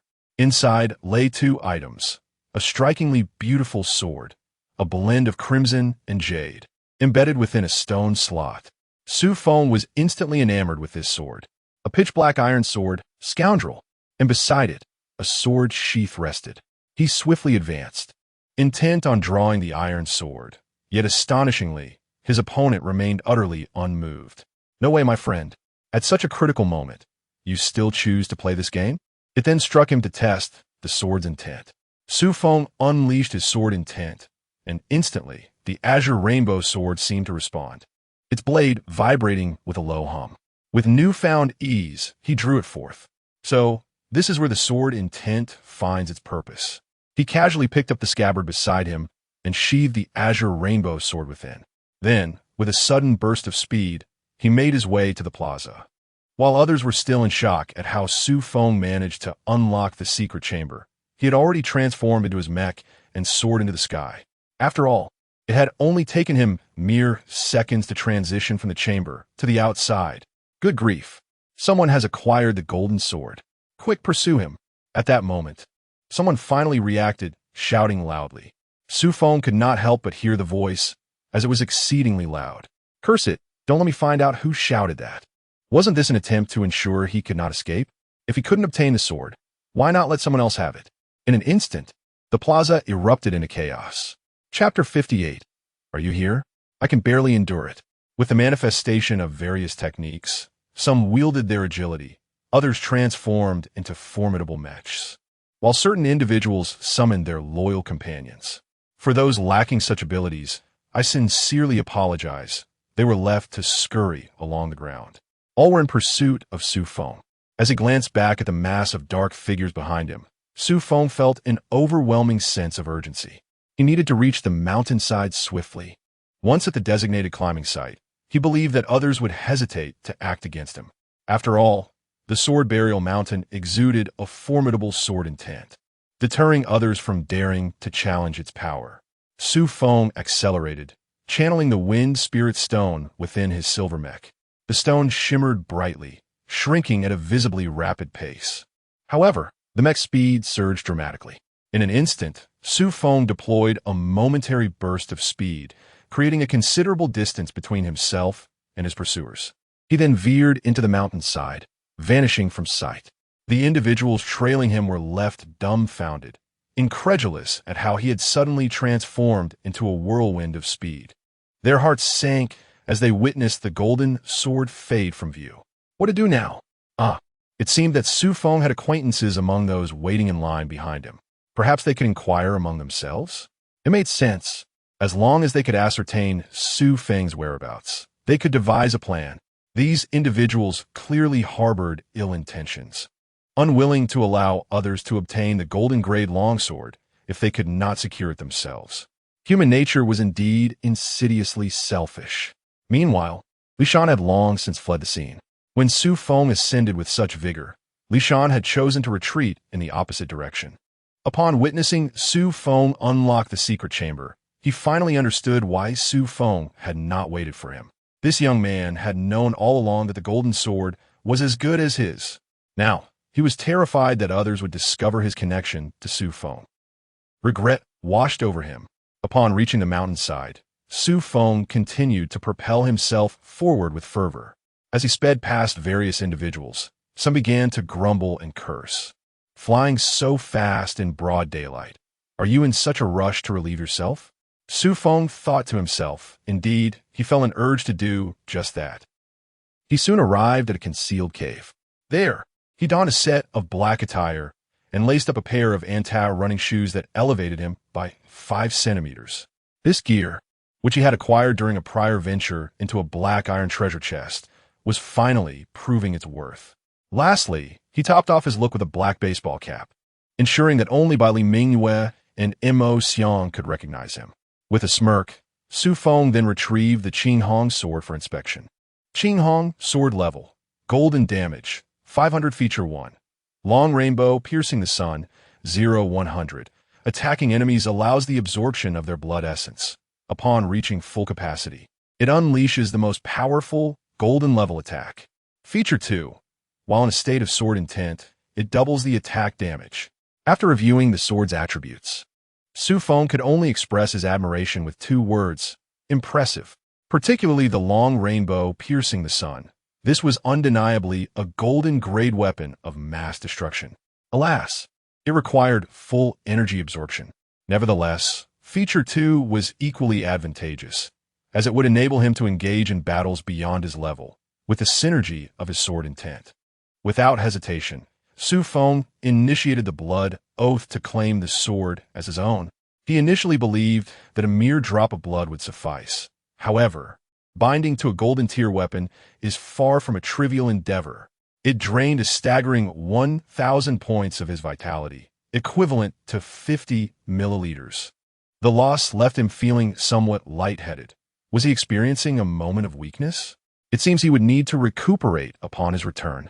After forming a bond with the Qinghong sword, Xu Feng found it rather challenging to wield, primarily due to his insufficient prowess. Nevertheless, he possessed a scroll. He applied the scroll of reduction directly to the Qinghong sword. Instantly, the sword gleamed with a crimson light before returning to tranquility. Xu Feng executed a flourish with the sword, and then sheathed the Qinghong sword. The more he gazed at it, the more he adored it. Subsequently, he savored a modest meal of roasted bird meat accompanied by a bottle of delightful soda. The meat, having been processed by the system, was of superior quality, and its essence had been concentrated into a small morsel. Sated and refreshed, he attended to a rather personal matter, relieving himself. With a swagger, he exited the cave. Who would recognize him now? Indeed, only a few seemed to acknowledge him. Even in broad daylight, sporting a hat, they regarded him with curiosity. Remarkably, no one discerned his true identity. Xu Feng arrived at the halfway point of the ascent, which was teeming with people.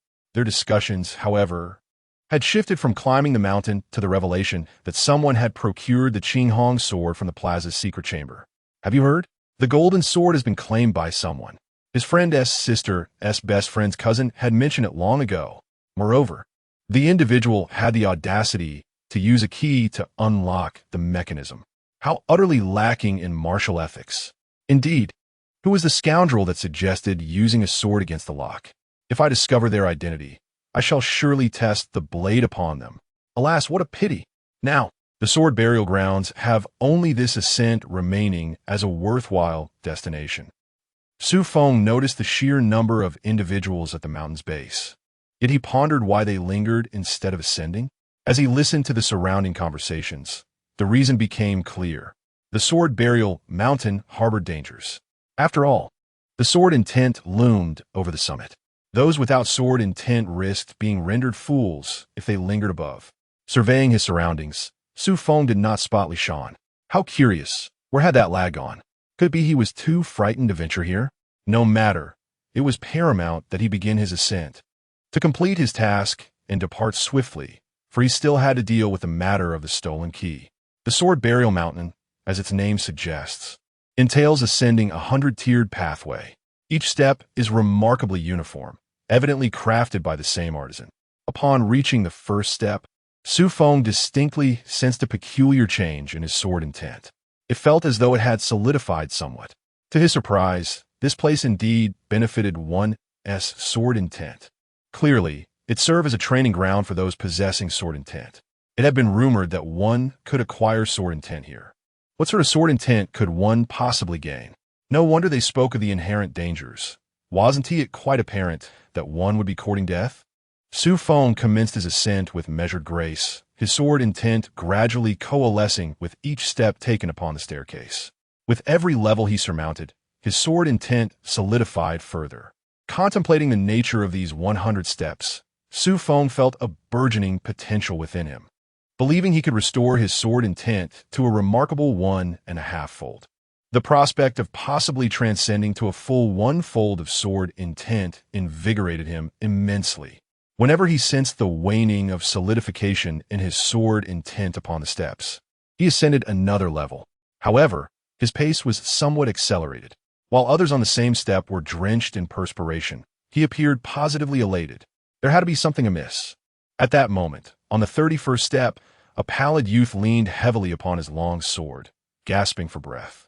Yet he beheld Xu Feng, who was sipping from a bottle adorned with the logo of a well-known beverage, a blissful expression gracing his face. This sight proved intolerable for him. My friend, you ought to move along. Your presence here is becoming unbearable. Unbearable? When the world is happening. Chapter 59. I have a business in mountain climbing. Xu Feng was utterly bewildered upon hearing his words. Come on, my friend. Is it too much for you just because I'm having a drink? If I were to grill something, would you ascend straight to the heavens? Climbing a mountain is nothing to fuss over. There's no need to act as if you're on the brink of death. If it's too much, just take a break. You should refrain from such reckless behavior. You look as pale as a ghost. Xu Feng advised earnestly, yet was met with a glare filled with ire. Sensing the sword intent had grown still, Xu Feng ascended to the next tier, continuing to solidify his sword intent. Meanwhile, the crowd at the foot of the mountain began to notice Xu Feng's peculiar behavior. Where did this young man in black robes come from? Climbing Sword Burial Mountain seems no different from ordinary mountain climbing. Indeed, just moments ago, a fellow beside him was also climbing, and he felt the disparity in treatment, nearly convinced of his own prowess. What happened next? He tumbled down the mountain and is now nursing his wounds beside us. Isn't it absurd? Does that fellow not have a sense of self-awareness? Just because others succeed, he thinks he can as well? Speaking of which, Zhang Feng from Zhang's Isle is also quite formidable. He had already reached the 50th tier, hadn't he? You must be quite behind the times. He's already on the 60th tier now. Indeed, possessing sword intent greatly accelerates one's ascent. But if he has attained sword intent, why does he still climb Sword Burial Mountain?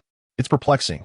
As Xu Feng continued his ascent, he unexpectedly spotted a familiar face ahead. Was that not Zhang Sanfeng? No, it was Zhang Feng. How remarkable that he had reached such heights, and in first place no less. This lad must possess quite a few core keys. I need to devise a strategy to seize a few from him. If I miss this opportunity, it may never arise again. After contemplating for a moment, Xu Feng conceived a plan. He began to rapidly ascend the steps, leaping 5 tiers in quick succession. Once he reached the 6th tier, he took a moment to comprehend his sword intent, feeling it was now ready to be embraced. After ensuring the sword intent remained stable, he ascended another 5 tiers. Thus, Xu Feng effortlessly caught up to Zhang Feng, now at the 65th tier. Zhang Feng, visibly fatigued and perspiring slightly, looked over at him. "Brother, do you need assistance? I have a business in mountain climbing." Xu Feng kindly inquired. "Assistance?" Zhang Feng was taken aback. "Is it even possible to assist in climbing Sword Burial Mountain?" "How so?" "It's simple. Just follow my lead in ascending. My services are quite affordable. 1 core key per tier. You don't seem to mind parting with a few core keys, do you?" Xu Feng replied slowly. In truth, he could have simply taken them by force, but that did not align with his character. Moreover, in this realm, violence was not an option. Revealing his identity as the one who seized the golden sword would surely invite robbery. Yet, he preferred this method, as it allowed him to assist others while benefiting himself. Both parties would find joy in this arrangement. "Join me?" Zhang Feng regarded him with curiosity. However, due to Xu Feng's hat, he could not discern his appearance. However, a single core key was of little consequence to someone of his privilege. Thus, he acquiesced. "All right, I shall first experience the 1st tier." "Very well. Considering you are my inaugural customer, you shall have the privilege of completing your experience before making payment." After speaking, Xu Feng tugged at Zhang Feng's sleeve, and together they ascended to the 66th tier. Goodness! Upon realizing he had indeed arrived at the 66th tier, he felt surprisingly at ease. At this moment, he fully believed Xu Feng's words. He immediately tossed a core key to Xu Feng. "If you can take me to the summit, I shall grant you an additional 5 core keys," Zhang Feng declared. He had already felt the strain at the 65th tier and was aware that ascending beyond 2 or 3 more levels was unlikely. Now, with such an opportunity presented, Zhang Feng was eager to see the pinnacle, hoping to grasp the complete essence of the sword intent. Had Xu Feng been privy to his thoughts, he would likely have chuckled. With the strength of the other's pseudo-sword intent, as long as he diligently honed his skills on the steps for a few days, there was a strong possibility of perfecting his sword intent. Unfortunately, Zhang Feng was oblivious to this reality and believed the summit would grant him the sword intent. This was a common misconception. The desire for swift mastery often overlooks the absence of shortcuts. "No problem. Pay half the fee up front, and I shall guide you," Xu Feng replied, genuinely concerned that the other might be disillusioned at the summit and refuse to pay. Even if he were to eliminate him, it was unlikely any keys would be retrieved. It was far more prudent to secure half the payment now. Without hesitation, Zhang Feng handed over 20 core keys. Subsequently, Xu Feng remained true to his word, and together they ascended the tiers, step by step.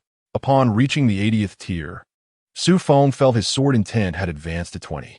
As he bore the responsibility of sharing the sword intent from Sword Burial Mountain, his progress was notably swift. He had not anticipated such an advantage. It seemed his place was truly remarkable. Perhaps he could attempt to gather a few more individuals. Perhaps his sword intent could increase further. With 20 sword intent, Xu Feng's pace of ascent quickened. In less than half an hour, they had reached the 99th tier. At this level, Xu Feng also sensed a modicum of exertion. After all, he was carrying another person. If he were to retract the sword intent from Zhang Feng now, the latter would surely perish from the strain. However, as a competent merchant, Xu Feng would never resort to such measures. He needed Zhang Feng to promote his services afterward. Finally, they both ascended the 100th tier. Yet upon reaching this pinnacle, the sword intent from Sword Burial Mountain had completely dissipated. The view from the summit was indeed splendid. However, apart from the scenery, there was nothing else to be found. Doubting the situation, Zhang Feng surveyed the surroundings once more, only to find further disappointment. He had not anticipated that Sword Burial Mountain was a deception. What nonsense sword intent? Not a trace to be found. Thankfully, he refrained from voicing his frustration. Yet, as a young scion of wealth, he did not deceive Xu Feng either. He He once again provided Xu Feng with 20 core keys before departing.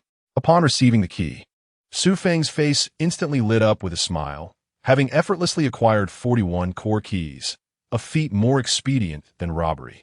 The wealth of the affluent is undeniably easier to obtain. Subsequently, Xu Feng descended swiftly, for the essence of sword intent resided solely upon the mountain staircase, absent in all other locales. Upon returning to the foot of the mountain, many immediately recognized him. Previously, during the ascent, he had climbed alongside Xu Feng, an event that had captured the attention of all present.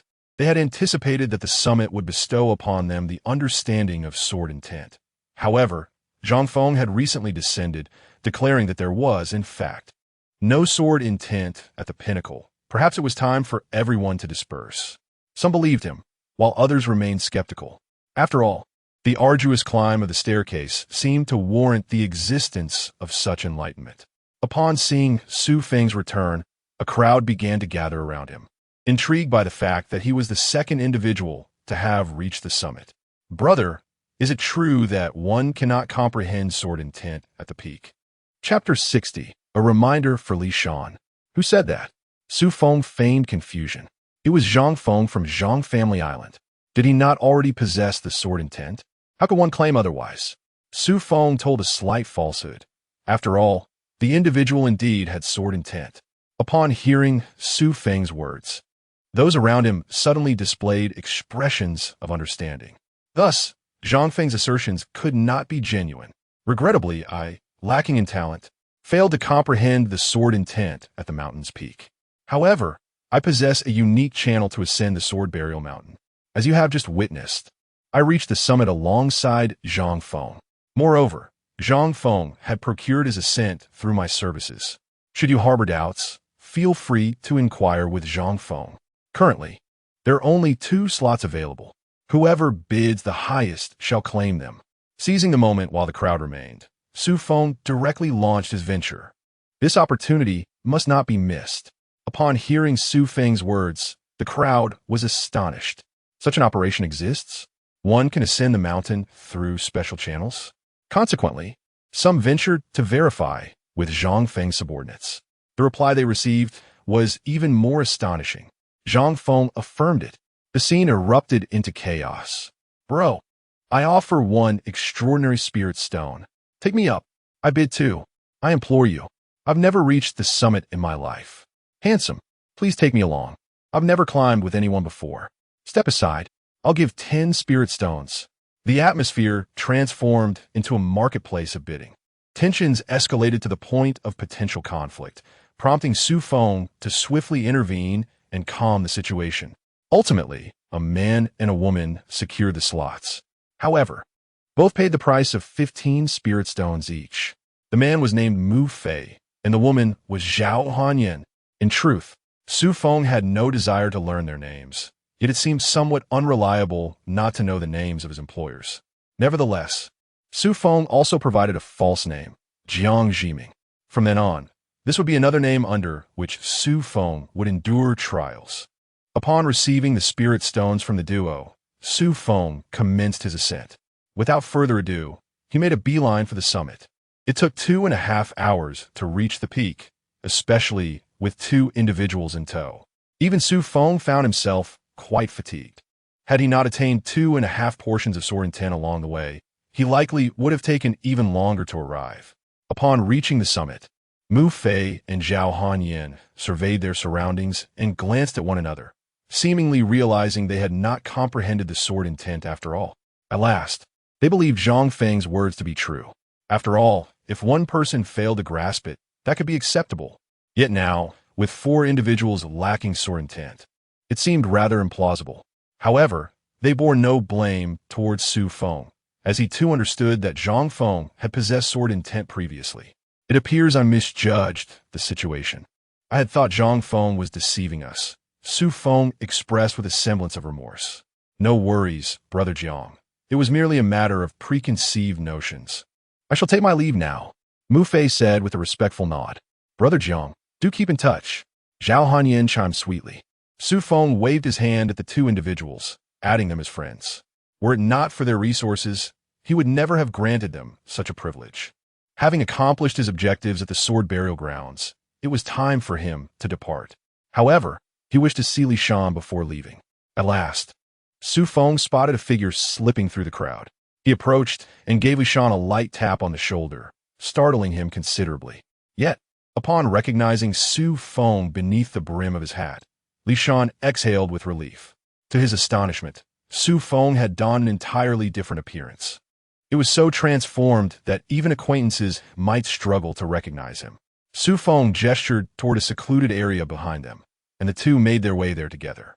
Once in a private space, Li Shan could hardly contain his curiosity.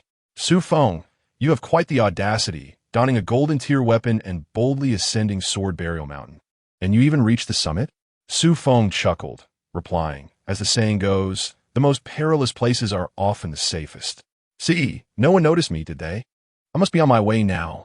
If you're interested in sword intent, you might consider climbing Sword Burial Mountain. Perhaps you'll gain some insights." Li Shan, however, was skeptical. It said that one cannot comprehend sword intent at the peak. How can you claim otherwise? He had always trusted the words of others. As many shared the same belief, Xu Feng remained silent. Suddenly, sword intent surged forth, causing the sword at Li Shan's waist to unsheathe slightly on its own. Xu Feng exerted his will once more, halting the blade in midair before him. This represented the most rudimentary application of sword intent.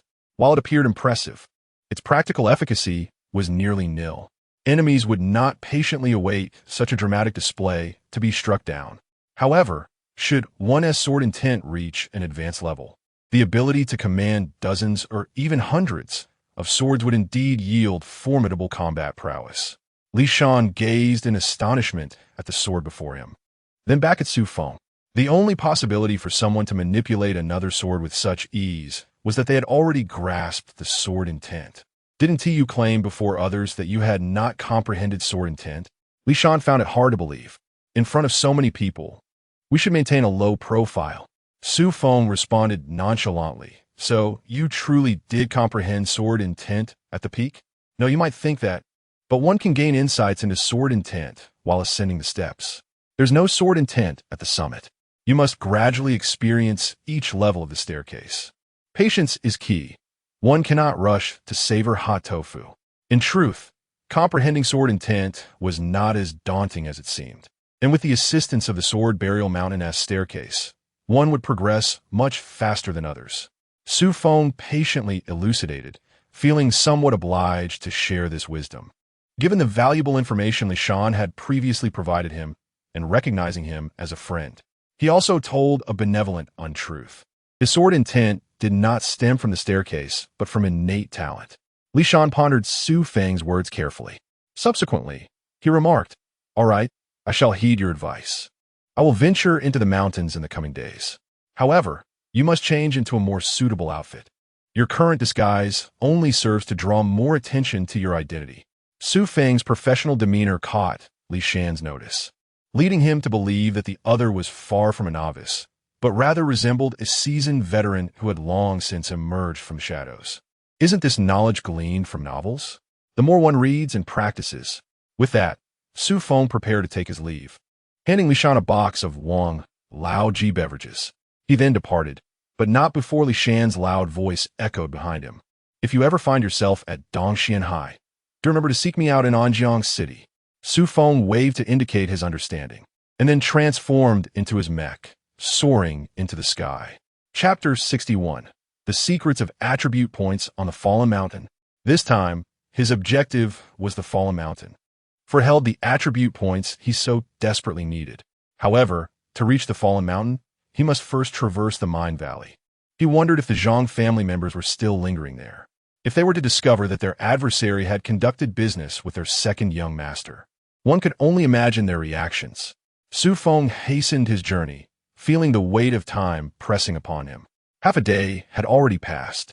Typically, the core of a secret realm would only remain accessible for 3 days. By the third day, the core would open, drawing all to its allure. For now, everyone was preoccupied with their own pursuits. Thus, he had a mere day and a half to acquire attribute points on the Fallen Mountain. Not far ahead, individuals were engaged in mining. Should Xu Feng spot them, he would likely recognize them as the remnants of the Zhang family. Meanwhile, Zhang Feng was also present at this location. What? Commander Zhang Shi has been slain? Zhang Feng was taken aback by this news. How could such a thing happen? Moreover, it was at the hands of a newcomer to the island. Zhang Shi was, after all, a silver level 5. Yet, according to the accounts of the remaining members, the assailant was merely silver level 1. This left two possibilities. Either the opponent possessed a unique method of concealing their true spiritual prowess, or, more alarmingly, they were a genius with sword intent or other martial arts insights. Such talents were the most terrifying. If one were to offend them and fail to eradicate them, they would inevitably face endless retribution, and from a genius, no less. Very well, I understand.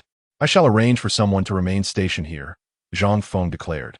He instructed them to remain vigilant, but should that individual return to strike again, his appointed guardian was already at the pinnacle of silver level strength. He had no doubt that it would suffice. He still needed to venture to the fallen mountain. For the attribute points, they were also part of his goal. After all, he was only at silver level 6, far from the coveted gold level. Furthermore, attribute points were not exclusive to silver level. They could be saved for when he ascended to gold. Upon his arrival at the fallen mountain, Xu Feng encountered no incidents of robbery or the like. He still hoped to acquire additional keys, but he decided that the 41 he possessed would suffice. The fallen mountain was a desolate plain. The name seemed utterly incongruous, for all that lay before him was stone and dirt, not a blade of grass in sight. Yet there was a considerable number of people present. They were orderly encircled at the edge of the plain, though few dared to venture into its center. Xu Feng pondered the reason for this peculiar behavior. At that moment, he spotted a familiar face. Who else could it be but Mo Xiang? As Mo Xiang caught sight of Xu Feng, he noted the figure cloaked in a black robe. Were it not for the unmistakable Nike cap atop his head, he might have failed to recognize him as a denizen of Blue Star. Nevertheless, Mo Xiang hesitated to confirm the identity of the person he believed he knew. After all, this secret realm does not only house the inhabitants of the 3,499 zone.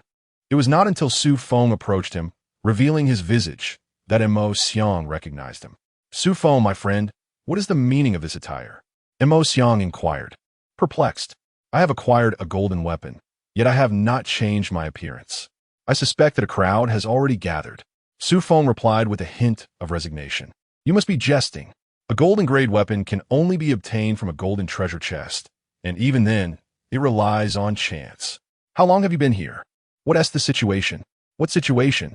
I was just teleported here and have only just received 100 attribute points. Mo Xiang boasted, exuding an air of vanity. 100 points already? So swiftly, in merely half a day?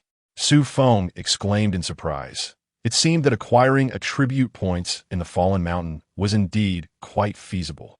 That is because I am exceptional. Others cannot obtain as many as I do. The survivors in the adjacent 3400 zone have only managed to garner 10 points. Hilarious. Upon hearing Mo Xiang's words, Xu Feng followed his gaze to a nearby area adorned with tents, where several Blue Star individuals were conspicuously present. Their attire was so distinctive that they were easily recognizable, in stark contrast to the locals who predominantly wore robes or long skirts. At that moment, some individuals from the 3400 zone noticed Mo Xiang pointing and laughing at them. Instantly, one of them raised a middle finger. Do you know them? Xu Feng asked. University classmates, though we hardly see eye to eye. Are you still fixated on matters from Blue Star? Here, strength speaks volumes. Be cautious, or you may find yourself in a brawl. Xu Feng warned. However, his caution was also a reminder that this place did not adhere to the laws of Blue Star. But isn't the formidable Xu Feng here? When you were absent, I dare not speak loudly. Mo Xiang flattered. Enough flattery. Tell me how to obtain these attribute points. Mo Xiang then elaborated on the circumstances of the Fallen Mountain. It turned out that merely stepping into the Fallen Mountain would naturally increase one's attribute points. Moreover, the longer one remained, the more points they would accrue. Generally, one could gain a point every minute. However, the prolonged stay would lead to an increasingly muddled mind. One had to exit within a certain time frame, or they might never escape. Is it truly that simple? Xu Feng inquired, astonished. It is as I say. You may try it yourself, but be swift in your entrance and exit. The longer I stay here, the more anxious I feel. All right, I shall investigate, Xu Feng declared before making his way to the edge of the fallen mountain. At that moment, many others were also entering. Yet, some were unable to emerge. Their bodies were gradually decomposed and vanished within the fallen mountain. This place is rather eerie, Xu Feng cautioned himself. He then stepped inside. Upon entering the fallen mountain, Xu Feng was struck by a sense of familiarity. What is this? Is this not the life pressure of a platinum treasure chest? He recognized this sensation all too well, as it had nearly claimed his life. However, the pressure of the platinum life here is lamentably low, likely not even 1,000th of what Xu Feng faced when confronting that platinum treasure chest. He felt no discomfort in this place, merely a slight heaviness in his head. Thankfully, he could endure it. To his astonishment, Fallen Mountain turned out to be the resting place of a deceased platinum creature's oppressive aura. This phenomenon is indeed remarkable, as even in death, it bestows attribute points upon others. Yet, something feels amiss. Why did he not receive any attribute point rewards after being suppressed by the platinum treasure chest? Moreover, his sword intent had regressed by half a measure. Yet here, it seems possible? Xu Feng found himself perplexed. Could it be that these are attribute points awarded by the system? Unable to make sense of it, he decided to cease pondering and simply wait to see when he might gain an attribute point. Not long after, within a minute, his attribute point tally increased to 51. Indeed, it was a point gained every minute, quite tangible. Xu Feng remained there, and as time passed, a drowsiness began to envelop his mind. Nonetheless, his thoughts remained relatively clear, bolstered by his sword intent, which served as a constant reminder. Glancing at his attribute bar, he was taken aback to find it at 80. He had not realized he had been there for half an hour. At that moment, he observed a fellow Blue Star individual collapse not far in front of him. It was evident that the life pressure of Fallen Mountain had overwhelmed their spirit, leading to their utter silence. But wait, if Fallen Mountain could break a survivor, how many attribute points would that yield? He seemed to grasp something profound. Chapter 62, Trouble Approaches. It turns out that the Fallen Mountain distributes attribute points in this manner. One can endure for a minute, or even half an hour. Some might even manage an entire hour. However, as the saying goes, even the best of us can falter. You may succeed once, but a single failure is all it takes. The Fallen Mountain guarantees a return. No wonder they distribute attribute points. I initially thought it was the system at work. With this newfound understanding, Xu Feng set a wristband alarm for 30 minutes, a rather lucid time frame. He did not hastily exit the Fallen Mountain. Instead, he ventured deeper, curious about what lay ahead. His current state was still manageable. As he delved further, Xiang, waiting at the periphery, began to feel a sense of unease. His brother was not only absent, but also pressing forward. The deeper one goes, the greater the mental strain. Before long, Xu Feng turned back. He realized that with each step forward, the mental pressure multiplied exponentially. Moreover, the rate of attribute point acquisition soared. In just those few strides, Xu Feng astonishingly garnered 10 attribute points. It was astounding. Who could resist such temptation? Upon exiting the Fallen Mountain, Xu Feng exhaled in relief. It was unbearably oppressive inside. This also indirectly indicated that the Fallen Mountain truly aims for your downfall. Brother, you were quite terrifying just now. You actually went further in. Very few can withstand 30 minutes. Xiang exclaimed in astonishment. Am I just anyone? I am a #1 in the region. Xu Feng chuckled boastfully. At that moment, two groups approached from the sky. One group was led by Zhang Feng, someone Xu Feng was quite familiar with. However, the other group was unfamiliar to him. Had Li Shan been present, he would surely have recognized them. Tianjia Island, also a level 6 island. The leader, Tianwen, boasted a formidable strength, reaching silver level 9. Brother Zhang Feng, what a coincidence. To encounter you here. Weren't you headed to the Sword Grave Mountain? Tianwen inquired, perplexed. He had not anticipated meeting him here. Although Zhang Feng's cultivation was not particularly high, he already possessed sword intent, making him a formidable contender for the island's core. Don't mention it. The golden greatsword at Sword Grave Mountain was snatched away by someone. Moreover, I was unable to attain complete sword intent at the mountainous peak. Talk about misfortune, Xu Feng lamented. Indeed, his journey had begun poorly, the first adventure to Sword Grave Mountain, and he returned empty-handed, losing 41 core keys in the process. He would have been better off coming to the Fallen Mountain sooner. At least he could have acquired a decent number of attribute points. Is that so? Tianwen gasped in surprise. It seemed those who ventured into the core's secret realm were indeed a hidden talent pool. The two exchanged pleasantries before seeking their respective positions. Xu Feng intended to rest a while before re-entering the Fallen Mountain. However, trouble soon arrived at their doorstep. You two need to move elsewhere. This place is ours. A sharp-faced man, accompanied by 5 others, confronted Xu Feng and Emotion. Xu Feng. Emotion. Is this person not suffering from some sort of affliction? In such an expansive plain with ample space, why would he choose to come here? Is there something particularly enticing about this place? By what right does he presume to trouble us? Emotion's expression darkened. After all, who could greet an unexpected confrontation with a smile? Do not concern yourself with my intentions. Should you refuse to yield, I shall take matters into my own hands. Indeed, if the esteemed elder brother seeks a position, Emotion, why not simply accommodate him? Why complicate matters? At that moment, a man intruded uninvited, speaking with a sarcastic tone. Wu Dao, have you sent someone to stir up trouble? Upon seeing Wu Dao's sudden appearance, Emotion quickly grasped the situation. It was no surprise.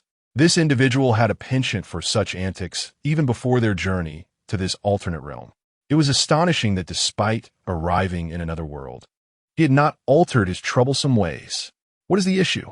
If Cheng Yuanzhou desires a position, I merely pointed him toward a suitable one. Is that wrong? I noticed the favorable feng shui here. Surely you have accumulated numerous attribute points? Wu Dao brazenly admitted his intentions, assuming Emotion would be powerless against him, as most of their kind from Blue Star were of mere bronze level, save for Xu Feng, the remarkable exception. Xu Feng, standing nearby, had now comprehended the unfolding drama. Indeed, the events from before their crossing had followed them into this new world. Enough of your chatter. Heed my words, he interjected, disrupting the ongoing discussion. This position shall not be relinquished. Cheng Yuanzhou, I advise you to return whence you came and refrain from courting trouble. Xu Feng spoke with an air of indifference. You speak boldly. Do not presume that I, cloaked in black, am merely for show. I am more than capable of taking action. Cheng Yuanzhou's irritation was palpable. He hailed from the Tianjiao Islands, a character of questionable significance, yet still a representative of that lineage. After all, it is advantageous to stand beneath a grand tree. Indeed, I have conducted dealings with Zhang Feng of the Zhang family islands, Xu Feng proclaimed with a smile, unveiling a shocking revelation. The Zhang family islands? Zhang Feng? Cheng Yuanzhou regarded Xu Feng with a mixture of astonishment and skepticism. However, doubt clouded his mind. Do not boast. I am acquainted with Tianwen. Anyone can bluster. Disbelieve me if you wish. Just do not weep later. Xu Feng continued to flaunt his bravado. At that moment, he noticed Zhang Feng in the distance, seemingly preparing to enter the Fallen Mountain. He called out Zhang Feng and waved in a gesture of greeting. Zhang Feng, upon recognizing the figure in black robes, nodded in acknowledgement. Although he was unaware of the purpose behind the black-robed man's arrival, he recognized his formidable strength. Regardless of the means employed to ascend the Sword Burial Mountain, it was a testament to one's prowess. Cheng Yuanzhou, witnessing Zhang Feng's acknowledgement, was left utterly dumbfounded.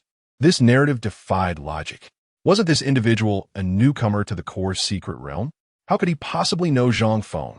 Moreover, from Zhang Feng's response, it was evident their acquaintance ran deeper than mere surface interactions. He had merely come to confront Wu Dao after receiving a core key from him. Typically, when newcomers recognize his identity as a member of the Tianjia Island or notice his prowess at Silver Rank 6, they immediately retreat in trepidation. He could even extort a considerable number of core keys. However, little did he anticipate that today he would encounter an insurmountable obstacle. Oh well, since you are acquainted with Brother Feng, that makes you one of us. I truly apologize for this unexpected situation. After Cheng Yuanzhou uttered these words, he intended to depart. Yet, Xu Feng was not the kind of individual who could be so easily approached and dismissed at will. Hold on, it's too late to leave now. If you do not provide some form of compensation, I trust you are aware of the consequences, Xu Feng stated calmly. What consequences? Indeed, the other party was well aware. Upon hearing this, Cheng Yuanzhou felt a wave of despair wash over him. He never imagined that while he was out hunting, he would end up being the one ensnared. Wu Dao sensed that the situation was amiss. How could Mo Xiang be acquainted with such formidable allies? Meanwhile, his two companions, who had followed him, remained oblivious like foolish sheep, entirely unaware of who Zhang Feng, Tianwen, or Wanlo were. This is not good. Chapter 63, The Beast Tide. Is one core key acceptable? Cheng Yuanzhou asked, his face drawn with worry. He felt compelled to comply. If Xu Feng truly summoned Zhang Feng to resolve the matter, it would spell disaster for him. By then, the inhabitants of Zhang Family Island would likely be oblivious to his existence. He dared not take that risk, and thus resigned himself to the situation. One is insufficient. Otherwise, the cost for your trouble is far too minimal. Let be 3. I do not ask for much, Xu Feng replied with a smile. Yet, to Cheng Yuanzhou, that smile was akin to the whispered incantations of a demon. Is that truly not excessive? You engage once, and it equates to thrice. Reluctantly, he surrendered 3 core keys, retreating in disgrace. It's your turn. Do not even think about fleeing. As the instigator, you must compensate doubly.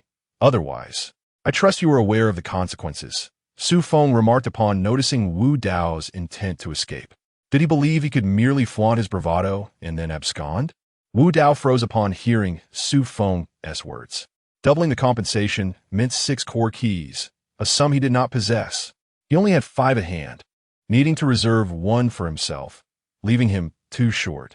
Thus, he pooled resources with his 2 teammates and, at last, gathered the requisite amount. One teammate implored, Dao Ge, can we not pay? Infuriated, Wu Dao slapped the back of the other's head. Others from a Zhang family have dutifully complied. Do you think you are superior to them?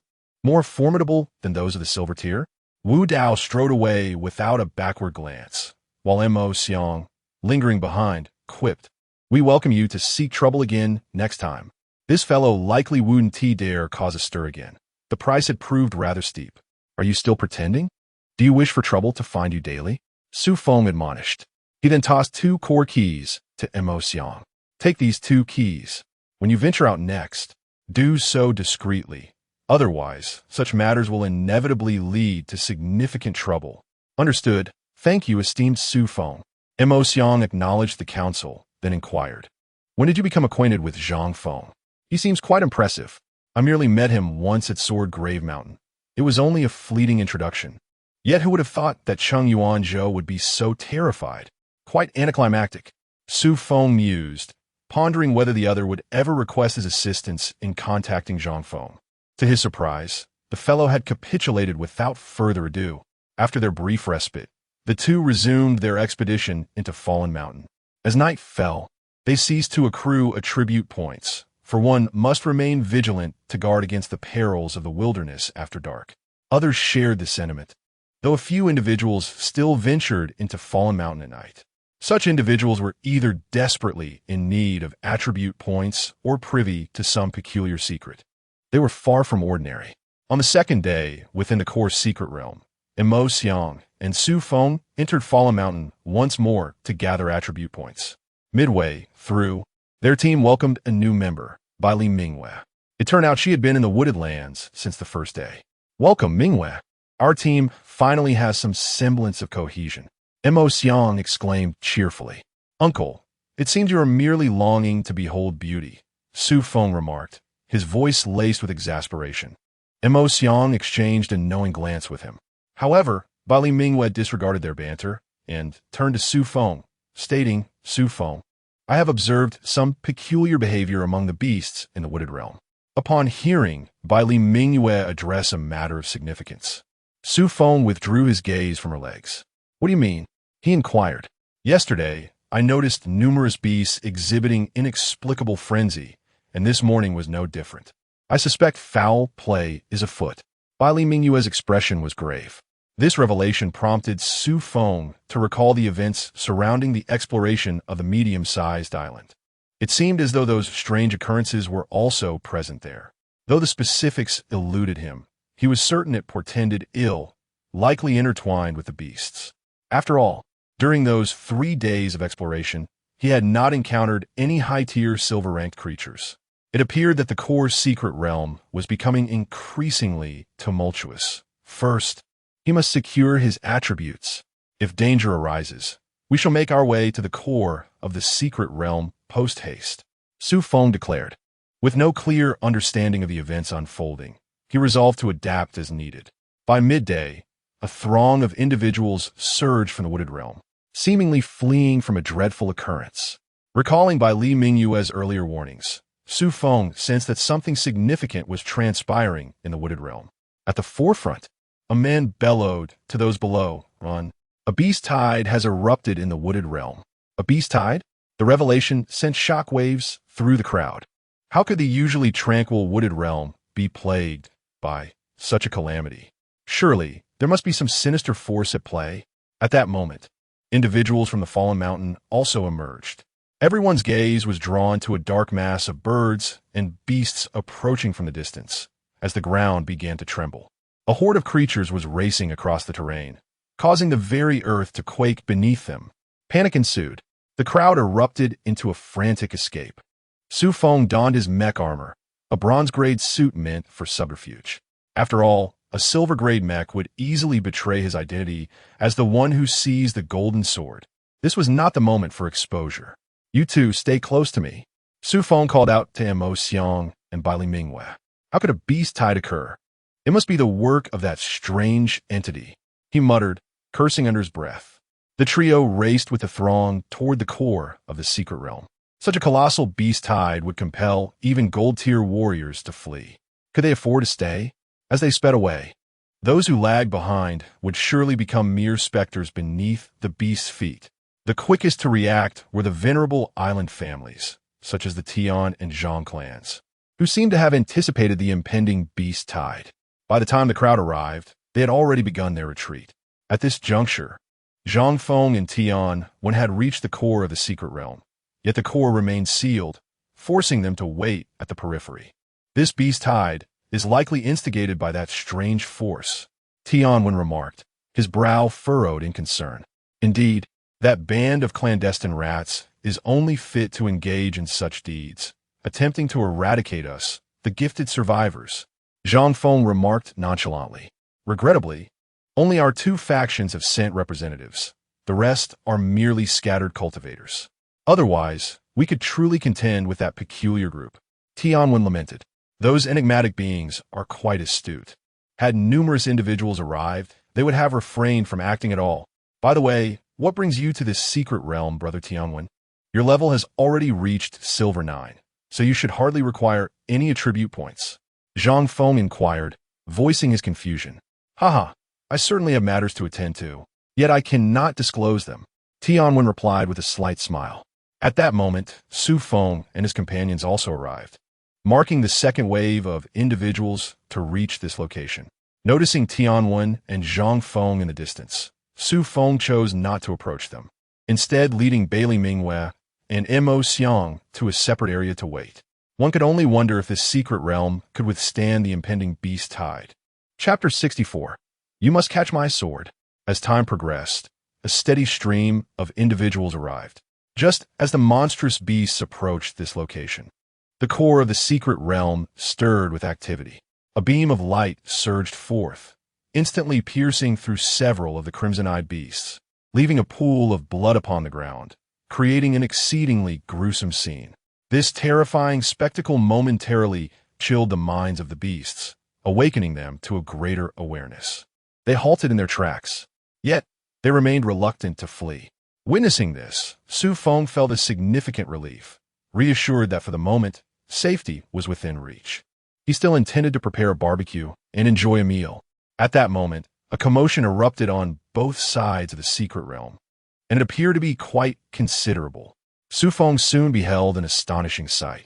Numerous bizarre entities emerged, their power exceeding the bronze level, with many boasting the formidable strength of high-tier silver. Xu Feng's expression shifted to one of grave concern. How had these anomalies infiltrated? He found it hard to believe that so many could have entered. Xu Feng and his companions managed to remain composed, but the other survivors were not as resilient, especially the newcomers who were experiencing the secret realm for the first time. Good heavens! How could there be anomalies within the secret realm? Had I known, I would never have come. This could cost me my life. Someone, please protect me. I will reward you handsomely. The scene descended into chaos. Yet the anomalies paid no heed to the panic around them. They seemed to perceive the survivors as delectable prey, charging forward with fervor. You too, do your utmost to protect yourselves. If it becomes too overwhelming, just call out, and I will send my doppelganger to assist you. Xu Feng, instructed by Li Ming and Mo Xiang. The two expressed their gratitude with smiles. Thank you, Xu Feng. Thus, the trio commenced their hunt against the anomalies. It was a grand melee. Xu Feng cleaved through the neck of one such entity with a single stroke of his sword. In that moment, a silver treasure chest fell from the sky, causing Xu Feng's face to light up with joy. He had not anticipated that this place could yield treasure. As he observed the anomalies, their demeanor softened somewhat in his eyes, for each one represented a potential treasure. The battle raged on, yet the greatest casualties were among the survivors, whose strength was woefully inadequate. Had the secret realm been devoid of anomalies, it would not have posed much danger. Regrettably, these entities had somehow infiltrated through unknown means, which was genuinely unsettling. With such a flaw, why had no one detected it? Perhaps those in higher positions simply lacked the time to concern themselves with the fates of the likes of them. In the distance, battles of silver-level intensity unfolded, far more ferocious than the skirmish at hand. The air was thick with the clash of sword and blade. Xu Feng caught a glimpse of the fierce combat involving Tianwen and Zhang Feng. Though both were formidable, the anomalies sent to confront them were no pushovers.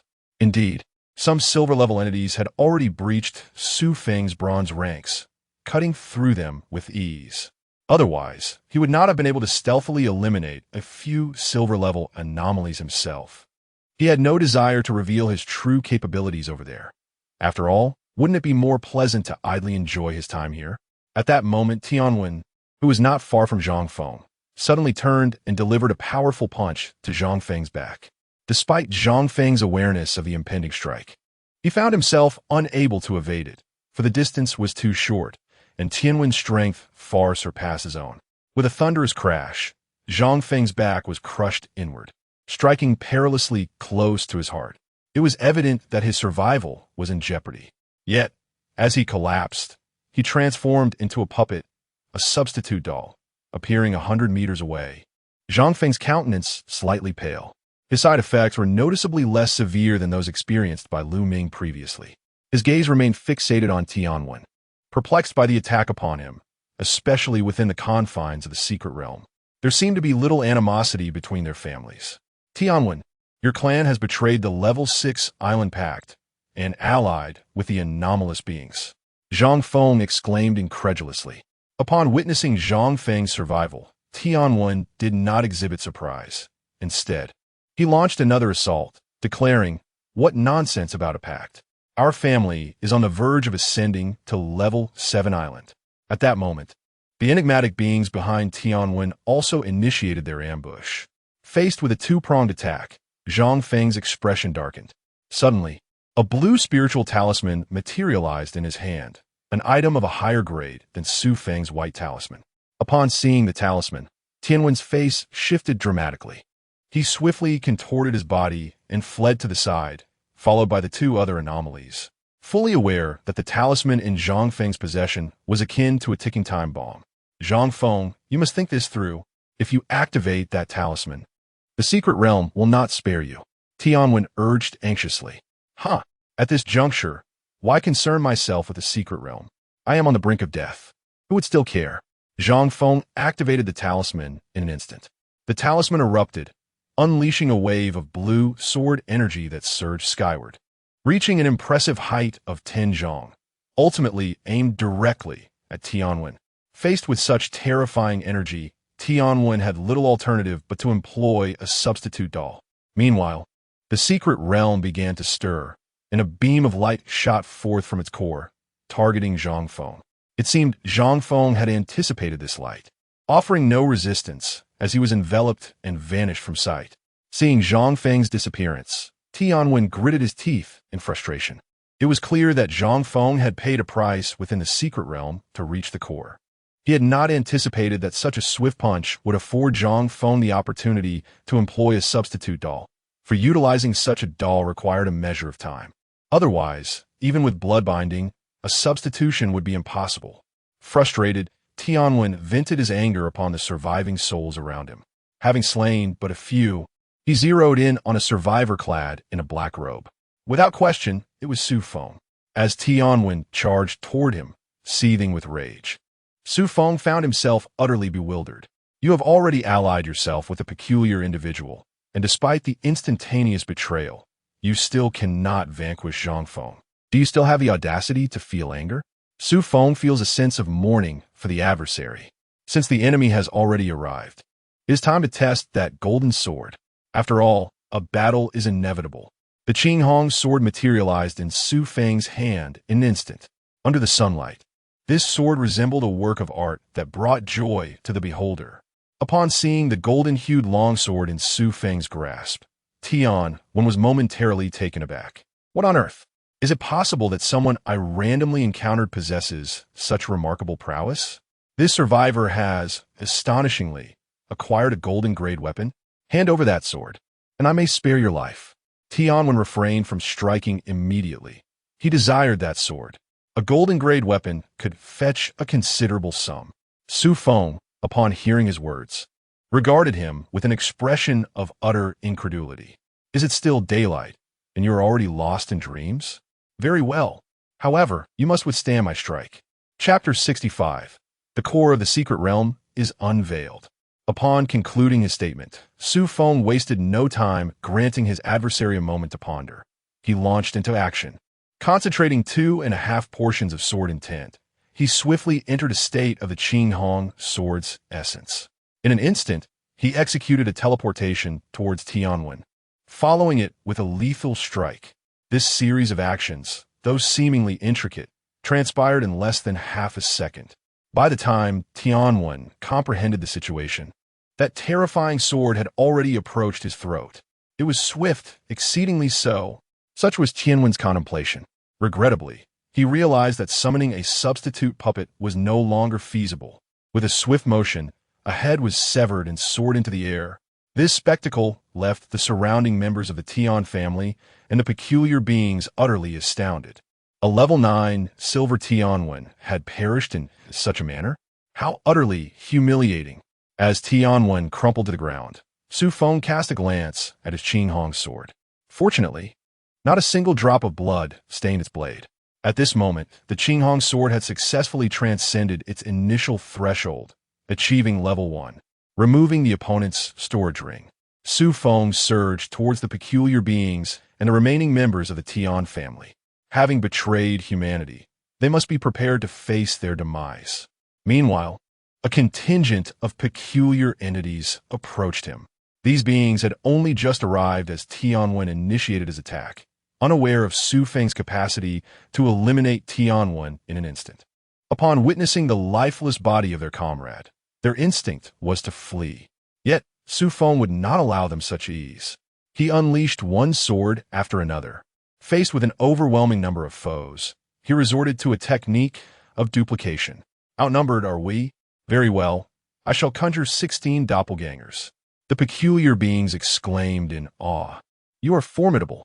Xu Feng plunged through the ranks of high-tier silver peculiar entities, some of whom could not even escape to raise the alarm. By the time the remaining peculiar beings realized their peril, it was far too late. Xu Feng had already dispatched over half of the silver-level threats. His fervor only intensified with each kill, as he approached the coveted 100 with his Qinghong sword.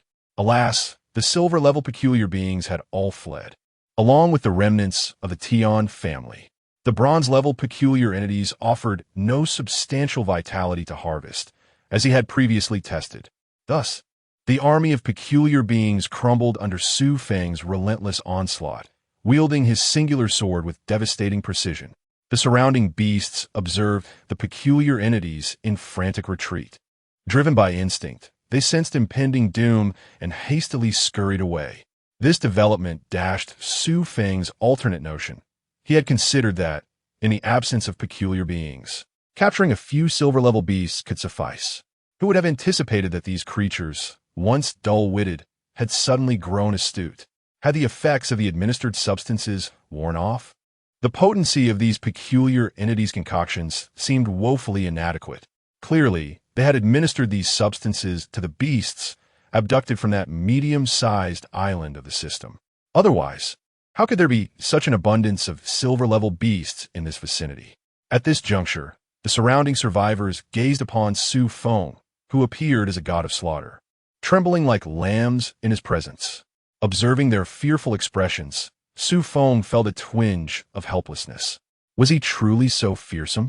Is it merely the demise of a peculiar entity? Is it not simply that the once ebony cloak has lost its darkness? These are all bizarre bloodstains, some azure, some crimson, and others a deep violet. Can't the essence of your strange blood be a tad more uniform? This renders him somewhat incongruous. Approaching the side of Bai Li Mingyue and Mo Xiang, the two gazed at Xu Feng with palpable excitement. "Xu Feng, you are simply extraordinary," exclaimed Mo Xiang, joyfully gripping Xu Feng's shoulder.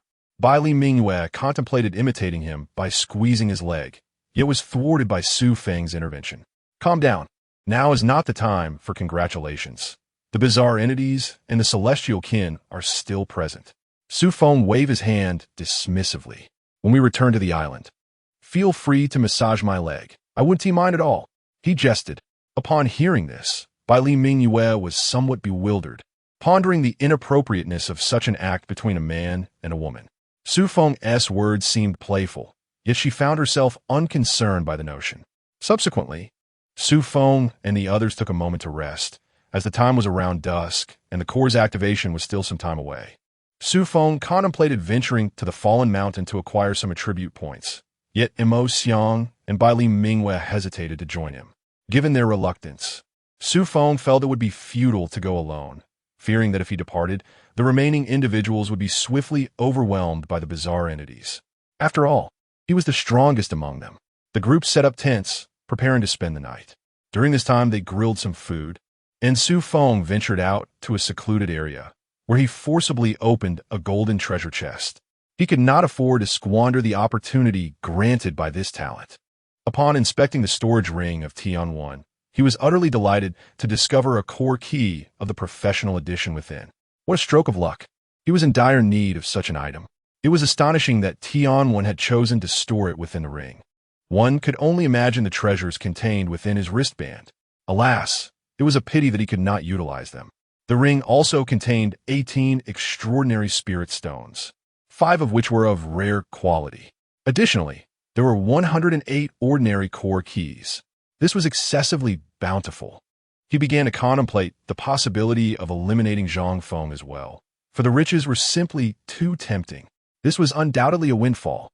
As Xu Feng returned, the three began to take turns resting, for they anticipated a long night ahead due to the impending activation of the Secret Realm's core. As nightfall approached, individuals from the mining area and the Sword Burial Mountain arrived. Fortunately, they had not encountered the onslaught of beast tides, which primarily devastated the fallen mountain and the wooded lands.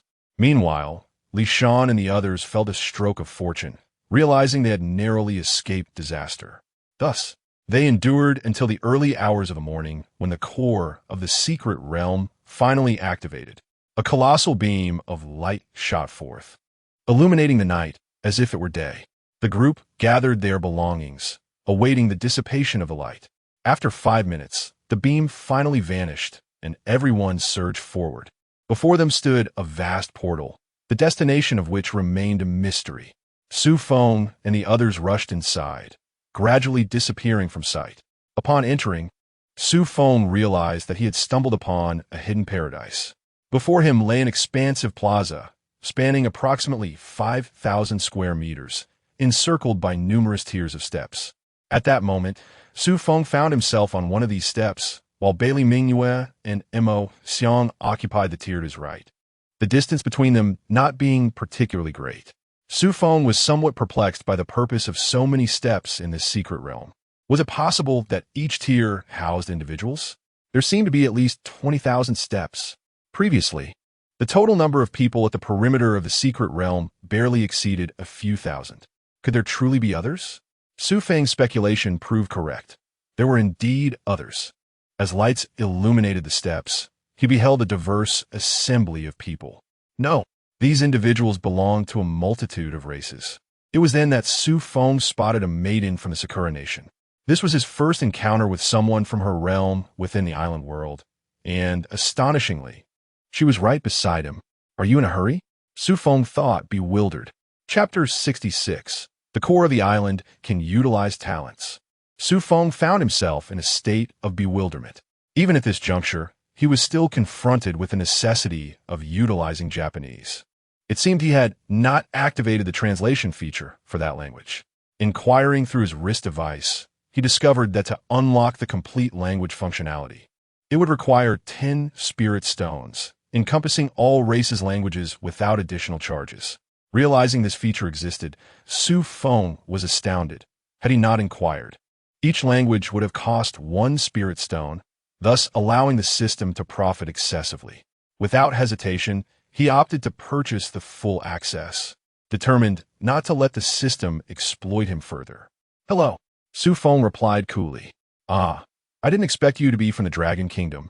The young woman expressed her surprise upon hearing Xu Feng's words. He paid her no heed and began to observe those around him. It appeared that a significant number of Blue Star inhabitants had gathered here. Evidently, this secret realm had attracted global participation. Yet, only tens of thousands had arrived, with several thousand hailing from the eastern Qian Sea. This underscored the formidable challenges posed by the core secret realm. Most individuals had not entered, as some lacked the requisite strength, while others did not possess the key at all.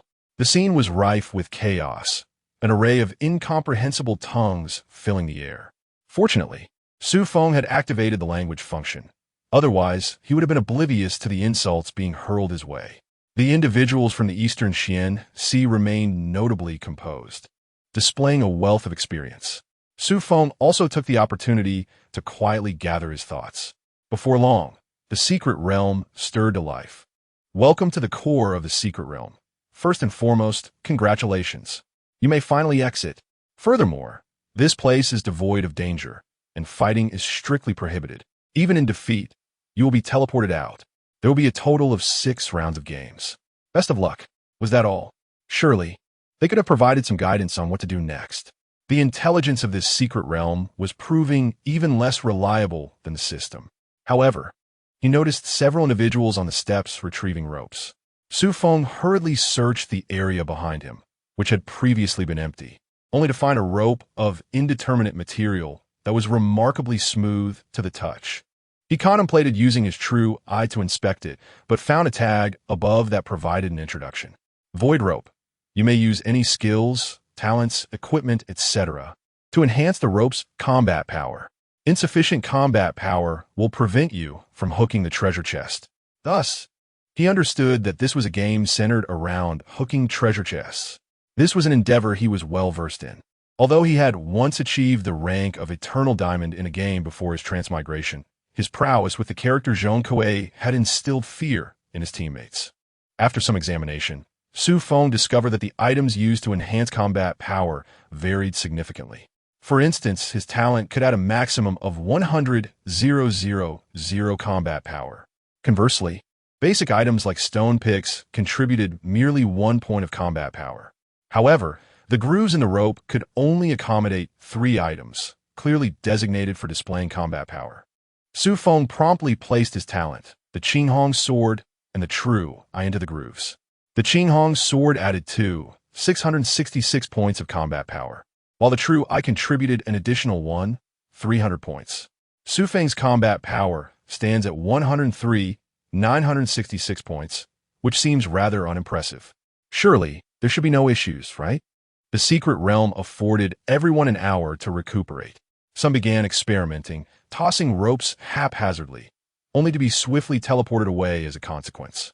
Before long, the time elapsed, and the ground of the plaza began to shimmer with an abundance of radiant light. Once the luminescence faded, numerous obsidian treasure chests emerged, presumably the core chests, all uniformly black. Astonishingly, numbers were displayed above each chest, the significance of which remained a mystery. Did they indicate combat power or perhaps rarity? This was the first round of refreshment. Upon witnessing the treasure chests finally materialize, those on the steps could no longer contain their excitement. Ropes were cast into the air, creating a web-like spectacle reminiscent of a spider-esque domain, accompanied by the sounds of thumping and various exclamations of frustration. Fortunately, the ropes seemed immune to tangling. Otherwise, many would have been eliminated. Xu Feng, too, launched a void rope, choosing a less crowded spot as his target, a chest marked with the number 1000, the lowest tier available. He was confident that failure was not an option. A soft chime rang out, signifying he had successfully hooked the chest. With a swift tug, the chest ascended rapidly to his step. Astonishingly simple. He attributed this ease to his formidable combat power. Xu Feng decided to open one to inspect the island core within. Do you wish to use the core key, ordinary level, to unlock it? He clicked to proceed, only to be informed that a core key was required, albeit of the ordinary variety. As he contemplated the opening, a piercing scream startled him. Turning to investigate, he discovered it was the Cherry Blossom Girl, who had inadvertently hooked herself while attempting to retrieve a chest. She had latched onto a treasure chest, marked 4441. Could her low combat power have been the cause? It seemed quite plausible. She was yanked off the step and vanished into the void, indicating her failure and subsequent teleportation. Such scenes unfolded on each step. For those afflicted with acrophobia, being perched high above would surely induce terror. The numbers atop the chests represented combat power, a warning to those lacking sufficient strength to refrain from hooking. At that moment, a thunderous voice resonated from across the way. It belonged to a burly three-eyed man, clearly not from Blue Star. To Xu Feng's surprise, there were still good souls among them. He had intended to alert by Li Mingyue and Mo Xiang. Yet communication via wristbands was impossible here. Just as he pondered how to broach the subject, someone else provided a timely warning. However, the response to this caution was far from grateful. "Why didn't you speak up sooner, you three-eyed freak? My wife was hooked away," another lamented. "Indeed, had you spoken earlier, my goddess would not have been taken. Although my friend failed to open the treasure chest, I must express my gratitude for your reminder. Such is human nature. The well-intentioned advice from others often elicits the response, 'Why didn't you mention this sooner?' If the other party remained silent, they would likely require numerous failures from others to glean any results." Xu Feng continued to open the core treasure chest, spinning a common-level key, and at last, he succeeded in unlocking it. Inside was a transparent, spherical object. Island core, common level only used for upgrading to a level for island. Is that all? It would be nice if it had some additional functionality. Indeed, common items are just that common. I wonder if this can be forcibly utilized with talents. Xu Feng decided to give it a try. Use talent on island core? Yes, no. He promptly clicked no. What a surprise. It truly works. This will certainly elevate him 2 levels, surpassing even the professional level island core. Nonetheless, he spent a piece of spirit stone to inquire whether there was any danger involved. Upon receiving a response of none, Xu Feng finally felt at ease. If it were to betray him like the platinum chest, he would be in serious trouble. He currently had no chance against the formidable platinum-level opponents. Stowing away the island core, Xu Feng prepared to exert his efforts. Chapter 67. The leaderboard. First, he specifically targeted those high-level black treasure chests. After all, he still possessed over 100 keys and was determined to secure every last one. Not only did Xu Feng begin to exert himself, but the individuals from Dongxian Sea also commenced their efforts. They were acutely aware of the significance of the island's core, understanding its importance far better than Xu Feng. This item also served as an upgrade material for 6-level islands. Moreover, certain unique structures require the island's core as a fundamental material. Even if they had no immediate use for it, they could exchange it with the spirit of the secret realm upon its conclusion. Such crucial information had not been disclosed to Xu Feng and his companions. After all, not everyone would readily share valuable insights. At that moment, someone tossed a hook toward Xu Feng. He was prepared to unleash a tirade, but upon seeing the thrower, he quickly retracted his words. It was none other than Li Shan who had thrown the hook. The other party was gesturing towards the hook. Upon closer inspection, Xu Feng discovered a note attached. It turned out this old friend was conveying a message to him. Unfolding the note, he found it contained vital information regarding the importance of the island's core, as well as the opportunity to exchange items at the end of the secret realm. Truly a good comrade. At this moment, instead of fishing for treasure chests, he was being provided with crucial intelligence. It seemed he would have to extend his heartfelt gratitude to Li Shan upon his next visit to Dong Xianxi. Xu Feng signaled an okay gesture to him and clasped his hands together in appreciation from afar. Li Shan waved his hand dismissively, indicating there was no need for formality.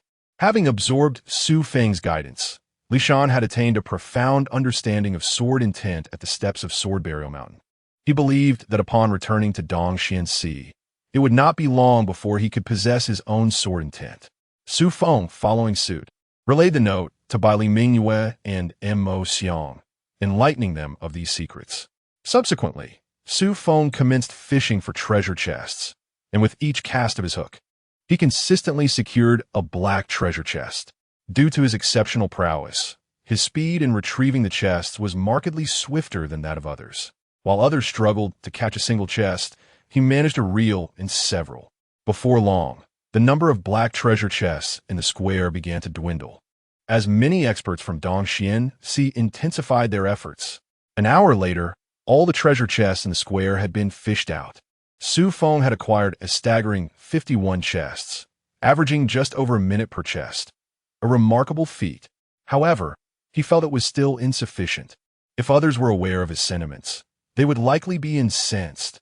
Some survivors had only managed to catch a few chests, while he had already surged far ahead into the dozens. Yet he remained unsatisfied. Xu Feng believed that even if he gathered enough keys, having a greater number of chests to carry away would be advantageous. The secret realm had never stated that items could not be taken away, right? It was simply a game of pure profit. After a brief interlude of several minutes, the secret realm issued another notification. It seemed they had not anticipated the first round concluding so swiftly. The first round has ended. You now have an hour of rest. Below is the leaderboard for the top 10 in treasure chest fishing. Though this list carries no rewards, it offers additional discounts for exchanges in subsequent games. In the list of rankings, 8 out of the top 10 were individuals from Dongxian. Their standings were commendable, yet they were all overshadowed by Xu Feng. Fortunately, the list did not disclose the number of treasure chests obtained. Had others discovered that Xu Feng possessed 51 chests, envy would surely have consumed them. Xu Feng furrowed his brow upon seeing the rankings. Was his performance in Long Country truly so inadequate, with only a single entry on the board? The other two, judging by their names, were presumably from Lighthouse Country and Cherry Blossom Country. It appeared that these two warranted attention, as their talents were likely formidable, akin to his own. At that moment, the others on the staircase were left bewildered by the list, particularly those from Dongxian, who realized that their ranks, which should have been exclusively theirs, now included 3 newcomers. One of these newcomers even claimed the top spot. How could this be? Who exactly was this Xu Feng? Laughter erupted, as they speculated that he must be a formidable figure from Long Country. No, Xu Feng is undoubtedly one of ours from the 3rd country. Nonsense. He belongs to us from Goryeo. The scene descended into chaos, but thankfully, they eventually regained their composure and ceased their quarrel. Xu Feng had not anticipated that his name would incite such an international debate. He felt somewhat helpless. Why did this secret realm necessitate a ranking list? If they were to create one, could they not obscure the names? Fame could be a double-edged sword.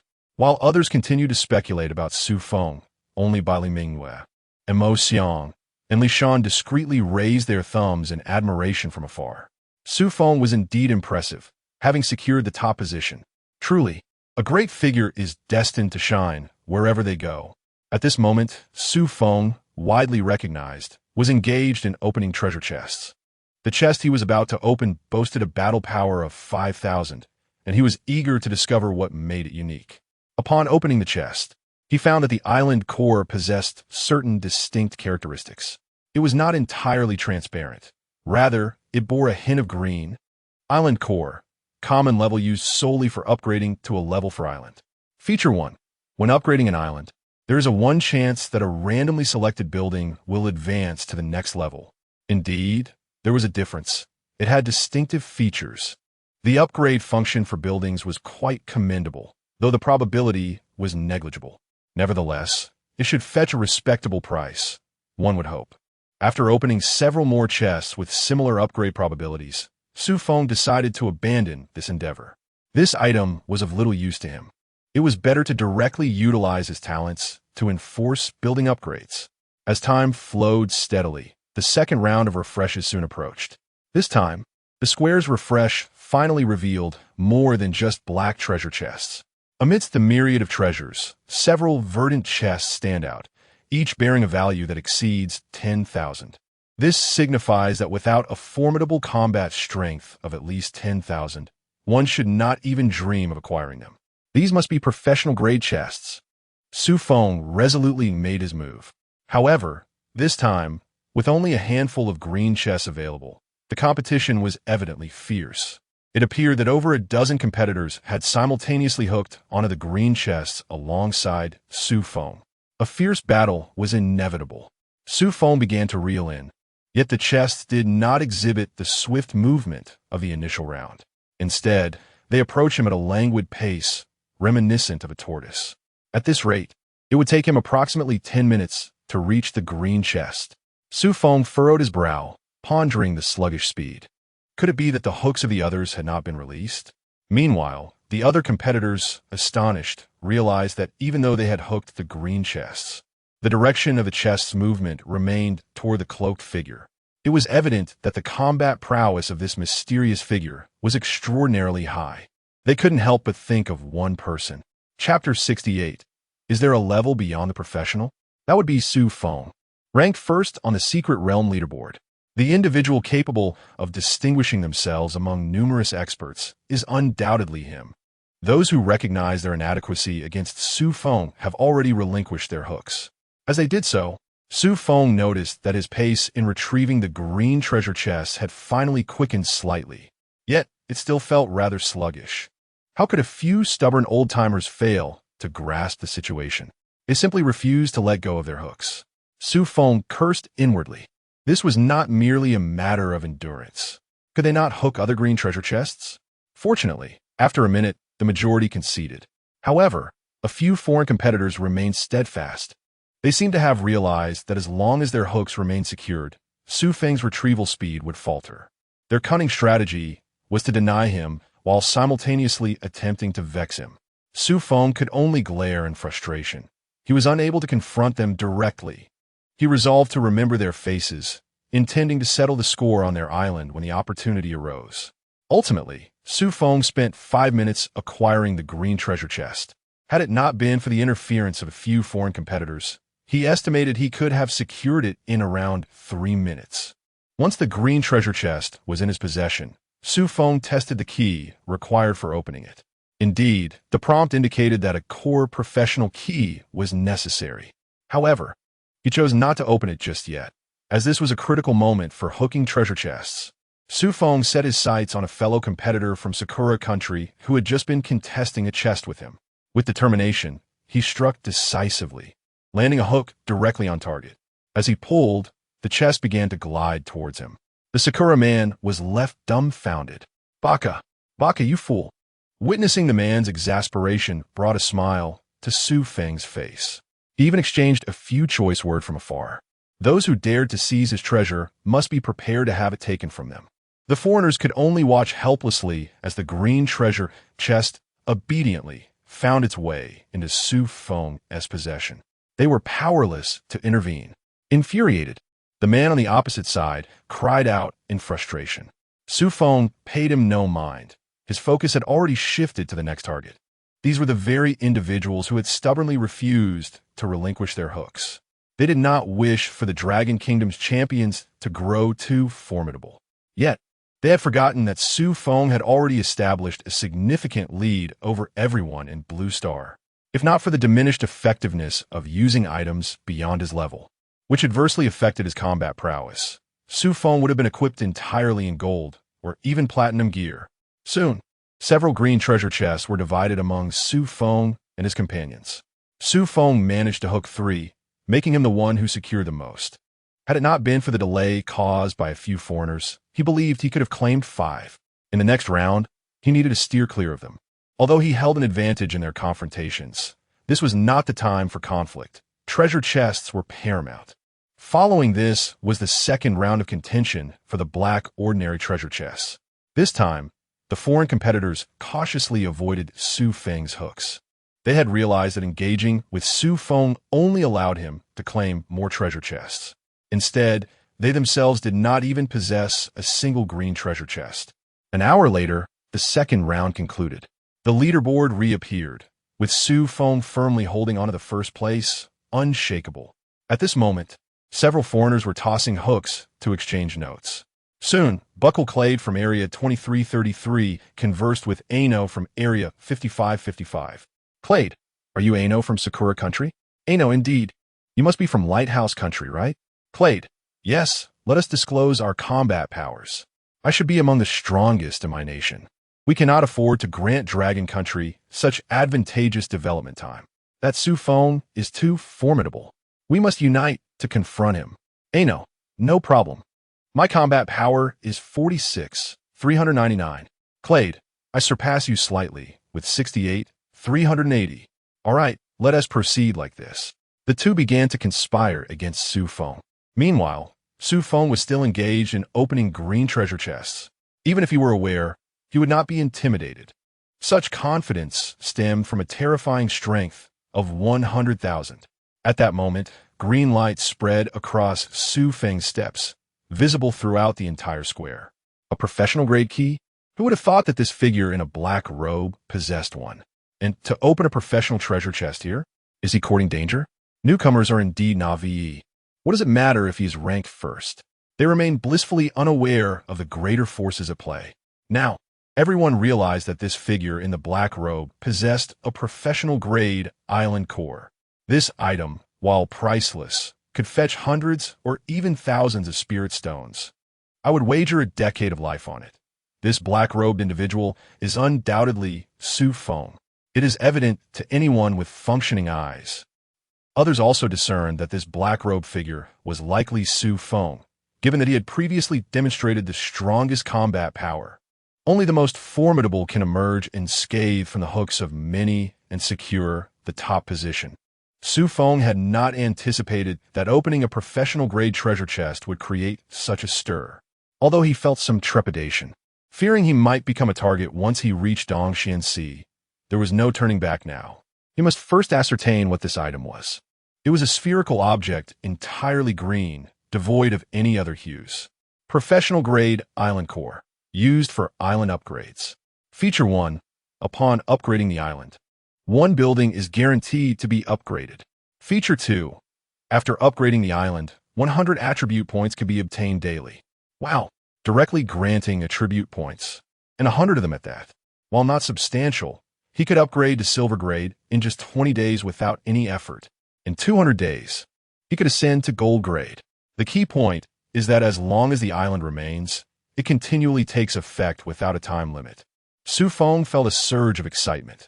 This was truly a green treasure chest worth 10,000. If he were to open treasure chests with even higher combat power, wouldn't he receive even more attribute points? However, he no longer possessed a professional-grade key. He wondered if this key could be forcibly upgraded. The only way to find out was to try. He took out an ordinary core key and considered using his talent. Yes, no. Use talent on the core key? No. To his surprise, it was indeed possible to forcibly upgrade. His fortunes had changed.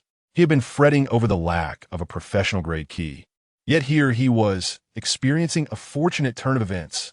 His talent proved to be quite formidable. He pondered what keys above the professional grade might entail. Since the system had indicated it was possible, this key must surely be capable of upgrading twice. Now, he would test whether the green treasure chest could also utilize his talent. He aimed at a green professional-grade core treasure chest and attempted the forced upgrade. Warning: this chest can only be upgraded once. Would you like to use your talent? Yes, no, no. How peculiar that it could only be upgraded once. Was there truly only one tier above professional grade? It seems so. Otherwise, the system would not have issued such a warning. Xu Feng decided against using his talent just yet. After all, the fishing treasure chest had yet to be fully explored, and who knew if any unexpected developments might arise. Chapter 69. The Blue Treasure Chest. An hour later, the third round of the refreshing core treasure chest commenced. Once again, a unique blue chest appeared in the square, exuding an aura of mystery that made it difficult to gaze upon directly. Xu Feng fixated on the blue treasure chest, his heart churning with tumultuous waves. Was that a platinum-level life aura suppressing him? He was certain he had not misperceived. The previously forced platinum chest emanated the same essence. Yet, how could this chest remain quietly in the square? Was there something capable of suppressing it? Xu Feng was uncertain, but he decided to reel it in first. Since the secret realm had proclaimed there was no danger, he would boldly experiment. With determination, he cast his hook, watching as his void rope arced beautifully, expertly ensnaring the blue chest. At the moment he hooked the blue treasure chest, his mind experienced a fleeting moment of chaos, swiftly dispelled by a mysterious force. Undoubtedly, the secret realm had intervened. Indeed, his suspicions were confirmed. The secret realm possessed means to suppress this platinum-level aura. He felt a strong desire for it, as this item was a fundamental tool for dealing with platinum-level entities.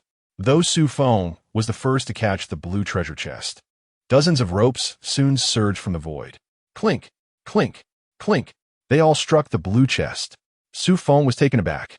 Goodness, were there really that many individuals with combat power exceeding 50,000? Were they all merely waiting for the blue chest? During the previous bizarre battle, he had not encountered these individuals. Xu Feng observed them. Their faces were alight with ecstatic expressions. These individuals were from Dong Xianhai. Xu Feng couldn't shake the feeling that there were traitors among them. After all, the bizarre entities could not enter this core square. If even the innermost square were compromised, what would become of this secret realm-s event? One figure stood out, Clay from the Lighthouse Nation, who surprisingly also possessed combat power exceeding 50,000. Regardless of the circumstances, Xu Feng tugged vigorously, causing the blue chest to inch toward him at a snail's pace. Damn, it might take an entire hour to pull the blue chest back. As the numerous powerhouses with combat strengths above 50,000 witnessed the chest still moving towards Xu Feng, they were utterly astonished. Even the typically composed Zhang Feng appeared bewildered. Was this black-robed man truly that formidable? His own combat power exceeded 90,000. How could he not surpass Xu Feng? Was he not capable of contending with a typical gold-level powerhouse? Xu Feng must possess at least 100,000 in combat power. Certainly enough to slay gold-level foes. Impossible. Absolutely impossible. How could your combat strength reach such staggering heights? Unbelievable. A newcomer from the islands had emerged as such a figure. Xu Feng, I shall remember you. 100,000 combat power. This lad is undoubtedly a prodigy. The people of Dong Xianhai turned their heads, genuinely impressed by Xu Feng. Moreover, his voice sounded remarkably youthful. If he were to survive, he would undoubtedly become a formidable 6th-level powerhouse in the future. Xu Feng paid them no heed, engrossed in his endeavor to retrieve the azure treasure chest. Although he possessed the ability to forcibly claim it, doing so would deplete his limited talent usage. He was acutely aware that his talent might not always retain charges each day. Thus, every opportunity to conserve one was precious. Meanwhile, an individual across from him observed the azure chest drifting further away, growing anxious. Young friend, I am Limu, a top-tier silver-ranked warrior, poised to ascend to gold at any moment. If you relinquish this azure core treasure chest, I assure you that when you arrive at Dongxian Sea, the Leaf family will provide you with unwavering protection. After all, you possess a professional-grade island core. Many seek your demise. The elder, despite his advanced age, had only attained the gold rank. His ramblings seemed nonsensical. How could one expect to retrieve something from a spatial ring once surrendered? Old man, your assertion is flawed. If I place an item within my spatial ring, no one can seize it. Xu Feng retorted loudly. His words elicited laughter from many present at Dongxianxi. Li Shan felt a tinge of embarrassment, realizing he had yet to enlighten Xu Feng about other matters pertaining to the Dongxianxi. In truth, items within the spatial ring served as the safest vault for novice islanders. However, in Dongxianxi, this contraption was not infallible. Certain talents or secret methods could forcibly access a spatial ring, albeit only allowing the retrieval of one or two items. The remainder would be lost to the void or dissipate into nothingness. The ring was not necessarily the safest haven. There were individuals in Dongxianxi capable of breaching it, albeit at a cost, Li Mu explained while stroking his beard. What? The spatial ring is not a secure place? Xu Feng was taken aback by this revelation, realizing there were secrets about Dongxianxi of which he was previously unaware. Although he had no immediate plans to relocate to Dongxianxi, it would not deter him from visiting and broadening his horizons. While your argument holds some merit, I remain resolute in my desire for this treasure chest. Upon hearing Xu Feng's declaration, Li Mu nearly strained his neck in exasperation. After all his entreaties, the youth had scarcely acknowledged a single word. Youngster, Old Li speaks the truth, you should concede. If you retain this azure chest and venture to Dongxianxi with your silver tier strength, you will undoubtedly attract numerous foes. You won't survive even a minute. Indeed, surrender it, and you will have many to safeguard you. Life is singular. Xu Feng, you must contemplate this. As Li Mu's pleas fell on deaf ears, others joined in urging Xu Feng to abandon his pursuit. After all, Xu Feng's combat prowess was formidable, even if they all joined forces. He could still seize the azure chest well before the conclusion of the third round. Without Xu Feng's contention, they would have a chance to vie amongst themselves. Seeing the multitude adopt a facade of benevolence, Xu Feng felt irked. I do not trust a single word you utter, he declared. If you are so formidable, why did none of you come to our aid during the mysterious assault on the Kor's periphery? Hearing his words, the elderly men exchanged glances of resignation. We were all mining in the ore valley. Where could one have anticipated the beast tide? Even if it had been discovered, it would have been too late to respond. Li Mu elucidated. These elders are the pillars of the island. Although their strength may not be formidable, they are seasoned with experience. Thus, they typically refrain from venturing into perilous territories, instead choosing to remain in the valley of the mining veins with their families to extract minerals, ensuring a stable yield. As long as there are spirit stones, who need worry about lacking attribute points? As for the sword intent of Sword Burial Mountain, they have sent family members there, but that is contingent upon individual talent. Xu Feng was taken aback upon hearing this. Was there such a matter? No wonder he felt that the individuals from the eastern Xianxi were rather inept. Moreover, Tianwen dared to rebel so publicly. It turns out he had already discerned that Zhang Feng was his sole opponent. It remains true. Fortune favors the skilled. Chapter 70. The Enhancement of Sword Intent. The blue treasure chest acquired.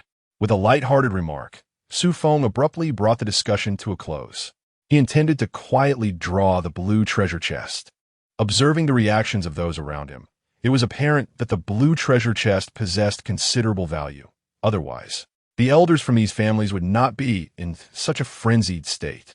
You brat, don't think we are powerless against you. Li Mu shouted at the person next to him. Old Xia, why haven't you started exerting your strength yet? If you don't act soon, that blue treasure chest will truly slip away. Xie Yuchuan was taken aback, wondering why he found himself on the receiving end of Li Mu's ire. What on earth did I do to deserve this? Nevertheless, he began to reveal his prowess. He focused slightly, and a surge of energy coalesced around the rope. In an instant, Xie Yuchuan's combat strength skyrocketed by 20,000 points, reaching approximately 110,000. The treasure chest began to slowly gravitate towards him. Old Xie's enhancement of sword intent proved to be quite reliable. The young must indeed yield to the seasoned. Li Mu observed that the rope was no longer directed towards Xu Feng, and he smiled in response. So it is indeed sword intent. This old man is impressive. Indeed, Among those of us who ventured to Sword Grave Mountain, only Xu Feng seems to possess sword intent. The rest lack even a hint of it. Do you think sword intent is so easily attained? This old man clearly has the wisdom that comes with age to comprehend sword intent. Exactly. If I had lived this long, I would probably have mastered sword intent to perfection.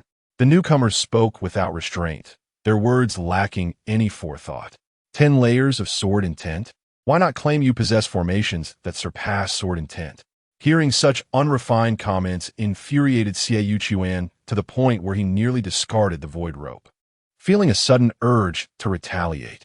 Although he had indeed grasped sword intent only in the past 2 years after a long life, he had only attained a mere 10% of its potential. Yet even this modest mastery was sufficient for him to boast countless times in front of the other elders. In the distance, Xu Feng gazed enviously at Xu Chuan. This was sword intent. He was so close, yet so far. The word envy felt worn out from overuse. Seeing the individuals from Dongxian High seemingly prepare to concede, Xu Feng chuckled lightly. It's merely sword intent, as if no one else possesses it. With a subtle movement, he infused 2.5 layers of sword intent into the rope, resulting in a direct boost of over 50,000 in combat strength. Xu Feng's power surged to 170,000. Had he known that sword intent could enhance combat strength, he would have utilized it long ago. This realization made him feel as though he had missed out on several fortunes. Xu Chuan noticed Xu Feng's sudden increase in combat power. An overwhelming sword intent, far superior to his own, swiftly accelerated the retrieval of the blue treasure chest. At this rate, Xu Feng estimated he would secure the blue treasure chest in less than half an hour. This scene left Xu Chuan utterly astonished. How could his revealed sword intent inadvertently hasten the opponent's acquisition of the treasure chest? This development was utterly absurd. He never imagined that Xu Feng would possess sword intent, and to such a formidable degree. Was this young man practicing swordsmanship since infancy? At this moment, Li Mu's mouth fell agape, seemingly unable to comprehend the scene before him. Impossible. Absolutely impossible. How could you possess sword intent as well? Moreover, it surpasses even old Xie's. Li Mu was so astonished that his beard bristled. Xu Feng was equally dumbfounded. It turns out Xu Feng had long possessed sword intent. No wonder he ascended the steps of Sword Burial Mountain with such ease and was able to escort himself upward. He finally grasped the reason. However, he had yet to connect the dots that Xu Feng was the one who had killed Zhang Shi. Thank you, esteemed elders. If it weren't for your reminder that sword intent could enhance combat prowess, I would have surely taken much longer to draw the treasure boxes. Now that I have completed this blue treasure box, I can draw several more green ones. Haha. Xu Feng laughed, continuing to tease the elderly gentleman. Without these elders, his treasure drawing would lose some of its charm. Hearing Xu Feng's words, Li Mu and the others were infuriated, their faces turning red with indignation. They longed to strike Xu Feng, but found themselves utterly powerless against him. The others in the square, upon learning that Xu Feng possessed sword intent, were consumed by jealousy. Why should someone with such elevated combat power also possess sword intent? All the benefits were reaped by him, and it was no wonder they were left with the disadvantages. Meanwhile, the foreign duo, Clyde and IQ, who had been scheming for a long time, found their plans stillborn, as their combined combat power didn't even match Xu Feng's at this moment. What was the point of planning? Half an hour later, Xu Feng obtained his first blue treasure box. He caressed the blue box with delight, akin to stroking the silky legs of a beautiful woman. The texture was exquisite. Xu Feng stowed away the blue treasure box and immediately hooked onto other green boxes. He had to act quickly or risk losing them, as others had begun to hook green boxes while he was still occupied with the blue one. Clyde and IQ had already secured a green box. In the third round, there were slightly more green boxes than in the second, totaling over 20. By now, half had already been claimed by others. If the elders from Dongxian High had relinquished their pursuit of the blue treasure box, they could have easily drawn 2 green boxes in that half hour. Why compete against oneself? If Li Mu and the others knew Xu Feng's thoughts, they would surely curse him again. 10 green boxes could not compare to a blue one. Could they not discern the importance? Xu Feng selected a green box with fewer hooks and decisively cast his line. Almost all remaining green boxes in the square had someone responsible for hooking them. Xu Feng had to rely on snatching. Moreover, the green box he aimed for possessed a combat power of 17,660. In less than 10 minutes, Xu Feng managed to secure a green box. Previously, he took half an hour. With the enhancement of sword intent, his speed had more than doubled. Soon, the third round of treasure boxes was also hooked up. Xu Feng's haul comprised 1 blue, 2 green, and a staggering 10 black treasure boxes. As usual, Xu Feng maintained his position at the top of the leaderboard. The others had ceased their attempts to vie for first place, as Xu Feng's combat prowess was simply monstrous. After 3 rounds, Xu Feng had accumulated 1 blue, 5 green, and an impressive 81 black treasure boxes. These treasure chests undoubtedly hold the promise of abundant resources, making personal upgrades significantly easier when the time comes. Xu Feng decided to take a brief respite, considering there were still 3 rounds of refreshes remaining. Meanwhile, Li Mu and the others engaged in clandestine discussions, their conspiratorial intentions shrouded in mystery. In the face of overwhelming strength, any scheme is rendered futile. An hour later, the 4th round of refresh began. To Xu Feng's astonishment, there were no blue treasure chests this time. He found this perplexing. Shouldn't the rarity increase as they progressed? Why had it seemingly regressed? Nonetheless, there were over 20 green treasure chests available. Xu Feng dismissed his concerns and commenced his fishing. This round saw no conflicts arise. As everyone was well aware of each other's capabilities, each focused on their own pursuits. After all, vying against one another would only serve to benefit others. Thus, both the 4th and 5th rounds passed without incident. Perhaps due to the absence of blue treasure chests, a harmonious understanding prevailed among the participants, leading them to forego any contention until the arrival of the 6th round. Chapter 71. The conclusion of the hooked treasure chest. This round of the secret realm has truly unleashed a torrent of treasures. There are a total of 5 blue treasure chests, a staggering 5-fold increase compared to the 3rd round. Additionally, there are over 100 green treasure chests. The remainder consists of black treasure chests. The excitement among all those on the staircase is palpable. This marks the final round of refreshment. Everyone yearns to hook their desired treasure chest. Xu Feng takes action, targeting a blue treasure chest, its combat power soaring to an auspicious 666. Such a fortuitous number, and the highest combat power on the field, must be claimed by him. However, 2 individuals emerge to contest it. One is Xie Yuan, while the other, an unfamiliar figure, is a beautiful woman with purple hair. She possesses a voluptuous figure, accentuated by a curvaceous silhouette, with a black belt wrapped around her waist. Xu Feng ponders why such a splendid beauty would adorn herself with a belt. Despite the tug-of-war between the two, the blue treasure chest continues to gravitate towards Xu Feng. At this pace, he estimates that within half an hour, he shall secure the chest. Yet, at that moment, Xie Yuan suddenly calls out to the purple-haired beauty. Sister Xianzhu, act swiftly. Xu Feng is taken aback, realizing that these elders harbor ulterior motives and indeed have a plan. In an instant, the purple-haired beauty unleashes a surge of intent, her combat power skyrocketing by 30,000. Though she does not manage to seize Xu Feng's treasure chest, the speed at which he can retrieve it has now increased by an additional 15 minutes. Xu Feng had not anticipated that the opponent also possessed martial intent. The so-called martial intent refers to individuals who, through relentless honing and mastery of their weapons, achieve a harmonious unity with them over the years. It requires a certain level of comprehension, allowing one to grasp the essence of sword intent and knife intent from their weapons, significantly enhancing their strength. Thus, while martial intent is formidable, only a select few can truly comprehend it, making it a coveted aspiration for many. Seeing his progress in retrieving the treasure chest diminish, Xu Feng furrows his brow slightly. Calculating a time frame of 45 minutes, he estimates that he may not have enough time to secure the next blue treasure chest. After all, every blue treasure chest is being contested. It seems these elders have already calculated their moves. By the time he finishes retrieving his chest, they will likely have secured the other 4. It appears they have predetermined their claim to 4 blue treasure chests, and others dare not contest them. After all, no one wishes to offend the Great Islanders. It seems he must resort to a powerful strategy. Although it can only be utilized once, he can still secure another blue treasure chest later. Quite a bargain. Xu Feng immediately employs his talent for this attempt to hook the blue treasure chest. Since he cannot use his talent on the void rope, as it is not his own, but merely a tool distributed for use within the secret realm.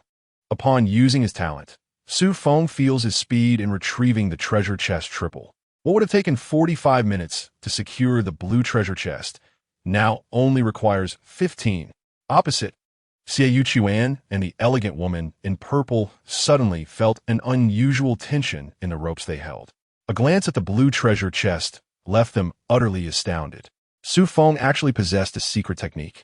Moreover, it could amplify his combat prowess once more. Was he cheating? Perhaps he was a distant relative of the spirit of the secret realm.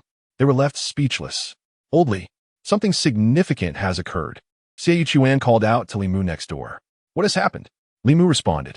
If we can hold out for another 30 minutes, we will be able to secure 4 blue treasure chests.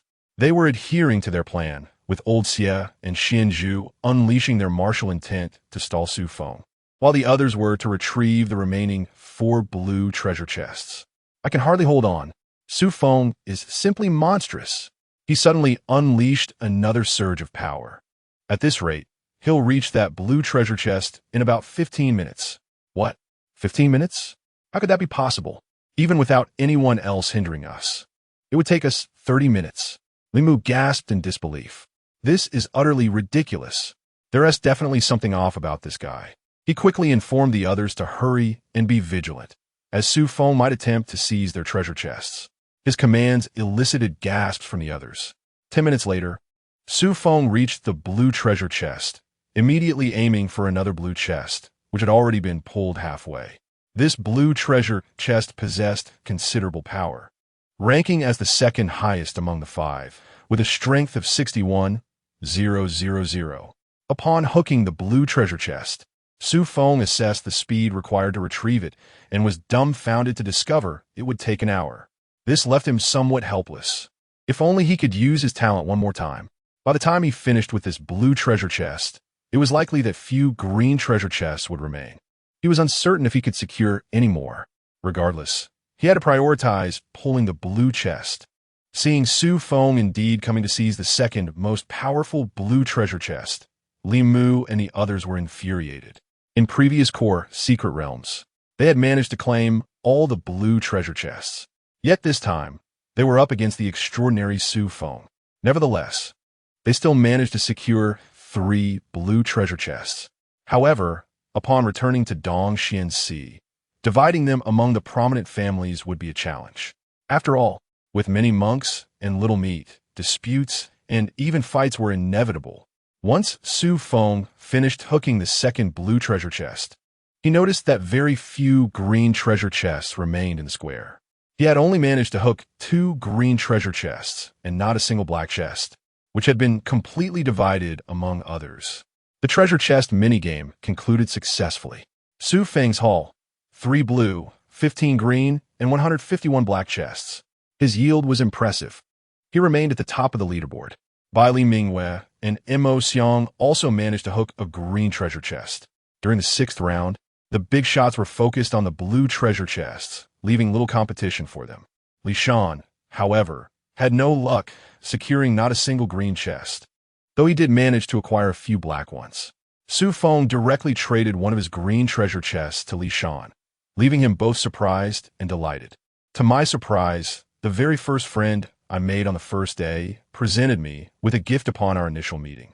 Without uttering a word, he merely clasped his fists together in a gesture of camaraderie, conveying everything in silence. Xu Feng's offering of a treasure chest was certainly intentional, as he would undoubtedly require the other S assistance when he ventured to Dongxianhai in the future. Soon after, the realm of secrets began to announce its conclusion. The treasure chest game has successfully concluded. Congratulations to the top 10 survivors on the leaderboard. Your discount vouchers have been issued to your wristbands. Please check them. Next, We will proceed with the exchange at the secret realm pool. May everyone acquire items that satisfy their desires.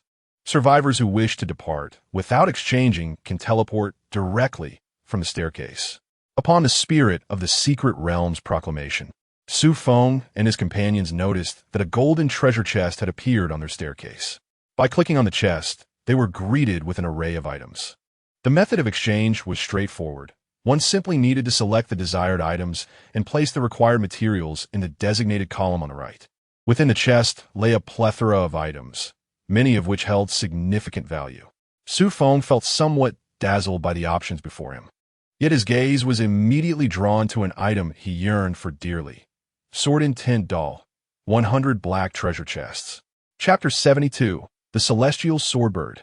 Little Xian, the Void Sword, Platinum Level. 200 Black Treasure Chest Puppet Construction Blueprint, Golden Level. 10 Black Treasure Chests Heart of the Island, Ordinary Level.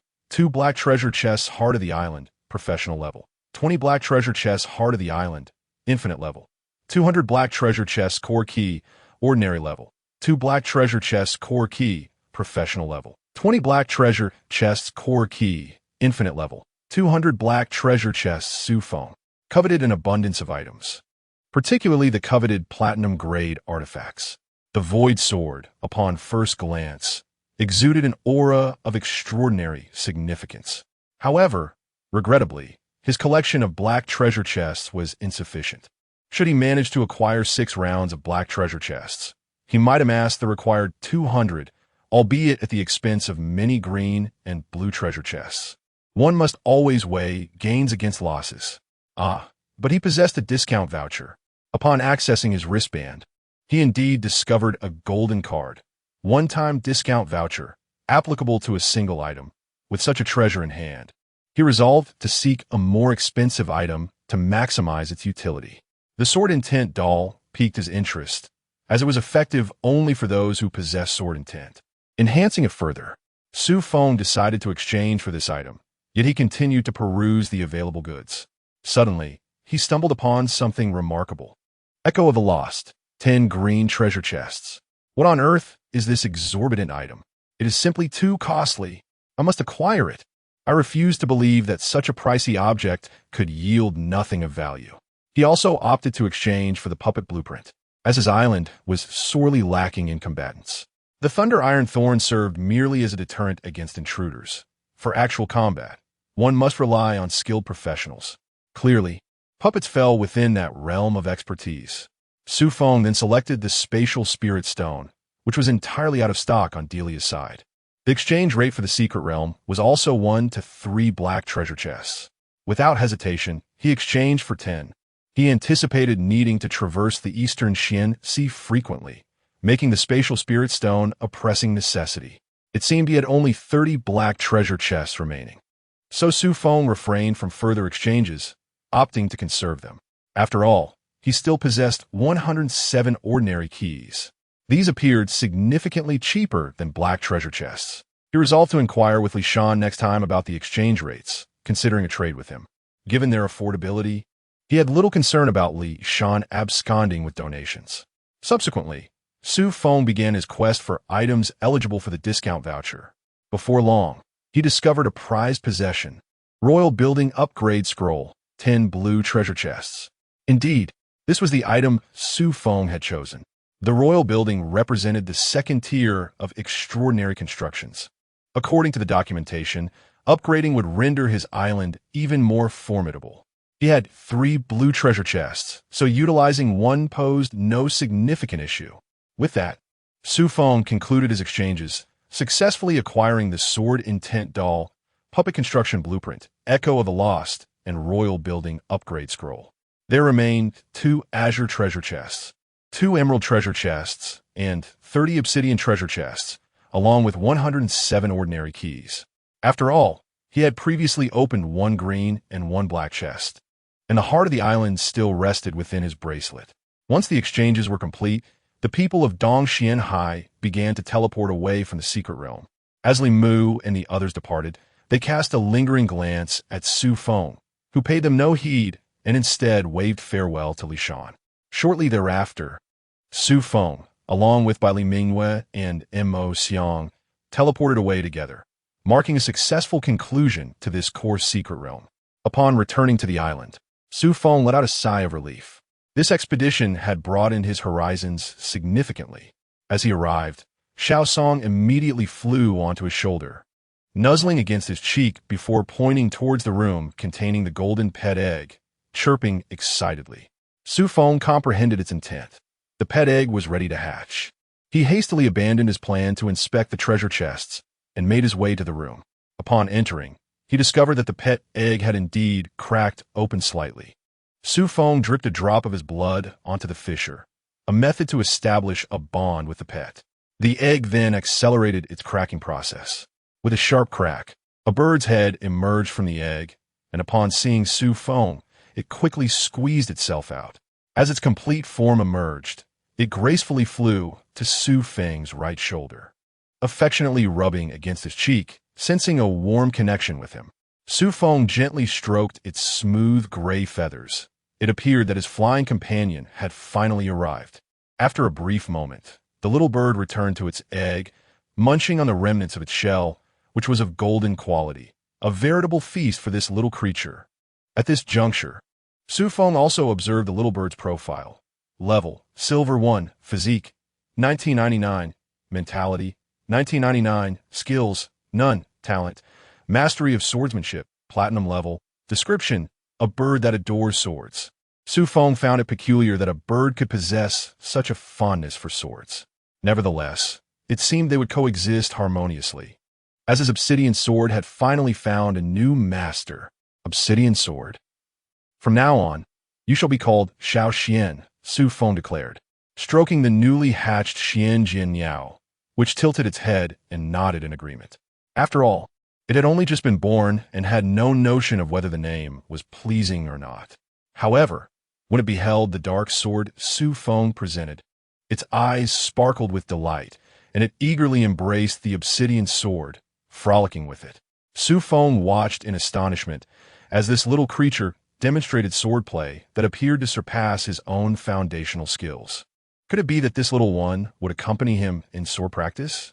This was simply extraordinary, a testament to the pet egg's golden quality. Xiao Xian's foundational swordsmanship undoubtedly reached the golden level. After all, he could glean insights merely by observing the other party practice swordsmanship. However, due to his own inadequate level, he inadvertently suppressed the other S rank to silver level 1. After settling Xiao Xian in another room, Xu Feng began to attend to matters on the island. First and foremost, he addressed the collection chests that had been entrusted to him for 2 days. He had harvested them on the first day before venturing into the core secret realm, totaling 12 chests, 2 silver and 10 bronze. To his surprise, the system's custodial probability was quite favorable. He first claimed today's blessing. Blessing successful. Today's charm has increased. Xu Feng. What I want with charm? Am I to woo mature women? Xu Feng was left speechless. Over the past 3 days, Xiao Song also explored the island and discovered a silver-level silver mine, which could indeed be utilized to forge some weapons. With the addition of the others' contributions, the weapons would possess enhanced durability. Xu Feng took a leisurely stroll around the island. As anticipated, the island proved to be exceedingly safe over these 3 days, indicating that the system was indeed reliable. Subsequently, Xu Feng prepared to delve into the research of the blue core treasure chest. Chapter 73. Upgrading the Thunderstrike Tower. Extracting a blue treasure chest with a combat power of 61,000. Infinite Core Treasure Chest. Platinum Trait 1. Note: it is advisable not to extract the items within until the level reaches platinum. Xu Feng was at a loss for words. How can I upgrade the island without extracting it? Can it really be left inside the chest? Currently, Xu Feng lacked the talent points and could only wait until tomorrow to check again. After all, there were merely a few hours remaining until the next day. Xu Feng glanced once more at the puppet scroll. Puppet construction blueprint level, golden, capable of creating soulless puppets that can only act according to preset simple programs. Require materials: Puppet Stone 1, Spatial Spirit Stone 1, 5 Elements Extraordinary Spirit Stones 10, Golden Level Basic Materials 100. Another useless item, the Puppet Stone. which he did not possess. This was troublesome.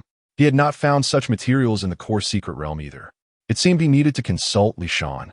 Setting that aside, Xu Feng took out the upgrade scroll for the royal building. He designated the Thunderstrike Tower and promptly clicked to use it. Instantly, the Thunderstrike Tower was enveloped by a massive golden beam of light. The entire island shook slightly. The commotion was quite significant. Please select the attributes for the upgraded royal building. 1. No attribute. 2. Sword. 3. Thunder. At that moment, Xu Feng noticed the upgrade options. Without a moment's hesitation, he chose the sword attribute. After all, possessing sword intent made the sword attribute the most advantageous choice. Royal building, Thundersword Tower, upgrading. Requires 1 hour. The name Thundersword Tower sounded rather impressive. It seemed he would have to wait for the upgrade to discover what this entity truly was. If the extraordinary building of the Thunderstrike Tower was already so formidable, the Thundersword Tower must be even more terrifying. While Xu Feng prepared to further explore the sword intent puppet, he noticed a notification in the group chat on his bracelet calling for him. Emotion, Xu Feng. Everyone is waiting for you to speak. Sui, great Xu Feng, do you have any spare island hearts? My wallet is yearning for it. Chun Fei, be careful. The big shot's pricing might scare you. Sui, the big shot is so kind. Surely he wouldn't deceive me, right? Xu Feng, you can open the island hearts yourselves with the keys. I have the treasure chest, but do you possess the core keys? What? We need core keys? Damn it. I've already exchanged items with the system, Sob. What? We need keys? I thought we would directly receive the island hearts. I exchanged everything. I didn't leave a single one behind. Xu Feng had anticipated that they had all used their items for exchanges. The system profits. However, given their circumstances at the time, it appeared that exchanging items was indeed the wisest choice. After all, Xu Feng and the others were uncertain if they would even secure a treasure chest in the core secret realm, let alone return. Xu Feng, since none of you have them, I shall sell the keys and treasure chest together. Let us conduct an auction. Bid amongst yourselves, and the highest bidder wins. For the time being, I shall release 10 Heart of Islands. 1 each day. It's only fair to offer some benefits to those within my region. 10 is not excessive. I also need to inquire about the pricing from Li Shan's side. If it is high, I shall sell the remainder to them. Upon seeing Xu Feng's response, others were immediately filled with disappointment. A mere 10, while there are over 4,000 members in this group. The competition is quite fierce. Everyone has already begun to gather funds. Xu Feng has set the starting bid at 1 5-element spirit stone. Suddenly, he remembered something significant and began typing again. There's another matter you should be aware of.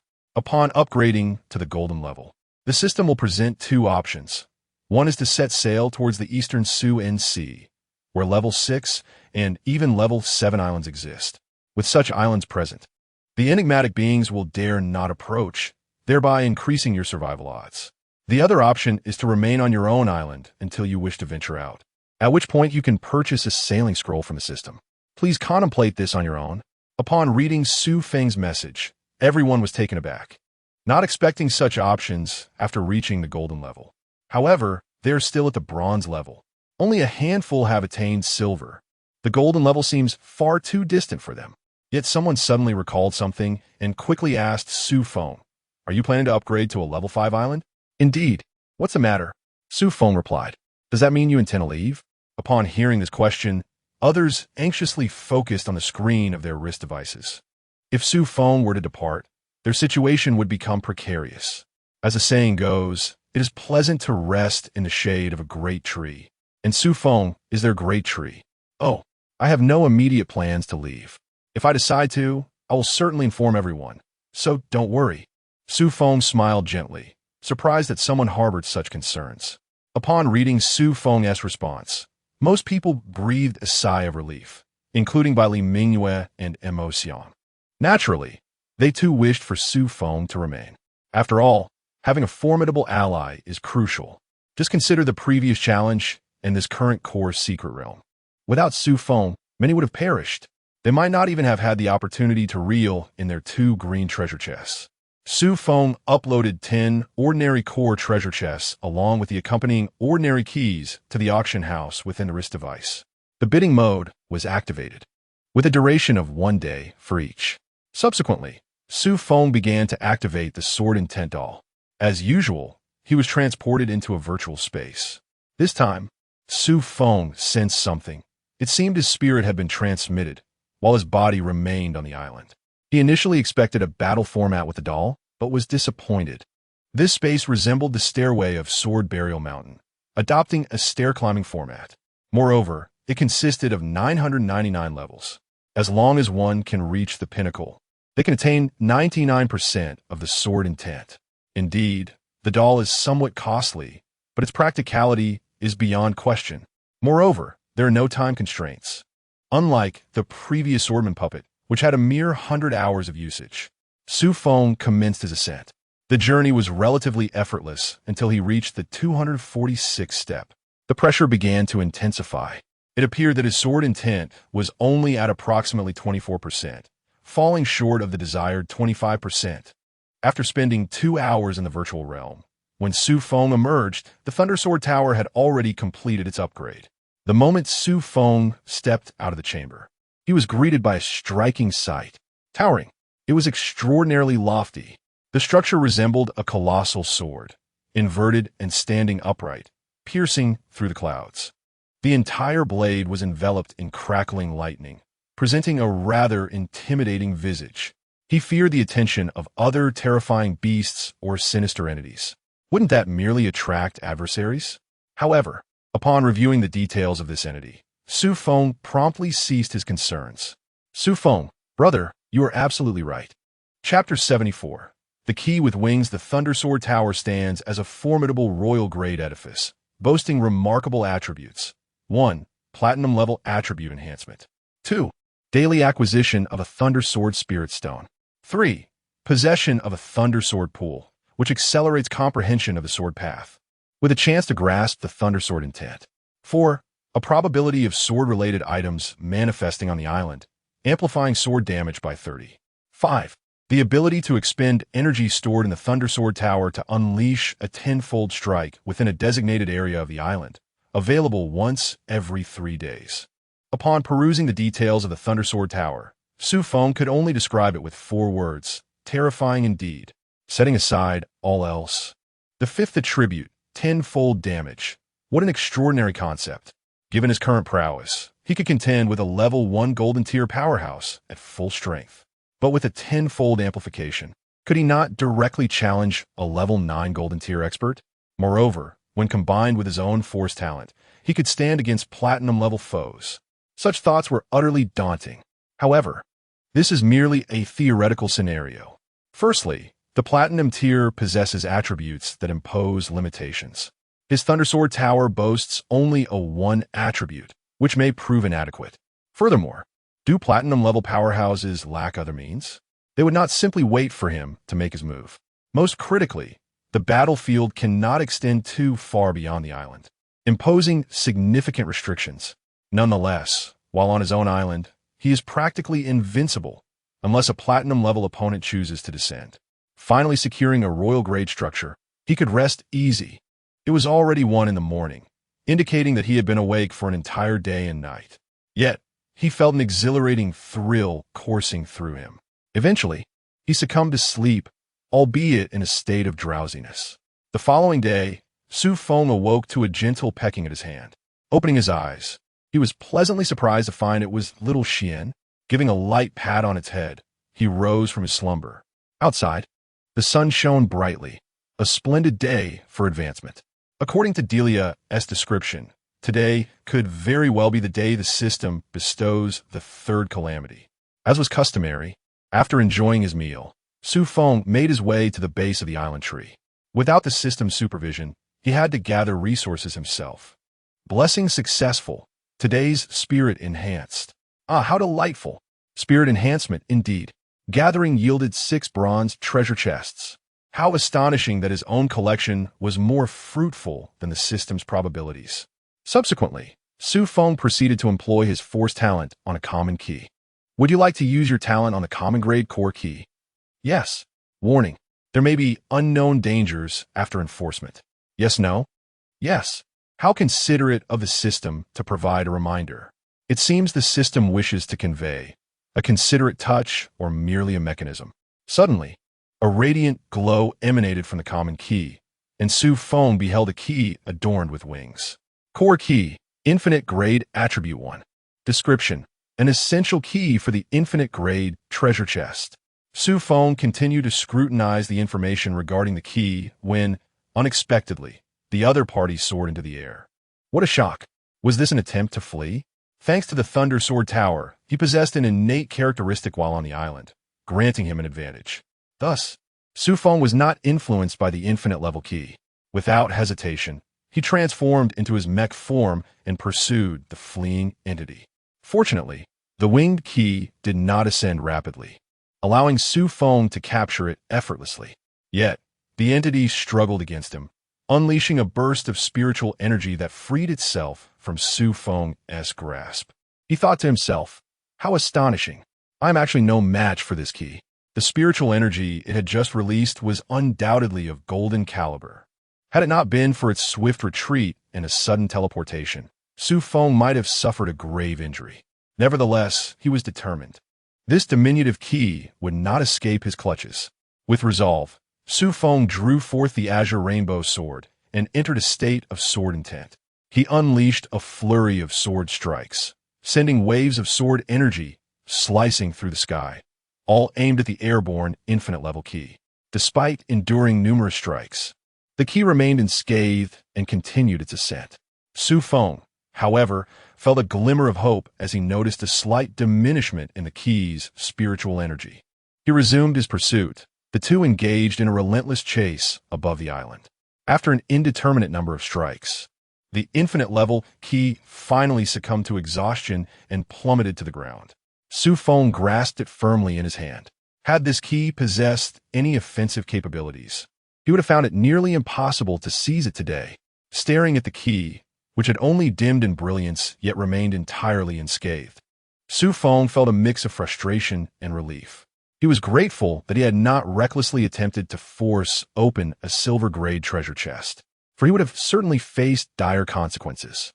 Seizing the opportunity while the key had not yet regained its energy, Xu Feng swiftly inserted it into the core chest slot of 66,666. With a click, the blue treasure chest finally opened. Xu Feng eyed the contents warily, apprehensive of any potential surprises. To his relief, nestled within was a tranquil blue orb, devoid of any long limbs or wings. As he examined the information of the Blue Island Heart, he discovered its properties. Infinite-level island core, used for island upgrades, characteristic 1. Feature 1. During island upgrades, one building may be designated for a single upgrade, excluding extraordinary buildings. Feature 2. After upgrading the island, 500 attribute points can be acquired daily. Feature 3. Upon upgrading the island, it will come with a characteristic item that, when equipped, doubles damage. Yet another item imbued with buffs. These characteristic items were truly remarkable. The Thunder Sword Tower was one, and now the Island Heart was another, both capable of providing him with extraordinary explosive power. Xu Feng felt an overwhelming urge to cradle the Blue Island Heart in his arms and shower it with kisses. However, he feared that once this item left the chest, it might simply take flight again. With all materials now prepared, it was time to commence the upgrading of the island. He meticulously selected all the required components. The heart of this azure island could indeed be selected. Xu Feng had also infused some extraordinary spirit stones, contributing both ordinary and rare ones, and even brought along 3 spatial spirit stones. He hoped the island would undergo some enhancements. Materials sufficient. Upgrade the island? Yes, no, yes. Immediately, Xu Feng's island seemed to be enveloped by a cerulean shield. Waves of water rippled outward from the barrier. Some curious birds fluttered nearby, drawn to the undulating patterns. However, before the birds could approach, they were repelled by the surge of spiritual energy emanating from the waves. Xu Feng noted that the island's upgrade would require 12 hours. He found it peculiar that the upgrade challenge had yet to present itself. Was he to await notification as the completion drew near? With nothing else to occupy his time, Xu Feng retreated indoors to play with Xiao Song and Xiao Xian. After all, Without the training room to enhance his proficiency, he felt little inclination to practice swordsmanship. Sometimes, a bit of relaxation was rather delightful. At that moment, the group chat in the 3499 area stirred to life once more. Chapter 75, The Upgrading Island. Nest. I have just witnessed a colossal blue shield pulsating with light. Has anyone else noticed it? I wonder if there are treasures emerging. What blue shield? How come I didn't see it? Oh my, I also saw it. It is indeed an enormous shield. Remarkably, I can see it from such a distance. Are there truly treasures to be found? Let us go take a look. Are you all out of your minds? What if we encounter something sinister? No worries. I'm swift. As long as it's not a silver tier anomaly, I can escape. Observing the lively discussions in the group regarding the island's upgrade, with some even expressing a desire to discover the treasures, Xu Feng felt a sense of helplessness. Does everyone not realize their own capabilities? If I were to be harmed by that shield, I certainly wouldn't be paying for it. At most, I would contribute a bit more when dining together. Xu Feng, everyone do not go. That is my island undergoing an upgrade. Keep your distance. This phenomenon is perilous. Crowd. What on earth? An upgrade of the island creates such a commotion? The radiance and noise can be perceived from hundreds of miles away? How astonishing. Could a level 5 island be so fearsome? Indeed, Xu Feng's prowess is truly formidable. Boss. So terrifying. Boss. Indeed, terrifying. Boss. Watching these individuals flatter him, Xu Feng merely smiled in silence. He had initially contemplated exiting the group chat. At that moment, the system issued an announcement. Warning, the third calamity will arrive tomorrow. All survivors must prepare. This calamity is an entirely open disaster. The gray mist will dissipate, exposing you fully to the anomalies. To assist you humble survivors in better enduring, the reward for defeating anomalies is now open. Killing an anomaly of the same level grants 1 attribute point. For defeating a higher level anomaly, each level grants an additional point, and each major level adds 10 attribute points. Completely open? So that is what it means. Previously, he thought the gray mist was a hindrance to survivors, but it was actually to prevent the invasion of anomalies. The timing of this attribute point reward is impeccable. He currently lacks sufficient points to level up. He only possesses a little over 1,000 points, a result of his arduous efforts in the Fallen Mountain. Leveling up to silver tier is exceedingly challenging. Other survivors aspiring to reach gold tier likely have no idea how long it will take. No wonder Delia's island world was completely overrun by anomalies. The difficulty of upgrading left them with no opportunity to leave the island. At this moment, the group chat erupted in chaos. Completely open? Is this not already considered open? Damn it. Every night we sleep, we must worry about not waking up the next day. Indeed, upgrading for bronze tier requires 200 attribute points per level, and a single potion only adds 10 points. At this rate, who knows when we will reach gold tier? You up there are Tuna VE. I have insider information. It is said that leveling up from silver tier requires 2,000 attribute points. My heavens, what is the point of upgrading at all? I might as well give up entirely. Everyone, do not lose hope. The system has arrived with a task, offering attribute point rewards. However, one must vanquish the aberrations to earn such rewards. Do you believe you can contend with aberrations of the same level? Do you consider yourself to be the formidable Xu Feng, capable of slaying numerous aberrations with a mere flick of your sword? How naive. We can form a team. This does seem somewhat reasonable. Team up. Team up. Seeking a ranged talent to join our efforts and earn attribute points together with my bronze level 3 double vitality talent. Team up. Team up. In search of a reliable attacker to join forces with my bronze level 1 healing talent, preferably someone of considerable strength. Soon, the group chat transformed into a recruitment channel for teams. This struck Xu Feng as rather absurd. The conversation had taken on the semblance of an online gaming experience. Nevertheless, their notion of collectively hunting aberrations was commendable. After all, a solitary survivor may possess limited strength, but a multitude, complemented by their talents, could prove to be quite formidable. The sole challenge lay in their ability to gather together, as the distances between islands were considerable, ranging from a few to several dozen miles. At this moment, Xu Feng received a system notification. The island upgrade trial is imminent. Survivors are requested to prepare. Here it comes. He had thought there would be no trial. Xu Feng ascended to the island's lighthouse. The Azure Rainbow Sword was eager for action. He was just short a bit of blood power. At this point, Xiao Song and Xiao Xian had also been summoned by Xu Feng. Xiao Xian was now capable of independently battling foes. Having honed his skills with the Black Iron Sword over the course of a day, his strength had reached a level capable of contending with high-ranking silver adversaries. Even against opponents well-versed in swordsmanship, he might still triumph over high-level silver foes.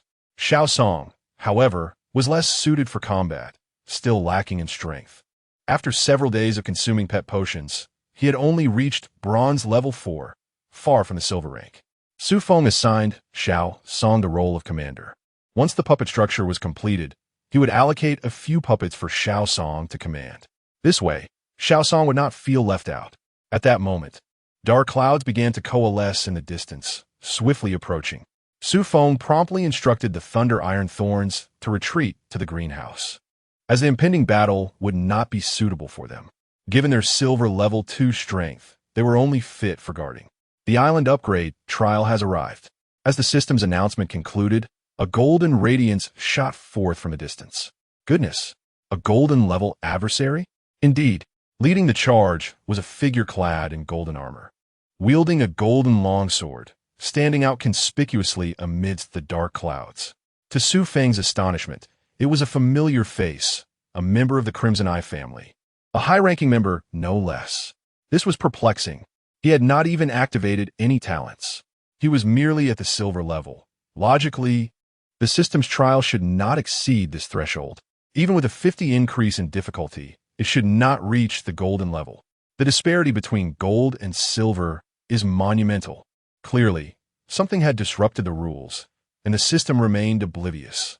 After all, this system is merely a program.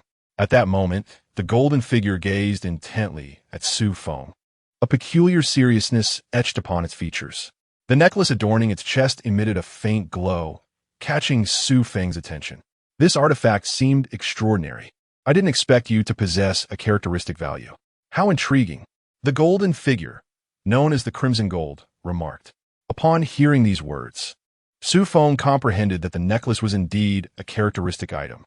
No wonder the figure could hover above his island without a care in the world. Initially, he had assumed that the presence of several silver-level counterparts was merely an investigative endeavor. He pondered why they would meet their demise. Yet upon laying eyes on this being, the truth revealed itself. They had all fallen to its hand, hadn't they? The Crimson Gold scrutinized Xu Feng with a piercing gaze. And if so, what of it? What piques my curiosity is that my island's trial for advancement is of the golden level. Does this not contravene the established rules? Xu Feng replied nonchalantly. I am not wielding golden level prowess. How could that be deemed a violation of the rules? Chapter 76, Golden Crimson, a lookie. Survivor, Xu Feng. You are fortunate to perish in my hands. A lookie scoffed. He had initially ventured into this realm to investigate the recent demise of several silver-tier Crimson Eyes in the vicinity. However, after days of fruitless searching, he was about to depart when he unexpectedly encountered someone attempting to upgrade to a level 5 island. This opportunity was not to be missed, and he promptly accepted the quest. Yet, due to the constraints imposed by the system, he was forbidden from utilizing his golden tier prowess in this area. Nevertheless, at his golden level 3, even without resorting to his full strength, any survivor beneath the golden tier would find themselves facing certain death upon encountering him. Is that so?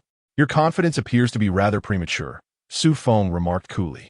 He had not anticipated that his adversary would suppress their own strength. With that, there was little to fear. Perhaps he could even gain an advantage by eliminating the opponent under these rules. At that moment, the small creature perched on his shoulder, Xian, appeared eager to spring into action. Xu Feng promptly restrained it, sensing that a lookie exuded an aura of danger. Those possessing unique items were never to be underestimated. Suddenly, a lookie struck, unleashing a sword attack with an exceptionally cunning angle. He was convinced that this strike would swiftly conclude the encounter, as even a high-ranking silver-tier combatant would surely fall before it. Xu Feng refrained from immediate retaliation, instead retrieving a white talisman. Indeed, it was a white killing talisman, capable of effortlessly dispatching a level 1 golden tier opponent. He was confident that even if Aluki could evade it, he would likely suffer significant harm. Upon witnessing the sudden appearance of the white talisman in Xu Feng's hand, Aluki's expression shifted dramatically. He recognized the talisman all too well, but it was too late for him to evade. Moreover, he had not anticipated that Xu Feng would possess a spiritual talisman, as such items were typically obtained from golden treasure chests. A massive hand, radiating a brilliant golden light, materialized in the air and swiftly descended, engulfing Aluki, sword and all, into the depths of the ocean. The surface of the water bore the imprint of the colossal hand, lingering momentarily before the waves surged back over it. Xu Feng was astonished by the sheer terror invoked by the white killing talisman. Moreover, its usage was remarkably straightforward. He merely had to expend a modicum of spiritual energy. Although his silver tier status afforded him limited spiritual energy, he wielded spiritual stones. The fire spiritual stone in his left hand had been reduced to powder, scattering about him. Each killing talisman required a single spiritual stone, and the consumption was not overly demanding. He still possessed a considerable number of spiritual stones, most of which were garnered from his contributions to Tianwen. However, Xu Feng did not sense any increase in attribute points, indicating that Aluki had not yet met his demise. Suddenly, a golden figure erupted from the water, standing several hundred meters to Xu Feng's right. Who else could it be but Aluki? At that moment, he donned golden armor, now somewhat dimmed, bearing a distinct handprint on his back. This was the true power of the white spiritual talisman. Even a golden tier powerhouse, faced with such a talisman, unprepared, would find it exceedingly discomforting. Xu Feng, I have memorized your presence. Should I encounter you in the eastern Xian Sea, it shall be your demise. If you possess any courage, remain in this secluded corner. Aluki evidently wished to flee. Given his current state, he could hardly undertake any task. Moreover, he had already unraveled the matters he was investigating. Staying would only invite ridicule. If acquaintances were to learn that he had been bested by a low-tier survivor from the ocean, they would surely perish with laughter. Seeing his adversary attempting to escape, Xu Feng was decidedly displeased. You intend to leave after your charade? Will you not leave behind a corpse? If you wish to depart, you might inquire whether the Qinghong sword in my grasp would permit it. As Xu Feng uttered these words, he had already closed the distance to Aluki. Upon hearing Xu Feng's declaration, Aluki mused, Am I the one posturing? Is he who are putting on a show? Surprised that Xu Feng was still pursuing him, Aluki's heart tightened at the thought of the spiritual talisman in Xu Feng's possession. This fellow cannot possibly have more talismans, can he? Quickly, he summoned his subordinates to his aid, for they had been waiting at a distance during his earlier venture to Xu Feng's island. A dozen silver-tier crimson eyes were momentarily astonished to witness Aluki being chased. They swiftly regained their composure and commanded themselves to intercept Xu Feng. Upon noticing that other crimson eyes were attempting to obstruct him, Xu Feng was instead elated. Activating the intent of the Qinghong sword, he swiftly dispatched the nearest silver-tier crimson eye with a single strike. What business does a silver-tier level 5 have here? Do you not see your master being pursued? As Xu Feng effortlessly vanquished the level 5 kin, the remaining crimson eyes halted in their tracks. Given Xu Feng's ease in eliminating their counterpart, it was evident that his prowess surpassed that of a silver-tier level 5. What purpose do they serve, if not to court death? Just then, Aluki's voice echoed from a distance. Why are you all hesitating? Go after him at once. Should you defy my orders, be prepared to face the clan's laws upon your return to the Crimson Eye family. Upon hearing Aluki's decree, they involuntarily shuddered and promptly charged towards Xu Feng. After a brief pause, the Crimson Eyes resumed their pursuit, propelled by Aluki's command. Xu Feng, intrigued by the nature of the clan's laws that could instill such disregard for death, noted that his crimson power had fully charged. However, he refrained from utilizing it just yet. He needed to wait until Aluki had no opportunity to deploy a substitute doll. Shadow Clone Technique. Xu Feng immediately conjured 16 clones of himself, all of which advanced to confront Aluki's subordinates. Meanwhile, his true self executed a swift dash, accelerating toward Alukiki. Good heavens! The golden tear truly possesses speed. Even injured, it outpaced him. It seems I must learn a more advanced form of movement, lest I be slow in my travels. Alternatively, I might wait for Xiaoxian to grow and serve as my steed. Witnessing Xu Feng's ability to conjure clones and evade his subordinates, Alukiki felt a surge of urgency. Is this survivor truly intent on ending my life today? Had he not already abandoned the mission? What more does the other party desire?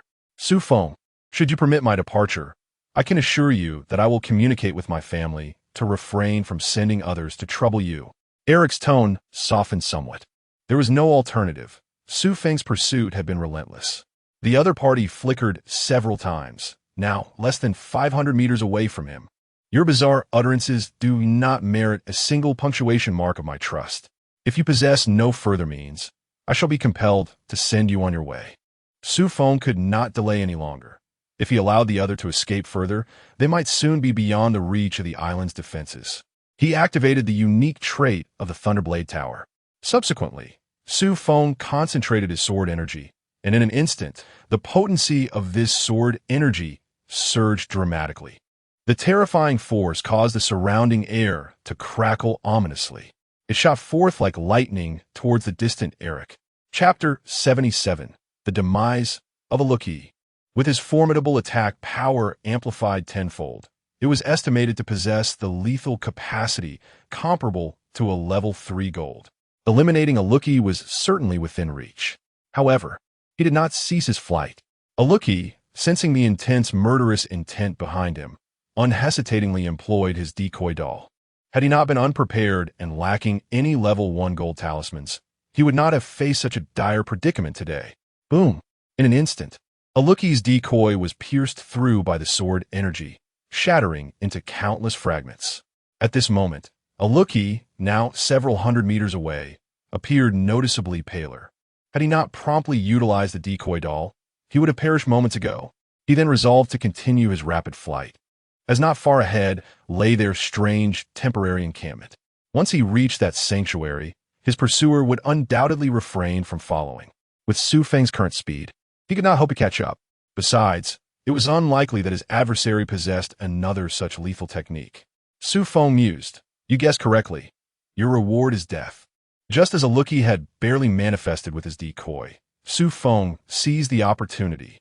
A radiant arc, reminiscent of a rainbow, streaked through the air, leaving behind a beautiful curve. It then accurately pierced through Aluki's body once more. Alukiki struggled to lift his head, gazing at the rainbow above, then glancing down at his own form. He could not fathom why a mere survivor possessed such an array of overpowering lethal techniques. At that moment, having just utilized his decoy doll, he had no time to employ a second one. In disbelief, he met his demise. Xu Feng summoned a clone to retrieve Aluki's corpse, stripping it bare and collecting a golden chest. How delightful! Naturally, Aluki's remains were disposed of by the clone into the Black Sea. This abyss served as an excellent disposal site for bodies, capable of both dissolving and attracting sea creatures. Surely, no one would uncover Aluki's remains. Subsequently, Xu Feng retraced his steps to confront Aluki's subordinates. He had no intention of allowing any of them to escape and summon a horde of enemies. These crimson-eyed foes were approximately level 6 silver, and under the combined assault of Xu Feng and his clone, none survived beyond a minute. However, they did yield 5 silver chests and a plethora of attribute points. This battle proved to be quite fruitful. Upon returning to the island, Xu Feng noted that the island had yet to complete its upgrade. Something seemed amiss. Alukiki was dead. The trial had concluded. Could it be that the time was still insufficient? It was indeed possible. Alukiki was rather unfortunate, having chosen to accept Xu Feng's task. Was that not courting death? Without the task being completed, he could not regain his gold-level power. No wonder his adversaries had not prepared to turn back. They simply could not. In truth, Alukiki did not share Xu Feng's line of thought. When severely wounded by the spirit talisman, he had already resolved to abandon the task. However, as he remained within the confines of Xu Feng's island, the system forbade him from retreating. However, He had not yet escaped the attack range of Xu Feng's island when he met his demise. At this moment, the system's voice finally echoed. Island trial completed. Due to your surpassing completion of the trial, you are rewarded with a random upgrade of a building. Ding! The lighthouse has successfully upgraded. Oh, surpassing? Could it be that a lookie wielded golden-level prowess? Or perhaps the opponent found a loophole that the system detected. Regardless, let's first examine the spoils. A lookie contributed 40 attribute points, while his subordinates were even more formidable, yielding 60 points in total. This fierce battle granted Xu Feng 100 attribute points. Additionally, he acquired a lookie's golden-level sword and battle armor. Indeed, it is not merely mechanized armor, for golden-level equipment possesses the ability to soar through the skies. Moreover, such equipment can generate sentience. Otherwise, how could a lookie have so accurately sensed the impending danger from behind? It was not merely a result of the opponent's psychic probing. Alas, all these items bear a peculiar corruption ability, rendering them unwearable for survivors. I wonder if there exists an object capable of counteracting this corrosive power. Xu Feng retrieved a lookie's storage ring, which was surprisingly black and stained with blood, evidence suggesting it was recent. A sense of foreboding washed over Xu Feng. Upon opening the storage ring, he retched, nearly losing his stomach. Fortunately, his recent spate of killings within the core secret realm had granted him some immunity to such gruesome sights. Inside the ring lay a grotesque collection of severed limbs and internal organs, a truly revolting sight. Xu Feng suppressed his nausea and extracted a dozen extraordinary spirit stones, promptly casting the ring into the abyss of the Black Sea. What an abhorrent find!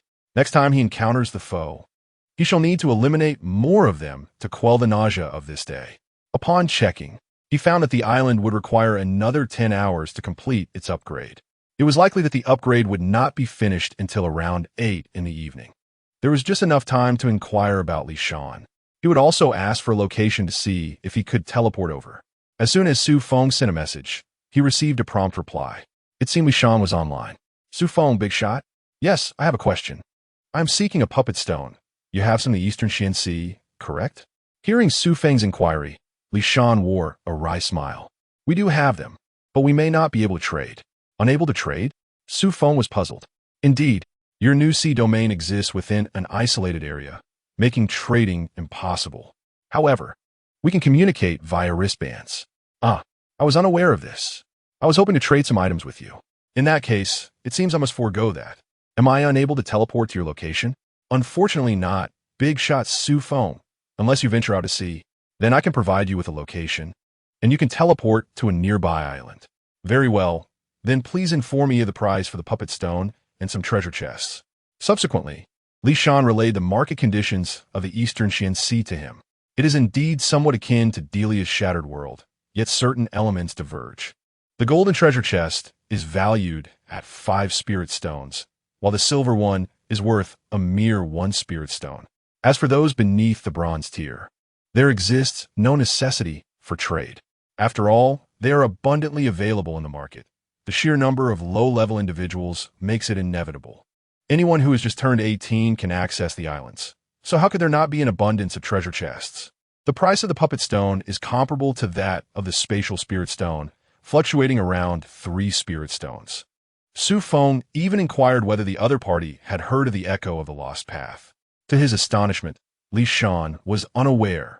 How could this be? Could it be that such a phenomenon transcends the understanding of the Eastern Xian Sea?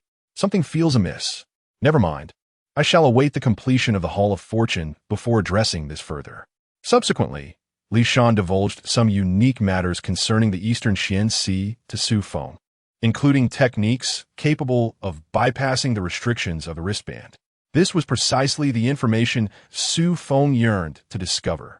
Chapter 78. Special Effects. Inevitable Demise. Firstly, there exist certain survivors endowed with extraordinary talents. For instance, those possessing spatial abilities can momentarily breach the confines of their wristbands to retrieve items within. Secondly, there are secret arts and tools, unique methods and artifacts which, albeit at a cost, can also penetrate the wristband space. However, these two options come with significant limitations, typically resulting in the direct damage to the wristband's spatial integrity. Consequently, one may only extract a handful of items, perhaps one or two, from within. So that is the case. It appears I must exercise caution. Yet, if the wristband is indeed susceptible to breach, then one would surmise that I am likely already deceased. If I am already dead, who would concern themselves with the status of my wristband? After conversing with Li Shan for a while, Xu Feng exited the wristband. It seems I must seek out Delia. The timing is fortuitous. He refrained from hastily utilizing the teleportation stone, instead contacting her through the wristband. To his surprise, she responded. "You've returned?" Delia inquired. "Yes, it has been relatively smooth. By the way, do you have any puppet stones on your side? Congratulations on your return. Please hold on a moment while I consult our captain." It appeared she had not previously heard of such an item. After a minute, Delia replied. "Our captain mentioned that we do possess them, albeit in limited supply. Only 3 remain. Moreover, they are rather special and costly, priced at 5 spirit stones each." 5 spirit stones? Such an exorbitant price, even surpassing that of spatial spirit stones. Is the rarity of this item the reason for its steep cost? Well, I suppose I shall purchase one to see for myself. I will take one for now, and I will head to our usual trading spot shortly. Our captain also advised that you should ideally purchase all 3 at once. Otherwise, you will need to seek him out again for another transaction. Why is that? Xu Feng queried, perplexed. Those in need of puppet stones undoubtedly aim to create puppets, and crafting puppets necessitates this very item. Xu Feng. Oh dear, I have unwittingly acquired a blueprint for extravagance. I had envisioned assembling an army of thousands of puppets. Wouldn't that require tens of thousands of spirit stones? I might have to exhaust the entire vein of the core secret realm to meet that need. Very well, I shall see you shortly. Xu Feng exited the wristband and informed Xiao Song and Xiao Xian that he would be stepping out for a while, urging them to guard the home front. He then activated the teleportation stone, arriving at the 4th level island. He contacted Delia through the wristband. In no time, she arrived, astonishingly without the enigmatic golden figure accompanying her. "You arrived quite swiftly," he remarked. "I happen to be in the nearby waters, hence my prompt arrival." Xu Feng and Delia completed their transaction, acquiring 3 puppet stones. These stones, dark as night, were indeed quite pricey. "By the way, can you conduct wristband transactions?" Delia shook her head. "No, we cannot." After the world was overtaken by the bazaar, the system subsequently vanished. Only the chatting and storage functions remain. Ah, I see. No wonder there are no treasures to be found in this place, even amidst the strange occurrences. It turns out that the system has gone rogue. Xu Feng initially intended to leave, as he needed to return to his cultivation. He had yet to ascend the sword-intense staircase today. However, at that moment, Delia called out to him, "In a month, a secret realm will emerge. Would you like to explore it? Not only can you obtain puppet stones, but attribute points can also be acquired." Upon hearing about the secret realm, Xu Feng's eyes lit up. After all, he had just experienced a core secret realm, yielding immense rewards. Thus, he was quite eager to embark on another exploration, for the means of resource acquisition on his own island were rather limited. "Is it dangerous? Are there any restrictions?" Xu Feng inquired hastily. "There's no danger. We will explore the periphery, which is relatively safe. Moreover, this secret realm is accessible only to those below silver rank. Since we are all silver rank, it should pose no significant issues. Are there others?" "Indeed, they are all members of our team. Rest assured." "Very well, just notify me in advance when the time comes. We can communicate through our wristbands. I shall take my leave now." Xu Feng concluded, departing with the exploration marked in his memory for a month later. Delia was elated. Xu Feng's growth was astonishing. She recalled their first encounter when he was merely at the bronze rank, and now, in less than a month, he had ascended to silver rank. His progress was indeed remarkable. Furthermore, having returned from the core secret realm, his strength must be formidable, making him an excellent companion for the exploration. Upon returning to his island, Xu Feng commenced his daily cultivation. While he could not yet access the Thunder Pool, he understood the importance of maintaining his sword practice. After ascending the sword-intense staircase for a while, he returned to his island to practice fundamental sword techniques. when he could no longer endure.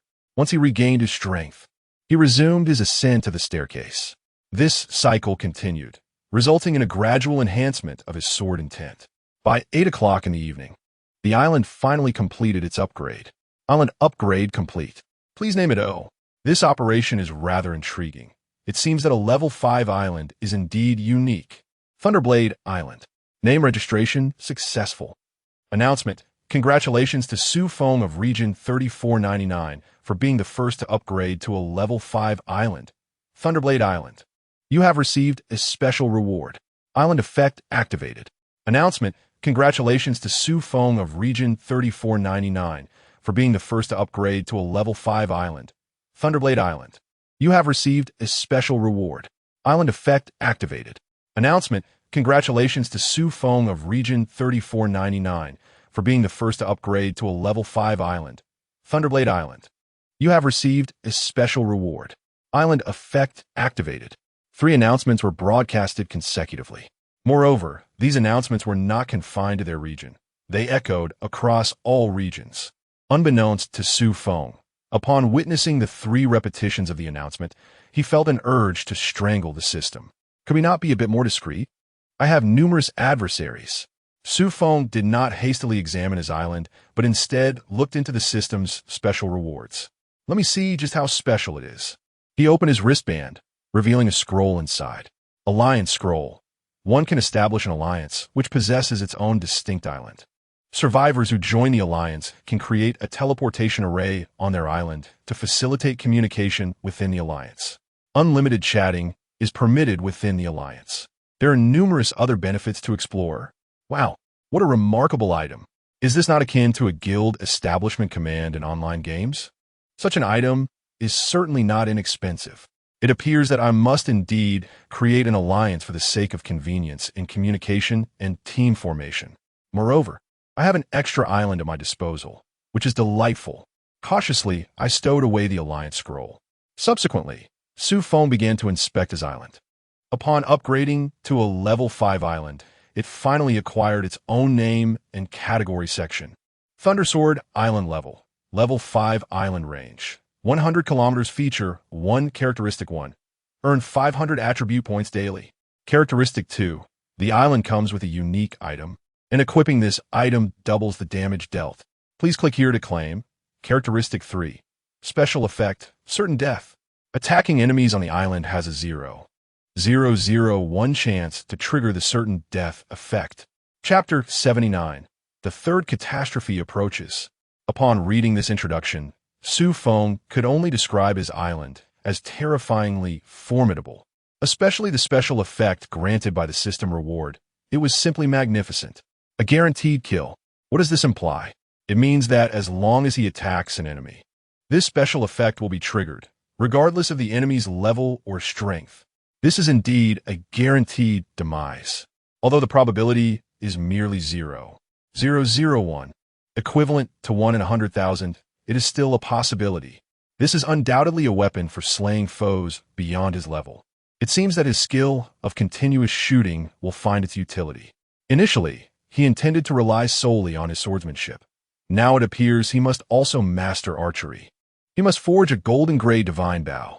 When the time comes for a volley of arrows, he chuckles. A few rounds of that, and he believes the special effect is bound to trigger. The island has expanded tenfold. It is now exceedingly vast. Even flying across it requires considerable effort. It appears he must strategize. He activated the island's layout function. He categorized the regions into living area, gathering area, planting area, and manufacturing area. For now, these 4 zones will suffice. If more are needed, adjustments can be made later. After all, once he reaches a level 5 island, he can alter the layout at will. Within this island, he reigns as an omnipotent presence. Glancing at his structures, only 1 lighthouse is of golden grade, while the others fall below silver grade. When he upgraded the island earlier, the heart of the island came with an additional upgrade that he has yet to utilize. Xu Feng promptly designated the extraordinary material conversion chamber for upgrading to golden grade. As for the other buildings, they will have to wait. It seems he needs to procure a few scrolls to upgrade his structures. Otherwise, when the time comes to utilize them, it would be quite comical if they were inoperative. Xu Feng made his way to the island tree, eager to observe any changes. Level 5 Thunder Sword Island Tree, a colossal tree transformed by Force talent. Now possessing unknown alterations. Collect up to 5 times daily with treasure rewards. 80 chance for a bronze chest, 50 chance for a silver chest, 10 chance for a golden chest, and 1 chance for a special chest. Each time the island level increases, an additional collection opportunity is granted daily. 1 blessing can be made each day, yielding unknown rewards. Requirements for upgrading to level 6 island. 10,000 units of golden grade base materials, 5 golden grade buildings, 10 spatial spirit stones, 10 infinite island cores, 1 echo of the lost, a characteristic of 10, and 1 island spirit. Upon reading this description, Xu Feng exclaimed in astonishment. Good heavens! 10 infinite island cores? What does this signify? He currently possesses only 1 blue chest. If he were to use his talent forcefully one by one, it would take him 19 days to acquire exactly 10 infinite island cores. Is he merely complicating matters for himself? How vexing. However, the infinite island cores are indeed enticing. Just the characteristic of 1 alone is worth the effort of everyone to seize. No wonder those old-timers from the eastern Xinyuan Sea are willing to fight to the death for them. If he were to rephrase it in his own words, he would surely have to exert himself. Among the remaining materials, there was only one he had not heard of. The Spirit of the Isles? What on earth is this?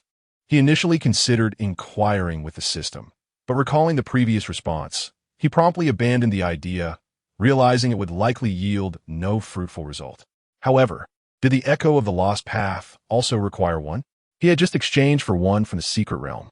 When he asked Li Shan, the latter was equally oblivious. As for Delia, he wondered if her superior might possess some clues. He sensed that this Echo of the Lost Path was no trivial matter. It might even be more challenging to obtain than the Spirit of the Isles. Alas, even after leveling up, he felt troubled. Well, he would take his time gathering what he needed. Xu Feng decided to first make use of a gathering opportunity. After leveling up once, he received a treasure chest. He obtained 6 silver coins and a bronze treasure chest. His talents also refreshed, and Xu Feng forcefully selected an infinite level treasure chest. Subsequently, he proceeded to construct a building. Naturally, it was the Hall of Fortune. He had coveted this structure for quite some time, and today his island had leveled up. Using the blueprint for the Hall of Fortune, he positioned the building in the manufacturing zone. After confirming the materials, a hazy glow began to form on the ground. This light, tinged with gold amidst the gray, was utterly distinct from the usual construction. Indeed, it was worthy of being a special grade building. The construction indicated it would require 72 hours. Xu Feng was left dumbfounded. Even constructing a villa shouldn't take this long. He muttered a complaint and decided to leave. Out of sight, out of mind. The puppet building could not be constructed yet, as he lacked the golden grade foundational materials. It was up to Xiaosong now. With his bronze grade and utilizing his talents, he could investigate golden grade treasures. He hoped his level 5 island had 100 foundational materials, otherwise, he would have to make a trip to the Broken World. Xu Feng instructed Xiaosong to be a bit busier in the coming days, assisting in treasure hunting. Of course, he would also purchase some pet potions for him. Previously, Xiaosong had not valued his own strength much. However, ever since he acquired the bird, Xiao Xian, his training had become diligent. After all, if even a bird rises with the dawn, how could a squirrel still be in slumber? Xu Feng found this phenomenon quite pleasing. After all, only through diligence can strength truly be enhanced. Having dealt with the island's upgrade, Xu Feng's focus shifted back to acquiring attribute points and sword techniques. Leveling up was essential. No matter how many levels one had, they were futile without tangible progress. At this moment, in the group chat of 3,499, many were congratulating Xu Feng. He also sent a few small lucky bags in the chat as a token gesture. Subsequently, Xu Feng headed to the trading hall to purchase items. He fully equipped Xiaosong with silver-grade pet potions. In recent days, the availability of these potions had increased significantly. It seemed many were now able to craft such potions. Probably, Xu Feng was the only one purchasing pet potions in the market. Others, unable to elevate their own levels, had little energy left to raise a pet. He also searched for silver-grade potions and was pleasantly surprised to find a few bottles available. The prices varied, with some costing 2 spirit stones and others just 1. Xu Feng opted for the potion priced at 1 spirit stone. He was neither foolish nor extravagant. With over 1,000 attribute points accumulated, consuming these potions could potentially elevate him to silver level 2 today. He promptly began to consume the potions in rapid succession. Before long, a wave of spiritual energy surged through him, signaling his advancement. It had been quite a struggle. He had been stuck at silver level 1 for several days. After achieving his goal, Xu Feng finally looked forward to a restful slumber. As the third dawn approached, he remained unfazed. After all, the island was fortified with thorny lightning iron to deter incoming foes. If worst came to worst, he could rely on Xiao Song and Xiao Xian. Should the situation become dire, they would rouse him as well. Such is the advantage of having companions. Before long, Xu Feng drifted into a deep sleep. At that same moment, the early morning arrived. As dawn broke, the entire new island and its surrounding waters underwent a transformation. The gray mist dissipated, only to be replaced by an expanse of ominous black clouds. Within each cloud, there lurked an eerie presence. Fiery red eyes glimmered ominously amidst the darkness. Chapter 80, Slaying a Lu Jian. The terrifying nature of attribute values. Indeed, once again, it is the Crimson Eye clan. This time, during the third disaster, the Crimson Eye tribe seems to have dispatched tens of thousands of warriors. Such a large-scale movement appears to be an attempt to seize the newcomer's territory. In contrast, the other peculiar tribes have merely sent a few thousand. None can match the Crimson Eye's numbers. Tonight is destined to be a sleepless night. Xu Feng's peaceful slumber remains undisturbed.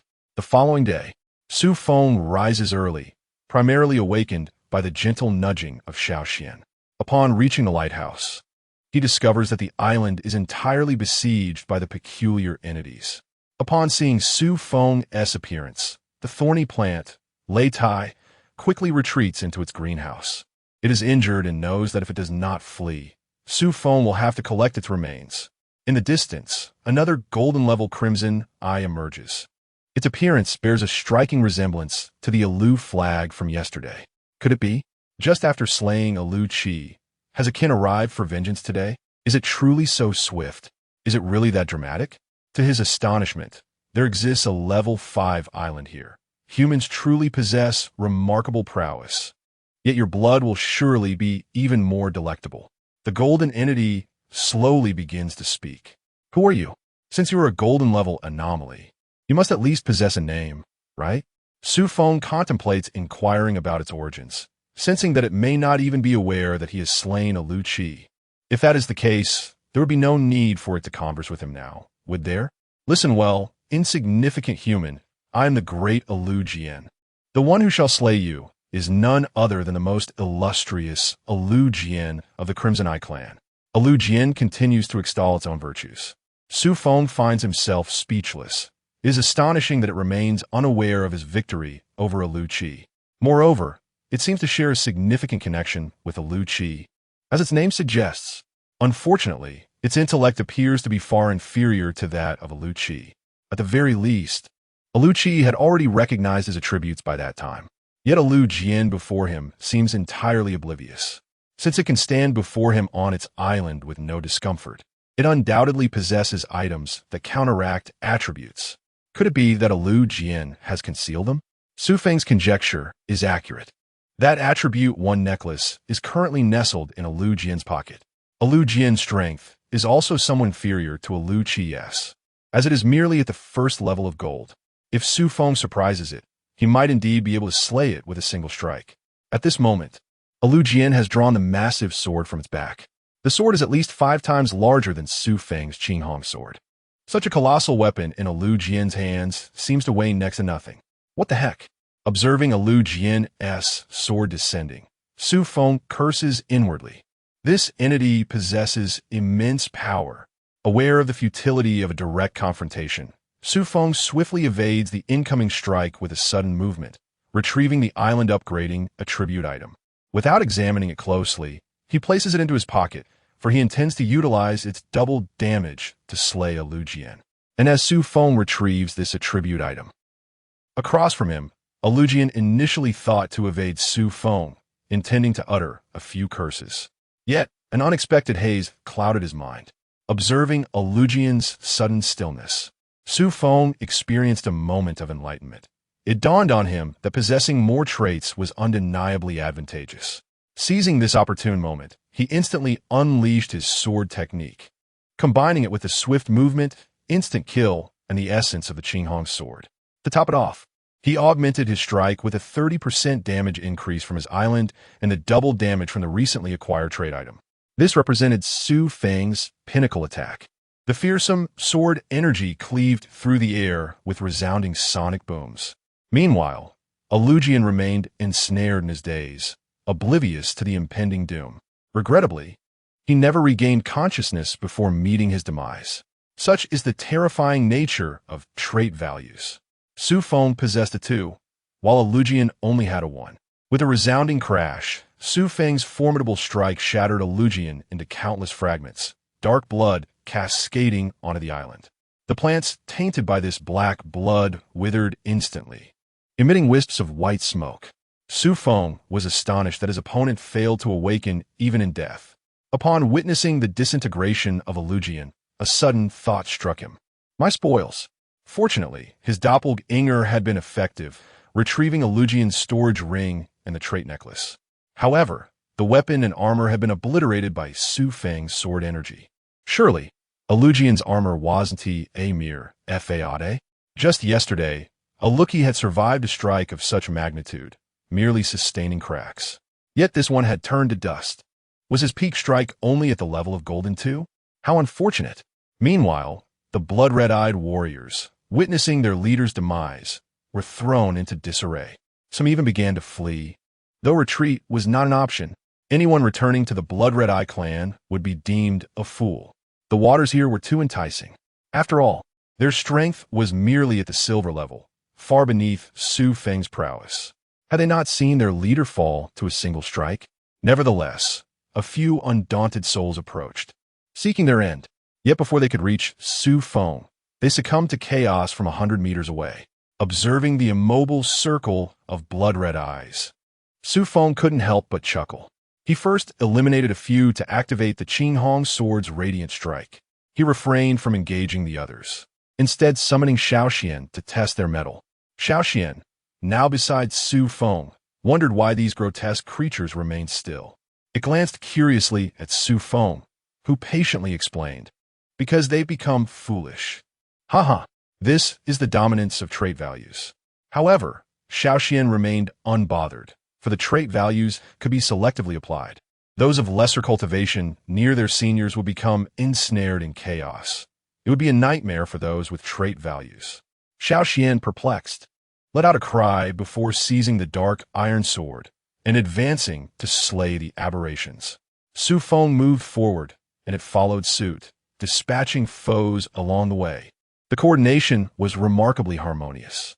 Those distant anomalies, witnessing this scene, dare not linger any longer. They wish they could sprout several additional legs to hasten their escape from the grasp of this demon, Xu Feng. After vanquishing approximately 1,000 of these anomalies, the rest fled in haste. Xu Feng refrained from pursuing them further. What if he left and his island was pilfered? His clones lacked any special attributes. Gazing at the multitude of gleaming treasure chests scattered around, Xu Feng felt a surge of excitement at the prospect of newfound wealth. He began to collect the chests along his path. The system ought to introduce a one-click collection feature. Otherwise, he found the act of gathering treasure rather tiresome. The system pondered, do the people speak? Today, he was determined to open all these chests, without waiting for the blessing of luck. He resolved to bestow a comprehensive transformation and upgrade upon himself and his island. He held firm in his belief that from these 200 silver chests, he would surely uncover several building upgrade scrolls. He had yet to claim today's daily rewards. Who knows, there might be a stroke of luck waiting for him. Onward he went. Chapter 81. Upgrading Island Structures. Arriving beneath the tree of the island, I offer prayer. Blessing successful. Today's speed enhanced. Alas, I gathered a bronze treasure chest and 6 silver treasure chests, much like yesterday. However, amidst the multitude of treasures today, they appeared rather insignificant. Xu Feng washed his hands and commenced opening the chests. Silver-grade men's winter-summer underwear X10, Xu Feng. This is an inauspicious start.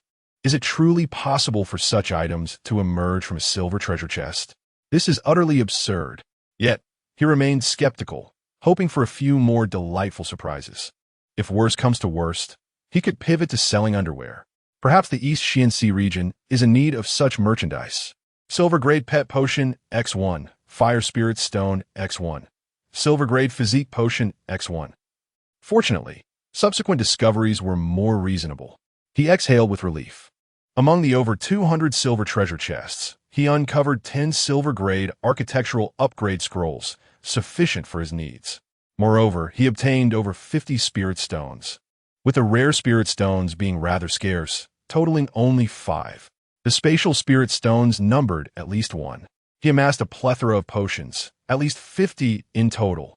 The remainder comprised various other items. He also acquired several architectural blueprints. For instance, Flame Spirit Tower level, silver-grade description, capable of unleashing silver-grade fire attacks, contingent upon the energy provided by fire spirit stones. A complete fire spirit stone can deliver a single strike of silver level 5. Required materials: fire spirit stone X1, silver grade or X100, silver grade basic materials X100. This creation is indeed remarkable, capable of autonomously identifying enemy attacks, yet it demands considerable financial investment. He needed to conserve his spirit stones for the puppets, as the very name suggested a high cost. There were also 4 other elemental spirit towers. However, Xu Feng intended to construct only a few flame spirit towers, primarily due to the peculiar enhanced damage associated with fire elements. He also unearthed other temporarily useless items, which he stored within his spatial ring. With limited space in his wristband, he was running out of slots. He proceeded to the botanical greenhouse to initiate upgrades. This was his private sanctuary, deserving of enhancement. Upgrading the botanical greenhouse to silver grade yielded minimal changes. The soil simply transformed into silver grade, which could be considered a benefit. He provided the Thunder Iron Thorn with some silver moon water to heal its injuries. Oh, he had recently acquired healing potions from the treasure chests. These seemed promising, yet they required numerous botanical materials. He certainly did not possess them himself, so he intended to inquire with Bai Li Mingwei, who, with her botanical talent, should have access to these materials. Speaking of which, Bai Li Mingwei and Mo Xiang had yet to upgrade the island since their return from the core secret realm. Could there be an underlying issue? Subsequently, Xu Feng also planted several fruit trees within the greenhouse. For instance, the fire stalactite tree, which bore fire stalactites, was an excellent find. As the description suggested, it could enhance attributes and assist with fire elements. He planted various other trees and seeds that he deemed necessary. The space within the greenhouse is vast, and following its upgrade, it has expanded even further. Surely it must be filled. Subsequently, Xu Feng arrived at the forge and upgraded it to the silver level. A silver level forge is capable of creating silver tier items and boasts a 30% chance of adding a special attribute. Quite impressive. For instance, his obsidian sword possesses a unique characteristic: sword energy. He has wielded this sword energy for quite some time, and now it has been passed on to Xiao Xian, continuing to flourish. The final structure is the synthesis chamber, a rather lackluster entity that is regrettably unremarkable. Upon upgrading to the silver level, the synthesis process has finally become less cumbersome, though only by 1 item. To synthesize a silver level item, one requires 19 like items. How could Xu Feng deem it unremarkable yet regrettable? It is indeed a trivial item. If in the future his possessions accumulate to the point of overflowing, then he might consider synthesis. After upgrading all of his structures, he realized he possessed only a handful. Excluding the Thundersword Tower, there are merely 6 buildings. A pitiful number. Nonetheless, Xu Feng believes that the quality of structures is far more important than their quantity. Should he require more buildings for future upgrades, he can always construct them later. He He still has several silver-level building upgrade scrolls, which he has chosen to set aside for now. It is time to enhance his skills. After all, he has acquired several silver-level skills and upgrade scrolls. First, he examined the 5 newly acquired skills: Thunderous Motion, Triangular Kill, Blade Draw / Retreat / and Desperate Strike. Xu Feng selected Thunderous Motion. He found the other skills lacking utility, particularly the so-called Triangular Kill, which is described as capable of unleashing 3 sword energies to form a triangular trap to directly eliminate the enemy. Why not simply slay the opponent with a single strike? Is such flamboyance truly necessary? Then there is the Desperate Strike. The name is quite literal, described as, when injured, one gathers all remaining spiritual energy to execute a final blow. It feels as though if the enemy does not perish, he himself may very well perish first. Remaining spiritual energy? Will he even be able to move after that? A trivial skill. Thunderous Motion, however, holds promise. Thunderous Motion level, silver description. A movement technique primarily based on lightning attributes, capable of traversing thousands of meters in a flash. Just because he lacks lightning attributes now does not mean he will in the future. With the Thundersword Tower in place, is there any need to fear the absence of lightning attributes? Learning it first is the prudent choice. Finally, Xu Feng sought out a defensive item, the Earth Spirit Shield. This is an innate ability of a silver-level armor. When faced with an attack, it can automatically activate its skill. It can barely withstand the full force of a silver-level 9 strike. However, it requires the consumption of 3 Earth Spirit Stones. Though somewhat trivial, Xu Feng still donned it. What if he finds himself in need of defense without any means to protect himself? That would be dire indeed. Subsequently, Xu Feng sought out Xiao Xian and handed over the dozen or so silver-level pet potions he had just acquired. Xiao Xian, undeterred by the bitterness of the potion, drank with fervor. The silver-grade physical and mental potions were reserved solely for him. Xu Feng glanced at his status panel, noting that he still possessed 750 attribute points, an accumulation from today's automatic allocation, and the points acquired from vanquishing the peculiar entities. Of these, 500 points were from the island, while 50 points were awarded for the victory buff in the challenge match. Xu Feng swiftly consumed 10 silver-grade mental potions, instantly augmenting his attribute points by 1,000. It was not that he wished to limit his intake. Rather, he was constrained to a maximum of 10 potions per day. He promptly allocated the attribute points, resulting in 2 additional levels of advancement, elevating him to silver level 4. The progression was notably swift, primarily due to the abundance provided by the peculiar entities. However, the prospect of slaying such a multitude of them in the future seemed daunting, as the adversaries were not foolish enough to remain stationary for slaughter. At that moment, Xu Feng also noticed a luminous quest flashing on his panel. Quest, set sail. Description: the number of peculiar entities is overwhelming. If you feel unable to withstand, you may choose to leave the Novice Sea region and venture into the more expansive Eastern Xian Sea for survival. The quest is valid for 1 day. Failure to respond will result in automatic rejection by the system. Xu Feng acknowledged the quest, but chose not to respond. Chapter 82. Establishing the Alliance. Primarily, if he did not click on it, the small highlight would continue to flicker on the panel, which was quite bothersome. At that moment, someone in the 3499 group chat was seeking his attention. Sui, Great Ones, please come forth and assist me. Everyone Chun Fei, Great Ones, please come forth and assist me. Everyone Zhouji, Great Ones, please come forth and assist me. Everyone. Xu Feng, what is going on? Chun Fei, wow. A real big shot has appeared. It's regarding the calamities. There are survivors in the group reporting that the bizarre entities, which were initially attacking from midnight to morning, were only a few bronze-level anomalies assaulting their island. However, just now, there suddenly appeared dozens of silver-level anomalies. Those survivors who were merely bronze-level stood no chance and were immediately eradicated. Upon hearing Chun Fei's explanation, Xu Feng seemed to realize that this might be the Crimson Eye tribe that had fled from him in the morning. It was indeed a possibility. By the way, now is the perfect opportunity to establish the alliance. I understand now.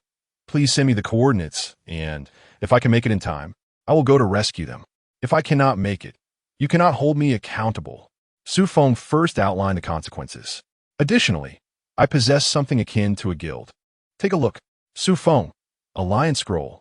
JPG, I intend to establish this near my island.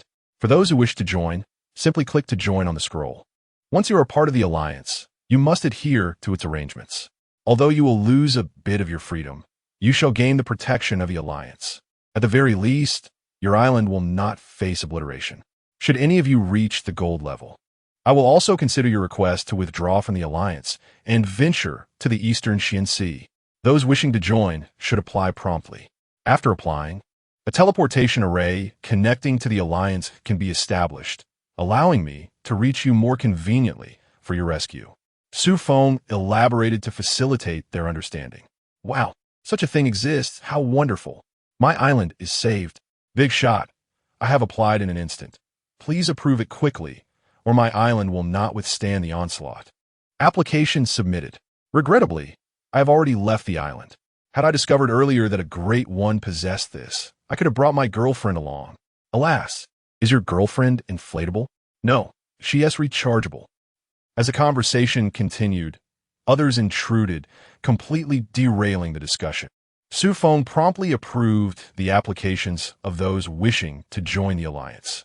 He transformed into his mech and flew away from his island. After covering a distance of about a mile from the island, he set down the Alliance scroll. A massive white light surged forth, enveloping the surface of the sea surrounding the island. Once the white light dissipated, a 10-mile square island materialized out of thin air. The island was barren, with nothing but lush green grass. Goodness, there was nothing provided. The system is indeed stingy. At the very least, it could have established a main structure. He would have to handle that himself. Xu Feng stepped forward and selected a structure resembling a pavilion within the Alliance, expending a spirit stone. He placed it at the center of the island and subsequently marked it as a teleportation point. He then constructed a teleportation array at this location, which was relatively costly, requiring 10 spirit stones. To facilitate the transportation of multiple individuals, he opted for a medium-sized teleportation array, thus justifying the expense. As soon as the array was completed, a flash of white light erupted, revealing an individual. Xu Feng was taken aback. Was it truly that swift? Emerging from the array was a disheveled young man in tattered clothing. Upon seeing Xu Feng, the young man was equally astonished. Realizing something, he exclaimed, "You are the esteemed Xu Feng? If there is no other individual by that name, it must be you." Xu Feng awkwardly rubbed his nose, feeling somewhat embarrassed. "Ah, at long last, I meet you in person, esteemed Xu Feng. I am Sha Zhenghao," he exclaimed. "Oh my, you are indeed the renowned scholar, Sha Zhenghao. But why do you appear as though you are fleeing from disaster? Your strength is nearly at the silver level. Who could have reduced you to such a state?" Xu Feng inquired, filled with curiosity. Who else could it be? It was those aberrations. Just moments ago, a dozen of them appeared. Had I not constructed the teleportation array in time to escape the island, I might have met a dire fate. Sha Zhenghao replied with a wry smile. Xu Feng was taken aback by the difficulty they faced. It was his oversight. He ought to have informed them earlier that morning. However, now that the alliance was established, matters were not as dire. Suddenly, an idea struck him, and he hurriedly sent a message in their group chat. "Xu Feng, for those lacking spirit stones, please apply within the alliance. Constructing the teleportation array requires 1 spirit stone. Once you are safe, repay me when you are able to earn." He posted a temporary spirit stone request in the alliance, allocating 100 spirit stones. Given that his own spirit stones were dwindling, he thought it prudent to provide this immediate assistance. He then exited the interface and addressed Sha Zhenghao.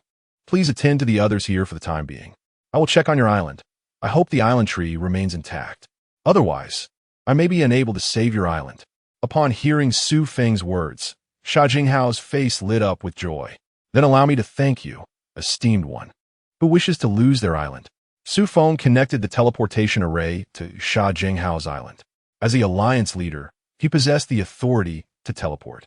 However, before he departed, he left behind several avatars to prepare for any unforeseen circumstances. In a flash of white light, Xu Feng's physical form vanished.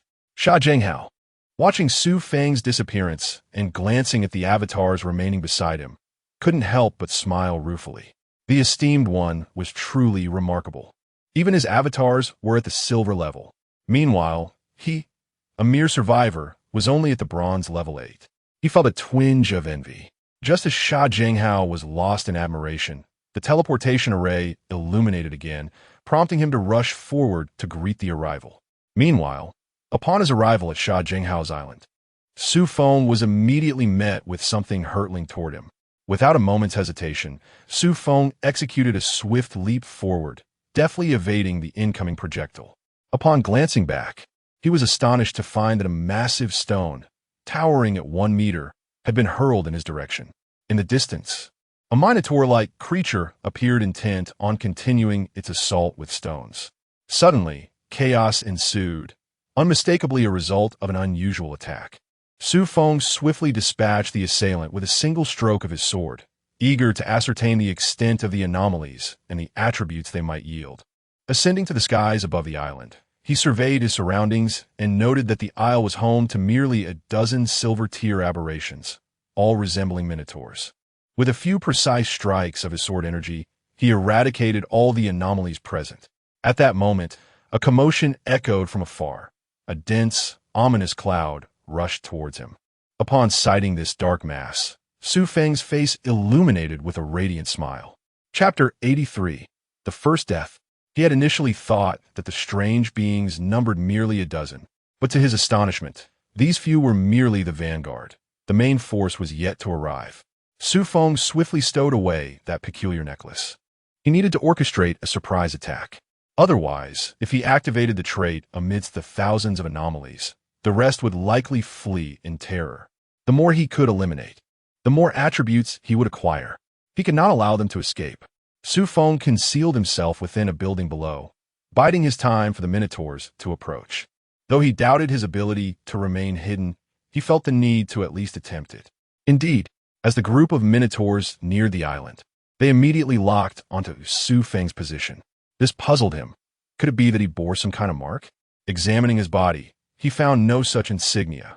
Little did he realize that a pair of horn-like marks adorned his forehead. At that moment, countless stones rained down from the structure above, reducing it to rubble. Fortunately, Xu Feng had already ascended into the air. "Damn ants! How dare you slay a warrior of my kin?" bellowed a minotaur, towering above the others. "How could you possibly know it was I who killed them? Your forehead bears the mark of my clan's crime." "Ah, my forehead?" He had indeed overlooked this detail.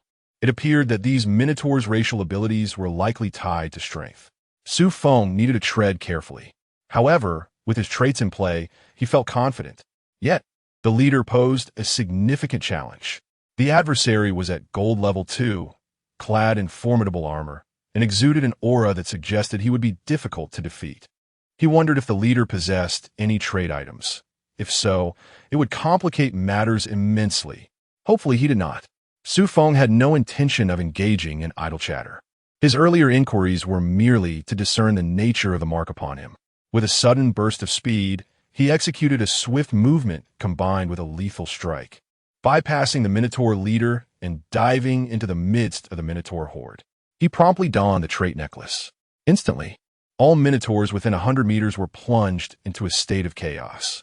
Xu Feng had retreated to this distance, as it seemed that his trait's effectiveness was limited to within 100 meters. Based on calculations derived from his previous encounter with the Crimson Eye, he had intended to initiate his assault. However, a thunderous bellow resonated from behind him. "Moo! Moo!" Xu Feng was taken aback. Had the Minotaur leader resisted the chaos? The adversary possessed a trait item. In the blink of an eye, before Xu Feng could react, an overwhelming force yanked him forward. This was the Minotaur's skill, Raging War Cry. It could forcibly draw enemies closer. Following this, the Minotaur unleashed another ability, Barbaric Charge. The leader transformed into a manifestation of Minotaur might, charging straight at Xu Feng, obliterating everything in its path. With just these two simple skills in tandem, Xu Feng found himself in dire straits. He realized that with this single strike, his demise was inevitable. Without hesitation, He activated his doppelganger. In that instant, the puppet was shattered into countless fragments by the Minotaur chief. Xu Feng appeared at the side of the chief, and in that fleeting moment, he invoked the White Spirit Talisman. Escape. He sensed that he was merely over 100 meters away from the Minotaur's grasp. A perilous situation indeed. Although he possessed a substitute puppet, it remained untested. There was no need to squander it here. Now, having flashed a mile away, Xu Feng's complexion had paled somewhat, his heart racing tumultuously. Curse it! Those who often walk by the riverbank are bound to get their shoes wet. Today, he paid a hefty price for his carelessness. Nevertheless, he did not flee immediately. Even in retreat, he intended to impart a profound lesson to the Minotaurs. He still had his fully charged, long, rainbow-piercing sun. At that moment, the Minotaur chief, Niuyu, noticed Xu Feng's abrupt disappearance. He frantically searched the surroundings, but alas, beyond a mile, he could no longer sense the imprint. Suddenly, he detected the aura of the imprint. However, before he could react, a stunning rainbow reflection appeared in the sky, barreling toward the Minotaur horde. This rainbow heralded imminent death for Niuyu. He refrained from recklessly engaging and chose to withdraw instead. Moo! Even in retreat, he warned his kin to remain vigilant, all the while seeking Xu Feng's trace, preparing for a potential double strike. Xu Feng had unleashed his skill and fled, leaving no opportunity for his adversary to pursue. Having suffered once, he was not about to fall victim a second time. He didn't even dare to collect the loot from the fallen Minotaurs, opting instead for a hasty escape. Finding a secluded spot, Xu Feng utilized the teleportation stone to return to his island. Only then did he exhale in relief. Today had been a disaster. He had garnered scant attribute points and wasted a substitute puppet. Upon returning to his island, Xu Feng promptly verified the other substitute puppet. A dog's life is paramount. If he were on his island, he would undoubtedly have the opportunity to vanquish that Minotaur. After all, his island bestowed numerous bonuses. Moreover, with a 2 enhancement, he might possess a slight edge in attributes. Subsequently, he made his way to the Alliance Island. The atmosphere there was bustling. Hundreds had gathered. Everyone awaited Xu Feng's arrival. Sha Jinghao spotted Xu Feng, but noticed something amiss in his demeanor. He hurriedly inquired, "Xu Feng, what troubles you? Did you encounter difficulties?" Xu Feng had entered through the teleportation array, yet he returned from another location. Let us not dwell on that. It seems reclaiming your island is temporarily out of the question. Damn it, there's a horde of at least 1,000 Minotaurs up there. Not to mention a level 2 golden one. I nearly didn't make it back. Xu Feng lamented. Were there not only a dozen or so Minotaurs? How did it escalate to over 1,000? Sha Jinghao, who had left earlier, was certain of the numbers. His arithmetic skills were sound. Not something a physical education teacher would have taught. They just arrived, and their power is terrifying. I advise you to abandon any thoughts of returning for the time being. Having recently taken charge of the Alliance, Sha Jinghao found himself in a fortuitous situation, as assistance was indeed needed here.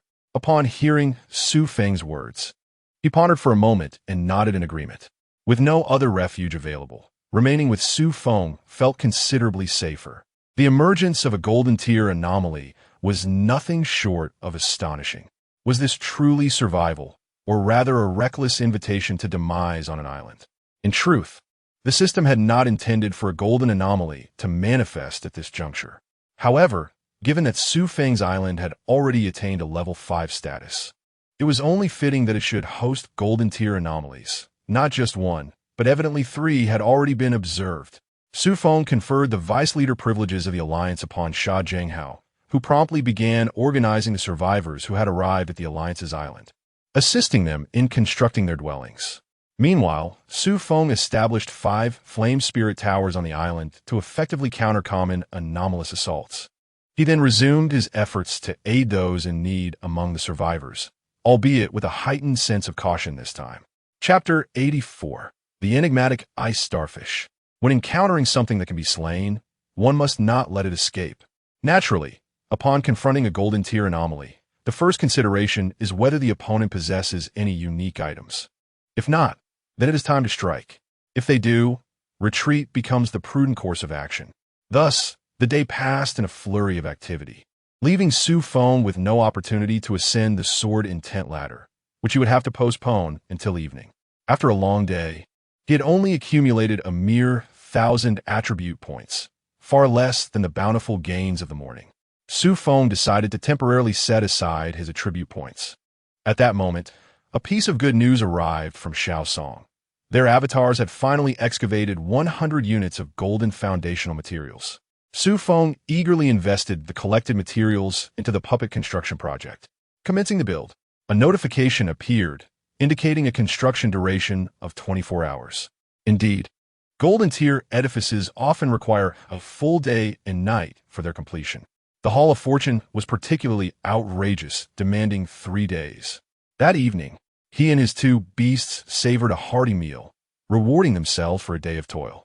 Xu Feng intended to seek out Bai Li Mingyu to inquire about the healing potions. To his surprise, she arrived to find him first. Bai Li Mingyu. Xu Feng, are you there? Xu Feng, what's up? I was just having a meal. Is it possible for me to relocate near your island? I've discovered golden tier anomalies surrounding the area. You've encountered a golden tier anomaly? The fact that you survived indicates your prowess. Xu Feng complimented, recalling his own unfortunate demise earlier that day. Yet, his words seemed to imply criticism to Bai Li Mingyu. Relocating? Does that mean you're abandoning your island? Xu Feng assumed she was planning to leave. No, I'm bringing my entire island along. Bai Li Mingyu rolled her eyes in exasperation. The way a great figure speaks is indeed distinctive. Can one truly move an entire island? Xu Feng pondered. Shortly thereafter, he saw Bai Li Mingyu toss over a scroll. Island relocation scroll, golden tier, allows for the relocation of an island within a 1,000-mile radius once. Applicable for level 5 islands and below. Goodness, such a scroll exists? How incredibly convenient. Others can also relocate their islands, alleviating concerns about anomalies damaging them. Where did you acquire this scroll? I intend to obtain a few myself. I discovered it within a special treasure chest. Sensing that Xu Feng might be unfamiliar with special treasure chests, Bai Li Mingyu elaborated further. It's found by harvesting from the island tree. Xu Feng was astonished. He had thought such things were mere myths. He had never managed to gather one. It seems these relocation scrolls are not meant for everyone. They are exceedingly rare. All right, I will send you a coordinate. If you wish to relocate, you may come here. Coordinate 84526 11526. Xu Feng sent the coordinates located to the right of his island. Do you have the necessary materials for this? He also shared the materials listed on the healing potion scroll, which contained at least dozens of different components. Bai Li Mingyu took several minutes before responding to the message. As for the other materials, they were all plants, but I happen to have some here. However, there's one plant that is quite difficult to obtain, the silver moon grass. What makes it so hard to acquire? Let me see if there's a solution. Primarily, this silver moon grass requires silver moon water for irrigation, which I do not possess. It requires silver moon water, yet he has some, doesn't he? Although it isn't much, he can spare a little for the other party. How much do you need? I happen to have just the right amount. Approximately 500 milliliters should suffice. If not, I can trade you the scrolls instead. Once the healing potion is crafted, we can split it evenly. Xu Feng contemplated for a moment and decided to hand over the scrolls. He didn't have much time to concoct this potion. Coincidentally, Bai Li Mingyu seemed quite knowledgeable, and sharing the scrolls and silver moon water 50-50 seemed fair, didn't it? Bai Li Mingyu found no issue with this arrangement and agreed to Xu Feng's division of spoils. Subsequently, Xu Feng initiated the trade, exchanging the healing potion and silver moon water. Just as he concluded the chat with Bai Li Mingyu, Mo Xiang arrived in a flurry. Xu Feng, I'm in dire straits. I have dozens of silver tier anomalies here. Aren't you capable of fleeing? Why do you need my assistance? Xu Feng questioned, perplexed. He knew that Mo Xiang could indeed escape. After all, he was on a wind-type island, and typical silver tier entities were unlikely to outrun him. I can run, but they counter my abilities. These ghastly ice-type anomalies are relentless. The moment I'm struck by their ice-based attacks, my body becomes paralyzed. I can't even walk, let alone flee. Mo Xiang replied with exasperation. Don't ask him how he knows this. It's something one only learns from experience. All right, send me your teleportation coordinates. I remember you joined the Alliance. Didn't you? Yes, I've sent you the island's location. Hurry up.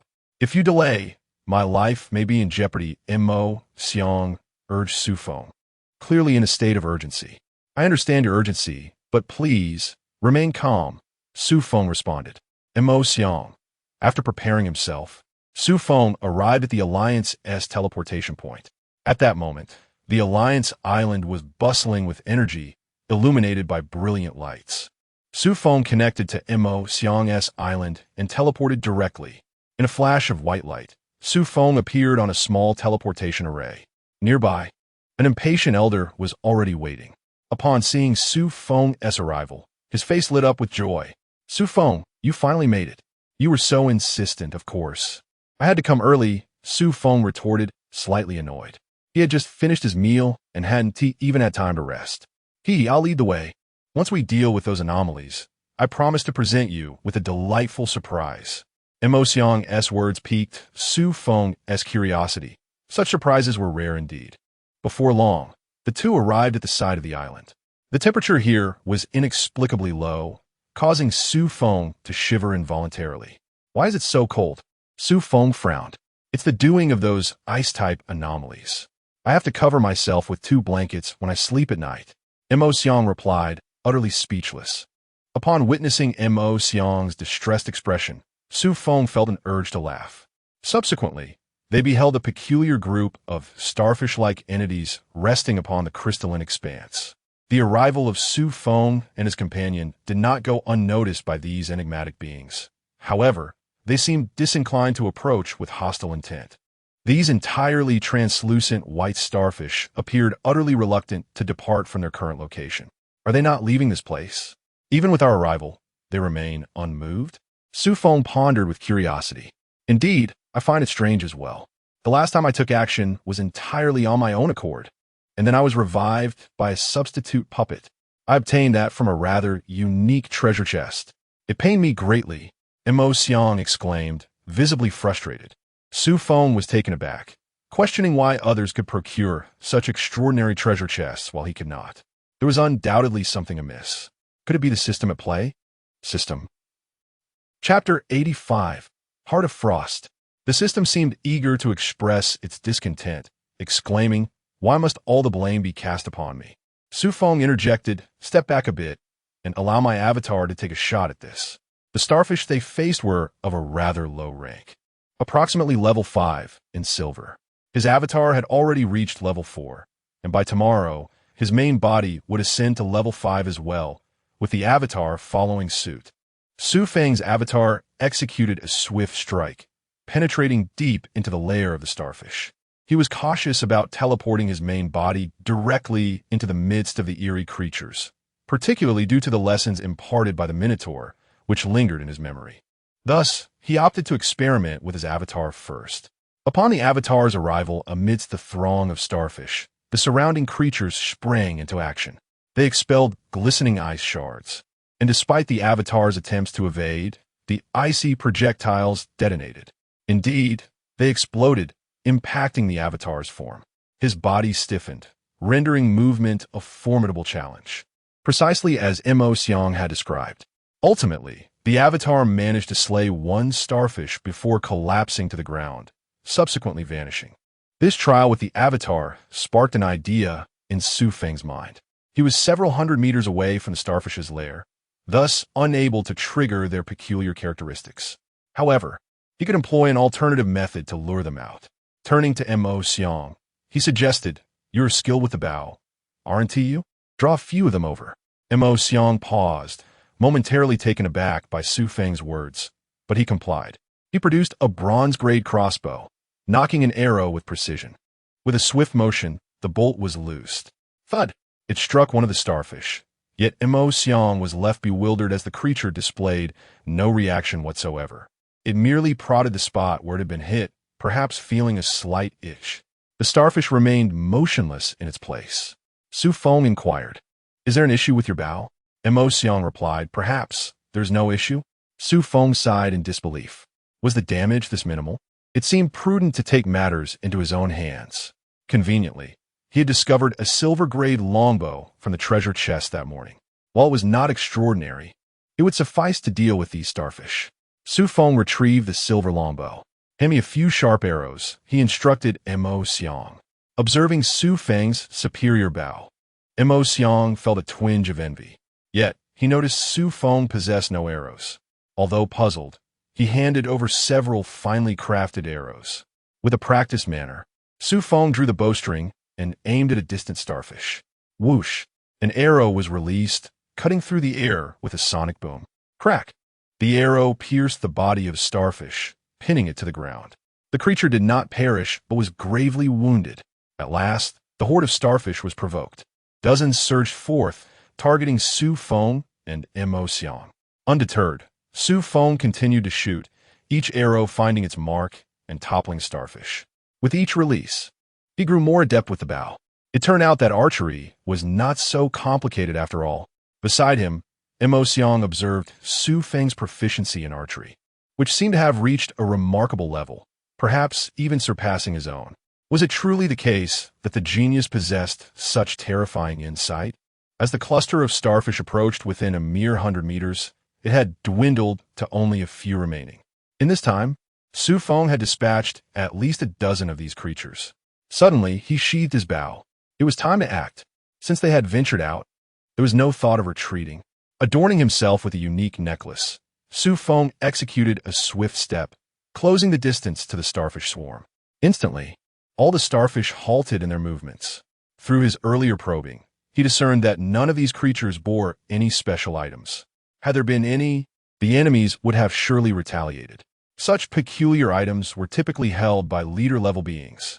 Upon entering the starfish swarm, Xu Feng commenced a ruthless assault, unleashing waves of sword energy that swiftly annihilated the remaining starfish.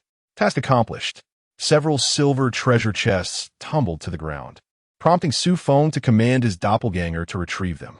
He then made his way to the crystalline white ground where the starfish had been. He was curious to discover what allure this place held that compelled the starfish to remain despite the threat of harm. As Xu Feng advanced, Mo Xiang finally snapped back to reality, silently giving Xu Feng a thumbs up. Truly a formidable figure. It seemed he ought to learn a thing or two about archery from Xu Feng. Xu Feng tapped the ground with his Qinghong sword but unearthed nothing of significance aside from slightly harder soil and a lower temperature. Was it necessary to excavate this soil? Xu Feng concluded that this was indeed the only option. He summoned his doppelgangers to assist. The mining doppelgangers were quite skilled, having extracted many resources in the past. Xu Feng had even upgraded their digging tools, using silver-grade shovels crafted in the synthesis chamber. Unfortunately, he only possessed 3 such shovels, as the forge had yet to yield any gold-grade equipment. Seeing Xu Feng begin to dig, Mo Xiang inquired, "What are you up to, Xu Feng?" "I suspect there may be treasures here. Let's dig and find out." "Treasures? But this island is only at level 4. Where could any treasures possibly be?" Mo Xiang was somewhat skeptical, yet remained nearby, eager to see if any treasures might truly exist. As the 3 doppelgangers excavated a massive pit approximately 2 meters deep, they finally uncovered a clue. A pristine white crystal emerged, revealing a corner and presenting itself before Xu Feng and Mo Xiang. At the moment the crystal appeared, the surrounding temperature plummeted to a chilling -50 degrees and continued to drop. Xu Feng, clad in his thermal yoga attire, found it bearable. However, Mo Xiang could not withstand the cold. He began to shiver uncontrollably, exclaiming, I must take my leave.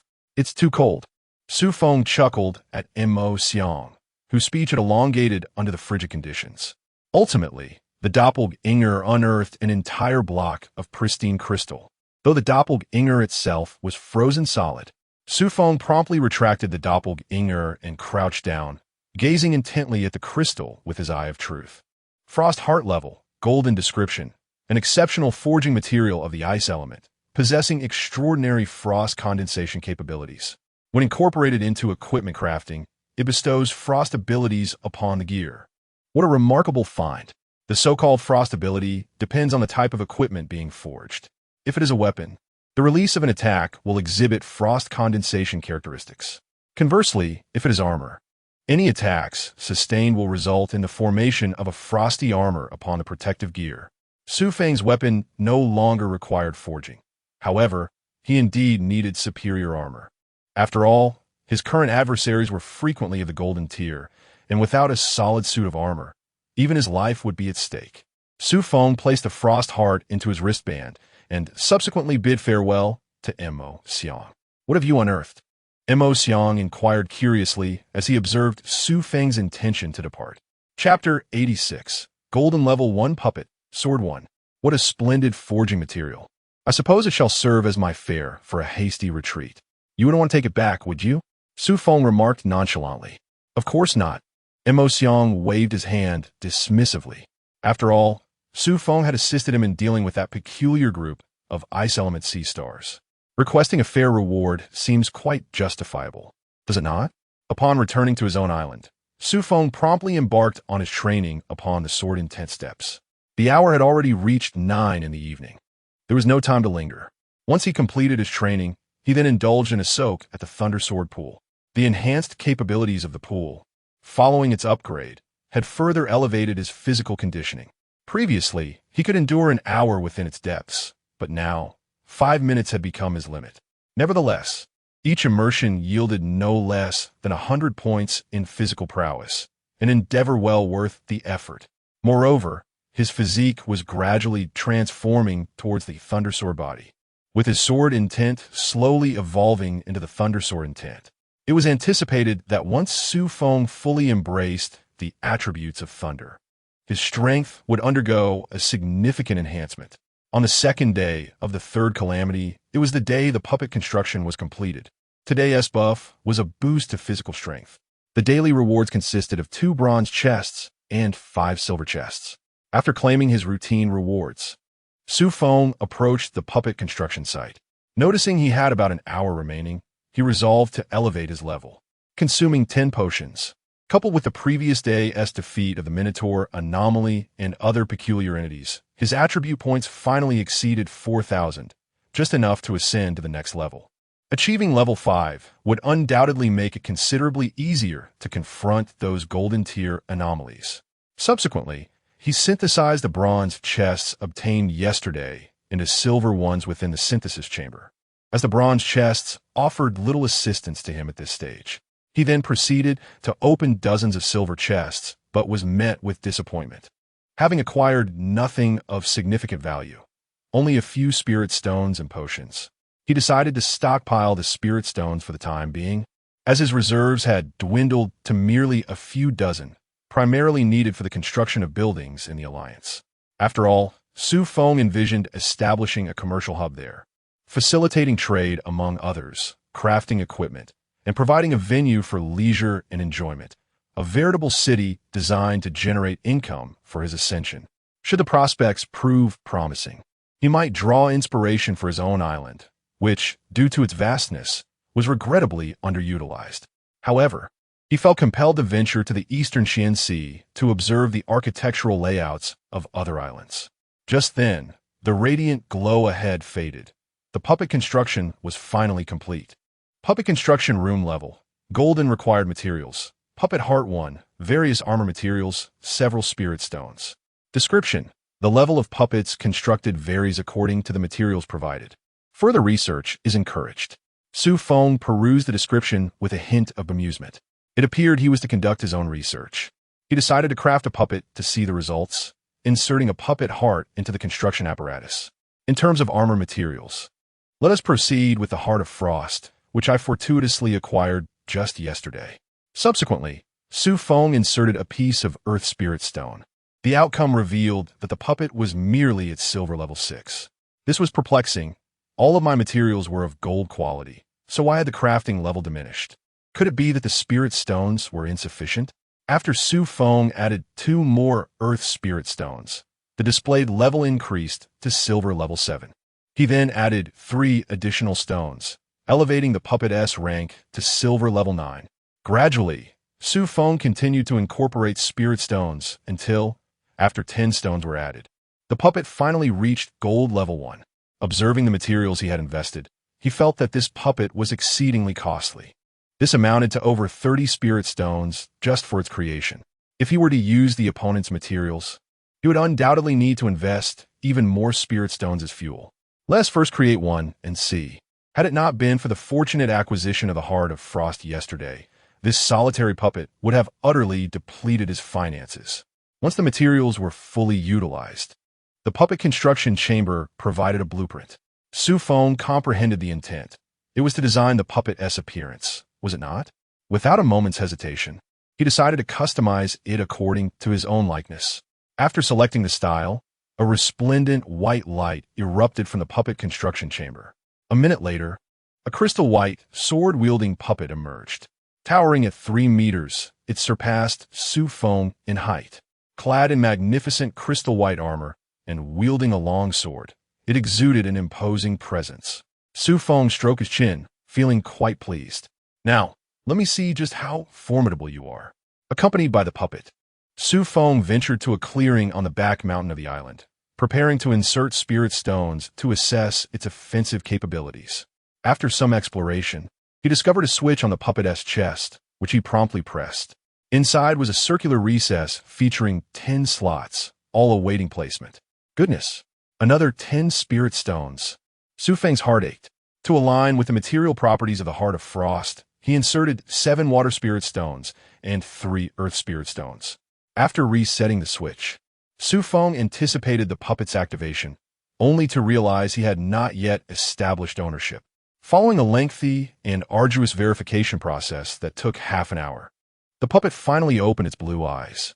It then focused on Xu Feng and approached, kneeling on one knee. Master, it spoke in a tone reminiscent of the system's voice. System, this voice must be altered. Adjust your tone to be more robust.